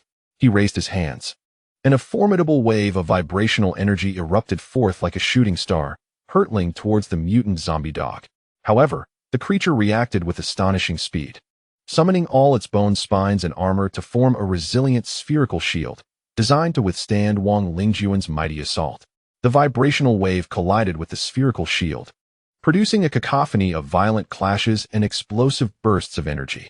The sphere radiated a dazzling brilliance, demonstrating exceptional defensive capabilities, successfully repelling Wang Lingjun's onslaught. Yet, just as he believed his attack could vanquish the mutant zombie dog, the spherical shield suddenly charged towards him like a colossal meteor. Wang Lingjun had no time to react, as the sphere struck him forcefully against the wall, creating a massive indentation upon impact, his body becoming ensconced within it. In that moment, Wang Lingjun's vitality waned. His breath grew faint, and he teetered on the brink of unconsciousness. Despite this, a resolute gleam flickered in his eyes. He refused to surrender, steadfastly clinging to the fight until the very end. The battlefield was shrouded in a heavy atmosphere, silence punctuated only by Wang Lingjun's feeble breaths. However, fate seemed to abandon this man, half embedded in the wall, yet unwavering in spirit. The bony sphere gradually unfurled, revealing the terrifying form of the mutant zombie dog, which then approached Wang Lingjun with ominous strides. As the creature drew near, despair etched itself upon Wang Lingjun's face. His once sharp gaze dulled and devoid of life. His body trembled incessantly, struggling in agony, with pained groans escaping his lips, yet he remained utterly immobile. The mutant zombie dog advanced, its eyes gleaming with a bloodthirsty ferocity, seemingly mocking Wang Lingjun's futile resistance. Its gory maw gaped wide, revealing razor-sharp teeth, poised to devour him whole. "I'm sorry, sister. I can no longer protect you," Wang Lingjun thought in despair, his mind turning to the one he cherished most, his sister. Chapter 57. Defeat. Lin Fan takes action on the battlefield. Cold Ningxue engaged in a fierce confrontation with the tentacled mutant zombies, employing her close combat skills and her unique abilities. With agility, she deftly evaded the assaults of the tentacles while launching fierce attacks in an attempt to eliminate the undead. However, the clash between Wang Lingjun and the mutant zombie hounds unleashed tremendous shockwaves that swiftly spread to the area where Cold Ningxue fought. Upon witnessing the imminent demise of Wang Lingjun, she became momentarily distracted, a fatal lapse. Suddenly, a thunderous crash reverberated across the battlefield. Cold Ningxue was violently propelled by the tentacled zombie, her body crashing into the wall, an overwhelming pain coursing through her. A piercing scream escaped her lips, the agony indescribable as she felt the excruciating pangs of her bones and the sensation of her body fracturing. Moments later, she sensed her body's weakness and pain, struggling to rise, but her efforts proved futile. At that moment, the tentacled zombie swiftly ensnared her, its tentacles coated in a corrosive substance akin to sulfuric acid, eating away at her skin and releasing a nauseating burnt odor. Cold Ningxue gritted her teeth in anguish, her voice reduced to a series of low groans and whimpers, resonating with pain and helplessness. Each tightening of the tentacles inflicted bone-chilling torment as she felt her skin searing, the sound of her flesh tearing reminiscent of fabric being ripped apart. Then, the merciless zombie dragged Cold Ningxue closer, its grotesque maw revealing sharp teeth, preparing to devour her. Covered in wounds and blood, the shadow of death loomed ominously over her. Her body writhed weakly, a tortured expression frozen on her pale face. Yet, her eyes still sparkled with an indomitable light, reflecting her deep-seated resolve and tenacity. Clutching Tang Jian tightly, though utterly exhausted, she exerted herself in a desperate bid for freedom. However, no matter how fiercely she struggled, the grip of the tentacles remained unyielding as iron, binding her inescapably. Gradually, Cold Ningxue succumbed to the relentless despair, taking deep breaths as her gaze revealed an abyss of regret and helplessness. Am I to die? She lamented internally, her visage filled with resentment and remorse. Despite her heart's resistance to accepting this inexorable fate, she understood that she lacked the strength to alter her destiny. Yet deep within, a flicker of hope persisted. Longing for a miracle to unfold, she yearned for the arrival of a heroic savior, one who would tread upon iridescent clouds to rescue her from peril and protect her and her sister for eternity. On the battlefield, both Wang Lingjun and Cold Ningxue suffered grievous injuries, their lives hanging by a thread. Before the windows of the nursing home, a multitude bore witness to the fierce battle unfolding before them, their faces etched with despair and helplessness. In this environment, where sorrow and hopelessness intertwined, the weight of their emotions was palpable, yet they clung to hope, yearning for a miracle to transpire. At that moment, seizing the opportunity to play the role of a hero, Lin Fan made his decisive move. With a thunderous roar, Lin Fan positioned himself atop a nearby building on the battlefield, conjuring an immense fireball that he hurled towards one of the strangely behaving zombies, incinerating it entirely. Is someone here to rescue us? If true, might we be spared from death? How many have come, and can they vanquish these dreadful monsters? The sudden commotion captured the attention of all present on the battlefield. They surveyed their surroundings, anticipating the arrival of a miracle. In an instant, Lin Fan appeared on the battlefield, his figure racing towards Lung Ningxue like a gust of wind. His gaze was resolute, and in his hand, he wielded a slender sword. Just as the empowered zombie was about to consume Lung Ningxue, he swung his sword without hesitation. With a flicker of light, the sharp blade severed the creature's tentacle. Lin Fan's technique both fierce and incisive, the cold edge slicing through the air with a glint of chill. As the tentacle snapped, the empowered zombie emitted a piercing shriek, blood gushing forth and staining the ground. Swiftly, Lin Fan lunged towards the faltering Lung Ningxue, enveloping her in his arms to prevent her from falling. When he lifted her, she was gravely weakened, her expression fraught with pain and helplessness. Nestled against Lin Fan's chest, she felt his warmth and strength, her eyes reflecting gratitude and relief as she realized she had been safeguarded. Are you all right, my lady? Lin Fan inquired warmly, looking down at the beauty in his arms. Lung Ningxue gently shook her head, indicating that she was fine, though the injuries and the agony etched on her face were unmistakable. What a repugnant creature! It knows not the value of beauty. Begone, and do not mar my sight any longer, Lin Fan remarked disdainfully, his tone lighthearted. With a powerful kick, he sent the vile, empowered zombie flying, its twisted form landing heavily in the distance. Thank you. If it's not too much trouble, could you please rescue Brother Jun? Lung Ningxue, pale and breathless, despite the pain she endured, earnestly expressed her request to Lin Fan. Of course, it is no trouble at all.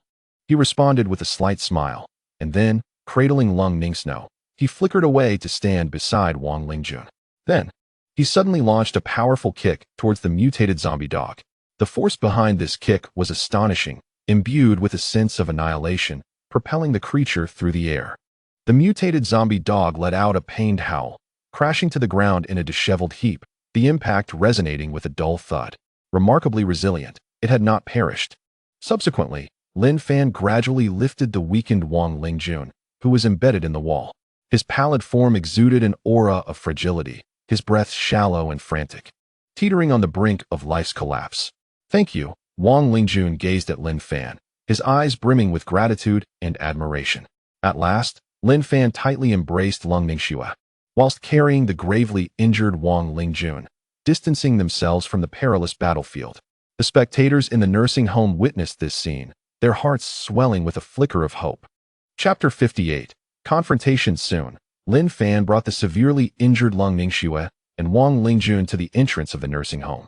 Upon seeing their condition, the individuals inside swiftly opened the door, eagerly welcoming them and expressing concern for their wounds. At this moment, Lung Ningxue's face still bore traces of agony, her body marred by burns from sulfuric acid and injuries inflicted by tentacles. In contrast, Wang Lingjun's condition was far graver. His complexion was ashen, beads of perspiration glistening on his forehead, his bones and internal organs severely injured, his breath faint, and he was nearly unconscious. Fortunately, as a supernatural being, he was still alive. An ordinary person would have succumbed to such grievous injuries long ago. At this juncture, Lin Fan distinctly noticed two exceptionally beautiful girls among the crowd. One of them bore a striking resemblance to Lung Ningxue, so much so that they could be mistaken for twins. Her name was Lung Ningxuang, the twin sister of Lung Ningxue. However, unlike her sister's aloof and proud demeanor, she exuded a gentler warmth. She possessed an exquisite visage, delicate eyebrows, and soft, luminous eyes. Her silky hair cascaded gracefully over her shoulders, imparting a sense of approachability. Her fair complexion was flawless, pure as snow. At that moment, she donned a simple yet elegant outfit in subtle hues, a blue dress that hugged her figure, accentuating her slender silhouette. The other girl, named Wang Lingshan, was Wang Lingjun's sister. She sported a mane of lustrous black hair that shimmered with health. Her features were intricately defined, her bright eyes radiating intelligence. Her countenance was unblemished, her skin fair, exuding vitality and exuberance. She was dressed in a chic and fashionable ensemble that showcased her confidence and energy, a fitted black top that highlighted her graceful form, paired with deep blue jeans that emphasized her youthful vigor. At this moment, both Lung Ningxuang and Wang Lingshan noticed Lin Fan's gaze, yet they paid it little heed, for their primary concern lay with their loved ones. When Lung Ningxuang beheld her severely injured sister being carried in by Lin Fan, a flicker of anxiety and worry crossed her eyes. She hurried to her sister, Lung Ningxue, grasping her hand tightly. Though tears brimmed in her eyes, she valiantly stifled them, striving to project strength. "Thank you for saving my sister," Lung Ningxuang expressed to Lin Fan, her voice imbued with gratitude. "Thank you for saving my brother," Wang Lingshan echoed, her tone filled with appreciation as well. Upon seeing her severely wounded brother, Wang Lingjun, her eyes immediately reddened, and silent tears cascaded down her cheeks. Lin Fan, observing the tear-streaked faces of Lung Ningxuang and Wang Lingshan, offered gentle words of comfort. "There is no need for thanks."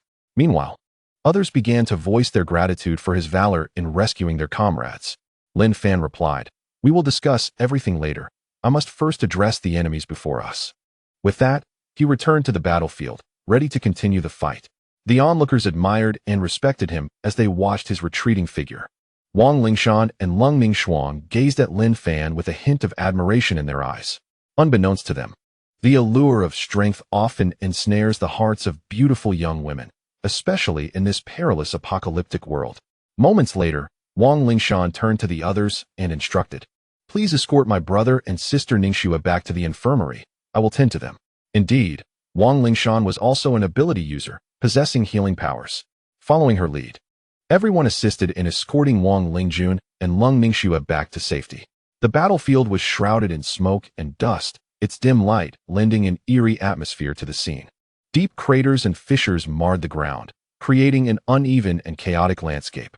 At that moment, Lin Fan stood at the center of the battlefield, His demeanor relaxed, yet exuding an air of confidence and authority. He gripped his long sword with one hand, his gaze fixed upon the ability-infused zombies and their canine counterparts. A playful smile gracing his lips. The ability-infused zombies and their canine allies faced him, their bloodthirsty eyes glinting with malice, their bodies radiating a sinister aura. Among them, the head of an ability-infused zombie dog bled profusely, its pain igniting fury and madness within. Its once imposing and terrifying form now appeared somewhat unsteady, with several shards of its hardened exoskeleton shattered, exposing the soft and decayed tissue within. The ferocity in its eyes gradually dimmed, revealing fatigue and weakness. It growled ominously, its sharp teeth and lethal claws still glistening with murderous intent. The form of the mutated zombie contorted grotesquely, its skin torn and riddled with wounds, encrusted with filth and blood, bearing the marks of decay and rot. Arrows were deeply embedded in its body, blood seeping out slowly, mingling with the stench of putrefaction. Its eyes were filled with fervor and ferocity, venomous liquid dripping from its maw, emitting a hissing sound that betrayed its agony and rage. The atmosphere on the battlefield was eerily tranquil, as if time itself had frozen. Only the whisper of the breeze and the palpable tension pervaded the air. Meanwhile, the gazes of all within the nursing home converged upon the standoff, awaiting the moment that would determine victory or defeat.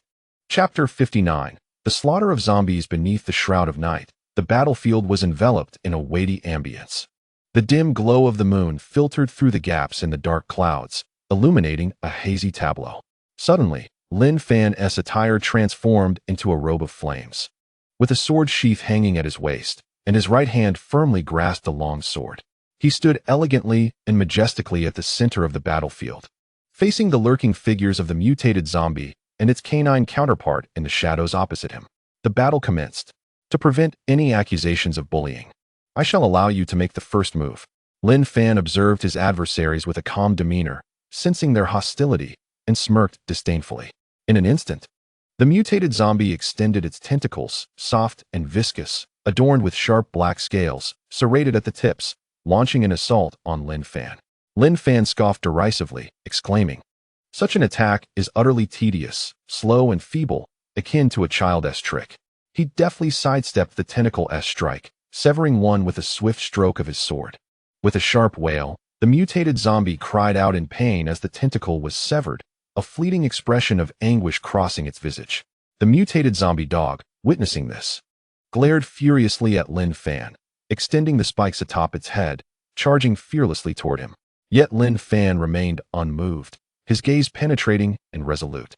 As the spike neared him, he suddenly invoked a protective technique, a blue energy shield enveloping his form instantaneously, creating an indomitable barrier. The spike collided with the energy shield, producing a resounding crash. As blue energy ripples emanated outward, forming a stunning and resplendent glow, the spike was ensnared by the shield, unable to advance further, while the energy barrier emitted a faint vibration, repelling the assault of the mutated zombie dog. Lin Fan gazed upon the ensnared creature with a smile, nonchalantly remarking, "What a pitiful being." Then, he dispelled the protective technique, concentrating his power, and delivered a powerful kick that sent the mutated zombie dog hurtling away. The creature soared through the air like a meteor struck, hurtling rapidly into the distance. As Lin Fan sped past the parked vehicles, the cacophony of collision and friction reverberated, accompanied by a shower of sparks. With a thunderous crash, he ultimately collided violently with the wall of a restaurant, shattering it and leaving a gaping hole that revealed a chaotic interior. The battle was far from over, as the mutated zombie unleashed a torrent of venom towards Lin Fan, the noxious liquid hurtling toward him. Unfazed, Lin Fan swiftly conjured a barrier spell, a formidable blue shield materializing before him, effectively thwarting the toxic assault.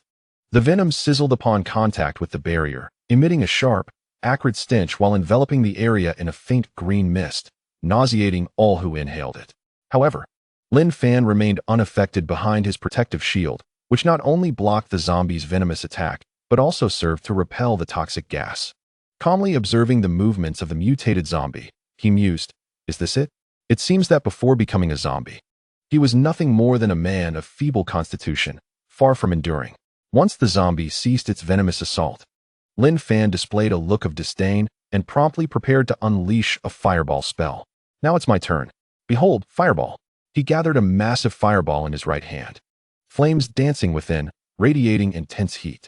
Then, with a resounding boom, he flung the fireball like a meteor, which plummeted upon the mutated zombie, igniting a tremendous explosion. The inferno blazed fiercely, engulfing the zombie in flames. The sounds of the explosion and the crackling fire echoed across the battlefield as the mutated zombie howled in agony, rolling on the ground in a futile attempt to escape the encroaching flames. Yet, the explosive force dismantled its very structure, rendering it irreparable. Gradually, the mutated zombie succumbed to the flames, transforming into a swirling mass of fire before vanishing into the night, leaving behind a smoldering wreckage. Lin Fan stood amidst the battlefield, his robe billowing as he quietly observed the obliteration of the mutated zombie. What a satisfying feeling. Akin to the delight I experienced as a child torturing a few mice trapped in a cage, he murmured, a casual smile gracing his features. As the oppressive darkness of night began to lift, the moonlight bathed the battlefield, casting a pale and tranquil glow over everything. Inside the nursing home, the onlookers bore witness to Lin Fan's triumph over the mutated zombie and its canine counterpart, their expressions a blend of astonishment and reverence. Wang Lingshan and Lung Ningxiang gazed at Lin Fan, their eyes shimmering with admiration and surprise. At that moment, Lin Fan sensed a flicker of life still lingering within the mutated zombie dog, which he had propelled away with his immense power. And he could not help but express a tinge of regret. Subsequently, he leaped into the restaurant, only to be greeted by a scene of utter devastation and chaos. The tables and chairs within were shattered, fragments strewn across the floor.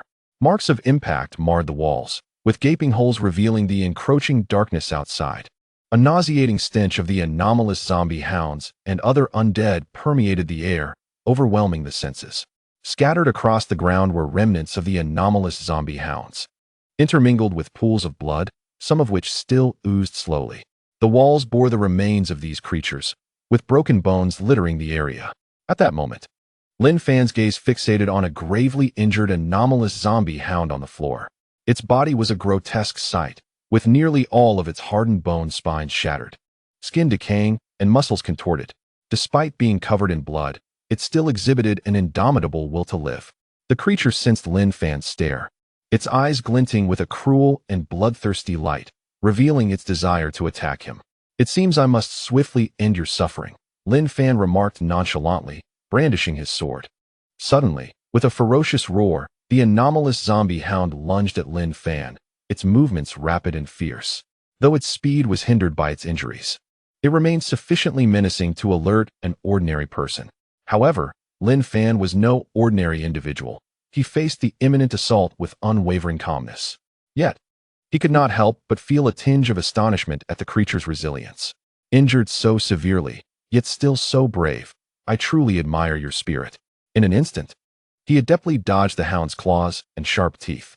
Without hesitation, he thrust his sword towards the creature's decaying head, the blade piercing through with ease, blood and putrid flesh erupting forth. The hound emitted a chilling cry, its body convulsing violently before collapsing lifelessly to the ground, its existence extinguished forever. Following this, Lin Fan commenced the grim task of clearing the scene, ruthlessly dispatching the remaining zombies. After eliminating the last of the undead, he cast his gaze northward, a contemplative expression crossing his face. In that direction lay a vast edifice, the First People's Hospital of Shanghai City. However, due to the considerable distance of over 10 kilometers between him and the hospital, his spiritual awareness could not penetrate to ascertain the situation there. "My current objective is the Divine Dog Gang. I shall attend to that matter once I conclude my affairs here," Lin Fan mused inwardly. He then embarked on his grim scavenging journey, ultimately tallying the spoils of his battle: 2 blue anomalous energy cores and 35 white anomalous energy cores. Indeed, it had been a bountiful day. Lin Fan's heart brimmed with delight at his impressive haul. He then leisurely returned to the nursing home. Chapter 60, The Nursing Home. At this moment, Lin Fan had resolved the conflict and sauntered back to the entrance of the nursing home. Upon witnessing Lin Fan's triumphant return, the crowd excitedly opened the doors to welcome him.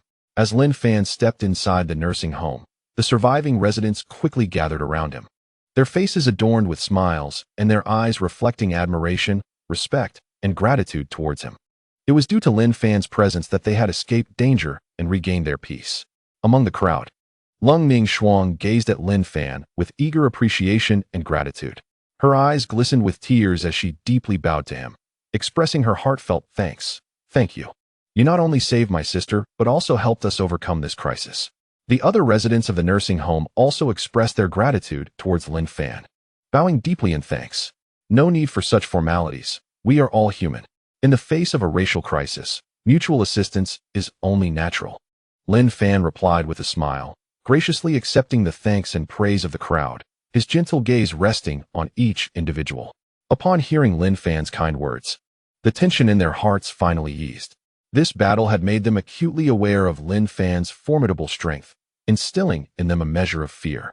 If Lin Fan harbored any ill intentions towards them, such as seizing their resources or shelter, they would possess little capability to resist. Fortunately, Lin Fan appeared to be a good person, with no nefarious intentions towards them. However, unbeknownst to them, Lin Fan's ulterior motives were merely concealed beneath the surface. His consciousness had been keenly observing several attractive young women within the nursing home, including a pair of twins, much to his surprise. Suddenly, Lin Fan noticed a familiar face among the crowd. This was someone he had overlooked during his exploration, as it was an elderly individual, after all. His attention could not be directed solely towards the elderly. This elder, named Yin San, was a former mentor, but since his departure from the orphanage, Lin Fan had not seen him again. Yet, in Lin Fan's memories, the impression and emotions associated with him were profound. For he had played a pivotal role in transforming Lin Fan's previous life. He was one of the most significant benefactors of his existence. Lin Fan swiftly approached the elder with a smile, addressing him, "Teacher Yin, I never expected to reunite with you here." The elder gazed at Lin Fan, momentarily stunned, and inquired with confusion, "Who are you?" Lin Fan calmly replied, "I am Lin Fan from the Shihong City Orphanage. I was once your student." He felt no surprise that the elder did not recognize him, considering he had left the kindergarten at the tender age of 8. And nearly 20 years had elapsed since then, during which his appearance had undergone a remarkable transformation. "You are indeed Xiao Fan. Your transformation is astonishing. I barely recognized you." The voice of the elder was laced with excitement and joy as he gazed into Lin Fan's eyes, seemingly reliving the days of yore and the earnest child he once knew. Lin Fan smiled and nodded, reflecting, "Indeed, Teacher Yin, after all these years, I have cherished your teachings and care." Following this, Lin Fan and Yin Sun delved into a profound conversation, sharing their experiences and sentiments. The onlookers were equally delighted and thrilled by the scene. If this remarkable individual had any connection to their nursing home, it would indeed be fortuitous. After a brief exchange, Lin Fan bid farewell to Yin Sun, as they both had their respective matters to attend to. Cold Ning Shuang eagerly volunteered to guide Lin Fan on a tour of the nursing home, showcasing its various corners. Although Lin Fan had already employed his spiritual sense to explore the premises, rendering it devoid of secrets, he was nonetheless pleased to accompany Cold Ning Shuang and listen to her descriptions. In the midst of her enthusiastic presentation of the nursing home's areas and facilities, Lin Fan suddenly inquired, "Ning Shuang, how is your sister faring now?" Upon hearing Lin Fan's affectionate address, Cold Ning Shuang's cheeks flushed slightly, her heart brimming with joy. She replied with a clear voice, "My sister and brother Wang are in the ward. Sister Ling Shan is attending to them." "Oh," Lin Fan nodded gently at her response. He then turned his gaze towards the ward, curiosity glimmering in his eyes. Subsequently, his spiritual sense penetrated the room, revealing Wang Lingshan administering treatment to Cold Ning Shui, while Wang Lingjun appeared considerably more vibrant, indicating he had already received care. At that moment, Wang Lingshan stood beside Cold Ning Shui's bed, her hands gently hovering above her. A soft radiance emanated from her palms, resembling a warm beam of sunlight bathing Cold Ning Shui's body. The healing light enveloped her injuries, and the comforting energy seeped into her skin and muscles. As the healing light flowed, Cold Ning Shui's complexion gradually brightened, her breathing becoming steady and robust. The visible wounds on her surface began to heal under Wang Lingshan's ministrations, and the expressions of pain and fatigue dissipated. Is this a healing ability of the light attribute, or perhaps another form of energy? Lin Fan speculated curiously. Having never encountered the light's spiritual root in the realm of cultivation, nor having heard of light-based spells, leaving him with only his previous experiences on Blue Star to inform his conjectures. Rest assured, your sister will recover, he reassured. Lin Fan spoke gently to Lung Ningxiang, his voice soothing and comforting. Lung Ningxiang nodded slightly, revealing a sweet smile as she gratefully replied, "Thank you." Observing her smile, Lin Fan felt a warm sensation swell within him. Indeed, the beauty of a woman can warm one's heart. Shortly thereafter, Lung Ningxiang led Lin Fan to the room assigned to him. The room was decorated simply yet warmly, featuring a comfortable bed, a writing desk, and a soft lamp. Upon entering the room with Lin Fan, Lung Ningxiang hesitated for a moment before turning to leave. Lin Fan watched her retreating figure, offering a faint smile, but not daring to invite her to stay. It was hardly the appropriate time for flirtation. Once Lung Ningxiang exited the room, Lin Fan exhaled deeply, then sat on the bed, retrieving a radiant spirit stone from the system space. He placed the stone in the palm of his hand, feeling its warmth transfer to his skin. Closing his eyes, he began to focus intently on his cultivation. Outside the room, muffled sobs occasionally broke the silence. Those were the sorrowful sounds of family members grieving for loved ones lost in battle, companions, and friends. The brutal conflict had inflicted immense suffering and loss upon them, and they now required time to slowly heal these wounds. Yet, these sounds did not disrupt Lin Fan's cultivation, for he had activated his special ability, the time capsule, which slowed the flow of time within the room and completely isolated him from external noise.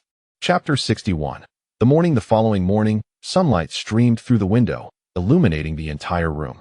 The warm light cast a clear outline of Lin Fan as he still sat on the bed, the spirit stone in his palm radiating a dazzling glow.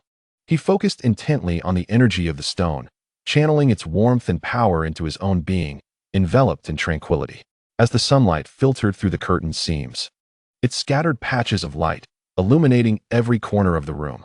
The gentle morning light graced Lin Fan, highlighting his resolute features and the contours of his smile. Feeling the warmth of the sun, he slowly opened his eyes, inhaled deeply, and integrated the cultivated energy within himself. He then tucked the spirit stone away, returning it to the system space, and rose to conclude a night of practice. Subsequently, Lin Fan stepped out of his room and into the courtyard of the nursing home, his gaze drawn to a corner of the yard. There, a circle of people had gathered, holding a simple funeral for those who had fallen the previous day. Sunlight bathed the mourners, a gentle breeze rustling through the air, imbuing the courtyard with a solemn and heavy atmosphere. The attendees, clad in simple attire, bore serious expressions, standing quietly as their eyes were fixed upon the gravesite ahead. Among them, some held flowers delicately, others joined their hands in prayer, while a few, with tears in their eyes, quietly bid farewell to the companions lost yesterday. The cemetery stood adorned with several modest gravestones, each engraved with the names and ages of the departed. Flowers and wreaths were placed before the gravestones, emanating a subtle fragrance. The entire scene was enveloped in a solemn silence. No words were exchanged, only the faint sound of weeping and the whisper of the wind. The atmosphere exuded a profound sorrow and respect as individuals silently offered their final farewells and blessings to the deceased. Lin Fan sensed the gravity of this ambience. As a human, he could not escape a flicker of compassion rising within him. Yet, it was not overwhelming. In a world on the brink of collapse, and even in the realm of cultivation, the death of mortals was a commonplace occurrence, one he had long grown accustomed to. Weakness was the original sin, the precursor to death. Nevertheless, he remained quietly among the crowd, refraining from uttering a sound. At that moment, Lung Ningxiang noticed Lin Fan emerging from the room and hurriedly approached him. Forcing a smile, her voice trembled and rasped as she addressed Lin Fan. "Brother Lin Fan, you are awake. Shall I take you to freshen up and have breakfast?" It was evident that her smile carried a weight of sorrow, clearly influenced by the somber atmosphere surrounding them. "No need to rush. How many did you lose yesterday?" Lin Fan replied with a simple smile before continuing his inquiry. Lung Ningxiang, with a sorrowful expression, responded, "We lost 6 people last night, including 2 elders. Please accept my condolences." Lin Fan gently comforted her. Lung Ningxiang nodded slightly, her smile becoming a touch more resolute. At this moment, through the exploration of his spiritual sense, Lin Fan gained a clearer understanding of the current situation at the nursing home. There were 13 individuals remaining, including 5 elders, 1 cleaning lady, 3 young women, and 4 men. Among the men, each bore varying degrees of injuries. including one whose life hung by a thread, named Liang Yongtian, who had been pierced by a mutant zombie dog. Thus, the nursing home retained less than 34 usable combatants. However, for a group with 3 supernatural beings, their self-defense capabilities remained intact. Observing Lin Fan and Lung Ningxiang engaged in conversation, Wang Lingshan approached alongside the recovered Wang Lingjun and Lung Ningxue. Wang Lingjun wore a solemn expression as he expressed his gratitude to Lin Fan. Brother Lin Fan, thank you for saving me and assisting us in eliminating the surrounding enemies, thus averting this crisis. At this moment, having fully recovered from his severe injuries, his complexion regained a healthy glow as traces of fatigue and pain gradually faded away. Cold condensation snow has now largely recovered, her skin regaining its fair complexion, devoid of the previous pallor and fatigue. Thank you. She expressed her gratitude to Lin Fan. Her tone slightly composed, yet her eyes revealed a hint of appreciation and admiration. However, due to her personality, she refrained from speaking extensively. Her gaze fixed intently on Lin Fan's face and attire, as if seeking to ascertain something. In response to their thanks, Lin Fan smiled and said, "There is no need for thanks. As fellow humans, we ought to assist one another." Subsequently, he sensed cold condensation snow's scrutiny and inquired, "Do we know each other?" Feeling somewhat embarrassed by her unwavering gaze, a faint blush crept onto her cheeks as she replied, "A few days ago, I witnessed you slaying a zombie." Lin Fan nodded, recalling the incident a few days prior when he had dispatched an ability-wielding zombie nearby for the sake of a blue ability crystal core. Cold condensation, Snow must have been an observer of that event. Realization dawned upon him, and he smiled at her, saying, "So it was during that time. Indeed. I was engaged in slaying zombies in this vicinity. Brother Wang, what are your plans moving forward?" Lin Fan then asked Wang Lingjun. As it was evident that Wang Lingjun was the leader of this group, and he wished to hear his future intentions. After all, the number of ability zombies was increasing, while their supplies of food, drinking water, and medicine were dwindling. If they did not make timely decisions, this elderly care group might not withstand the test of time.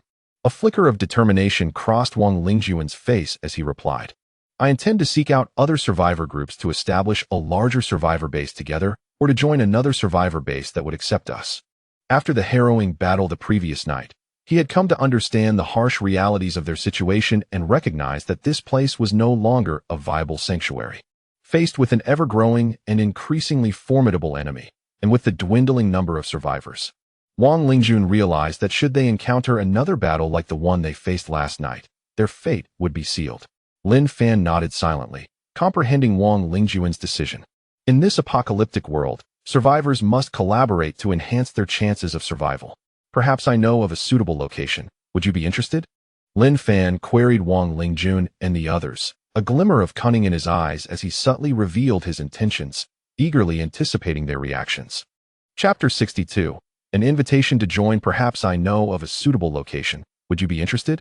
Lin Fan inquired of Wang Lingjun and the others. Upon hearing his words, the group exchanged glances, and Wang Lingjun, along with the others, silently communicated before nodding in unison, indicating their interest in Lin Fan's proposition. After a moment of contemplation, he replied, "I would like to hear more. Recently, I have resolved to seize the luxurious Chongyang Hotel and integrate the surrounding area to establish a city of hope." Lin Fan has also ceased to conceal his intentions, articulating his plans with remarkable candor. The expressions of Wang Lingjun and others upon hearing this proposal were unmistakably filled with astonishment. After all, this location serves as the stronghold of the Divine Hound Gang, a formidable survivor base equipped with 3 extraordinary canine allies for gifted individuals and an arsenal of weaponry.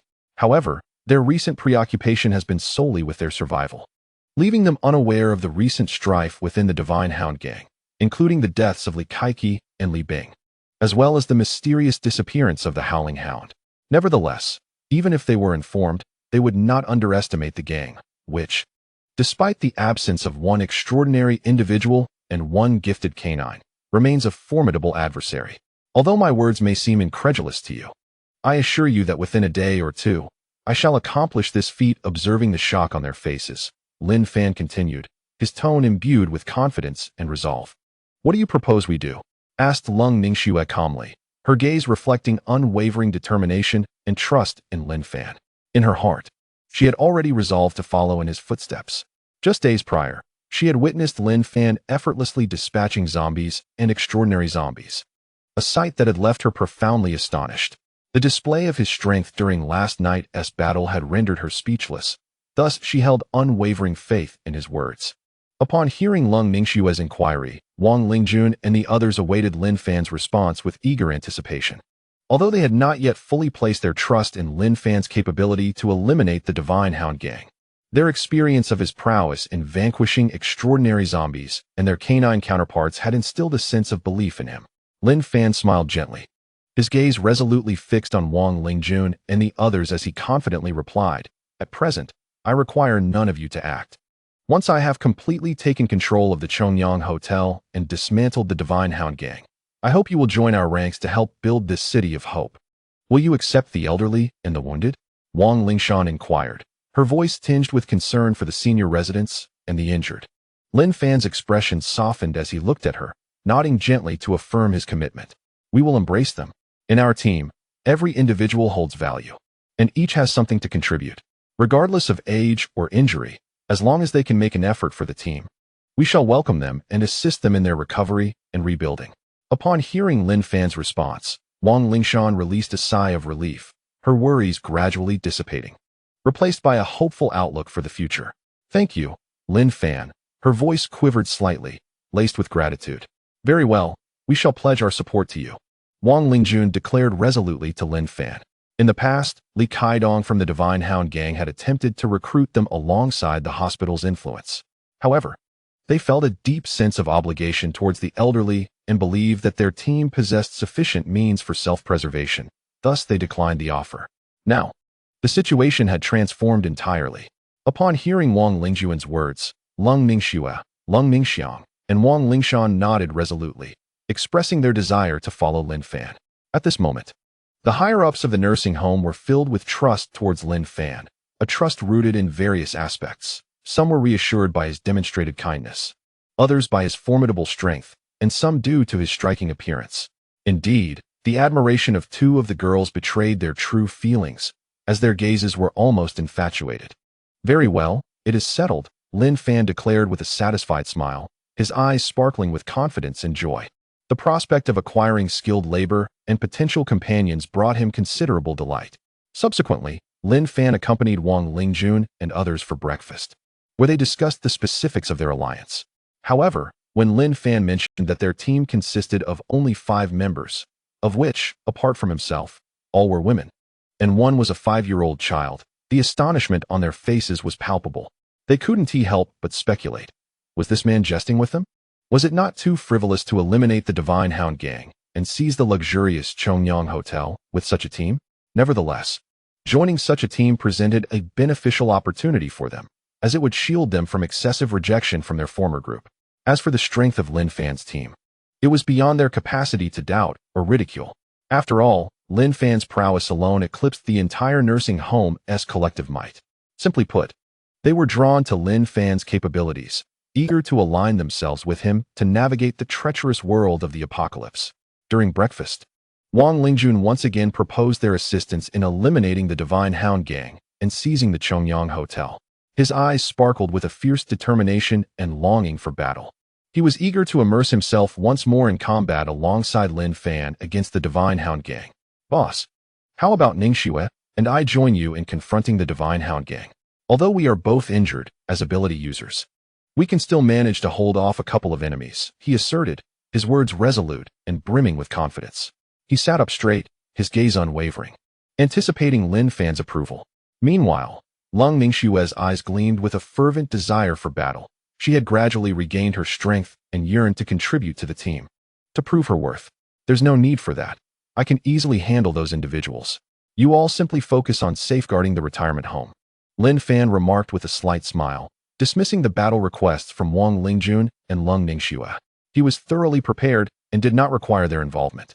The reason he accepted these individuals as subordinates, aside from his desire for Lung Ningxue, Lung Ningxuang, and Wang Lingshan to become his companions, was to aid him in establishing and managing the future city of hope.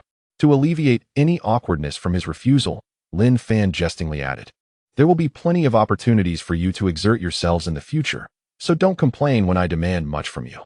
Upon hearing Lin Fan's teasing remarks, Wang Lingjun, Wang Lingshan, and the Lung sisters all chuckled in response. They promptly expressed their agreement, stating that contributing to the City of Hope was indeed their duty. Subsequently, Lin Fan, along with Wang Lingjun, Wang Lingshan, and the Lung sisters, commenced their breakfast. The table was adorned with several bowls of light porridge, the rice grains plump and subtly fragrant. Beside them lay a platter of cooked vegetables, vibrant in color and exuding a fresh aroma. Despite the simplicity of the breakfast, everyone savored it with delight, each aware of the value and scarcity of food, hence cherishing every bite. Chapter 63. The morning of Zhou Xianbing, two flowers bloom, each expressing their own beauty. While Lin Fan and Wang Lingjuan's group enjoyed breakfast at the retirement home, Zhou Xianbing gradually awoke, feeling the sunlight streaming through the window and warming her face. The room radiated a bright atmosphere, as beams of sunlight illuminated the entire space, casting a vibrant glow on the bedspread. After enduring a whirlwind of deep interactions with Lin Fan, she had finally recovered both physically and mentally from her fatigue. At that moment, she lay slightly on her side, gently shaking her head to clear her thoughts. Just moments ago, she had been reflecting on her profound exchanges with Lin Fan, experiencing intense emotional highs and thrilling tension. Soon after, Zhou Xianbing exited her room to find her grandmother, Lu Yuling, bringing breakfast to the dining table, a smile illuminating her face. Meanwhile, her grandfather sat nearby engrossed in a book, his expression somber and seemingly displeased. Lu Yuling, her grandmother, was a retired professor from the Star Sea City Drama Academy, aged 75. She was a petite yet sprightly woman with silvery hair styled in a simple and neat fashion. Her grandfather, He Yongfeng, was a retired professor from the Mechanical and Automation Department at Star Sea University, now 86 years old. He appeared to be a rather serious man, with graying hair and a neatly trimmed mustache. At this moment, he was clad in a crisp shirt and tailored trousers, exuding an air of solemnity and dignity. Bing Bing, you have finally ventured out. I was beginning to think you were unwell, Lu Yuling teased as she observed Zhou Xianbing emerging from her room, her eyes sparkling with joy. Zhou Xianbing smiled in response, saying, Grandmother, please do not chide me. I was merely fatigued and needed a longer rest. By the way, how did you find the provisions I brought you yesterday? Were they satisfactory? Lu Yuling's face beamed with delight as she replied, Indeed. At my age, it is a rare pleasure to encounter such exquisite rice, and the pork and beef were remarkably fresh. This period of impending doom had been truly harrowing for her, as she struggled with poor nourishment and sleep, which became increasingly intolerable with her advancing years. Now, however, her granddaughter had miraculously procured such fine rice and fresh meats, allowing them to enjoy a spell of prosperity without the looming anxiety of hunger. Humph, cursed things, let those who desire them partake. I shall abstain, He Yongfeng declared, setting down his book with irritation, a hint of discontent and stubbornness etched upon his face. To him, these provisions were a result of Zhou Xuanbing's sacrifice, and he clung to traditional male values, believing that such an exchange brought misfortune. Upon hearing his words, Lu Yuling could not help but furrow her brow and retorted sharply. Oh, you obstinate old fool. Your reading has muddled your mind. Do you not see the times we live in, still clinging to those obsolete customs? The exchange between them grew increasingly heated, their faces flushed with emotion. Meanwhile, Zhou Xianbing, upon hearing her grandfather's remarks, felt a twinge of discomfort. She was acutely aware that these provisions had indeed come at the cost of her own body in exchange for Lin Fan's assistance, leaving her with a tumult of conflicting feelings. Nonetheless, she quickly suppressed this turmoil. After the tempestuous events of the previous day, she had come to understand Lin Fan's intentions and had felt his warmth and affection. Thus, she now wholeheartedly accepted her role as Lin Fan's wife, rather than as a mere courtesan or lover. Observing her quarrelsome grandparents, their faces flushed with indignation as they exchanged heated words, Zhou Xianbing resolved to intervene and quell their dispute. Grandfather, grandmother, please cease your bickering. The situation is not as you perceive it, she gently urged, her tone imbued with a soothing and conciliatory quality. He Yongfeng and Lu Yuling immediately halted their argument, turning their gazes toward Zhou Xianbing, filled with affection. They understood her nature. If she had indeed surrendered herself to that man for sustenance, it must have been in a bid for their survival. As she began to elucidate her relationship with Lin Fan, the expressions on her grandparents' faces softened, and He Yongfeng's demeanor gradually transformed into one of calm understanding. His granddaughter did not entirely relinquish her dignity. Perhaps he needed to reevaluate the interpersonal relationships during this peculiar period. Is Lin Fan truly sincere in his affections for you? Lu Yuling inquired curiously, seeking confirmation of Lin Fan's genuine feelings for Zhou Xianbing. Upon hearing this question, Zhou Xianbing smiled subtly and, with determination, replied, I do not know, but I am sincere towards him. He Yongfeng and Lu Yuling exchanged glances, shaking their heads in a mixture of helplessness and relief. They understood that their granddaughter had become deeply enmeshed in her feelings for Lin Fan, treating him with utmost sincerity.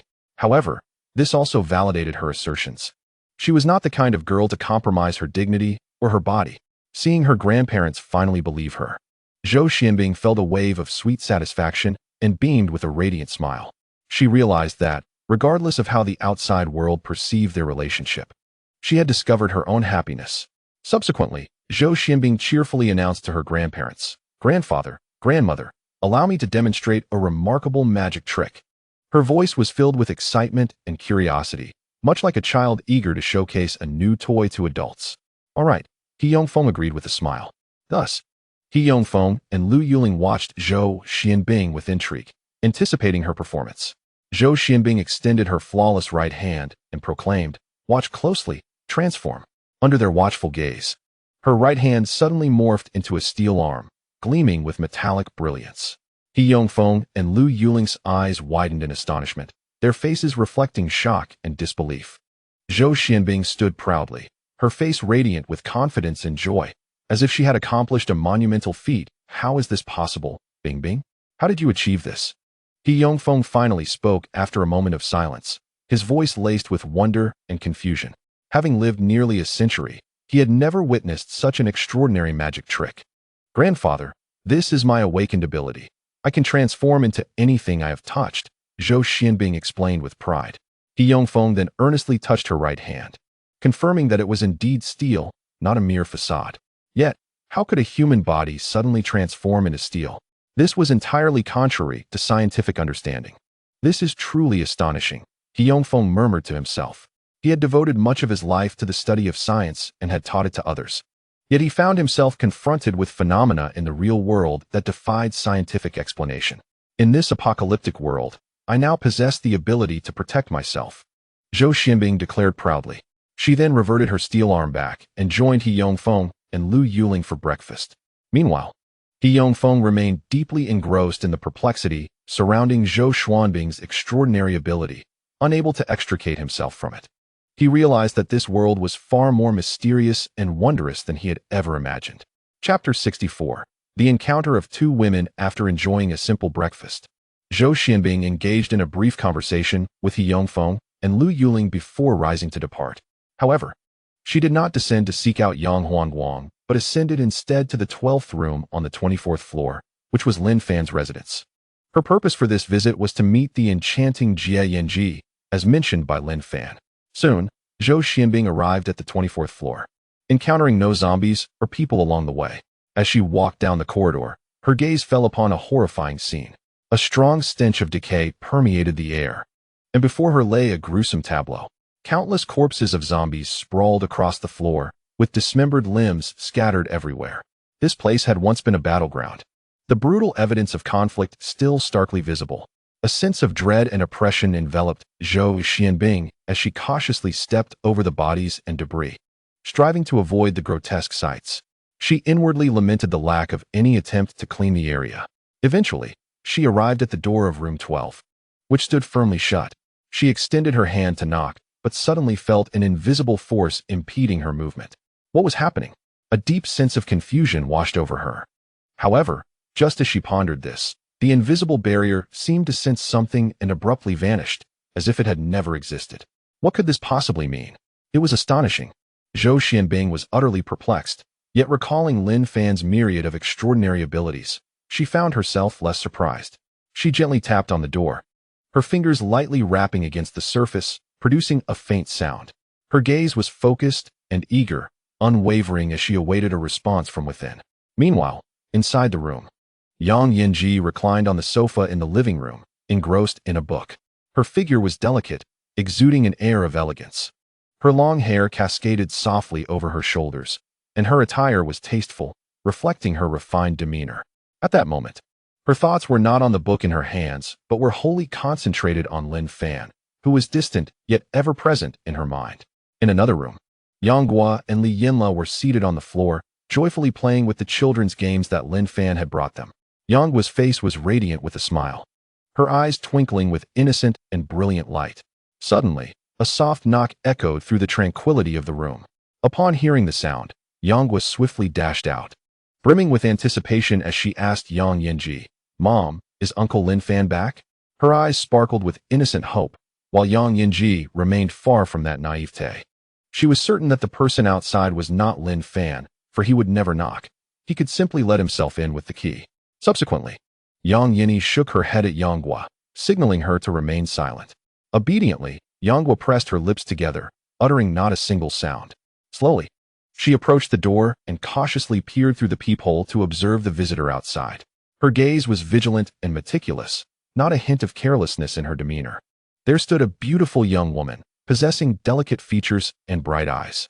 Her long hair cascaded down her shoulders in gentle waves, her fair skin and dignified appearance exuding an air of elegance and gentleness. At that moment, she was clad in a simple yet graceful long dress that showcased her refined taste and depth of character. Notably, a talisman pendant, matching her attire, hung delicately around her slender neck, glimmering softly. Overall, the young woman's appearance and attire radiated confidence and uniqueness, compelling admiration. Seeing this, Yang Yinji let out a deep breath. It seemed this girl was not an enemy. No, she was an adversary, but not one of enmity, rather, a rival in love. Yang Yinji gently opened the door and inquired of the young woman standing outside. "Hello, I am Yang Yinji. May I ask what brings you here?"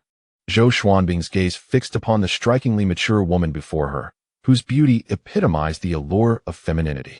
Her features were graceful and dignified, her delicate skin glowing with health, and her softly curled hair lent her an aura of elegance and warmth. At that moment, she donned a suitable and refined outfit that accentuated her noble demeanor and mature charm. After a brief moment, Zhou Xuanbing's cheeks flushed slightly. After all, in comparison to Yang Yinji, she was indeed the other woman. "Sister Yinji, I am Zhou Xianbing, here to pay you a visit," she slowly articulated, her heart fluttering with unease. "There is no need for such formality. This is also your home. Please, come in and have a seat," Yang Yinji replied cheerfully. It was evident that Zhou Xuanbing's exquisite appearance and courteous manner had won Yang Yinji's favor. Yang Yinji had never been overly concerned about Lin Fan's potential relationships with numerous women. She lacked the power to intervene. However, she did harbor reservations towards women of questionable character entering Lin Fan's life.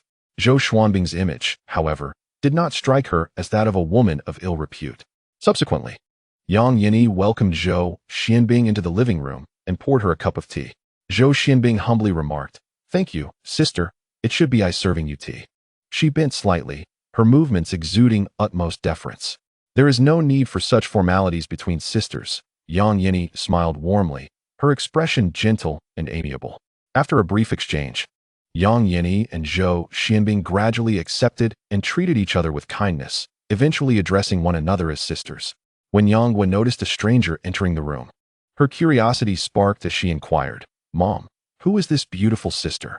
Her eyes radiated inquisitiveness. "Guo, this is your sister Xianbing," Yang Yinji explained, her face adorned with a warm smile. "Hello, Sister Xianbing. I am Yang Guo.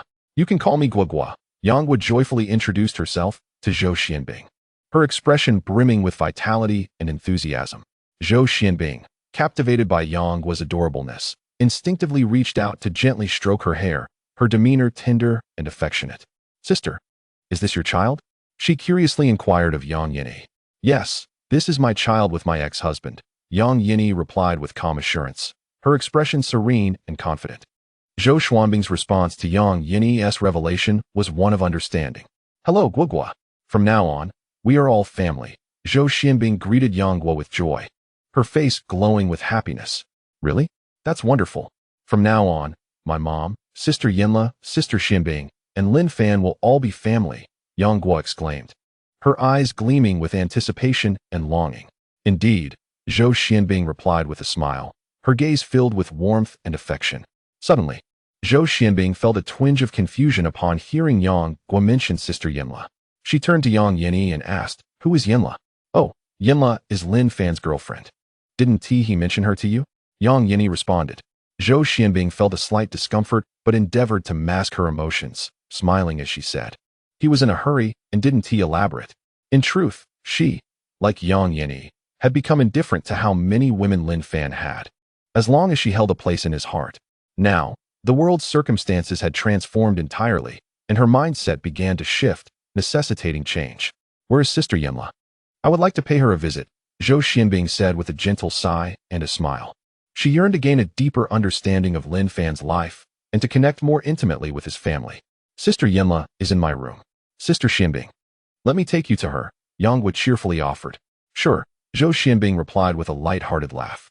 Without delay, Yang Guo grasped Zhou Xuanbing's hand and led her towards her room. Chapter 65. Zhou Xuanbing's Adventure Creek. The door slowly opened, and Zhou Xuanbing's gaze instinctively turned inside. There, she beheld a beautiful girl sitting on the floor with her back to her, staring blankly at a children's card. The girl's long, lustrous black hair cascaded over her shoulders, enhancing her captivating beauty. She wore a simple white t-shirt paired with light blue jeans, her attire neat and comfortable. The atmosphere of the entire room was warm and harmonious, adorned with small decorations and posters on the walls, while toys and books were scattered across the floor. Zhou Xianbing sensed a refreshing and natural aura emanating from the girl, and the room was suffused with the innocence and liveliness of children. Could this girl be Li Yinla? Curiosity tinged Zhou Xuanbing's voice as she gazed at the girl's silhouette. "Xianbing, this is Sister Yinla, but she has fallen ill, which is why she appears as she does now," Yang Guo explained softly, a hint of sadness in her eyes. "Illness?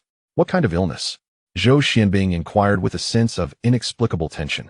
Suddenly, a foreboding feeling washed over her. At that moment, Li Yinla sensed the unfamiliar presence and abruptly turned to face Zhou Xianbing. Recognizing the mark of Lin Fan upon this woman, she realized that she was not an adversary. She then resumed her examination of the children's card featuring a lion's image, murmuring to herself, "Lion." Her expression was focused and serene, as if she had isolated herself from the surrounding environment. Upon witnessing Li Yinla's features, Zhou Xianbing exhibited a look of astonishment. "A zombie?" she exclaimed in disbelief. Although her visage was exceedingly delicate, devoid of the distorted, grotesque, and malevolent characteristics typical of the undead, her pallid skin, crimson eyes, and peculiar movements undeniably signified that she was indeed a zombie. Yet, why would there be a talking zombie in Lin Fan's household, playing with the children? Yang Guo, perceiving Zhou Xuanbing's bewilderment, smiled gently and clarified, "Sister Yinla is merely ill. She is not a fearsome zombie, for she poses no harm to us." After hearing Yang Guo's explanation, Zhou Xianbing furrowed her brow, still filled with confusion and disbelief. She pondered for a moment before asking, "But why is it like this? Aren't zombies and humans supposed to be absolute enemies, where one must perish for the other to survive?" Seeing her distress, Yang Yinyi replied with a smile, "Yinla was cured by Lin Fan. She will not harm us and can even understand some simple instructions." Her gaze was gentle, imbued with a sense of trust and reassurance. Although Zhou Xianbing still found it difficult to comprehend after Yang Yinyi's explanation, she refrained from probing further into the mystery. Lin Fan must have had his reasons for such actions. However, the multitude of secrets surrounding Lin Fan sparked her curiosity. Subsequently, Zhou Xianbing and Yang Yinyi continued their conversation in the living room. They not only discussed personal matters, but delved deeper into everything concerning Lin Fan, including the happenings in the bedroom. Time passed unmeasured, and eventually, Zhou Xianbing bid farewell to Yang Yinyi, as she needed to assist Yang Huanguang and others in the search for supplies. As Yang Yinyi escorted Zhou Xianbing to the door, she earnestly advised, "Sister, be cautious out there. Do visit me when you can. This place is also your home." Her face radiated concern and warmth, evoking a profound sense of familial comfort. Gently clasping Zhou Xuanbing's hand, she conveyed her care and affection. After their conversations over time, Yang Yinyi had wholeheartedly accepted Zhou Xianbing as her sister and wished for her safety above all. Sensing Yang Yinyi's love and worry, Zhou Xianbing nodded and replied, "Sister, rest assured, I will be careful." Her expression was resolute, her tone imbued with confidence and determination. Grasping Yang Yinyi's hand, She expressed her gratitude and trust. Having said that, she slowly exited the room and made her way downstairs. Yang Yinny gazed at her departing figure, silently praying for her safe return. Her eyes reflected a deep concern and hope, evoking a profound sense of care. Upon reaching the first floor, Zhou Xianbing discovered Yang Huangguang leading his team members in smearing themselves with the flesh and blood of zombies, attempting to mask their human scent to blend in with the undead. "Brother Yang, when are we departing?" inquired a bespectacled man, his expression revealing a sense of urgency as he yearned to set forth swiftly. At that moment, they had nearly completed their preparations. Yet Yang Huangguang appeared to be awaiting someone, hesitating to issue the departure order. "Wait a moment," he instructed the group, his expression tinged with uncertainty. As if he were contemplating something, he refrained from sharing Lin Fan's words with the others, for he himself harbored doubts about Zhou Xuanbing's commitment to joining them. He did not wish to offer the group fleeting hopes, as greater expectations often lead to deeper disappointments. Just then, the sound of light footsteps echoed from the staircase. And upon closer inspection, the crowd discovered Zhou Xianbing had arrived, instantly igniting expressions of excitement among them. This woman was a formidable ability user. Her participation in this mission would significantly enhance their safety. "Brother Yang, are you ready?" Zhou Xuanbing's voice resonated powerfully, her gaze sweeping over the group, exuding an undeniable confidence and resolve. "Miss Zhou, you have finally arrived. We are all set," Yang Huangguang replied, his face alight with anticipation, his tone infused with warmth and enthusiasm. "There's no need for such formality. Just call me Xianbing as before," Zhou Xianbing said with a smile, her voice gentle and amiable, radiating a sense of closeness and camaraderie. "That won't do. Perhaps we should call you Big Sister Leader instead," Yang Huangguang suggested uneasily. A hint of cunning and caution reflected in his demeanor, for he had his own plans in mind. Upon hearing Yang Huangguang's words, Zhou Xianbing paused momentarily, her expression a tapestry of complexity, as though she were contemplating a profound thought. Her gaze swept over Yang Huangguang and the others, and she discerned their eager anticipation, revealing their true intentions. Before the apocalypse, she had embodied the image of a cold and proud female powerhouse, aspiring to rise as a leader.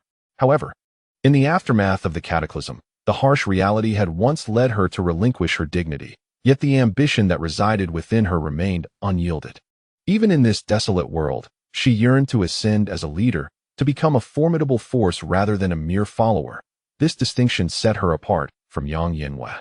Nevertheless, considering Lin Fan, she refrained from giving an immediate affirmation. After all, she was no longer alone.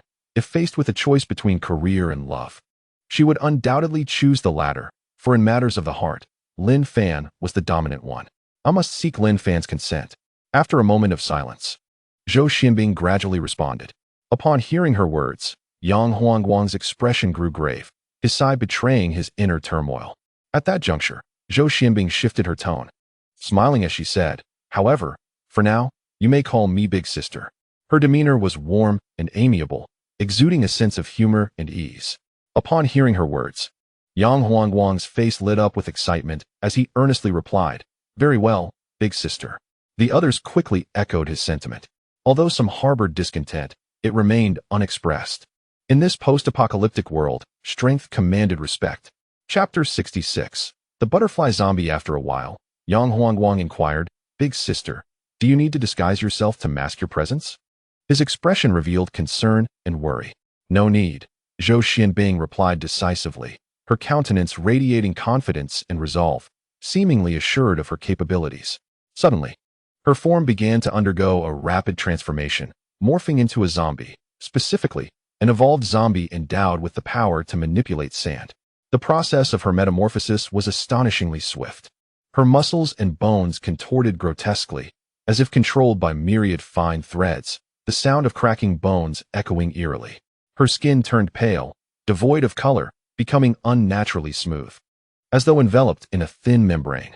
Her eyes gradually became hollow and frigid, stripped of any vestige of human emotion or thought.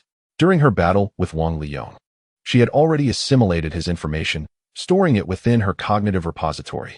As the onlookers witnessed Zhou Xuanbing's transformation into a zombie, expressions of astonishment adorned their faces, their eyes shimmering with awe and wonder, captivated and shaken by her extraordinary abilities. Subsequently, Zhou Xianbing led the group out of the door, heading towards the small supermarket within the community. Not far from the residential area, a chaotic scene unfolded before their eyes. The air was filled with the sounds of battle, screams, and roars. A thick stench of blood and decay permeated the environment, while the walls and ground were smeared with bloodstains and grotesque remnants of dismembered corpses. Several zombies lunged menacingly at the individuals, their bodies filthy and blood dripping from their mouths as they opened wide to bite. The people were driven into a corner, terror etched on their faces, desperately evading and counterattacking, yet clearly at a disadvantage. Gradually, the ghastly visages of the zombies drew closer, blood dripping from their mouths onto the ground, creating an eerie dripping sound. Their desperate cries for help echoed, while some fell victim to the zombies' savage bites. Soon, one silhouette after another collapsed, torn apart by the zombies' claws and fangs, leaving a gruesome scene strewn across the battlefield. The people's screams gradually diminished, ultimately drowned out by the roars, gnashing, and howls of the zombies. Their bodies were ripped apart, scattered, and blood pooled on the ground, forming a horrific crimson mass. In this tragic tableau, the zombies voraciously feasted upon the corpses, emitting horrifying sounds of gnawing and biting. The entire community was suffused with the scent of death and profound silence. The end of the battle arrived so abruptly, with death casting its shadow over every corner. Lives turned to dust in an instant, the hopes, dreams, and futures of countless individuals obliterated upon this bloody battlefield. At that moment, a female zombie was voraciously devouring human flesh, her mouth stained with blood, the nauseating sounds of her chewing reverberating in the air. Suddenly, an unusual transformation began to occur within her. Her once contorted and twisted body gradually stiffened, a luminous layer forming on its surface. A cocoon slowly enveloped the female zombie, creating a vast translucent sac-like structure. The exterior of the cocoon shimmered with an eerie glow, imparting an unsettling sensation. As time passed, subtle movements could be detected from within the cocoon. Through its walls, changes became visible. The zombie's body began to shrink, its form becoming slender. The damage and deformities in its limbs slowly mending, muscles revitalizing. Eventually, after an indeterminate span of time, the cocoon began to rupture, and a creature resembling a butterfly emerged from within. Its body was light and beautiful, adorned with a layer of jet-black exoskeleton, glimmering with deep purples and blood-red patterns. This butterfly zombie spread its wings and danced gracefully, akin to a dark flower fluttering through the air, each flap of its wings stirring a powerful whirlwind. Its form emanated a chilling aura, and its eyes revealed an insatiable hunger and malevolence. Subsequently, it seemed to sense something, gradually making its way toward the direction of Zhou Xianbing and her companions. Unbeknownst to them, they remained unaware of the impending crisis, engrossed in their arduous quest for supplies, their hearts brimming with hope for the future. Chapter 67. Liang Yongtian in critical condition. At that moment, a man rushed over, his breath still uneven, beads of sweat dotting his forehead, his eyes reflecting profound anguish and anxiety. Observing his state, Wang Lingjun took a deep breath, quickly rising to approach the man and inquiring, "Fang Kai, what has happened?" His brow furrowed, his gaze filled with urgency and unease. "Brother Wang, Brother Liang. He seems to be fading," Fang Kai gasped, his voice laden with uncontrollable sorrow. Upon hearing Fang Kai's words, Wang Lingjun's body trembled slightly, his eyes losing their usual resolve and confidence, replaced by a sense of bewilderment and helplessness. "What? Xiaotian," he murmured, his voice quaking, his expression betraying unbearable pain and desolation. In truth, Wang Lingjun was acutely aware of Liang Yongtian's grave injuries, having been pierced by the spines of an anomalous zombie dog and infected with the zombie virus. Even Wang Lingshan, who possessed the healing light ability, was powerless to aid him. Thus, he understood that Liang Yongtian's days were numbered. However, he had not anticipated that his demise would come so swiftly, so abruptly, and with such an unbearable weight. Instantly, the others sensed the somber atmosphere, their expressions growing heavy with sorrow. Wang Lingjun then turned to Lin Fan, saying, "Boss, I apologize, but I must take my leave. I need to see Xiaotian one last time." Lin Fan nodded silently, comprehending Wang Lingjun's emotions, and gently replied, "Let us go together." At that moment, it was impossible to continue breakfast with a tranquil mind. Upon hearing Lin Fan's words, the group rose in silence, making their way toward the hospital room, their hearts intertwined with endless grief. Before long, Lin Fan and the others entered Liang Yongtian's hospital room, where a dense and grave atmosphere enveloped the air. In one corner of the room lay a middle-aged man, Liang Yongtian. His complexion was ashen, sweat beaded on his forehead, and his body was swathed in thick bandages, revealing the severity of his injuries. At that moment, his breathing was weak and erratic, each exhalation appearing laborious. Witnessing Liang Yongtian in such a state, the expressions of the group were solemn and filled with sorrow. Wang Lingjun approached the bedside, grasping his hand gently, and said, "Xiaotian, I have come." Meanwhile, Wang Lingshan, gazing at Liang Yongtian's frail form, also drew near, silently extending her palm, from which a soft glow began to emanate. This radiant light was warm and bright, exuding a healing power that could barely sustain his feeble vitality for a brief moment. Upon witnessing the arrival of everyone, Liang Yongtian, his breath faint and his spirit diminished, addressed Wang Lingjun and the others with a weary and despairing tone. "Brother Wang, Lingshan, you have come. I fear I may not last." His voice was laden with profound fatigue and hopelessness. Wang Lingjun held Liang Yongtian's hand tightly, his eyes shimmering with resolute light. "Do not utter such despondent words. You will surely recover. I will have Lingshan treat you. She is an extraordinary healer and will undoubtedly restore your health." He endeavored to comfort Liang Yongtian while casting a hopeful glance at Wang Lingshan, seeking her affirmation. Regrettably, Wang Lingshan, unwilling to shroud him in false hopes, could only shake her head in anguish. Her eyes reddened, as if to convey that she lacked the power to save him and could merely sustain his life temporarily.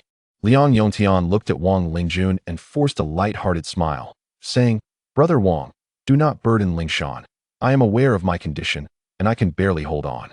Upon hearing Liang Yongtian's words, Wang Lingjun's eyes welled with tears, his expression heavy with struggle. His heart ached, unable to accept this grim reality. Ultimately, he succumbed to a deep sigh, his shoulders slumping as if the weight of despair had crushed him. Thus, Wang Lingjun quietly sighed, expressing his solemn promise to Liang Yongtian. "Xiaotian, do you have any final words? I shall do my utmost to fulfill your wishes." Liang Yongtian looked at Wang Lingjun with hopeful eyes and said, "Brother Wang, please forgive my sister and bring her back." Wang Lingjun's gaze faltered momentarily, brows furrowing as if he harbored reservations. However, after a brief pause, his expression grew resolute. Determination etched across his brow. He gazed intently at Liang Yongtian, inhaling deeply, and declared, "I will certainly bring her back." Upon hearing Wang Lingjun's promise, Liang Yongtian's countenance lightened, the tension in his features gradually easing. He relaxed and closed his eyes, as if calmly accepting the arrival of death. Meanwhile, Wang Lingshan, drenched in sweat and utterly fatigued, exerted every ounce of her strength to wield her extraordinary abilities, the veins on her forehead bulging, yet she persevered, refusing to relent. Sensing Wang Lingshan's efforts, Liang Yongtian opened his eyes to look at her, a faint smile gracing his lips as he calmly said, "Lingshan, do not expend any more energy on my behalf. Allow me to depart in peace." However, upon hearing Liang Yongtian's words, Wang Lingshan's eyes grew even redder. She resolutely shook her head, tears swirling in her eyes but not spilling over. The onlookers gazed at the departing Liang Yongtian, their expressions filled with sorrow and helplessness. Chapter 68. Treatment methods. Lin Fan remained unaffected by the somber atmosphere surrounding him. His countenance remained unperturbed, yet his brow furrowed slightly, lost in contemplation. At that moment, Lin Fan fixed his gaze on Liang Yongtian, his eyes intense and profound, as if weighing a momentous decision. In truth, he possessed the means to save Liang Yongtian, and not just one method. However, the reason for his current contemplation lay in strategizing how to maximize his own benefits. Perhaps I could validate my earlier notion. Although it might come at the cost of this man's life, Lin Fan mused inwardly, a glimmer of determination flashing in his eyes. Gradually, he turned his attention to the critically ill Liang Yongtian, his gaze imbued with a hint of detachment and scrutiny, as though observing a laboratory rat. Had it been either Lung Ningxiu, Lung Ningxiang, or Wang Lingshan in Liang Yongtian's predicament, Lin Fan would have undoubtedly initiated treatment without hesitation, employing the most reliable methods. Alas, Liang Yongtian was a man, and thus, he could only resort to a treatment strategy that would maximize his own interests, despite the inherent risks involved. Yet, for one on the brink of death, could such a risk still be deemed dangerous? Suddenly, a crisp cough escaped Lin Fan's lips, shattering the oppressive atmosphere in the ward and capturing the attention of those present. Instantly, all eyes turned to Lin Fan, their faces etched with confusion. Noticing their bewildered expressions, Lin Fan cleared his throat and began to elucidate. Indeed, I possess a method to treat Brother Liang, albeit it requires a certain sacrifice. Upon hearing Lin Fan's words, a glimmer of hope flickered in the previously somber faces of the onlookers. Wang Lingjun addressed Lin Fan with anticipation and eagerness in his voice. "Boss, what is the method?" Lin Fan cast a brief glance around the room, deeming some individuals superfluous, and instructed Wang Lingjun, "Let the unrelated parties vacate the ward. I wish to discuss the treatment methods." Recognizing the impracticality of having so many privy to the treatment details, Wang Lingjun swiftly rose and courteously ushered the onlookers out. Before long, only Lin Fan, Wang Lingjun, Wang Lingshan, Lung Ningxiu, Lung Ningxiang, and Liang Yongtian remained in the hospital room. Among them, Lung Ningxiu, Lung Ningxiang, and Wang Lingshan were retained at Lin Fan's request, as it was only fitting for prospective companions to be privy to certain secrets in advance. "Brother Lin Fan, can you share your method now?" Cold condensing aroma inquired with an expectant gaze. Lin Fan, not one to prolong the suspense, responded, awakening. Upon hearing this answer, the expressions of the crowd shifted to disappointment and concern. Cold condensing aroma, her demeanor visibly disheartened, remarked to Lin Fan, "I have attempted this method before, but it has invariably led to failure. Boss, even for ordinary individuals, the success rate of awakening is quite low, and the process is fraught with agony. If Xiao Tian were to undergo awakening in his current condition, he would undoubtedly be unable to endure it," Wang Lingjun explained, his face etched with sorrow and distress. Lin Fan, upon hearing the words of Wang Lingjun and cold condensing aroma, felt no surprise. After all, the process of awakening supernatural abilities demands considerable physical resilience and willpower. It is rare for ordinary people to withstand the awakening, let alone a critically ill patient. Thus, they all believed that Liang Yongtian's attempt at awakening would not only fail to save his life, but could potentially transform him into a zombie. However, Lin Fan had his own reasons for proposing this method. With a gentle smile, he fixed his determined gaze upon them and said, "Don't worry.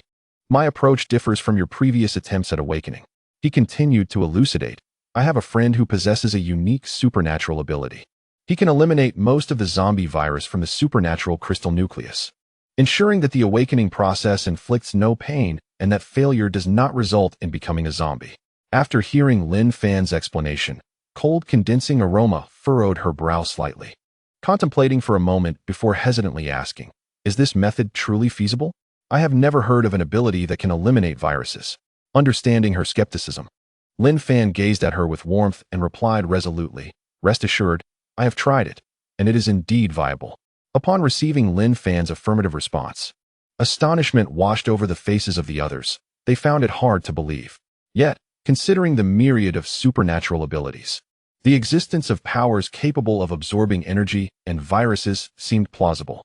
Wang Lingjun, however, wore a frown as he pondered Lin Fan's words, a glimmer of hesitation and contemplation crossing his features. He then voiced his concerns. "Boss, is your friend willing to assist us? Such a supernatural crystal nucleus is exceedingly rare and difficult to obtain." Lin Fan smiled and replied, "I still possess a purified blue supernatural crystal nucleus. You may consider whether to proceed with awakening him."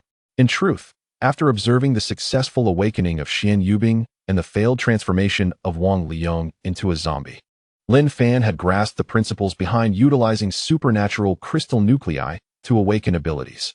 His intention in having Liang Yongtian undergo awakening was to validate the thoughts he harbored in his mind. Chapter 69. The Awakening. At this moment, Wang Lingjun slowly nodded, his voice imbued with resolute determination. "Boss, I place my trust in you. May I inquire what price we must pay to treat Xiao Tian?" "Brother Wang, there's no need for that.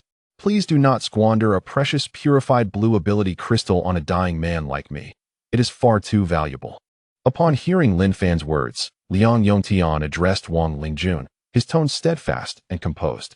The expressions on the faces of the others reflected an indescribable sorrow and helplessness upon hearing Liang Yongtian's statement.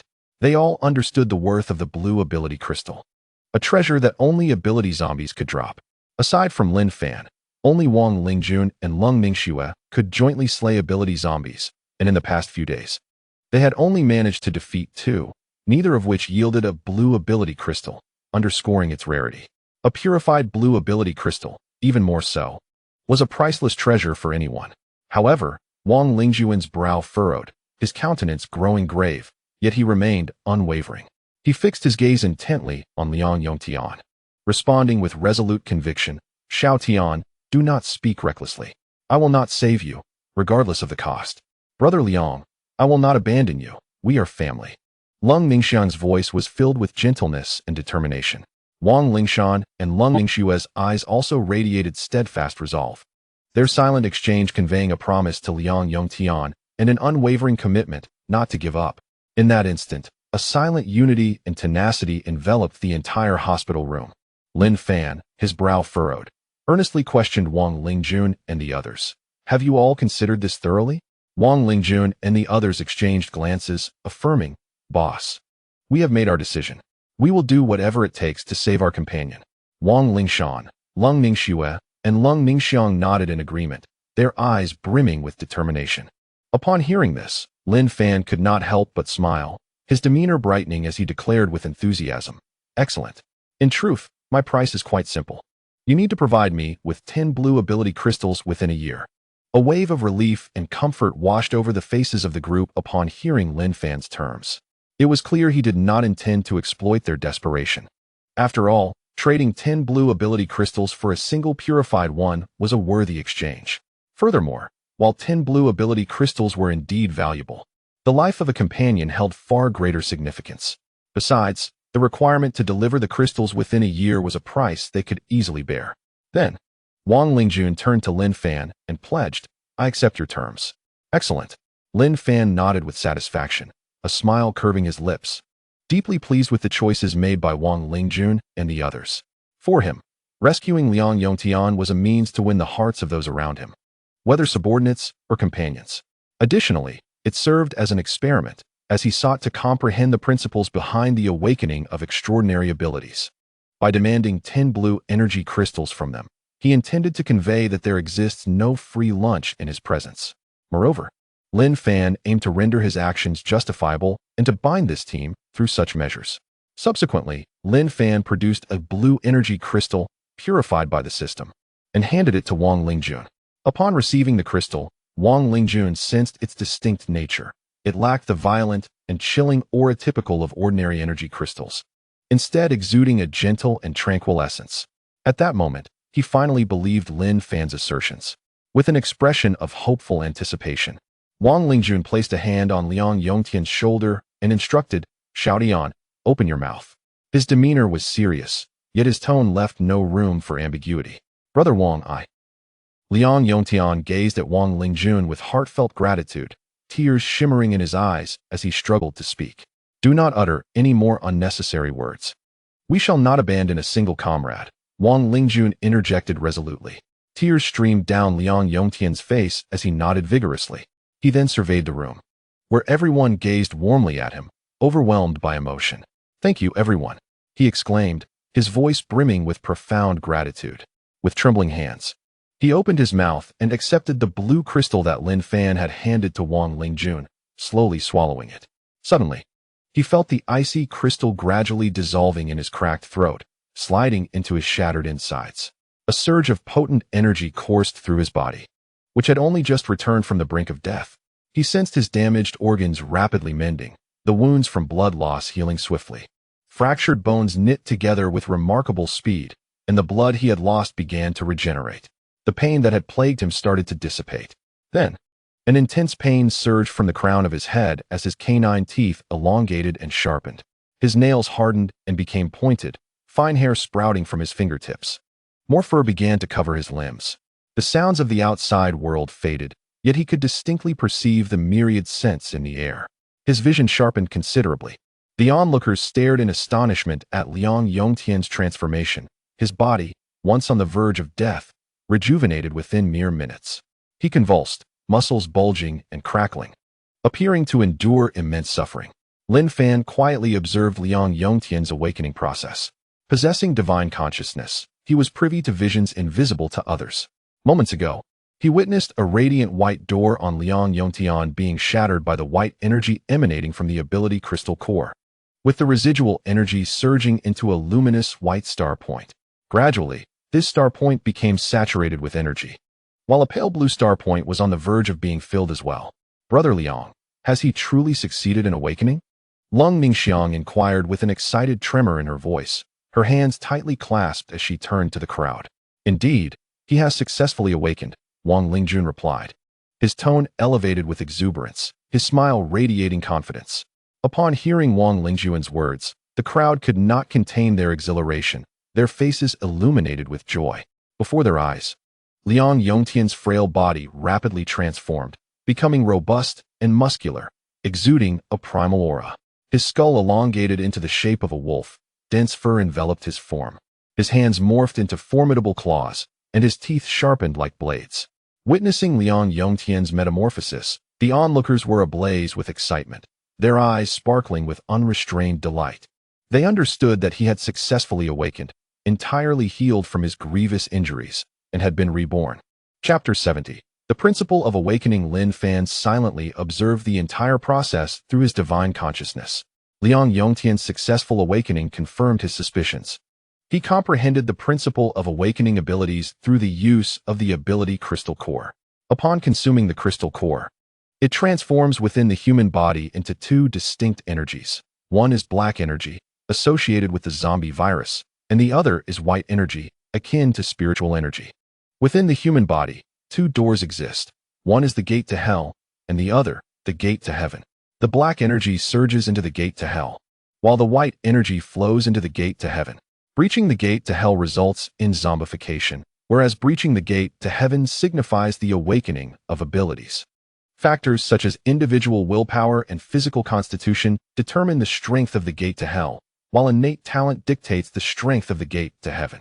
Therefore, when one consumes an ability crystal core, four outcomes may manifest.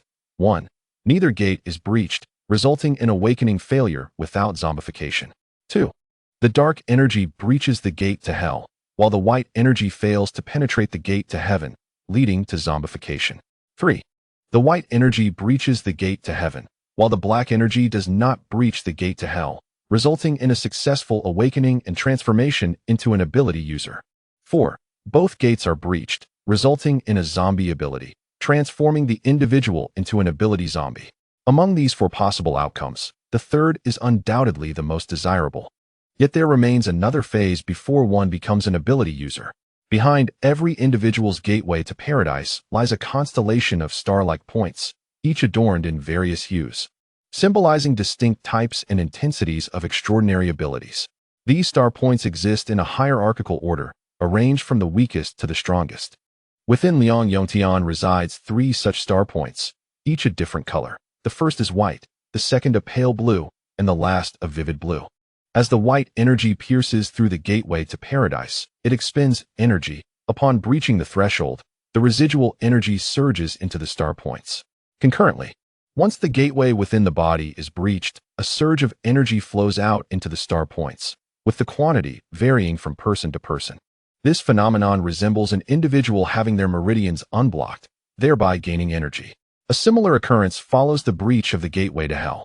Consequently, when an individual's awakening fails and they become a zombie, their physical strength is significantly enhanced, greatly increasing the likelihood of transforming into an extraordinary zombie. Once the first star point is filled, any remaining energy will cascade into the subsequent star point, and so forth. However, what transpires if the first star point remains unfilled?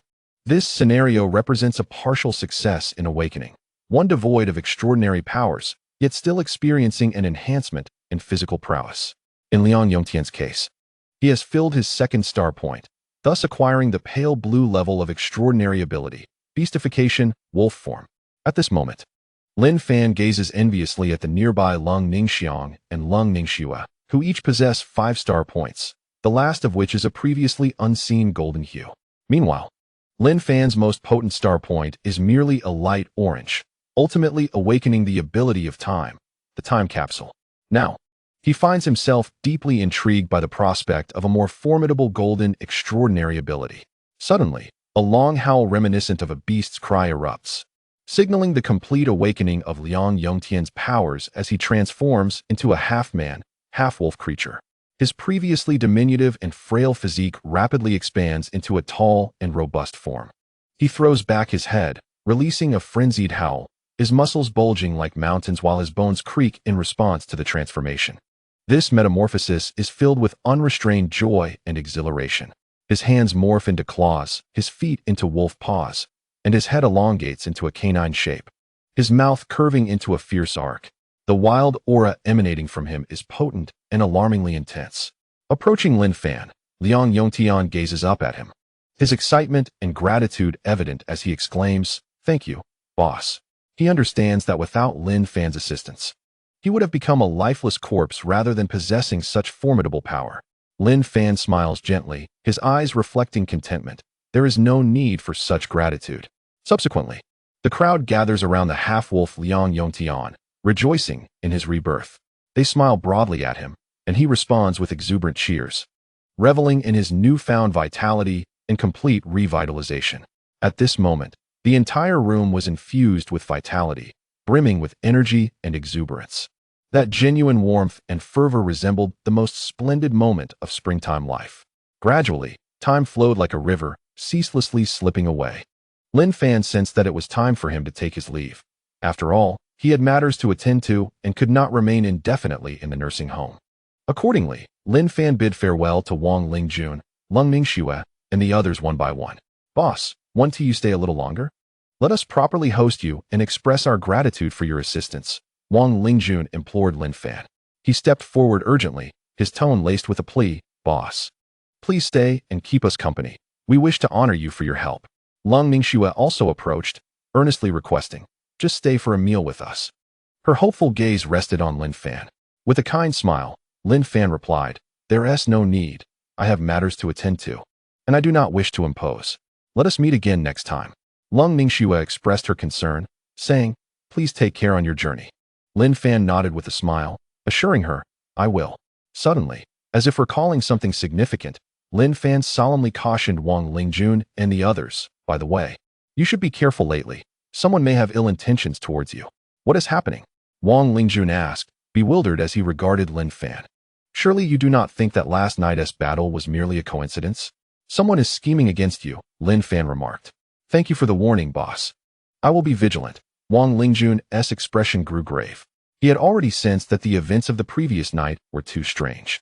As they had proceeded with their usual cautious search for supplies, maintaining a low profile, how could they have inadvertently provoked such a massive horde? Moreover, among them were an ability-wielding zombie and an ability-wielding zombie dog, precisely the type of adversaries that posed a significant challenge for their team. What a remarkable coincidence it was. Unbeknownst to him, he had been the target of a cunning plot, leading to his severe injury and the loss of so many comrades. "Zhou Tao, Zhudawa. I will not let you off easily. The time for reckoning will come, where we will settle both new grievances and old." He vowed silently as he gazed towards the direction of the First People's Hospital of Shanghai City. Lin Fan observed Wang Lingjun's expression and discerned that he had grasped the significance of his warning. He was unaware of the deep-seated enmity between them and the individuals at the First People's Hospital, yet he felt no inclination to delve into their disputes. Leaving it for them to resolve, a mere reminder was sufficient. Subsequently, Lin Fan swiftly departed from the nursing home, while Wang Lingjun and the others watched his retreating figure with a sense of respect. Additional setting. The hierarchy of abilities is categorized into colors: white, blue, purple, orange, red, and gold, with further details to be determined. Among these, red and gold are considered of equal rank. Each color is further divided into 3 levels: light, standard, and deep. In this context, white represents ordinary abilities, such as enhancements in strength, speed, and stamina. Blue signifies extraordinary powers, including transformation into wolf-like forms, metallic body augmentation, gigantism, bone spurs, corrosive tendrils, cloaking auras, flame projection, shockwaves, sonic attacks, and healing light, among others. Purple denotes epic abilities, encompassing elemental manipulation, extreme cold, condensed snow, telepathy, shadow control, gravitational manipulation, shape-shifting, stealth, and the transformation into storm butterflies.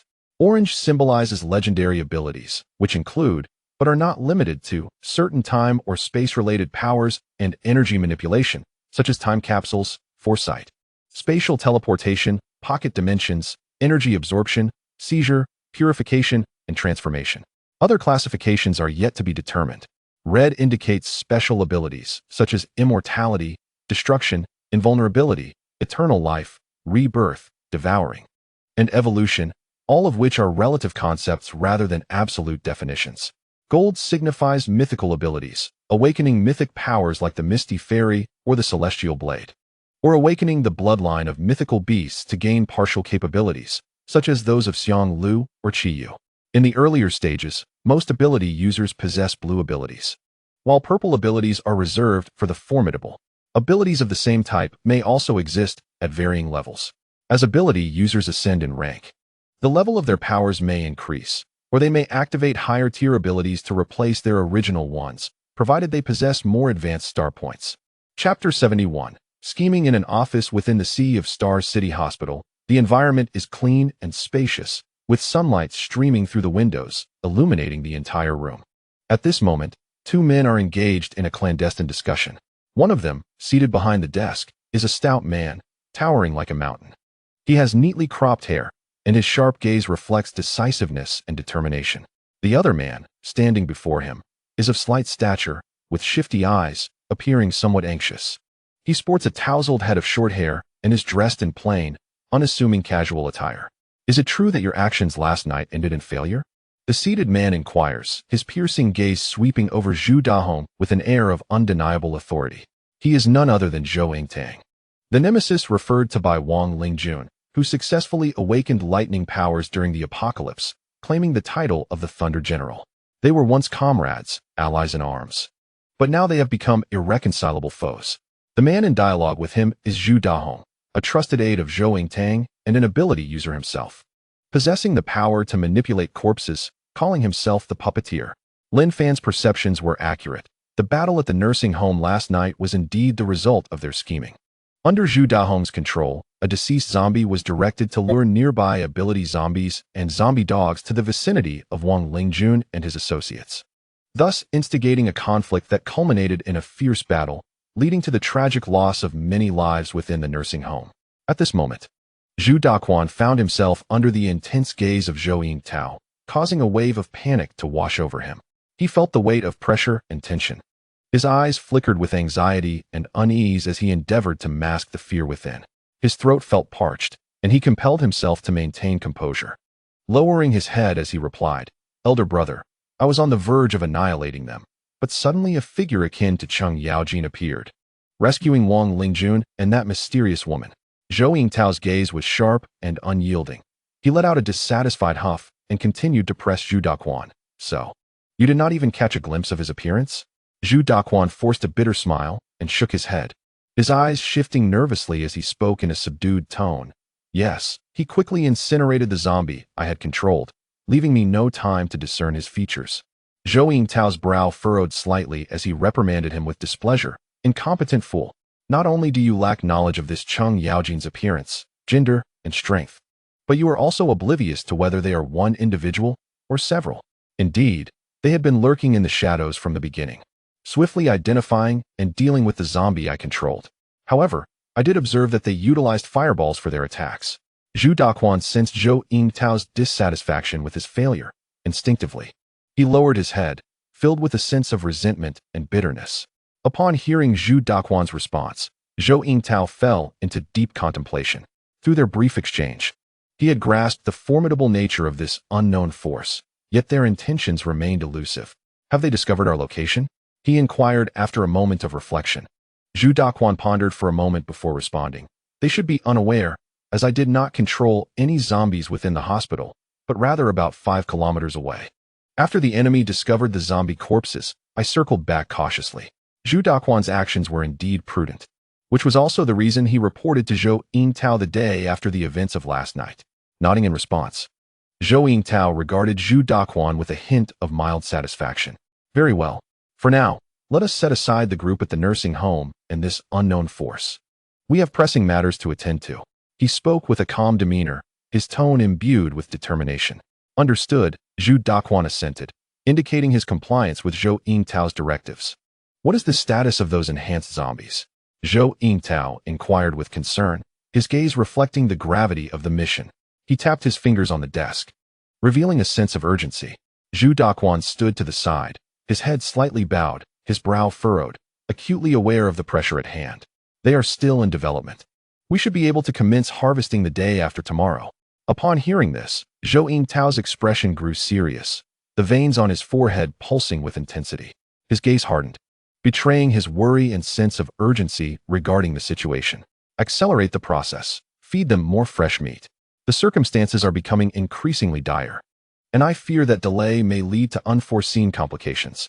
Zhu Daku hesitated slightly before responding. However, I fear that excessive personnel losses may alert others to our actions, leading to chaos. A glimmer of disdain and contempt flickered in Zhou Yingtao's eyes as he retorted without mercy, "What is there to fear? With Wang Zedong, Li Leking, and Wang Jinling all deceased, even if they discover us, they lack the capacity to resist." A faint smirk graced his lips, revealing a hint of cold amusement. The mentioned Wang Zedong, Li Leking, and Wang Jinling were three among the 5 extraordinary individuals in their team, leaving Zhou Yingtao and Zhu Daku as the sole remaining powers, thus rendering them true tyrants. Upon hearing Zhou Yingtao's words, Zhu Daku's face betrayed a flicker of uncertainty, his eyes revealing an inner struggle. Ultimately, he nodded, expressing compliance and agreement with Zhou Yingtao, stating, "Very well, I shall expedite the process." "Excellent. You may leave to attend to your tasks," Zhou Yingtao commanded, his tone imbued with authority and resolve. Zhu Daku respectfully replied, "Understood." He then slightly inclined his body, turning to exit the office, closing the large door behind him. At that moment, Zhou Yingtao remained alone in the office, seated in his chair, a cunning smile curling at the corners of his mouth, his gaze radiating pride and confidence. His laughter echoed throughout the room, filled with mockery and self-satisfaction. Simultaneously, the power of lightning surged within his tightly clenched hand, sparks crackling at his fingertips, emitting a hissing sound while flashing with a terrifying glow. "Soon, very soon, I shall ascend, and at that time, the city of Shanghai shall honor me." His eyes reflected boundless ambition and a desire for conquest. Unlike Wang Lingjun, Li Kaidong, and others who sought to develop their influence and strengthen their teams, Zhou Yingtao was fervently devoted to consolidating immense power within himself. Should Lin Fan have been present, he would have discerned that Zhou Yingtao's internal strength had reached the threshold of the first tier, requiring merely the consumption of 34 blue ability crystals to advance. He had already ingested 12 blue ability crystals and 48 white ones. The transition from the first to the second tier necessitated 200 white ability crystals or 20 blue ones. In this early stage of the apocalypse, while others struggled for a single white or blue ability crystal, they could not have anticipated that Zhou Yingtao was on the verge of ascension. This was all rooted in some obscure dealings between him and Zhu Daku. Chapter 72. Secrets and Truth at the Onset of the Apocalypse. The vast survivor organization within the Shanghai City Hospital was not led by Zhou Yingtao and Zhu Daku, nor by Wang Zedong, Li Leking, or Wang Jinling, the extraordinary individuals. Rather, it was governed by high-ranking officials such as department heads and directors, who held their positions prior to the advent of the apocalypse. Due to their inherent leadership abilities and the respect they commanded from the doctors, nurses, and patients within the hospital, they naturally ascended to become the initial leaders. Zhou Yingtao and Zhu Daku originally belonged to a group at a nursing home. It is notable that before the apocalypse, Zhou Yingtao and Wang Lingjun had shared a bond as comrades in life and death. Eventually, due to certain disputes and coincidences, Zhou Yingtao departed from the nursing home with Zhu Daku and several others to join the Shanghai City Hospital, which included Liang Yongtian's sister, Liang Xingyao. At the onset of the apocalypse, under the guidance of the first batch of leaders and in collaboration with the 5 extraordinary ability wielders, Wang Zedong, Li Leking, Wang Jinling, Zhou Yingtao, and Zhu Daku, the Shanghai City Hospital seized numerous resources, thereby establishing itself as the most renowned survivor organization in the city attracting countless individuals to join. However, as life grew increasingly comfortable, several leaders at Shanghai City Hospital, leveraging their extensive expertise, commenced research on zombies. After numerous experiments, they began to uncover deeper secrets regarding zombies, including principles of ability awakening akin to those discovered by Lin Fan through his spiritual perception. More disturbingly, in their quest for further knowledge about zombies, they initiated grotesque human experiments, targeting those gravely ill individuals who had been hospitalized prior to the apocalypse. They rationalized that sacrificing a few terminal patients was justifiable in the name of saving humanity, especially considering these individuals had little time left to live. Through their experiments on the critically ill, they unearthed secrets that Lin Fan had yet to discover. Firstly, critically ill patients who ingested ability crystals were certain to transform into ability zombies, with the awakened abilities being related to their ailments. Secondly, the strength of the ability zombies that arose from these patients was inferior to that of normal ability zombies, and the more severe the illness they had suffered, the weaker they became. Thirdly, by feeding fresh meat to the ability zombies, their strength could be enhanced, and after a period of nourishment, slaughtering these ability zombies would significantly increase the likelihood of obtaining blue ability crystals. Wang Jidong, Li Leking, and Wang Jinling awakened their powers through these blue ability crystals. This encapsulates the secrets they discovered regarding ability zombies after a period of experimentation. However, it wasn't long before their human experiments were uncovered by others within the hospital, igniting a rebellion aimed at overthrowing their leadership. Ultimately, under the leadership of Zhou Yingtao and Wang Jidong, the first leadership group was toppled. The extraordinary ability wielders, Wang Jidong, Li Lekeng, Wang Jinling, Zhou Yingtao, and Zhu Daqua, emerged as the new governing body. By a fortuitous turn of events, Zhou Yingtao stumbled upon the research materials of certain physicians, unveiling the secrets surrounding the abilities of the undead. Consequently, he set his nefarious plans into motion.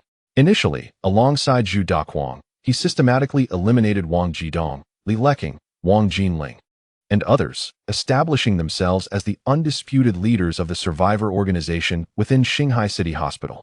In their conquest, they acquired 2 blue ability crystals and a dozen white ability crystals.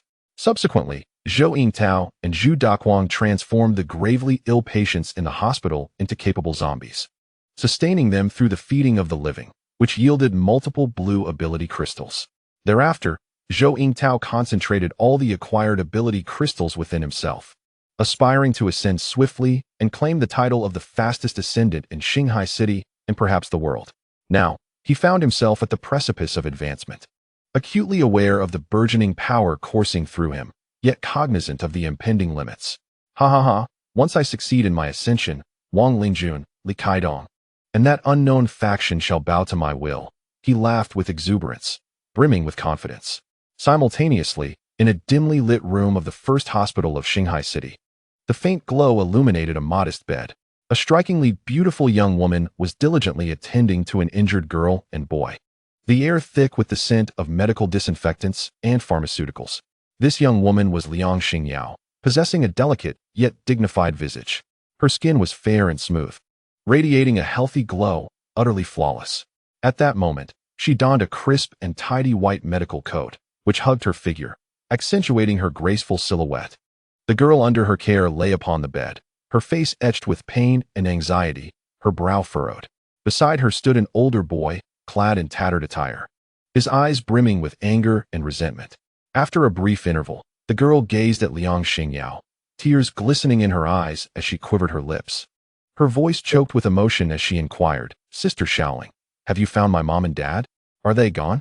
Upon hearing the girl's inquiry, Liang Xingyao's expression grew grave. However, after a moment's pause, she inhaled deeply, restoring her composure, and gently clasped the girl's hand, responding softly, "Do not despair. I will find your parents." The girl nodded weakly, tears streaming down her cheeks as she fought to stifle her sobs, yet the anguish and anxiety within her were undeniable. Meanwhile, the boy glared at Liang Xingyao with resentment, his gaze filled with anger and suspicion, convinced that she was concealing something from them. "Do not deceive us any longer. My parents must have perished at the hands of Zhou Yingtao and Zhu Dahong, who are cultivating zombies." His voice was laced with a sharp resentment. Liang Xiaoling's expression instantly turned grave, yet she refrained from contradicting the boy's assertion, for she found herself unable to refute it. She inquired, "How do you know?" "It was little Ogu who informed us. He said we must resist," the boy replied. A sense of foreboding enveloped Liang Shaoling, her countenance darkening further. In truth, as Zhou Yingtao's confidant, she had sensed the terrifying actions of Zhou Yingtao and Zhu Dahong days prior and had attempted to oppose them. However, she soon realized that her efforts had come too late. In this place, those capable of contending with Zhou Yingtao, Wang Jidong, Li Leking, and Wang Jinling were all deceased. The entire hospital was devoid of anyone who could defeat Zhou Yingtao. Thus, she chose silence, opting for pretense while striving to safeguard the few lives that remained. Yet now, Wang Xiao and others had unearthed Zhou Yingtao's secret and were plotting an uprising, which filled Liang Shaoling with profound unease. She was acutely aware of Zhou Yingtao's cruelty and cold-heartedness. If Wang Xiao and the others truly instigated a rebellion, they, along with the entirety of the hospital's inhabitants, would face a brutal demise. Consequently, Liang Shaoling was anxiously compelled to thwart their insurrection, though it was already too late. Chapter 73. Democratic Voting After Leaving the Nursing Home. Lin Fan did not proceed to the luxurious Chongyang Hotel or the Sweet Home, but rather to an open expanse, where he awaited the arrival of a certain individual in silence. He stood there, arms crossed over his chest, exuding an air of calm anticipation. Before long, a slender figure began to coalesce from the ground, her body trembling slightly, clad in a black robe that enveloped her entirely, a veil obscuring her face, revealing only a pair of piercing eyes. She approached Lin Fan slowly. Although her gaze was concealed, one could still sense her reverence and loyalty towards her master. She was the stealth operative Meng Qingge, summoned by Lin Fan through the mother-child Gu. "Master, I have arrived," Meng Tianyu said respectfully, her voice imbued with a hint of admiration and loyalty. Lin Fan nodded slightly, his eyes sweeping over Meng Tianyu's form, revealing a semblance of satisfaction. "How fares the Divine Dog Gang?" "They are preparing for battle. Most of the personnel have begun their combat preparations near the friendly home apartments and will soon initiate the war. Additionally, there is an extraordinary canine by Li Kaidong's side," Meng Tianyu reported, a trace of concern evident in her tone. "Excellent." Lin Fan nodded slightly, a satisfied smile gracing his face. He was unfazed by the additional mutant hounds. To him, they were merely a trifling matter. The impending war initiated by the Divine Hound Gang this afternoon brought him a sense of elation, as he preferred not to prolong the situation any further. Otherwise, he might be compelled to take matters into his own hands. "How is the situation over at Sweet Home?" Lin Fan inquired further. "Currently, they are engaged in a democratic voting process," Meng Qingge replied, her voice tinged with a note of resignation and a wry smile. She felt a profound sense of sorrow regarding this democratic team. Even in the face of impending disaster, they remained oblivious, embroiled in internal strife. Their management marred by a group of complacent individuals who occupied the moral high ground, yet contributed little. The team's virtue lay in their kindness, while their flaw was an excess of benevolence, marked by indecision and a lack of a decisive leader. Lin Fan's lips curled into a slight smile. He found the situation somewhat amusing. What purpose does the voting serve? He was not surprised by the developments at Sweet Home, but was indeed curious about the nature of their voting. This morning, Li Yinghe inadvertently contracted the zombie virus, and they are voting on how to handle him, Meng Qingge explained. Upon hearing this, Lin Fan burst into laughter. How amusing. As the brains of the team, Li Yinghe, although lacking the title of a leader, has always performed the role of one. Yet now, at this critical juncture, he is deprived of even the slightest privilege to save himself. How tragic. Let us go and see for ourselves. It would be unfortunate if too many lives were lost.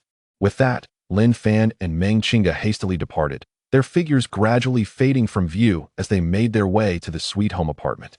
In the first-floor conference room of Building 4 at the beautiful home, the atmosphere was charged with tension and peculiarity. The attendees were entirely unaware that the members of the Divine Hound Gang had quietly surrounded them, poised for an attack. Instead, they were engrossed in a voting meeting that would determine Li Yinghe's fate.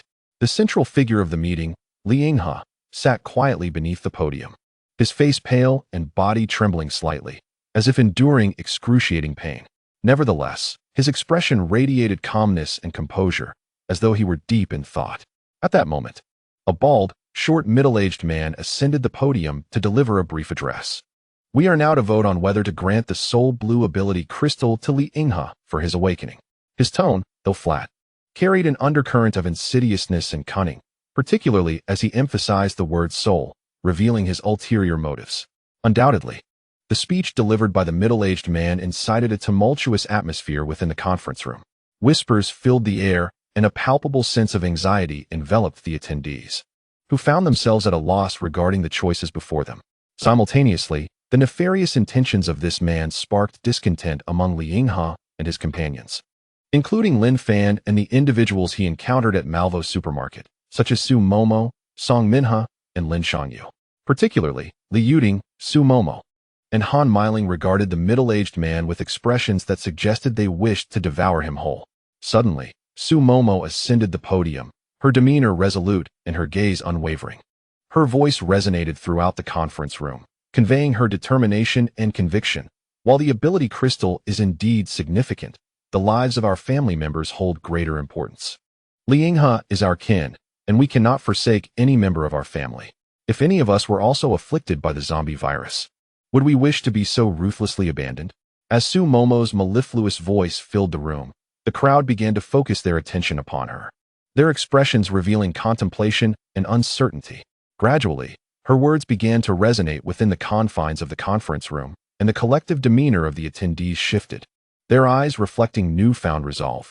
Meanwhile, the middle-aged man stood at the podium, anxiously observing as the expressions of those before him transformed, his heart racing with trepidation.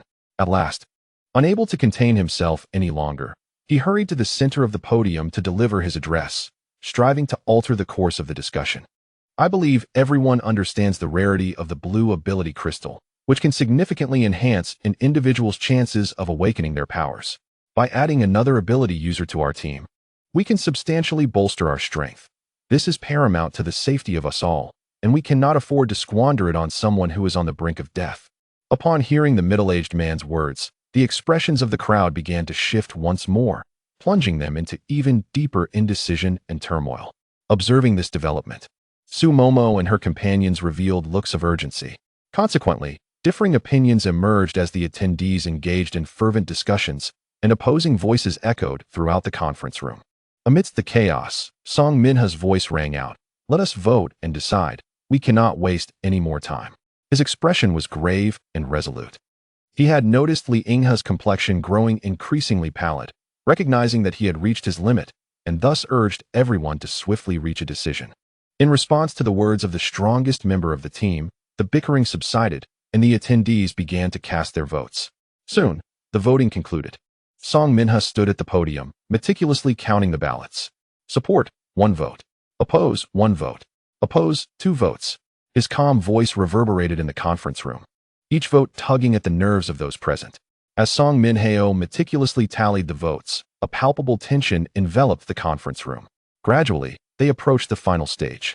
At that moment, the tally revealed an equal number of votes for and against, 13 each, with only one remaining vote, the pivotal one that would determine the outcome. Finally, Song Minhe slowly picked up the last ballot, opened it, and discovered the stark words "not supported" inscribed upon it. Exhaling deeply, he smiled and proclaimed loudly, "The final vote is in support." As soon as his words echoed, a myriad of expressions emerged among the crowd. The middle-aged man and his companions wore visages of despair, clearly disheartened by the voting results, which struck them as a blow. In contrast, Lin Shanyu, Li Yuding, Su Momo, and others leaped with elation, their faces brimming with joy and the sweet taste of victory. Yet, the ultimate victor, Li Yinghe, maintained a serene countenance, revealing no trace of delight, for his own vote had been one of dissent. Chapter 0. The war begins. As a rational individual, Li Yinghe understood that given his current physical condition, the likelihood of awakening through the blue energy crystal was exceedingly slim. Consequently, he firmly believed that this precious resource should not be squandered on himself, but rather utilized to facilitate Lin Shanyu's awakening, thereby enhancing the strength of their team. In this regard, Li Yinghe's views aligned closely with those of the middle-aged man, Gao Lidong. However, their intentions were starkly opposed. One aimed for the collective good, while the other sought personal gain. Thus, prior to the commencement of the meeting, Li Yinghe had engaged in a brief discussion with Song Minhe. He implored Song Minhe that, Regardless of the outcome, the final tally should reflect a greater number of votes against than in favor. Yet, the results did not unfold as anticipated. Despite this, Li Yinghe remained composed, refraining from any drastic actions. He understood that the outcome was now immutable and felt constrained from vocalizing his thoughts or disputing Song Minheo's decision. As their voting process was shrouded in secrecy, any revelation would inevitably lead to the disintegration of this democratic assembly and incite chaos. At that moment, Li Yinghe gazed at Song Minheo on the stage, who remained silent for an extended period, eventually yielding a resigned sigh. Song Minheo, noticing Li Yinghe's gaze, appeared unperturbed, firmly convinced of the righteousness of his actions. He then descended the podium, approached Li Yinghe, gently placed a reassuring hand on his shoulder, and spoke with unwavering conviction. "This is what you deserve. Do not dwell on it too much, and be sure to live well." With that, he handed the blue energy crystal into Li Yinghe's waiting hands. Song Minheo gazed at Li Yinghe with warmth and encouragement, fully aware of the internal struggle that tormented him. "Uncle Song, you must understand that this outcome should not be the case," Li Yinghe said, shaking his head. He was acutely aware that his current physical state did not merit the possession of the Azure Ability Crystal Core. Upon hearing Li Yinghe's words, Song Minheo did not counter, but simply walked away in silence. Watching his departing figure, Li Yinghe fell into deep contemplation. At that moment, his sister, Li Yuding, approached, grasping his hand and imploring, "Brother, you must awaken successfully. I cannot bear to lose you." Her tone was laced with profound pleading.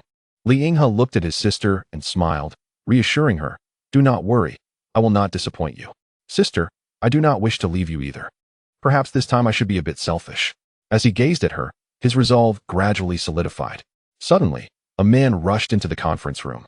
Panting heavily as he reported to the group, "There are many people outside. We are surrounded." Upon hearing this news, the faces of the crowd turned tense. Anxiety unmistakably etched upon their expressions. "What is happening? Who are they? Surely, they do not harbor ill intentions towards us?" Whispers of concern filled the air, saturating the conference room with an atmosphere of tension and fear. "Silence. Do not create a ruckus here," Song Minheo commanded, recognizing the urgency of the situation. His voice rang out, high and resolute. Instantly, his words quelled the crowd, bringing a semblance of calm, though the unease and worry lingered in their faces. Subsequently, Song Minheo led everyone out of the conference room and into the lobby on the first floor. His gaze fixed intently out the window, his body tensed, and his expression grew grave. Turning to Li Yinghe, Lin Shangyu, and the others, he stated firmly, "It is Li Kaidong from the Divine Dog Gang. They are pointing guns at us." Upon hearing Song Minheo's words, an ominous premonition washed over Li Yinghe, Lin Shangyu, and the others. Could it be that their actions had come to light? No, they had merely been present at the scene. They were not the ones who had killed Li Kaiki and the others. Suddenly, Li Kaidong's voice confirmed their fears. Clutching a loudspeaker, he proclaimed with booming clarity that echoed throughout the entire apartment, "I know you once went to Malvo supermarket and participated in the assassination of my brother. Now, surrender and reveal the identity of my brother's murderer, returning the howling dog to us unharmed, and you may have a chance at survival. Otherwise, we will show no mercy." His expression was cold and authoritative, his eyes glinting with a fierce intensity. Upon hearing Li Kaidong's words, a palpable tension enveloped the apartment, as silence and oppression weighed heavily upon everyone present.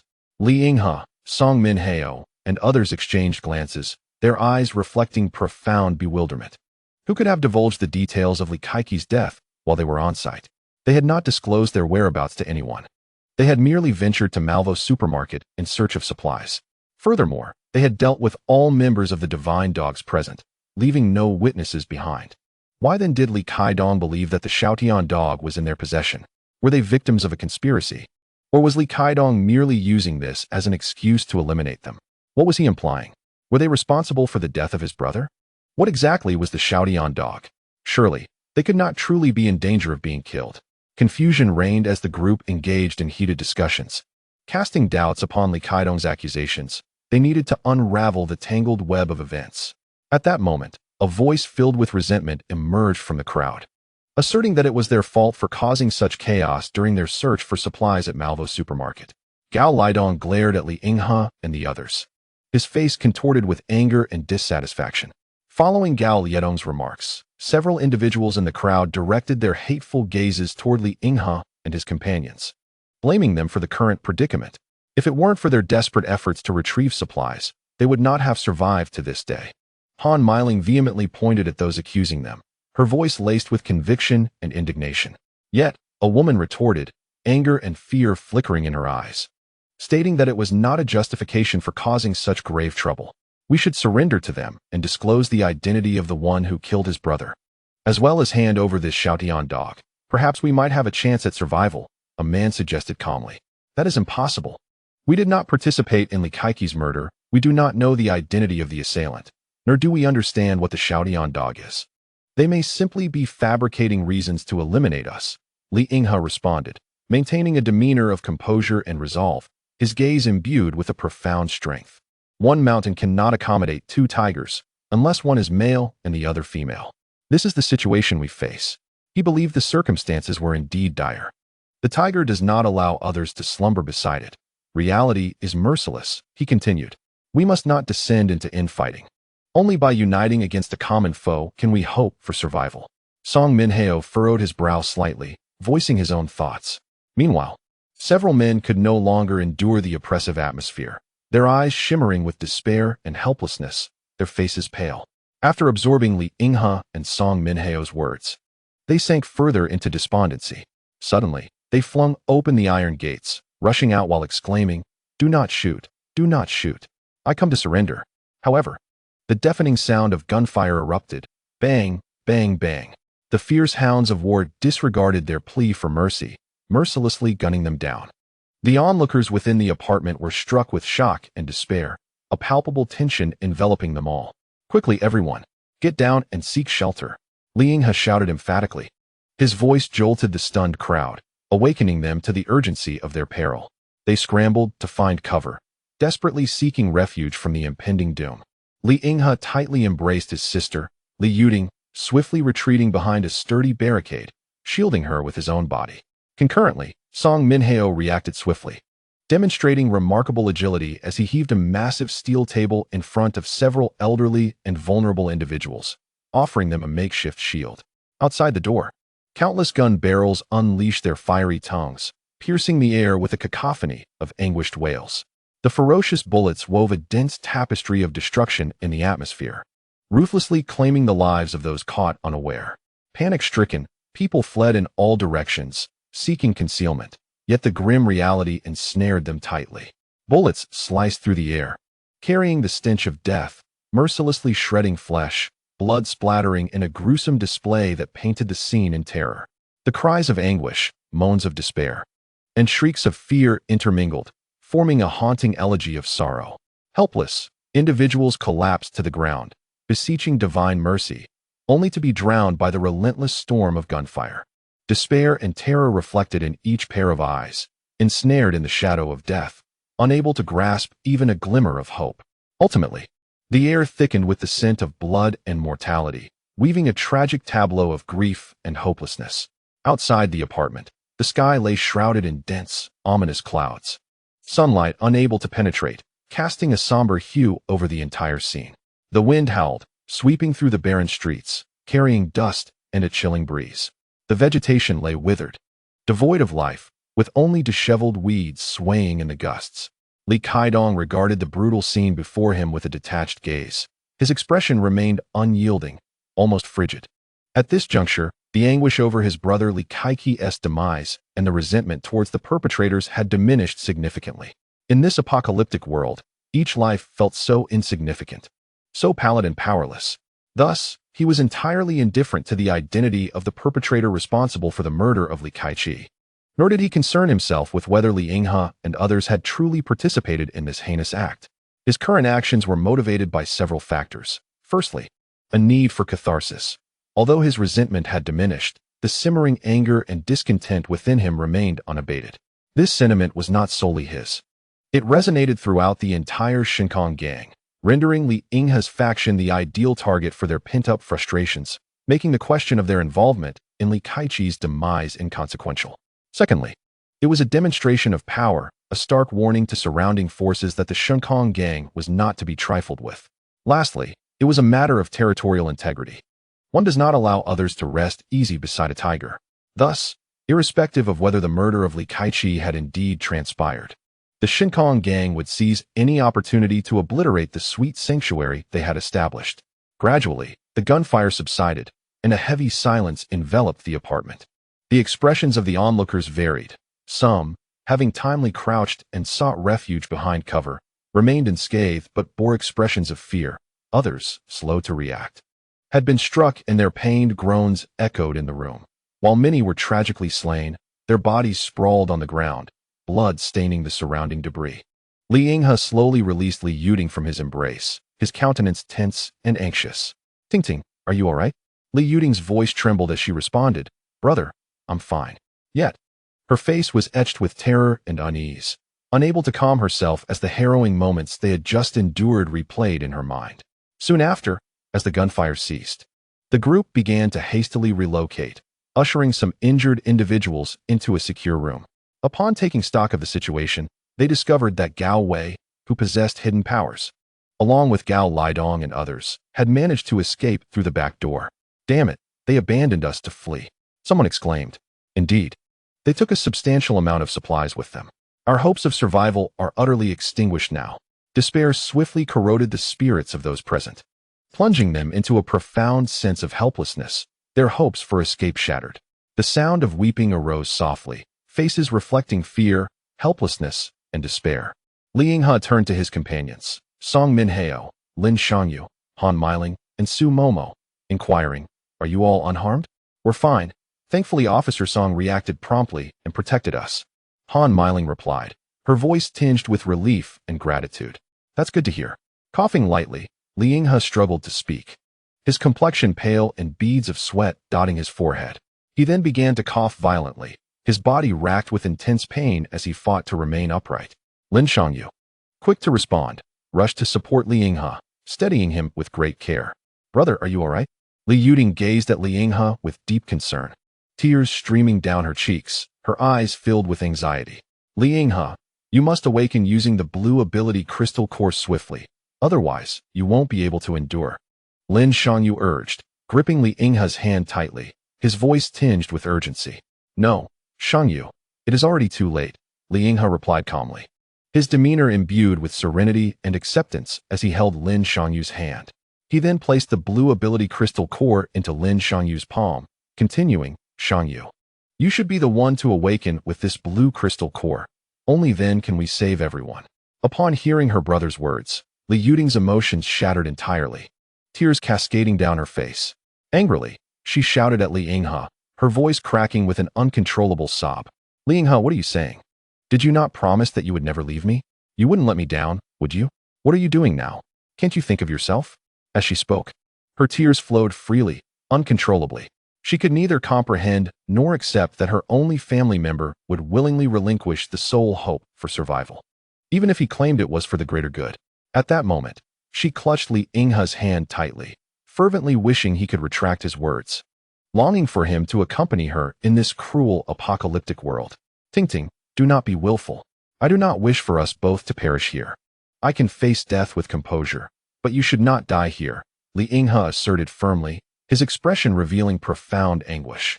He understood the gravity of his condition. Should he attempt to awaken, he would undoubtedly fail. And if he failed, they would truly be devoid of any hope. "Li Yinghe, you are noble, you are great. Without you, how can I survive in this world?" After uttering these words, Li Yuding released Li Yinghe's hand and stepped aside, weeping silently.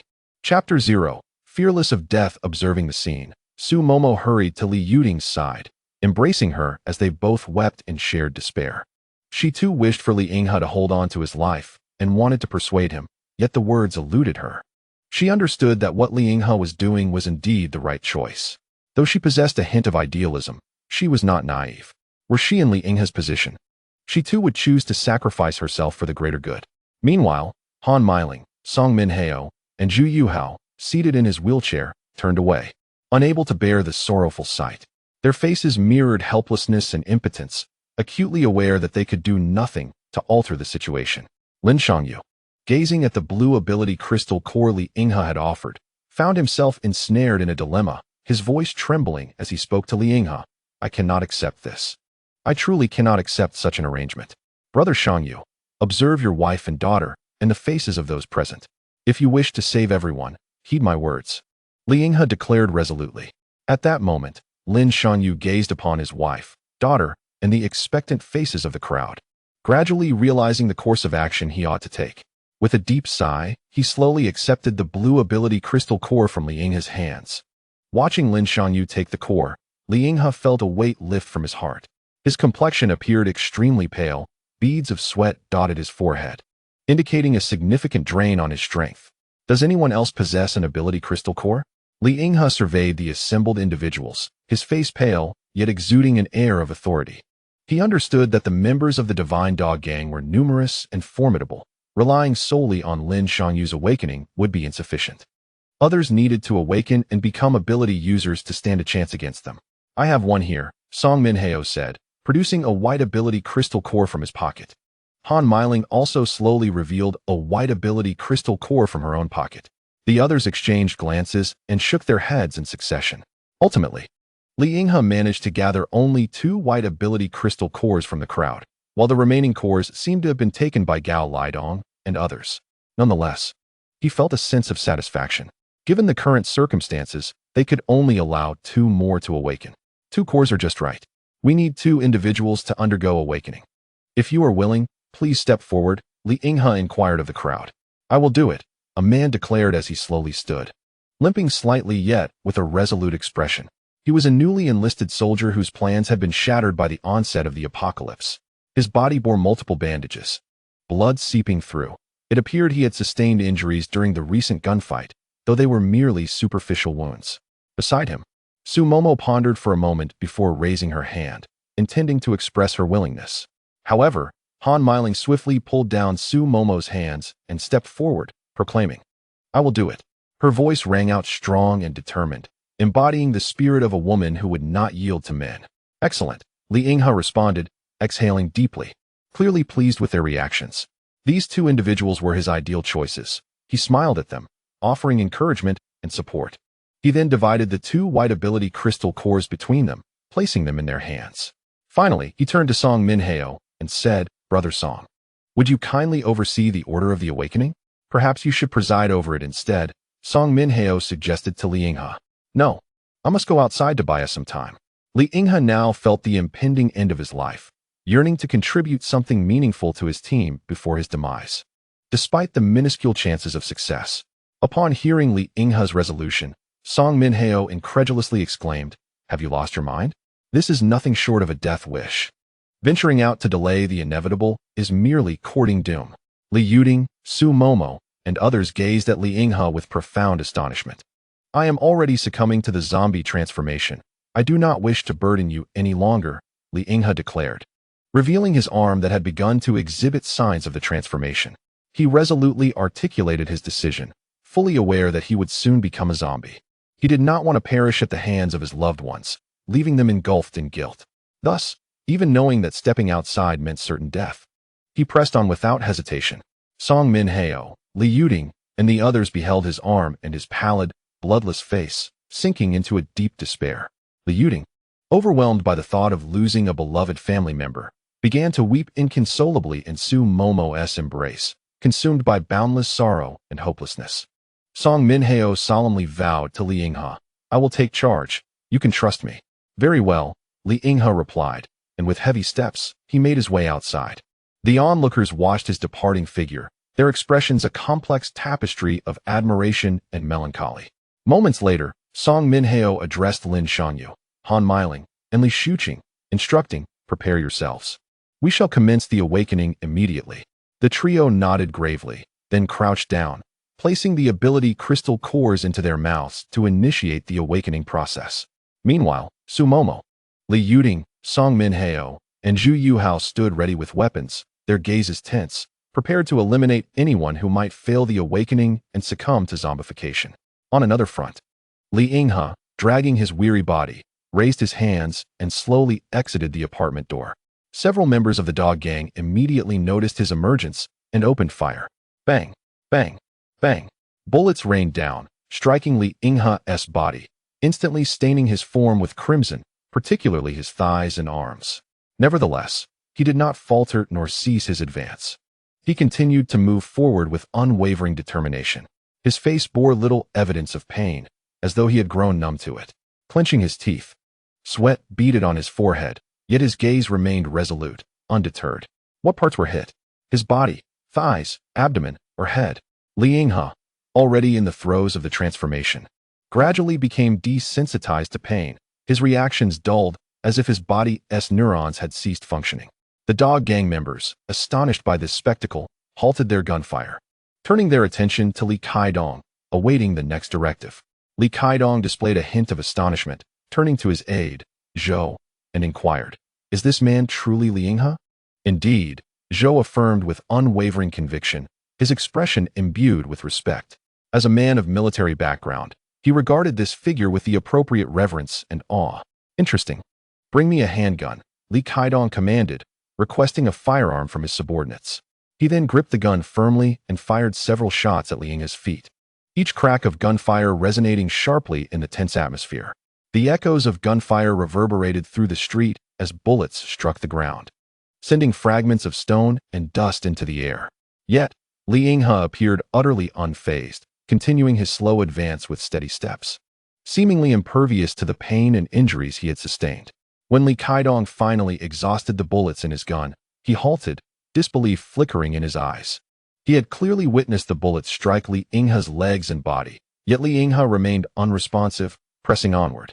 Such resilience and tenacity left Li Kaidong profoundly shocked. Chapter 0. The standoff of the two. Least the sky was shrouded in thick, ominous clouds, preventing sunlight from breaking through. The wind howled fiercely, carrying dust and a biting chill as it swept across the desolate street, painting a scene of tension and oppression. Gradually, Li Yinghe approached Li Kaidong, his body marred by wounds, blood seeping through his clothing. Nevertheless, he stood tall, exuding an indomitable spirit. Opposite him, Li Kaidong emanated a formidable presence, his expression cold and resolute, his gaze sharp as a blade, unmasking his intent to kill. The confrontation between the two was devoid of any clamor or turmoil. Only the sound of the wind and their heartbeats echoed in the air. "Li Yinghe, do you truly fear not death?" Li Kaidong's icy stare bore into Li Yinghe, laced with mockery and disdain. Li Yinghe maintained a calm demeanor, unaffected by Li Kaidong's words. He exhaled deeply, his gaze resolute as it met Li Kaidong's. "I fear death. Yet at this moment, I am no different from the dead," he replied firmly, his expression revealing determination. Li Kaidong, observing Li Yinghe's steadfast gaze, felt a flicker of admiration. "I respect your resolve and courage. Now tell me, what brings you here?" he stated with a hint of appreciation. "I wish to negotiate with you." Li Yinghe replied with a slight smile. These individuals have been deceived.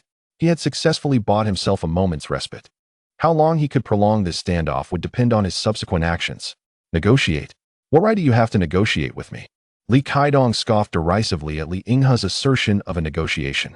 He initially believed that Li Yinghe was pleading for the lives of those inside, perhaps seeking a means of surrender.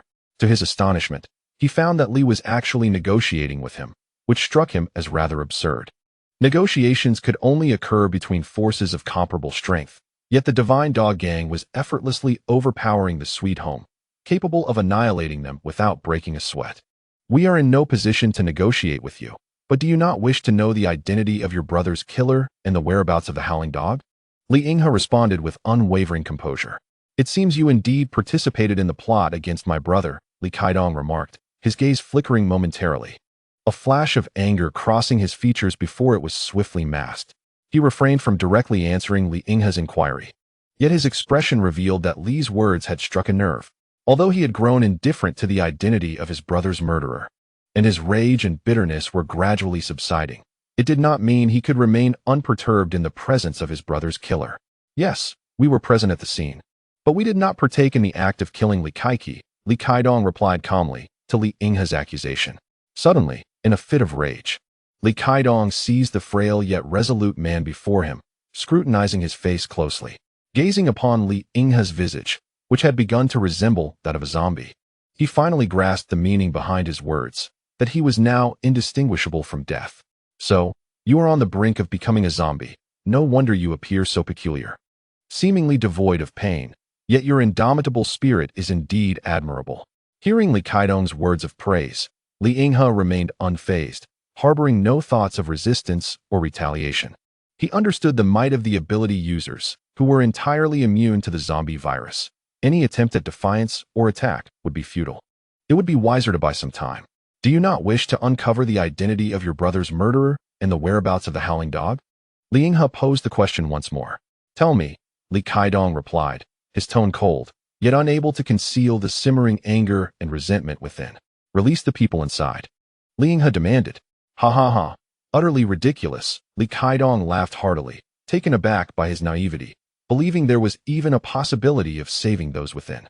At that moment, he was resolute. He intended for all the inhabitants of Sweet Home to pay the price alongside Li Kaiki, regardless of age or infirmity.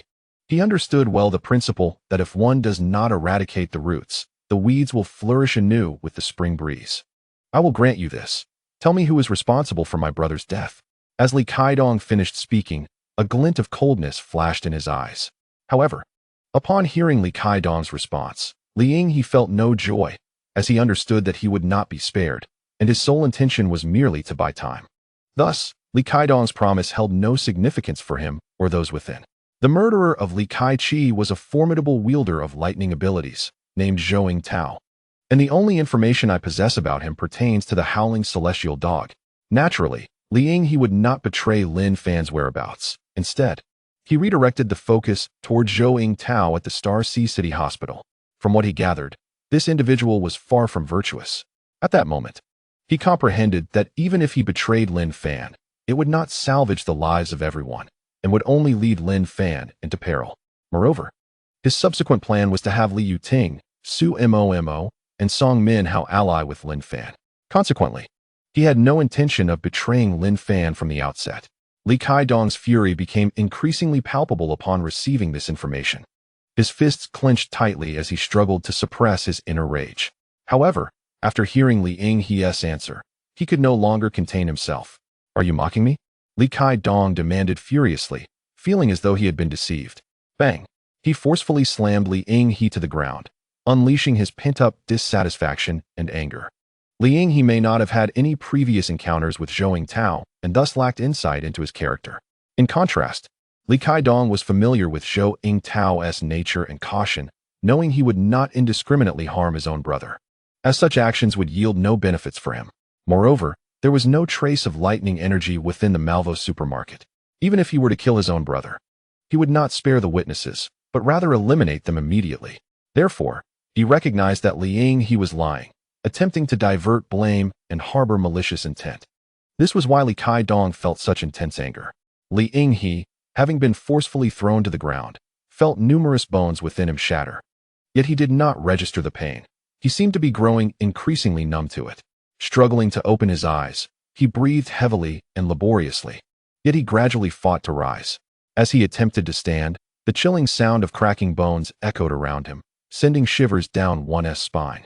His posture appeared exceptionally unnatural, akin to a wounded beast, yet he persisted in moving forward. At such a juncture, he still sought to prolong the inevitable. I did not lie. It was Zhou Tao who killed your brother. If you doubt me, you may investigate them. He coughed up blood as he explained to Li Kaidong. There is no need for further explanations. Regardless, once I have dealt with you, I shall also address Zhou Tao. There is no room for two tigers on one mountain. Li Kaidong exhaled deeply, chambered his pistol, and addressed Li Yinghe. I respect you as a man, so I shall grant you a swift end. As he spoke, he revealed a sense of admiration and reverence towards the man before him. Alas, a hero to one is a rogue to another. Rest in peace, Li Kaidong said to Li Yinghe, a hint of regret flickering in his eyes as he gradually squeezed the trigger. Bang! With a sharp report, the bullet soared through the air, hurtling toward Li Yinghe. Yet, faced with the imminent approach of death incarnate, Li Yinghe remained resolute, his composure unshaken as he calmly awaited his demise. Perhaps for him, death had ceased to be an object of fear, transforming instead into a release. Chapter 0: Lin Fan's actions at noon. Towering skyscrapers loomed over the city center, surrounded by a desolate and melancholic landscape. However, the summit of the building was shrouded in dense, ominous clouds, blocking the sunlight and casting an eerie gloom. At this moment, Lin Fan and Meng Qingge stood at the edge of the skyscraper, gazing down at the unfolding scene. He was utilizing his spiritual awareness to observe the entire tableau, softly expressing his admiration. Truly, this man is formidable, displaying such tenacity.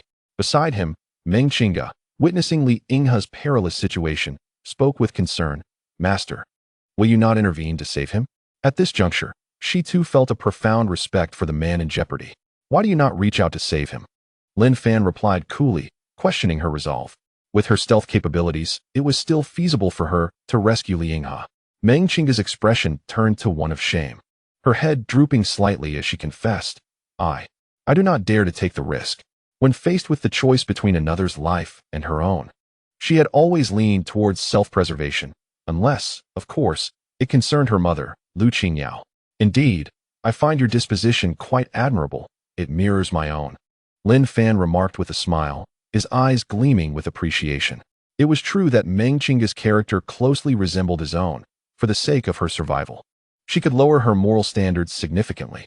While working for the Divine Dog Gang, she had frequently reported critical details about nearby teams, their locations, personnel strength, and resources to Li Kaidong, enabling the gang to effortlessly seize their territory and resources without a care for the lives lost. Yet, within her heart, she held her own boundaries, refraining from indiscriminate killing. No, it was more accurate to say she wished to avoid personally slaying innocents.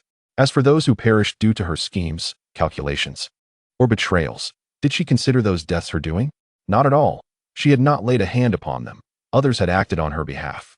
Simultaneously, she would extend goodwill to others to the best of her abilities. However, for Lin Fan, the goodwill he offered was often marked with a price. Suddenly, Lin Fan instinctively embraced Meng Qingge, whose startled reaction to this unexpected intimacy was met with no resistance. She found solace and warmth in his embrace, feeling that his presence enveloped her in comfort. Her height allowed her to rest her head gently upon his shoulder, and as she basked in his warmth, her heart swelled with gratitude and joy. Quietly savoring the affection Lin Fan radiated, a sweet smile graced Meng Qingge's face, tinged with a delicate blush. Her heartbeat quickened, yet this sensation brought her a profound sense of happiness and contentment. Will you not intervene to save him? Meng Qingge inquired of Lin Fan, her gaze fixed on Li Kaidong, who was aiming a gun at Li Yinghe. Of course not. I cannot allow Li Yinghe to meet such a simple demise. My city of hope relies on him for its governance, Lin Fan replied, his expression imbued with confidence and resolve. He then stepped to the edge of the building, conjuring a magnificent golden sword with his will, directing it towards Li Kaidong. This sword radiated a brilliant golden light, resembling a shooting star across the heavens, its sharpness commanding respect. Meng Qingge beheld the golden sword in Lin Fan's hand, feeling its powerful aura, and could not help but admire him. She recognized his formidable abilities and understood the source of his unwavering confidence. In that moment, her admiration and reverence for Lin Fan intensified. However, moments later, Lin Fan dissipated the golden sword, his gaze contemplative as he observed the standoff between Li Kaidong and Li Yinghe. What's wrong? Meng Qingge asked curiously. Lin Fan smiled and explained, look, there's a swift-wind swordsman. Ah, Meng Qingge still found herself somewhat perplexed, but dared not question Lin Fan's insight, promptly redirecting her attention to the scene. Suddenly, she noticed a shift in the dynamics around them. A figure, wielding a long sword, dashed towards Li Kaidong with the speed of a gale, surrounded by a swirling tempest. It appeared that their crisis had been temporarily averted. Lin Fan sensed the situation within the apartment, discovering that the trio was undergoing awakening, with two successfully awakening their powers, both possessing purple abilities. The swift-wind swordsman on the battlefield was none other than Lin Shangyu, who had awakened the ability to control wind elements. Meanwhile, Han Mei Ling had awakened a beast transformation ability, transforming into a blazing bird form. Why are you staring at me so intently? Lin Fan suddenly felt Meng Qingge's unwavering gaze upon him and inquired, I'm merely curious about the extent of your abilities. Meng Qingge replied, her cheeks flushed with embarrassment, unaware of how captivated she had become by Lin Fan. You shall know in due time. Lin Fan responded with a gentle smile. He then tenderly unwrapped the bindings around Meng Qingge's head, revealing the face of a bald woman marred by severe burns. Her face was severely burned, the skin nearly devoid of its original hue, charred and marked with scars and bumps, resembling a phoenix that had endured relentless torment by flames. Her eyebrows and eyelashes were almost entirely incinerated, and the skin between her eyes, tight from the burns, made her gaze appear unusually deep, further enhancing the resolute determination in her once bright eyes. Lin Fan gently caressed Meng Qing's head, feeling her smooth scalp, a result of her hair being lost. His fingers brushed against the scorched skin, which felt somewhat dry and slightly coarse, yet he experienced no revulsion or discomfort. He then inquired, "Does it still hurt?" Meng Qing shook her head, struggling to hold back her tears, yet she could not help but ask Lin Fan, "Am I very ugly?" Lin Fan smiled and replied, "To be honest, you are extremely unappealing." Upon hearing this candid response, tears streamed down Meng Qing's face. However, Lin Fan's expression bore no trace of mockery or indifference. He continued, "Rest assured, tonight I will help you heal. I will not forget the promise you once made." Hearing his words, Meng Qing felt a warmth and care emanating from him, and a comforting glow surged within her as she solemnly responded, "I will not break my promise." Lin Fan further inquired, "Do you still harbor resentment towards Zhang Qingba?" Meng Qing gritted her teeth and declared, "I hate him. I dream of killing him." "Very well. I shall take you to exact revenge," Lin Fan replied coldly. He then lifted Meng Qing in a princess carry and leapt down from the building. Chapter 0. The conclusion of Gao Lidong in the beautiful homeland. At the back entrance of apartment 4, Gao Lidong and Gao Wei, along with others, had managed to escape amidst the chaos when the Divine Dog Gang opened fire on the apartment. At this moment, under the protection of Gao Wei's ability, the hidden aura, this group cautiously made their way to the outer streets, filled with trepidation. Is it truly right for us to abandon those inside? Gao Wei suddenly wore a troubled expression, his voice tinged with sadness and disappointment. He found himself in deep conflict, questioning whether it was the right choice to so easily forsake his friends and companions in favor of protecting his own family. "Child, do not be foolish. Spouses are like birds of the same forest. When disaster strikes, they fly in different directions. Besides, we are not even spouses, friends, or companions. We are merely unfortunate souls forced together to survive in the face of the apocalypse. What does it matter if we abandon them?" Gao Lidong expressed his thoughts to Gao Wei, attempting to dispel his feelings of guilt. "Son, listen to your father. Do not be so stubborn. Family is what truly matters. We will not harm you." Gao Wei's mother, Li, observed her son engulfed in self-reproach and began to offer words of comfort. Indeed, when faced with dire circumstances, the preservation of one's own life takes precedence, leaving little room for concern over other matters. At that moment, a woman clutching a small puppy remarked. In truth, she had long since noticed the intentions of Gao Lidong and his companions to flee. However, she chose not to alert the others, instead squeezing in among them to escape. She understood that Gao Wei's extraordinary ability had a limited radius, capable of safely transporting a maximum of 67 individuals. If she revealed this information to the group, her own chances of escape would diminish. "Tian Weining, we have kindly allowed you to join us in our flight. From now on, you must follow our lead and obey our commands, for we are not hesitant to abandon you at any moment. Do you understand?" Gao Lidong threatened the woman with the puppy, his demeanor cold and arrogant. "Gao Lidong, you scoundrel! Did we not agree to uphold democracy?" Tian Weining retorted, her face a mask of anger and dissatisfaction. "Ha ha ha! In this apocalyptic world, who speaks of democracy with the weak?" Gao Lidong scoffed, his laughter brimming with a sense of satisfaction in his own power. "Enough of this bickering. We must hasten our departure," Lili interjected, her disapproval of her husband's arrogance evident. With that, they fell silent and quickened their pace, striving to escape the perilous area. Suddenly, they sensed a peculiar shift in the environment as snow began to fall, accompanied by a chilling drop in temperature. This is not winter, and Shanghai City is not known for snowfall. How could this be? Gao Lidong and Gao Wei paused, their eyes wide with astonishment, gazing skyward at the swirling snowflakes. "Quickly, everyone flee," Gao Wei shouted, his expression grave as he grasped the urgency of the situation. Strange occurrences herald danger. If a person behaves unusually, a blade awaits them. This was undoubtedly the work of the Divine Dog Gang, and the icy precipitation had forced their hand. "Run! We must take refuge in the apartment," Gao Lidong shouted, fear and anxiety flashing in his eyes. He recognized the gravity of their predicament, teetering on the brink of death, The apartment offered a glimmer of hope.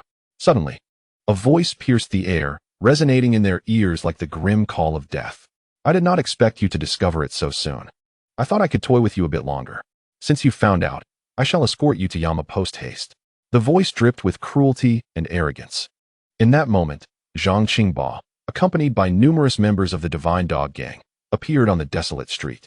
Notably, a small, snow-white wolf dog stood beside Zhang Qingba, unmistakably an extraordinary beast with formidable powers. The wolf dog possesses a well-proportioned physique, its coat as pure as freshly fallen snow, exuding an aura of nobility and uniqueness. Its snowy fur is dense and smooth, akin to the softness of velvet, glimmering with a subtle silvery sheen, while its eyes are profound and luminous, twinkling with both wisdom and ferocity. Suddenly, a colossal flame erupted forth with great velocity, resembling a fiery jet, hurtling towards Gao Wei, Gao Lidong, and their companions. This inferno radiated a scorching brilliance, imbued with a captivating and fervent power, swiftly enveloping their forms. This was Zhang Qingba's extraordinary ability, flame projection, wherein his hands could unleash torrents of fire akin to a flamethrower, targeting his adversaries. Ah no. Gao Wei and Gao Lidong were instantaneously ensnared by the flames, whose searing heat ignited their clothing and seared their flesh. The flames licking at their skin with excruciating pain. They writhed within the inferno, desperately attempting to escape the torment of the blaze, yet the flames clung to them relentlessly, enveloping them entirely. Gradually, their bodies became gravely injured, their skin charred, muscles scorched, and even breathing turned laborious. Ultimately, after a strenuous struggle, they managed to extinguish the flames. But they were left battered and breathless, on the brink of collapse. At that moment, they exerted every ounce of strength to remain upright, yet their condition was precarious, teetering on the edge of collapse. Please, don't kill me. Gao Lidong's voice was faint as he implored Zhang Qingba. Feeling his body pushed to the limits of exhaustion, yet he still fought desperately to survive. Such tenacity. You're still alive? Zhang Qingba scoffed, dismissing Gao Lidong's resilience with disdain. He then raised his hands once more, directing another torrent of searing flames towards Gao Lidong, enveloping him entirely in a sea of fire. Ah! Gao Lidong emitted a piercing scream, but his voice quickly faded as the flames continued to incinerate his body, reducing him to charcoal before Zhang Qingba ceased his assault. Ha ha ha! This should mark the end. Zhang Qingba chuckled triumphantly, reveling in his prowess.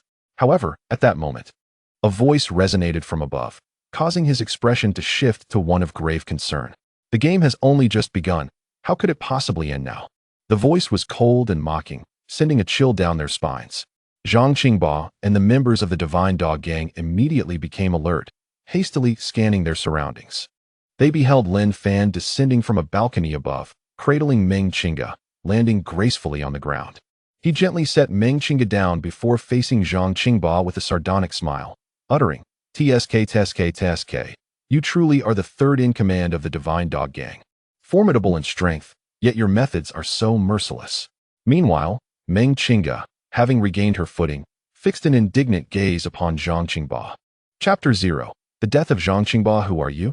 Zhang Qingba inquired, maintaining an outward composure while feeling a flicker of anxiety within. After all, the sudden appearance of this individual suggested formidable strength. At that moment, Zhang Qingba failed to recognize the disfigured woman before him, her body marred by burns. It was Meng Qingba. Since her disfigurement, Meng Qingba had been shrouding her face with black cloth and consciously evading Zhang Qingba, resulting in their separation since that fateful incident. Why don't you take a guess? Lin Fan remarked, dismissing Zhang Qingba's confusion with nonchalance. Upon scrutinizing the burned visage of the woman before him and the palpable resentment reflected in her eyes, Zhang Qingba finally grasped her identity. You are Meng Qingba? Last time, I failed to incinerate you. This time, I shall ensure your demise. Zhang Qingba glared at Meng Qingba, his gaze brimming with animosity and murderous intent. Meng Qingba, however, offered no reply, merely fixing her cold, unwavering gaze upon Zhang Qingba, her inner fury and hatred rendering her expression icy and resolute. Zhang Qingba remained oblivious to why Meng Qingba had appeared or the identity of the man beside her. Nonetheless, he sensed their malicious intent and began to harness his powers, preparing to confront his adversaries with the aim of swiftly eliminating them. As for the potential repercussions of mistakenly killing Meng Qingge and facing punishment from Li Kaidong, such thoughts eluded him. He could not afford to dwell on them. Yet, the hatred reflected in Meng Qingge's eyes made it clear that if he did not retaliate promptly, he would meet his end there. With that, Zhang Qingba extended his hands, gathering immense flames within his palms to form a colossal fireball. The flames blazed a fierce crimson, erupting toward Lin Fan. Unfazed by the impending inferno, Lin Fan raised his right hand, his fingers curling slightly as a pale blue radiance emanated from his fingertips, coalescing into a protective barrier. In an instant, the pale blue energy shield materialized before Lin Fan and Meng Qingge, resembling an impregnable bastion that thwarted Zhang Qingba's assault. The massive fireball collided with the azure barrier, sending forth a shower of scorching sparks. The flames writhed, attempting to breach the shield. Yet the barrier's resilient defense firmly repelled them, preventing any passage. Zhang Qingba, witnessing his full-force attack yield no effect, felt a surge of terror wash over him.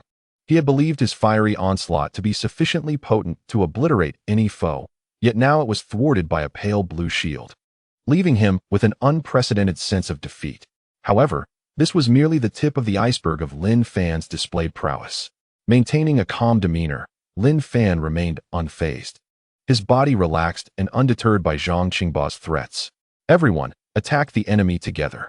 Zhang Qingba shouted urgently to the members of the Divine Dog Gang behind him, intensifying his efforts to breach Lin Fan's barrier technique. Upon hearing Zhang Qingba's words, the members of the Divine Dog Gang gradually emerged from their state of shock, unhesitatingly raising their handguns to commence fire upon Lin Fan. The deafening sound of gunfire erupted, numerous barrels spitting forth tongues of flame that tore through the air, accompanied by a chilling wail. The barrage of bullets descended like a torrential downpour, fiercely pounding against Lin Fan's energy barrier. However, as the bullets rapidly collided with the shield, it was as though they had met an impenetrable wall, seemingly having no effect whatsoever. Concurrently, the snow wolf beneath Zhang Qingba readied its own assault, conjuring multiple spears of pure ice, exuding an aura of cold that hinted at immense power. With precision, the snow wolf directed the icy spears towards Lin Fan's energy barrier, launching them forth with great speed. The ice spears shot out like bolts of lightning, but upon impacting the barrier, they merely caused ripples on the surface, failing to breach the azure shield. Ultimately, neither flames, ice spears, nor bullets appeared capable of overcoming Lin Fan's defensive spell. At that moment, a mocking smile graced Lin Fan's face as he derided his adversaries. "You've been attacking for quite some time. I believe it is now my turn." With that, he effortlessly conjured two gleaming golden longswords, radiating a blinding brilliance, their razor-sharp edges akin to lethal blades. The swords then soared forth, swiftly targeting Zhang Qingba's arms. A cry of agony escaped Zhang Qingba as the golden swords severed both of his arms in an instant, blood splattering forth as he collapsed to the ground in torment. Nevertheless, Lin Fan did not relent. He maintained control over the golden swords, which continued their flight. In a mere blink, the flickering sword light pierced through the bodies of all members of the Divine Dog Gang present, their anguished cries echoing throughout the scene. Countless adversaries fell before Lin Fan, the carnage rendering the atmosphere chillingly grim. Ultimately, the only survivors were the disarmed Zhang Qingba and the trembling snow wolf, quaking in fear upon the ground. After completing his onslaught, Lin Fan turned to the astonished Meng Qingge and gently patted her shoulder, saying, "Come back to your senses." Startled, Meng Qingge finally regained her composure at Lin Fan's touch. This was the first time she had witnessed Lin Fan in action, and she was taken aback by the magnitude of his power and the ruthlessness of his methods. A wave of emotions surged within her, and she felt a sense of gratitude, thinking to herself, "Thank goodness he never treated me this way." Zhang Qingba has been incapacitated. "The rest is now up to you for revenge," Lin Fan declared to Meng Qingge with unwavering conviction. Zhang Qingba, now devoid of both arms, had lost his ability to unleash flames. "Thank you," Meng Qingge said gratefully in response to Lin Fan's words. Subsequently, Meng Qingge, with an expression of intense fury, drew a sharp blade from the small knife she carried and slowly approached Zhang Qingba. Zhang Qingba fell to his knees, drenched in sweat and enduring excruciating pain. Upon overhearing the conversation between Lin Fan and Meng Qingge, terror spread across his face. He recognized that he could no longer escape the clutches of fate's retribution. Thus, he pleaded with the advancing Meng Qingge. Qingge, I acknowledge my wrongs. For the sake of our shared humanity, please spare me. Simultaneously, he struggled to retreat, attempting to create distance in a desperate bid for survival. However, Meng Qingge remained unmoved by Zhang Qingba's entreaties. She could not forget the torment he had inflicted upon her, her visage rife with resentment. Observing Meng Qingge's indifference, Zhang Qingba turned to the snow woman beside him, desperately commanding in a tone fraught with dread, Snow Woman, do not be afraid. Quickly attack them. Yet, having witnessed Lin Fan's formidable prowess, the Snow Woman harbored no desire to resist. At that moment, she lay prostrate on the ground, trembling in fear, seemingly incapable of confronting Lin Fan and Meng Qingge any longer. Before long, Meng Qingge stood before Zhang Qingba and spoke. Zhang Qingba, do you comprehend the immense suffering you have caused me? I have incessantly pondered ways to exact revenge upon you, and now, that thought is finally within reach. With that, Meng Qingge raised the knife in her hand and plunged it fiercely into Zhang Qingba's body. Her gaze gleamed with a fierce light, her heart brimming with wrath and hatred. Each thrust of the blade was a piercing act of vengeance. The sharp edge of the knife penetrated Zhang Qingba's flesh, blood erupting forth as he groaned in agony, teetering on the brink of death. Meng Qingge mercilessly stabbed him multiple times, callously forcing him to endure the torment of pain and impending demise. Ultimately, Zhang Qingba gradually succumbed to the loss of vitality, collapsing to the ground. Meng Qingge, clutching the bloodied knife, knelt down, tears streaming down her face. Her emotions were tumultuous. She had finally tasted the satisfaction of revenge. Yet the wounds within her soul remained unhealed. After tonight, everything will be better, she thought. Lin Fan, witnessing this scene, hurried over and embraced Meng Qingge tightly, attempting to offer her solace through his warm embrace and comforting words. Thank you, Lin Fan, Meng Qingge said, her cheeks tinged with a faint blush, her tone laced with gratitude. After a brief moment, her emotions began to settle, and she wiped away her tears, her gaze falling upon the small white dog nearby. She inquired of Lin Fan, what shall we do with this little dog? The Snow Woman, sensing the scrutiny from Meng Qingge and Lin Fan, trembled incessantly, terrified that they might decide to end her life. What else can we do with such a lovely little dog? Of course, we shall keep it. Lin Fan replied with a smile, reaching out to stroke the quivering dog's head.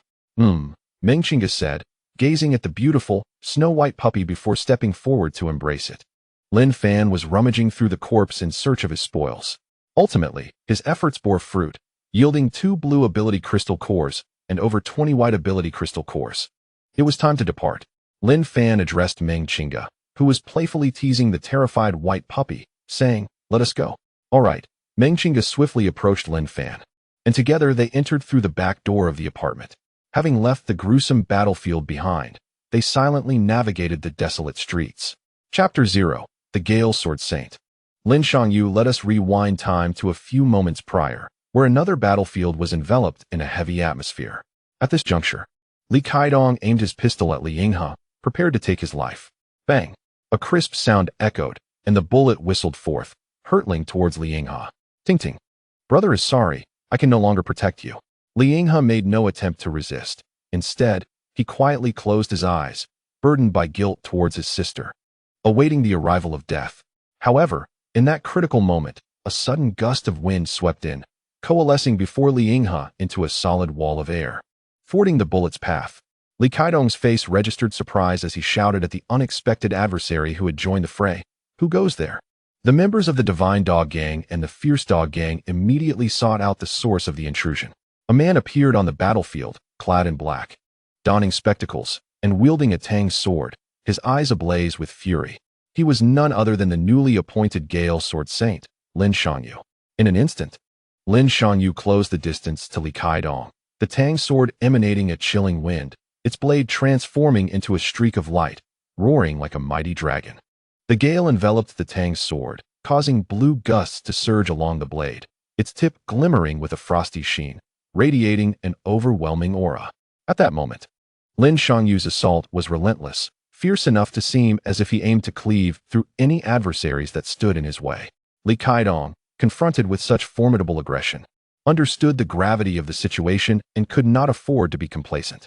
He immediately transformed his body into metal, resembling a statue of iron and gold.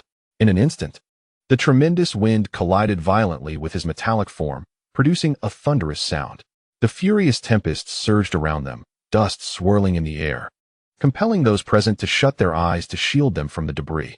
Lin Xiangyu's assault swept forth like a tornado, the sword's energy carving deep gashes into the ground, showcasing his terrifying might. Yet, despite feeling a measure of pressure, Li Keidong's metallic defense remained steadfast, resolutely repelling Lin Xiangyu's onslaught. Bang! After several seconds of intense collision, Lin Xiangyu's attacks failed to breach Li Keidong's metallic fortitude. The two figures danced amidst the tempest, akin to two ferocious beasts locked in a fierce standoff, their battle intent palpable in the air. Li Keidong inquired of Lin Xiangyu, "Who on earth are you?" "This battle belongs to the Divine Dog Gang. If you wish to avoid death, you should leave at once.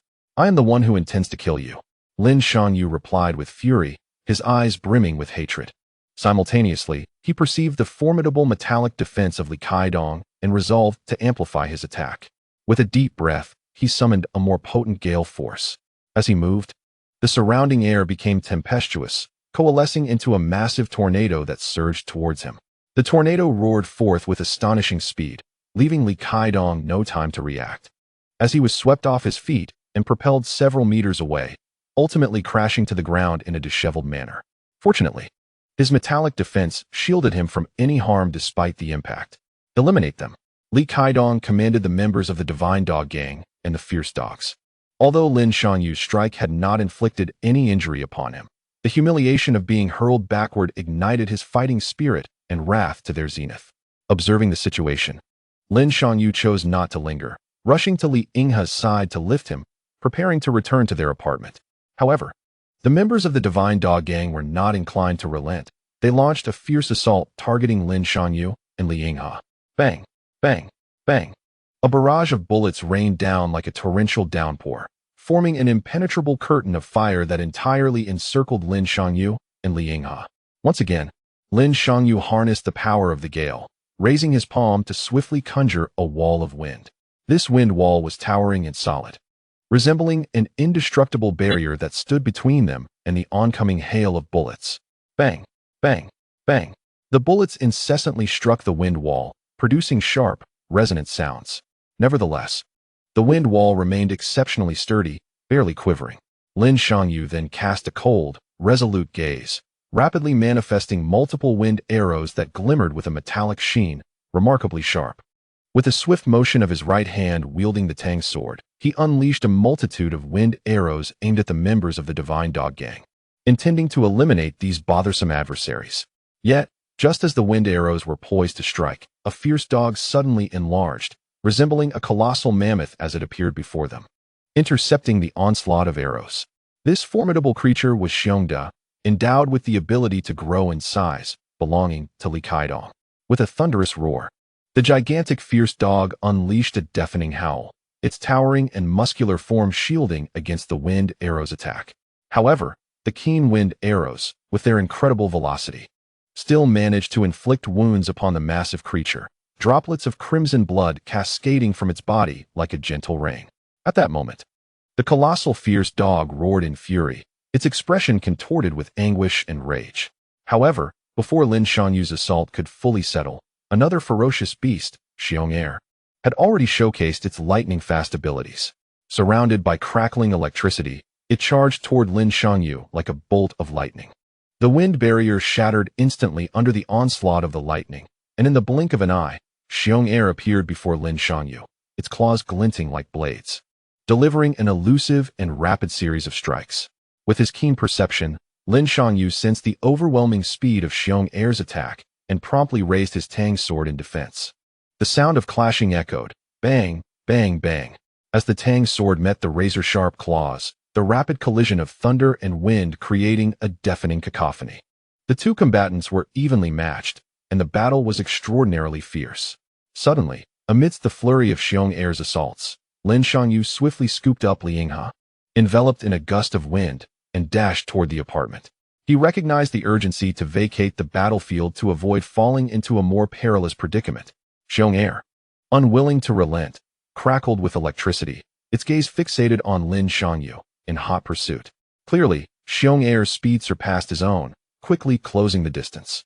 Before long, Heirs caught up to Lin Yu and lunged at him with its gaping maw and sharp teeth. Just then, a sharp explosion reverberated through the air. Bang! A figure appeared beside Lin Yu, adorned with fiery red wings that radiated intense heat. Wielding a wolf-tooth club, she effortlessly sent Heirs flying like a whirlwind of flames. Boom! Heirs, engulfed in flames, was propelled across the battlefield as if struck by a cannonball. In its trajectory, it unfortunately collided with several members of the Divine Dog Gang, knocking them down with its searing energy before crashing through a wall and into a nearby shop, creating a tremendous impact.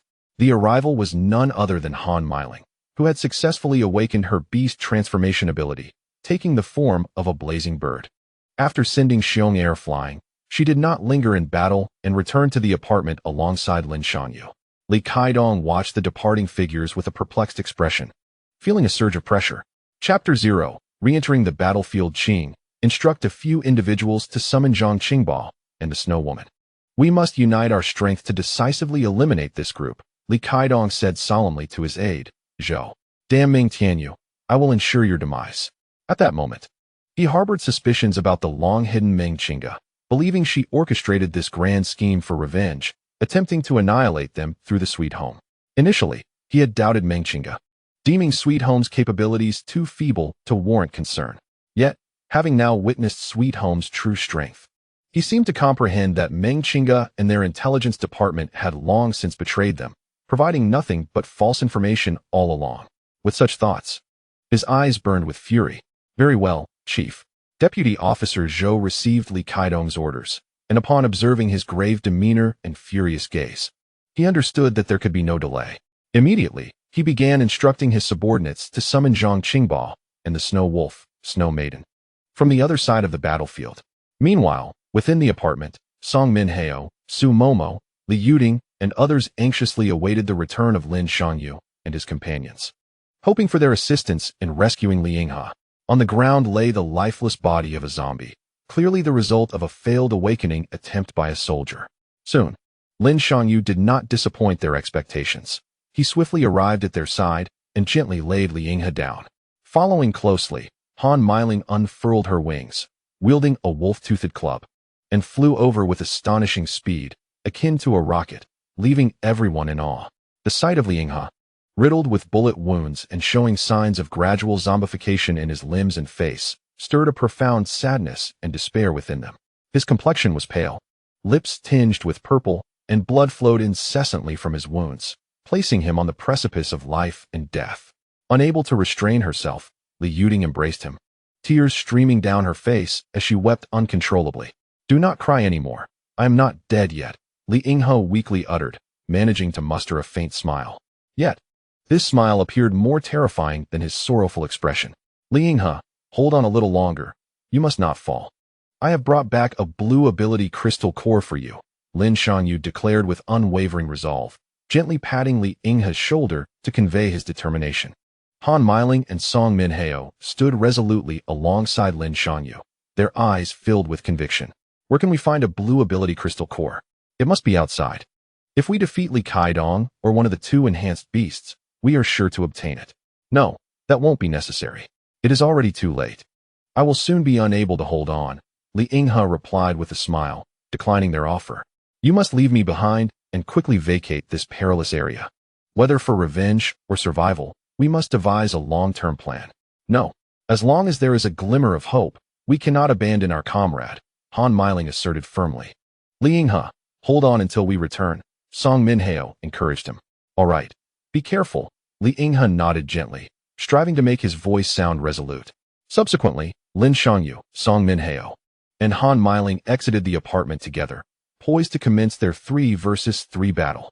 Their objective was clear: swiftly eliminate Li Kaidong or one of the two enhanced beasts to obtain the blue ability crystal core. As Li Yinghe watched their departing figures, an overwhelming wave of emotion surged within him.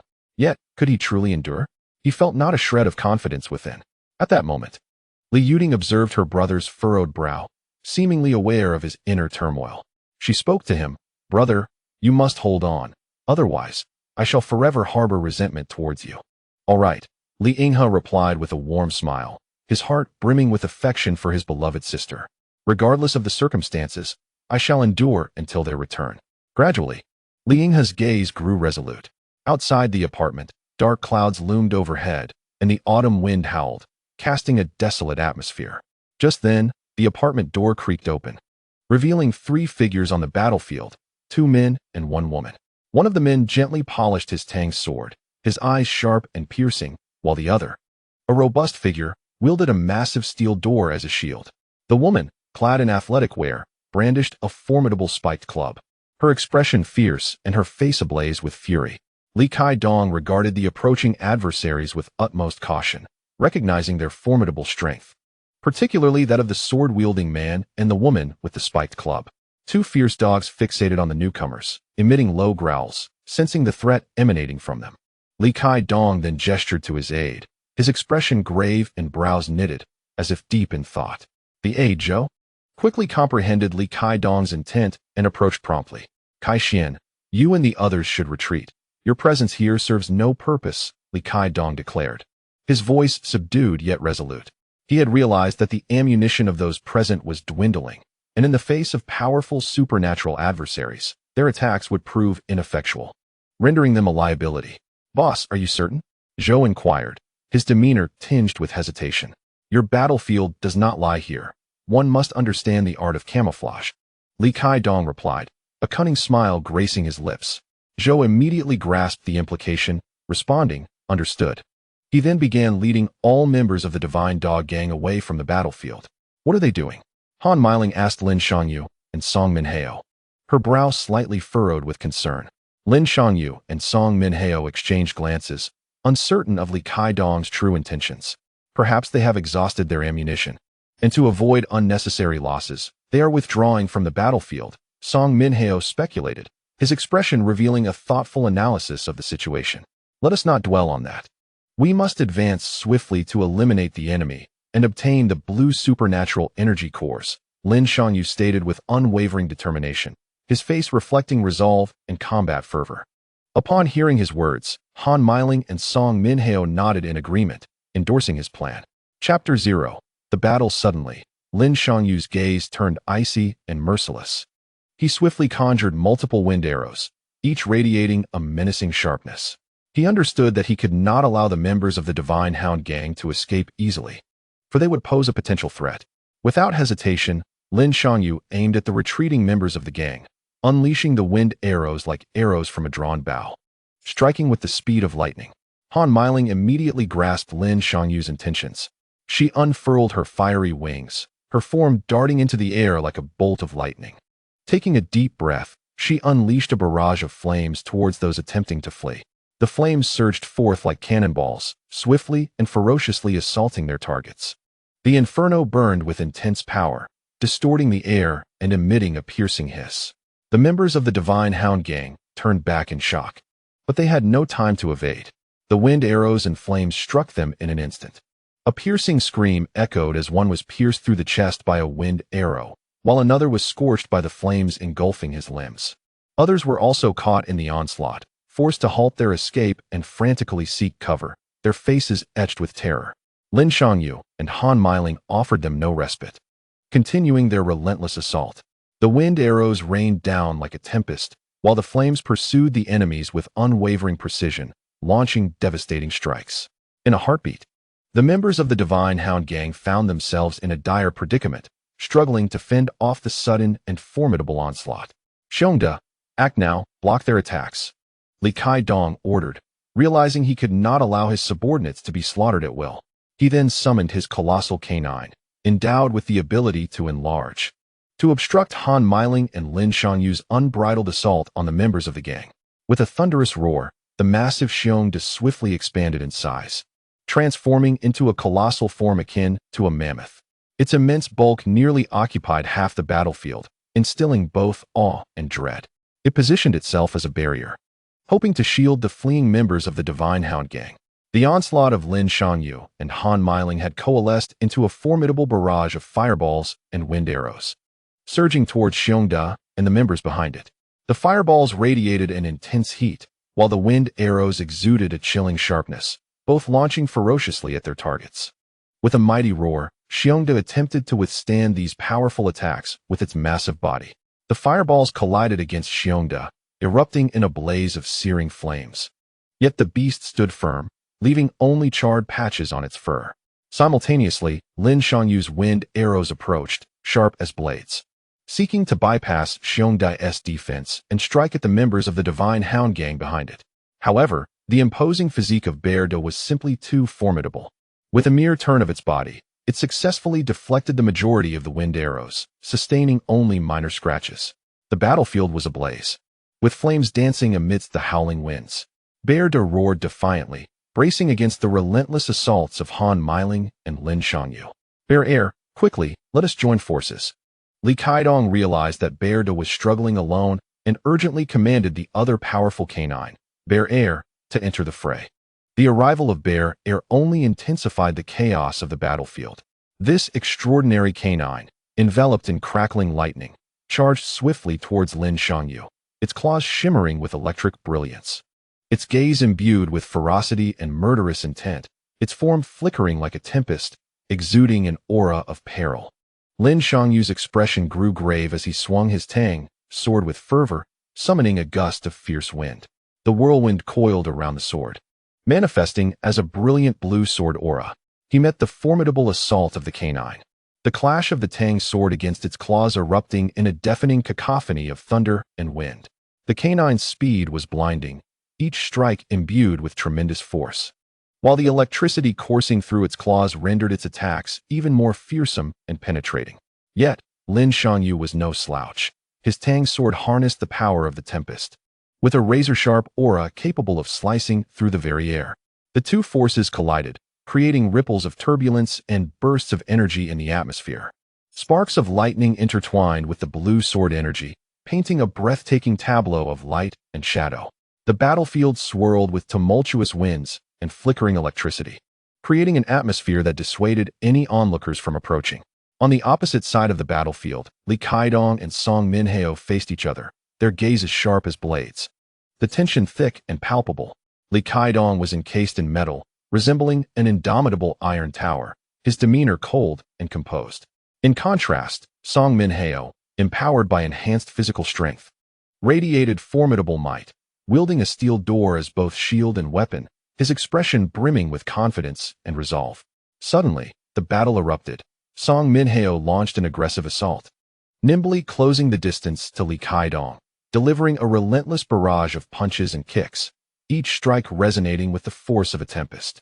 His enhanced physique granted him strength and speed that surpassed the limits of an ordinary human, granting him overwhelming advantage in close combat. Li Kaidong remained unfazed by Song Minhao's onslaught, responding with cool composure.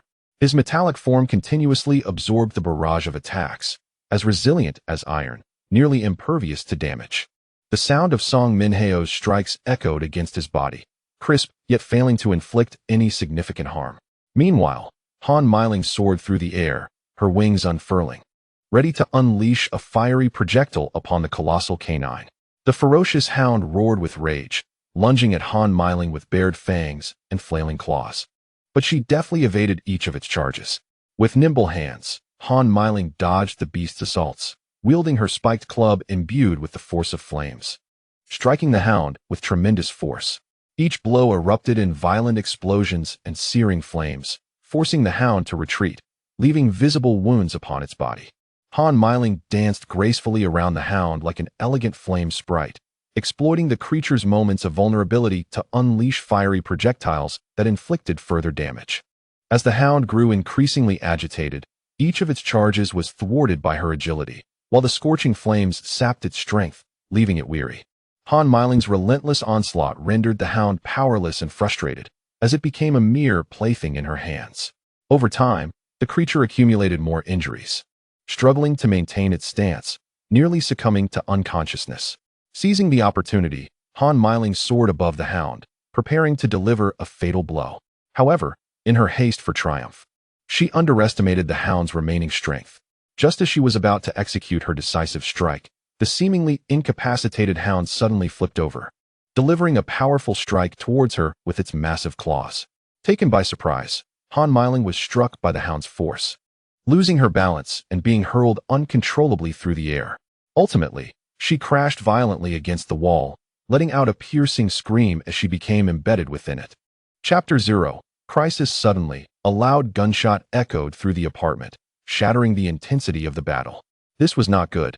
It was the sound of Uncle Yuhao's modified firearm, signaling that enemies had infiltrated the apartment. Lin Shangyu, engaged in a fierce conflict with Xiong Heir, shouted in alarm, realizing why the members of the Divine Hound gang had retreated. No, they had not retreated. Rather, they had seized the opportunity to attack the apartment from the side while he was embroiled in combat. At that moment, Lin Shangyu's face was filled with anxiety and unease, as those within the apartment were the elderly, infirm, and vulnerable, utterly incapable of repelling these intruders. Moreover, his wife and daughter were inside, trapped in peril. Yet, Lin Shangyu was hindered by Xiong Heir's brutal assaults, leaving him with no chance to return to the apartment and save them. Just then, a fiery projectile suddenly appeared, sending Xiong Heir flying. Following this, Han Meiling quickly approached Lin Shangyu, having been struck by Xiong De in her earlier moment of underestimation. Blood trickled from her face, body, and wings, but it did not diminish her combat prowess. You must hurry back to rescue those inside. I will hold off these two ferocious hounds, Han Meiling said resolutely to Lin Shangyu. Grateful, Lin Shangyu looked at her, understanding that there was no time for hesitation. He nodded and swiftly turned to fly in the direction of the apartment. Han Meiling turned around, confronting the two ferocious dogs, her eyes shimmering with unwavering determination. Come on. Bring it on. She gazed fiercely at the two injured beasts before her, ready to strike at any moment. Meanwhile, Song Minhao found himself embroiled in a fierce struggle. The seemingly metal-imbued Li Kaidong completely overpowered him in terms of ability, despite Song Minhao's superior combat skills as a former Imperial Punisher. Li Kaidong's metallic body effectively nullified his attacks. Song Minhao continuously attempted rapid strikes, yet they proved futile against Li Kaidong's formidable defenses. Gradually, Song Minhao began to find himself at a disadvantage, forced to merely parry and evade Li Kaidong's relentless onslaught. Nevertheless, his gaze remained resolute. He understood his mission was to delay Li Kaidong, buying time for his comrades, enduring the pain without flinching. He did everything within his power to withstand the barrage of attacks. Inside the apartment, Deputy Zhou had stormed in with a group of members from the Divine Dog Gang, armed and ready. Although they faced long-range assaults from Lin Shangyu and Han Meiling, several managed to find cover within the building. Once the intense 3 versus 3 battle commenced, Deputy Zhou began organizing the remaining members of the Divine Dog Gang to approach the apartment from the side, intending to capture those inside and coerce those outside into surrendering. This was Li Kaidong's second layer of strategy, besides summoning Zhang Qingba back, as he planned for Zhang Qingba to enter through the back door and assist in apprehending those within. This was the reason for Li Kaidong's calm demeanor, as he felt victory was assured. However, they remained unaware that Zhang Qingba had already been dealt with by Lin Fan. Otherwise, their composure would have faltered. Upon discovering Deputy Zhou and his entourage's entrance, the individuals within the apartment quickly sought refuge. They hid in different rooms, trembling and daring not to make a sound. Suddenly, a woman and a child, while hiding in a room, inadvertently made a noise, alerting the members of the Divine Dog Gang. They were Lin Shangyu's wife and daughter. Deputy Zhou, upon witnessing the situation, broke into a smile. He approached the room and seized Lin Karen, intending to use her as leverage to draw out the others. Lin Karen, feeling herself captured by villains, began to struggle desperately, terror evident on her face as she cried out, "Don't take me. Mommy, save me."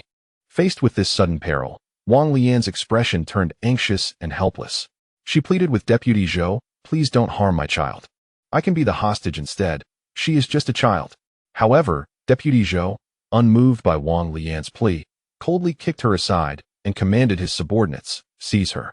His demeanor was one of cold ruthlessness, his gaze sharp as a blade, devoid of any semblance of compassion. After being kicked aside, Wang Lian steadied herself, her eyes still brimming with resolve and concern. However, she was soon restrained by others. At that moment, Officer Zhou, cradling Lin Kuer, aimed his gun at her head and bellowed, "Come out all of you, or I shall take the life of this child." Surely, you would not wish for this dear girl to perish, would you? Meanwhile, Su Momo and Li Yuding, hiding quietly with Li Yinghe in a room, were overtaken by panic and helplessness in the face of this sudden crisis, uncertain of what course of action to take. They understood that should they emerge, the likelihood of saving Lin Kuo and Wang Lian was slim, and they too might fall into the hands of the enemy. Yet, they could not bear to watch Lin Kuo and Wang Lian perish before their eyes, for the weight of such a sight would haunt their souls. This was Officer Zhou's cunning strategy. He seemed to have the upper hand over the individuals present. Do not harm them. At that moment, Zhu Yuhao, in his wheelchair and leaning on a cane, slowly made his way forward and addressed Officer Zhou and his cohorts. The sight of Zhu Yuhao filled Su Momo and Li Yuding with a surge of emotion and relief. They were well aware of his physical limitations, yet he stood unwaveringly to protect others. Nevertheless, Officer Zhou remained unmoved by Zhu Yuhao's presence, coldly insisting, "Excellent. I know there are more of you. If you do not emerge, I will not hesitate to end this lovely girl's life." His expression was one of merciless cruelty, his eyes sharp as daggers. Showing no compassion towards the hostages, he was confident that he had the situation firmly in hand, possessing enough leverage to force the others into the open. Suddenly, a deafening bang echoed through the air as Zhu Yuhao raised his modified cane and fired a shot at Officer Zhou's head. Sensing danger, Officer Zhou attempted to evade. But how could a human possibly outpace a bullet, even if it was merely fired from a modified gun? Upon the bullet striking his head, Officer Zhou's body collapsed to the ground without a sound. In that instant, Su Momo and Li Yuding dashed out of the room, courageously attacking the two members of the dog gang who had been restraining Wang Lian. After successfully breaking free, Wang Lian quickly scooped up Lin Kuo and rushed to Li Yuding's side. Su Momo then approached Zhu Yuhao, intending to push him away from this perilous place, preparing to retreat back into the safety of the room. However, the dog gang members were numerous, swiftly forming a barrage of firepower that ensnared Su Momo, Li Yuding, and their companions, quickly raising their handguns and pulling the triggers. Bang, bang, bang. Countless gun muzzles spewed forth tongues of flame, tearing through the air and unleashing a harrowing wail as they surged toward the group. Confronted with such a lethal assault, expressions of terror and despair illuminated the faces of Su Momo and Li Yuding. Chapter 0. The emergence of Lin Fan amidst the shadow of death. Countless gun muzzles belched forth tongues of fire, emitting a piercing wail as bullets, akin to harbingers of doom, surged towards Su Momo, Li Yuding, and their companions. In utter hopelessness, Su Momo and Li Yuding closed their eyes, awaiting the inevitable arrival of the Grim Reaper. Yet, at that critical juncture, a blue barrier unexpectedly materialized, akin to a miraculous ray of light. In an instant, the azure shield enveloped Su Momo, Li Yuding, and Zhu Yuhao, providing a sanctuary from the onslaught. Bang, bang, bang. The bullets collided with the barrier, producing a sharp, resonating sound. This blue shield stood as an indomitable fortress, effectively thwarting the barrage of bullets from reaching its interior. Inside the protective cocoon, Su Momo and Li Yuding gazed in astonishment at this extraordinary phenomenon, their faces betraying disbelief and the elation of newfound life. At that moment, a voice echoed from the distance, shattering the tension. "Those who wish to kill me should first ask for my consent." The crowd turned to the source of the voice, revealing Lin Fan and Meng Qingge emerging slowly, the latter cradling an adorable snow wolf in her arms. "Lin Fan, you have arrived." Su Momo's face brightened with a sweet smile of relief and rebirth. Her smile was warm and radiant, reminiscent of a gentle spring breeze, instilling a sense of tranquility in those who beheld it. "Yes, I have come, and thus you are all safe," Lin Fan replied, mirroring Su Momo's smile with a charming grin that exuded an alluring charisma. The members of the Divine Dog Gang, witnessing foes approaching from the back entrance, were overtaken by dread, for they understood that the rear was guarded by Zhang Qingbo and the Snow Wolf. The entrance of enemies through the back signified Zhang Qingbo's perilous plight and underscored the formidable strength of their adversaries, which surpassed their capacity to contend with. At that moment, the Snow Wolf lay nestled in the arms of an unattractive woman beside Zhang Qingbo, confirming their unsettling suspicions. "I surrender, please do not kill me," a member of the Divine Dog Gang uttered in fear, hastily lowering his firearm and raising his hands in capitulation. Observing this, the others followed suit, discarding their weapons and signaling their surrender. They had sensed the formidable, menacing aura emanating from Lin Fan and realized that further resistance was futile. However, Witnessing the earnest surrender of the Divine Dog Gang members, Lin Fan's gaze remained cold and resolute. He harbored no intentions of sparing them. To uproot the weeds without eradicating the roots is to invite them to flourish anew with the spring breeze. Suddenly, around Lin Fan, countless golden needles coalesced into points of starlight, as if the harbingers of death had descended upon the mortal realm. Subsequently, these golden needles whirled around him, soaring through the air with a velocity akin to meteors streaking across the night sky, exuding an aura of chilling malevolence. Prepare to descend into hell. This is the fate that befalls those who provoke me, Lin Fan declared coldly to the members of the Divine Dog Gang, his tone reminiscent of a grim reaper's judgment. As his words fell, the golden needles launched an instantaneous assault on the members of the Divine Dog Gang from all directions. They pierced the air with a speed nearly imperceptible, yet, like the scythe of death, they accurately targeted each individual. Amidst the piercing wails, the needles descended like torrential rain, striking their marks. Terror etched upon their faces, they had no time to evade. Their bodies were pierced, and blood gushed forth in an instant. In a fleeting moment, the ground was strewn with the fallen members of the Divine Dog Gang, their life force extinguished. The expressions of fear remained frozen on their faces, as if they could scarcely comprehend their own demise. Lin Fan's movements were fluid and merciless, executing them without affording a single moment for respite. The entire ordeal was brief yet sharp, akin to a reaper's judgment, swiftly concluding the battle. Instantly, the room was suffused with a palpable aura of malevolence and the stench of blood, sending chills down the spine. At last, Lin Fan stood before the assembly, his countenance still devoid of emotion, as if the recent carnage were but an ordinary occurrence to him. Those present regarded Lin Fan with a mixture of awe, reverence, and fear, yet none perceived his actions as erroneous. In the face of adversaries, a degree of ruthlessness is sometimes deemed necessary. At that moment, a sharp crack echoed as the apartment door swung open anew. Everyone turned their gaze toward the entrance, silently speculating, were enemies entering, or had our comrades arrived? In walked Lin Shangyu, enveloped by a swirling gust, having rushed back at the sound of gunfire with utmost urgency. Upon witnessing the gruesome scene before him, astonishment gripped his features. The occupants of the apartment, upon recognizing Lin Shangyu's return, expressed their relief with joyous smiles. He swiftly approached his wife and daughter, anxiously assessing their condition, breathlessly exclaiming, "It is truly a relief that you are unharmed." Lin Kuer, upon seeing her father, her fears still lingering, exclaimed, "Dad, you're finally back. I thought I would never see you again." Her eyes glistened with unshed tears, her expression brimming with concern and dread for her father. "Do not cry. Do not cry. Father is here now to protect you from those evildoers." Lin Shangyu gently lifted Lin Kuer, softly comforting her while tenderly patting her back in an attempt to assuage her fears. At that moment, Lin Fan brought Meng Qingge before the crowd. Su Momo swiftly approached Lin Fan, her expression one of gratitude and admiration as she expressed, "Thank you for saving me once again." "There is no need for thanks," Lin Fan replied with a serene smile, his gaze deep and tranquil, akin to an unfathomable abyss. Lin Shangyu, Li Yuding, and others also stepped forward to convey their appreciation to Lin Fan. He responded to their gratitude with a calm smile, as if what he had done was merely a trivial act, dismissing their thanks with indifference. Indeed, for Lin Fan, a cultivator, taking a few lives was a matter of little consequence.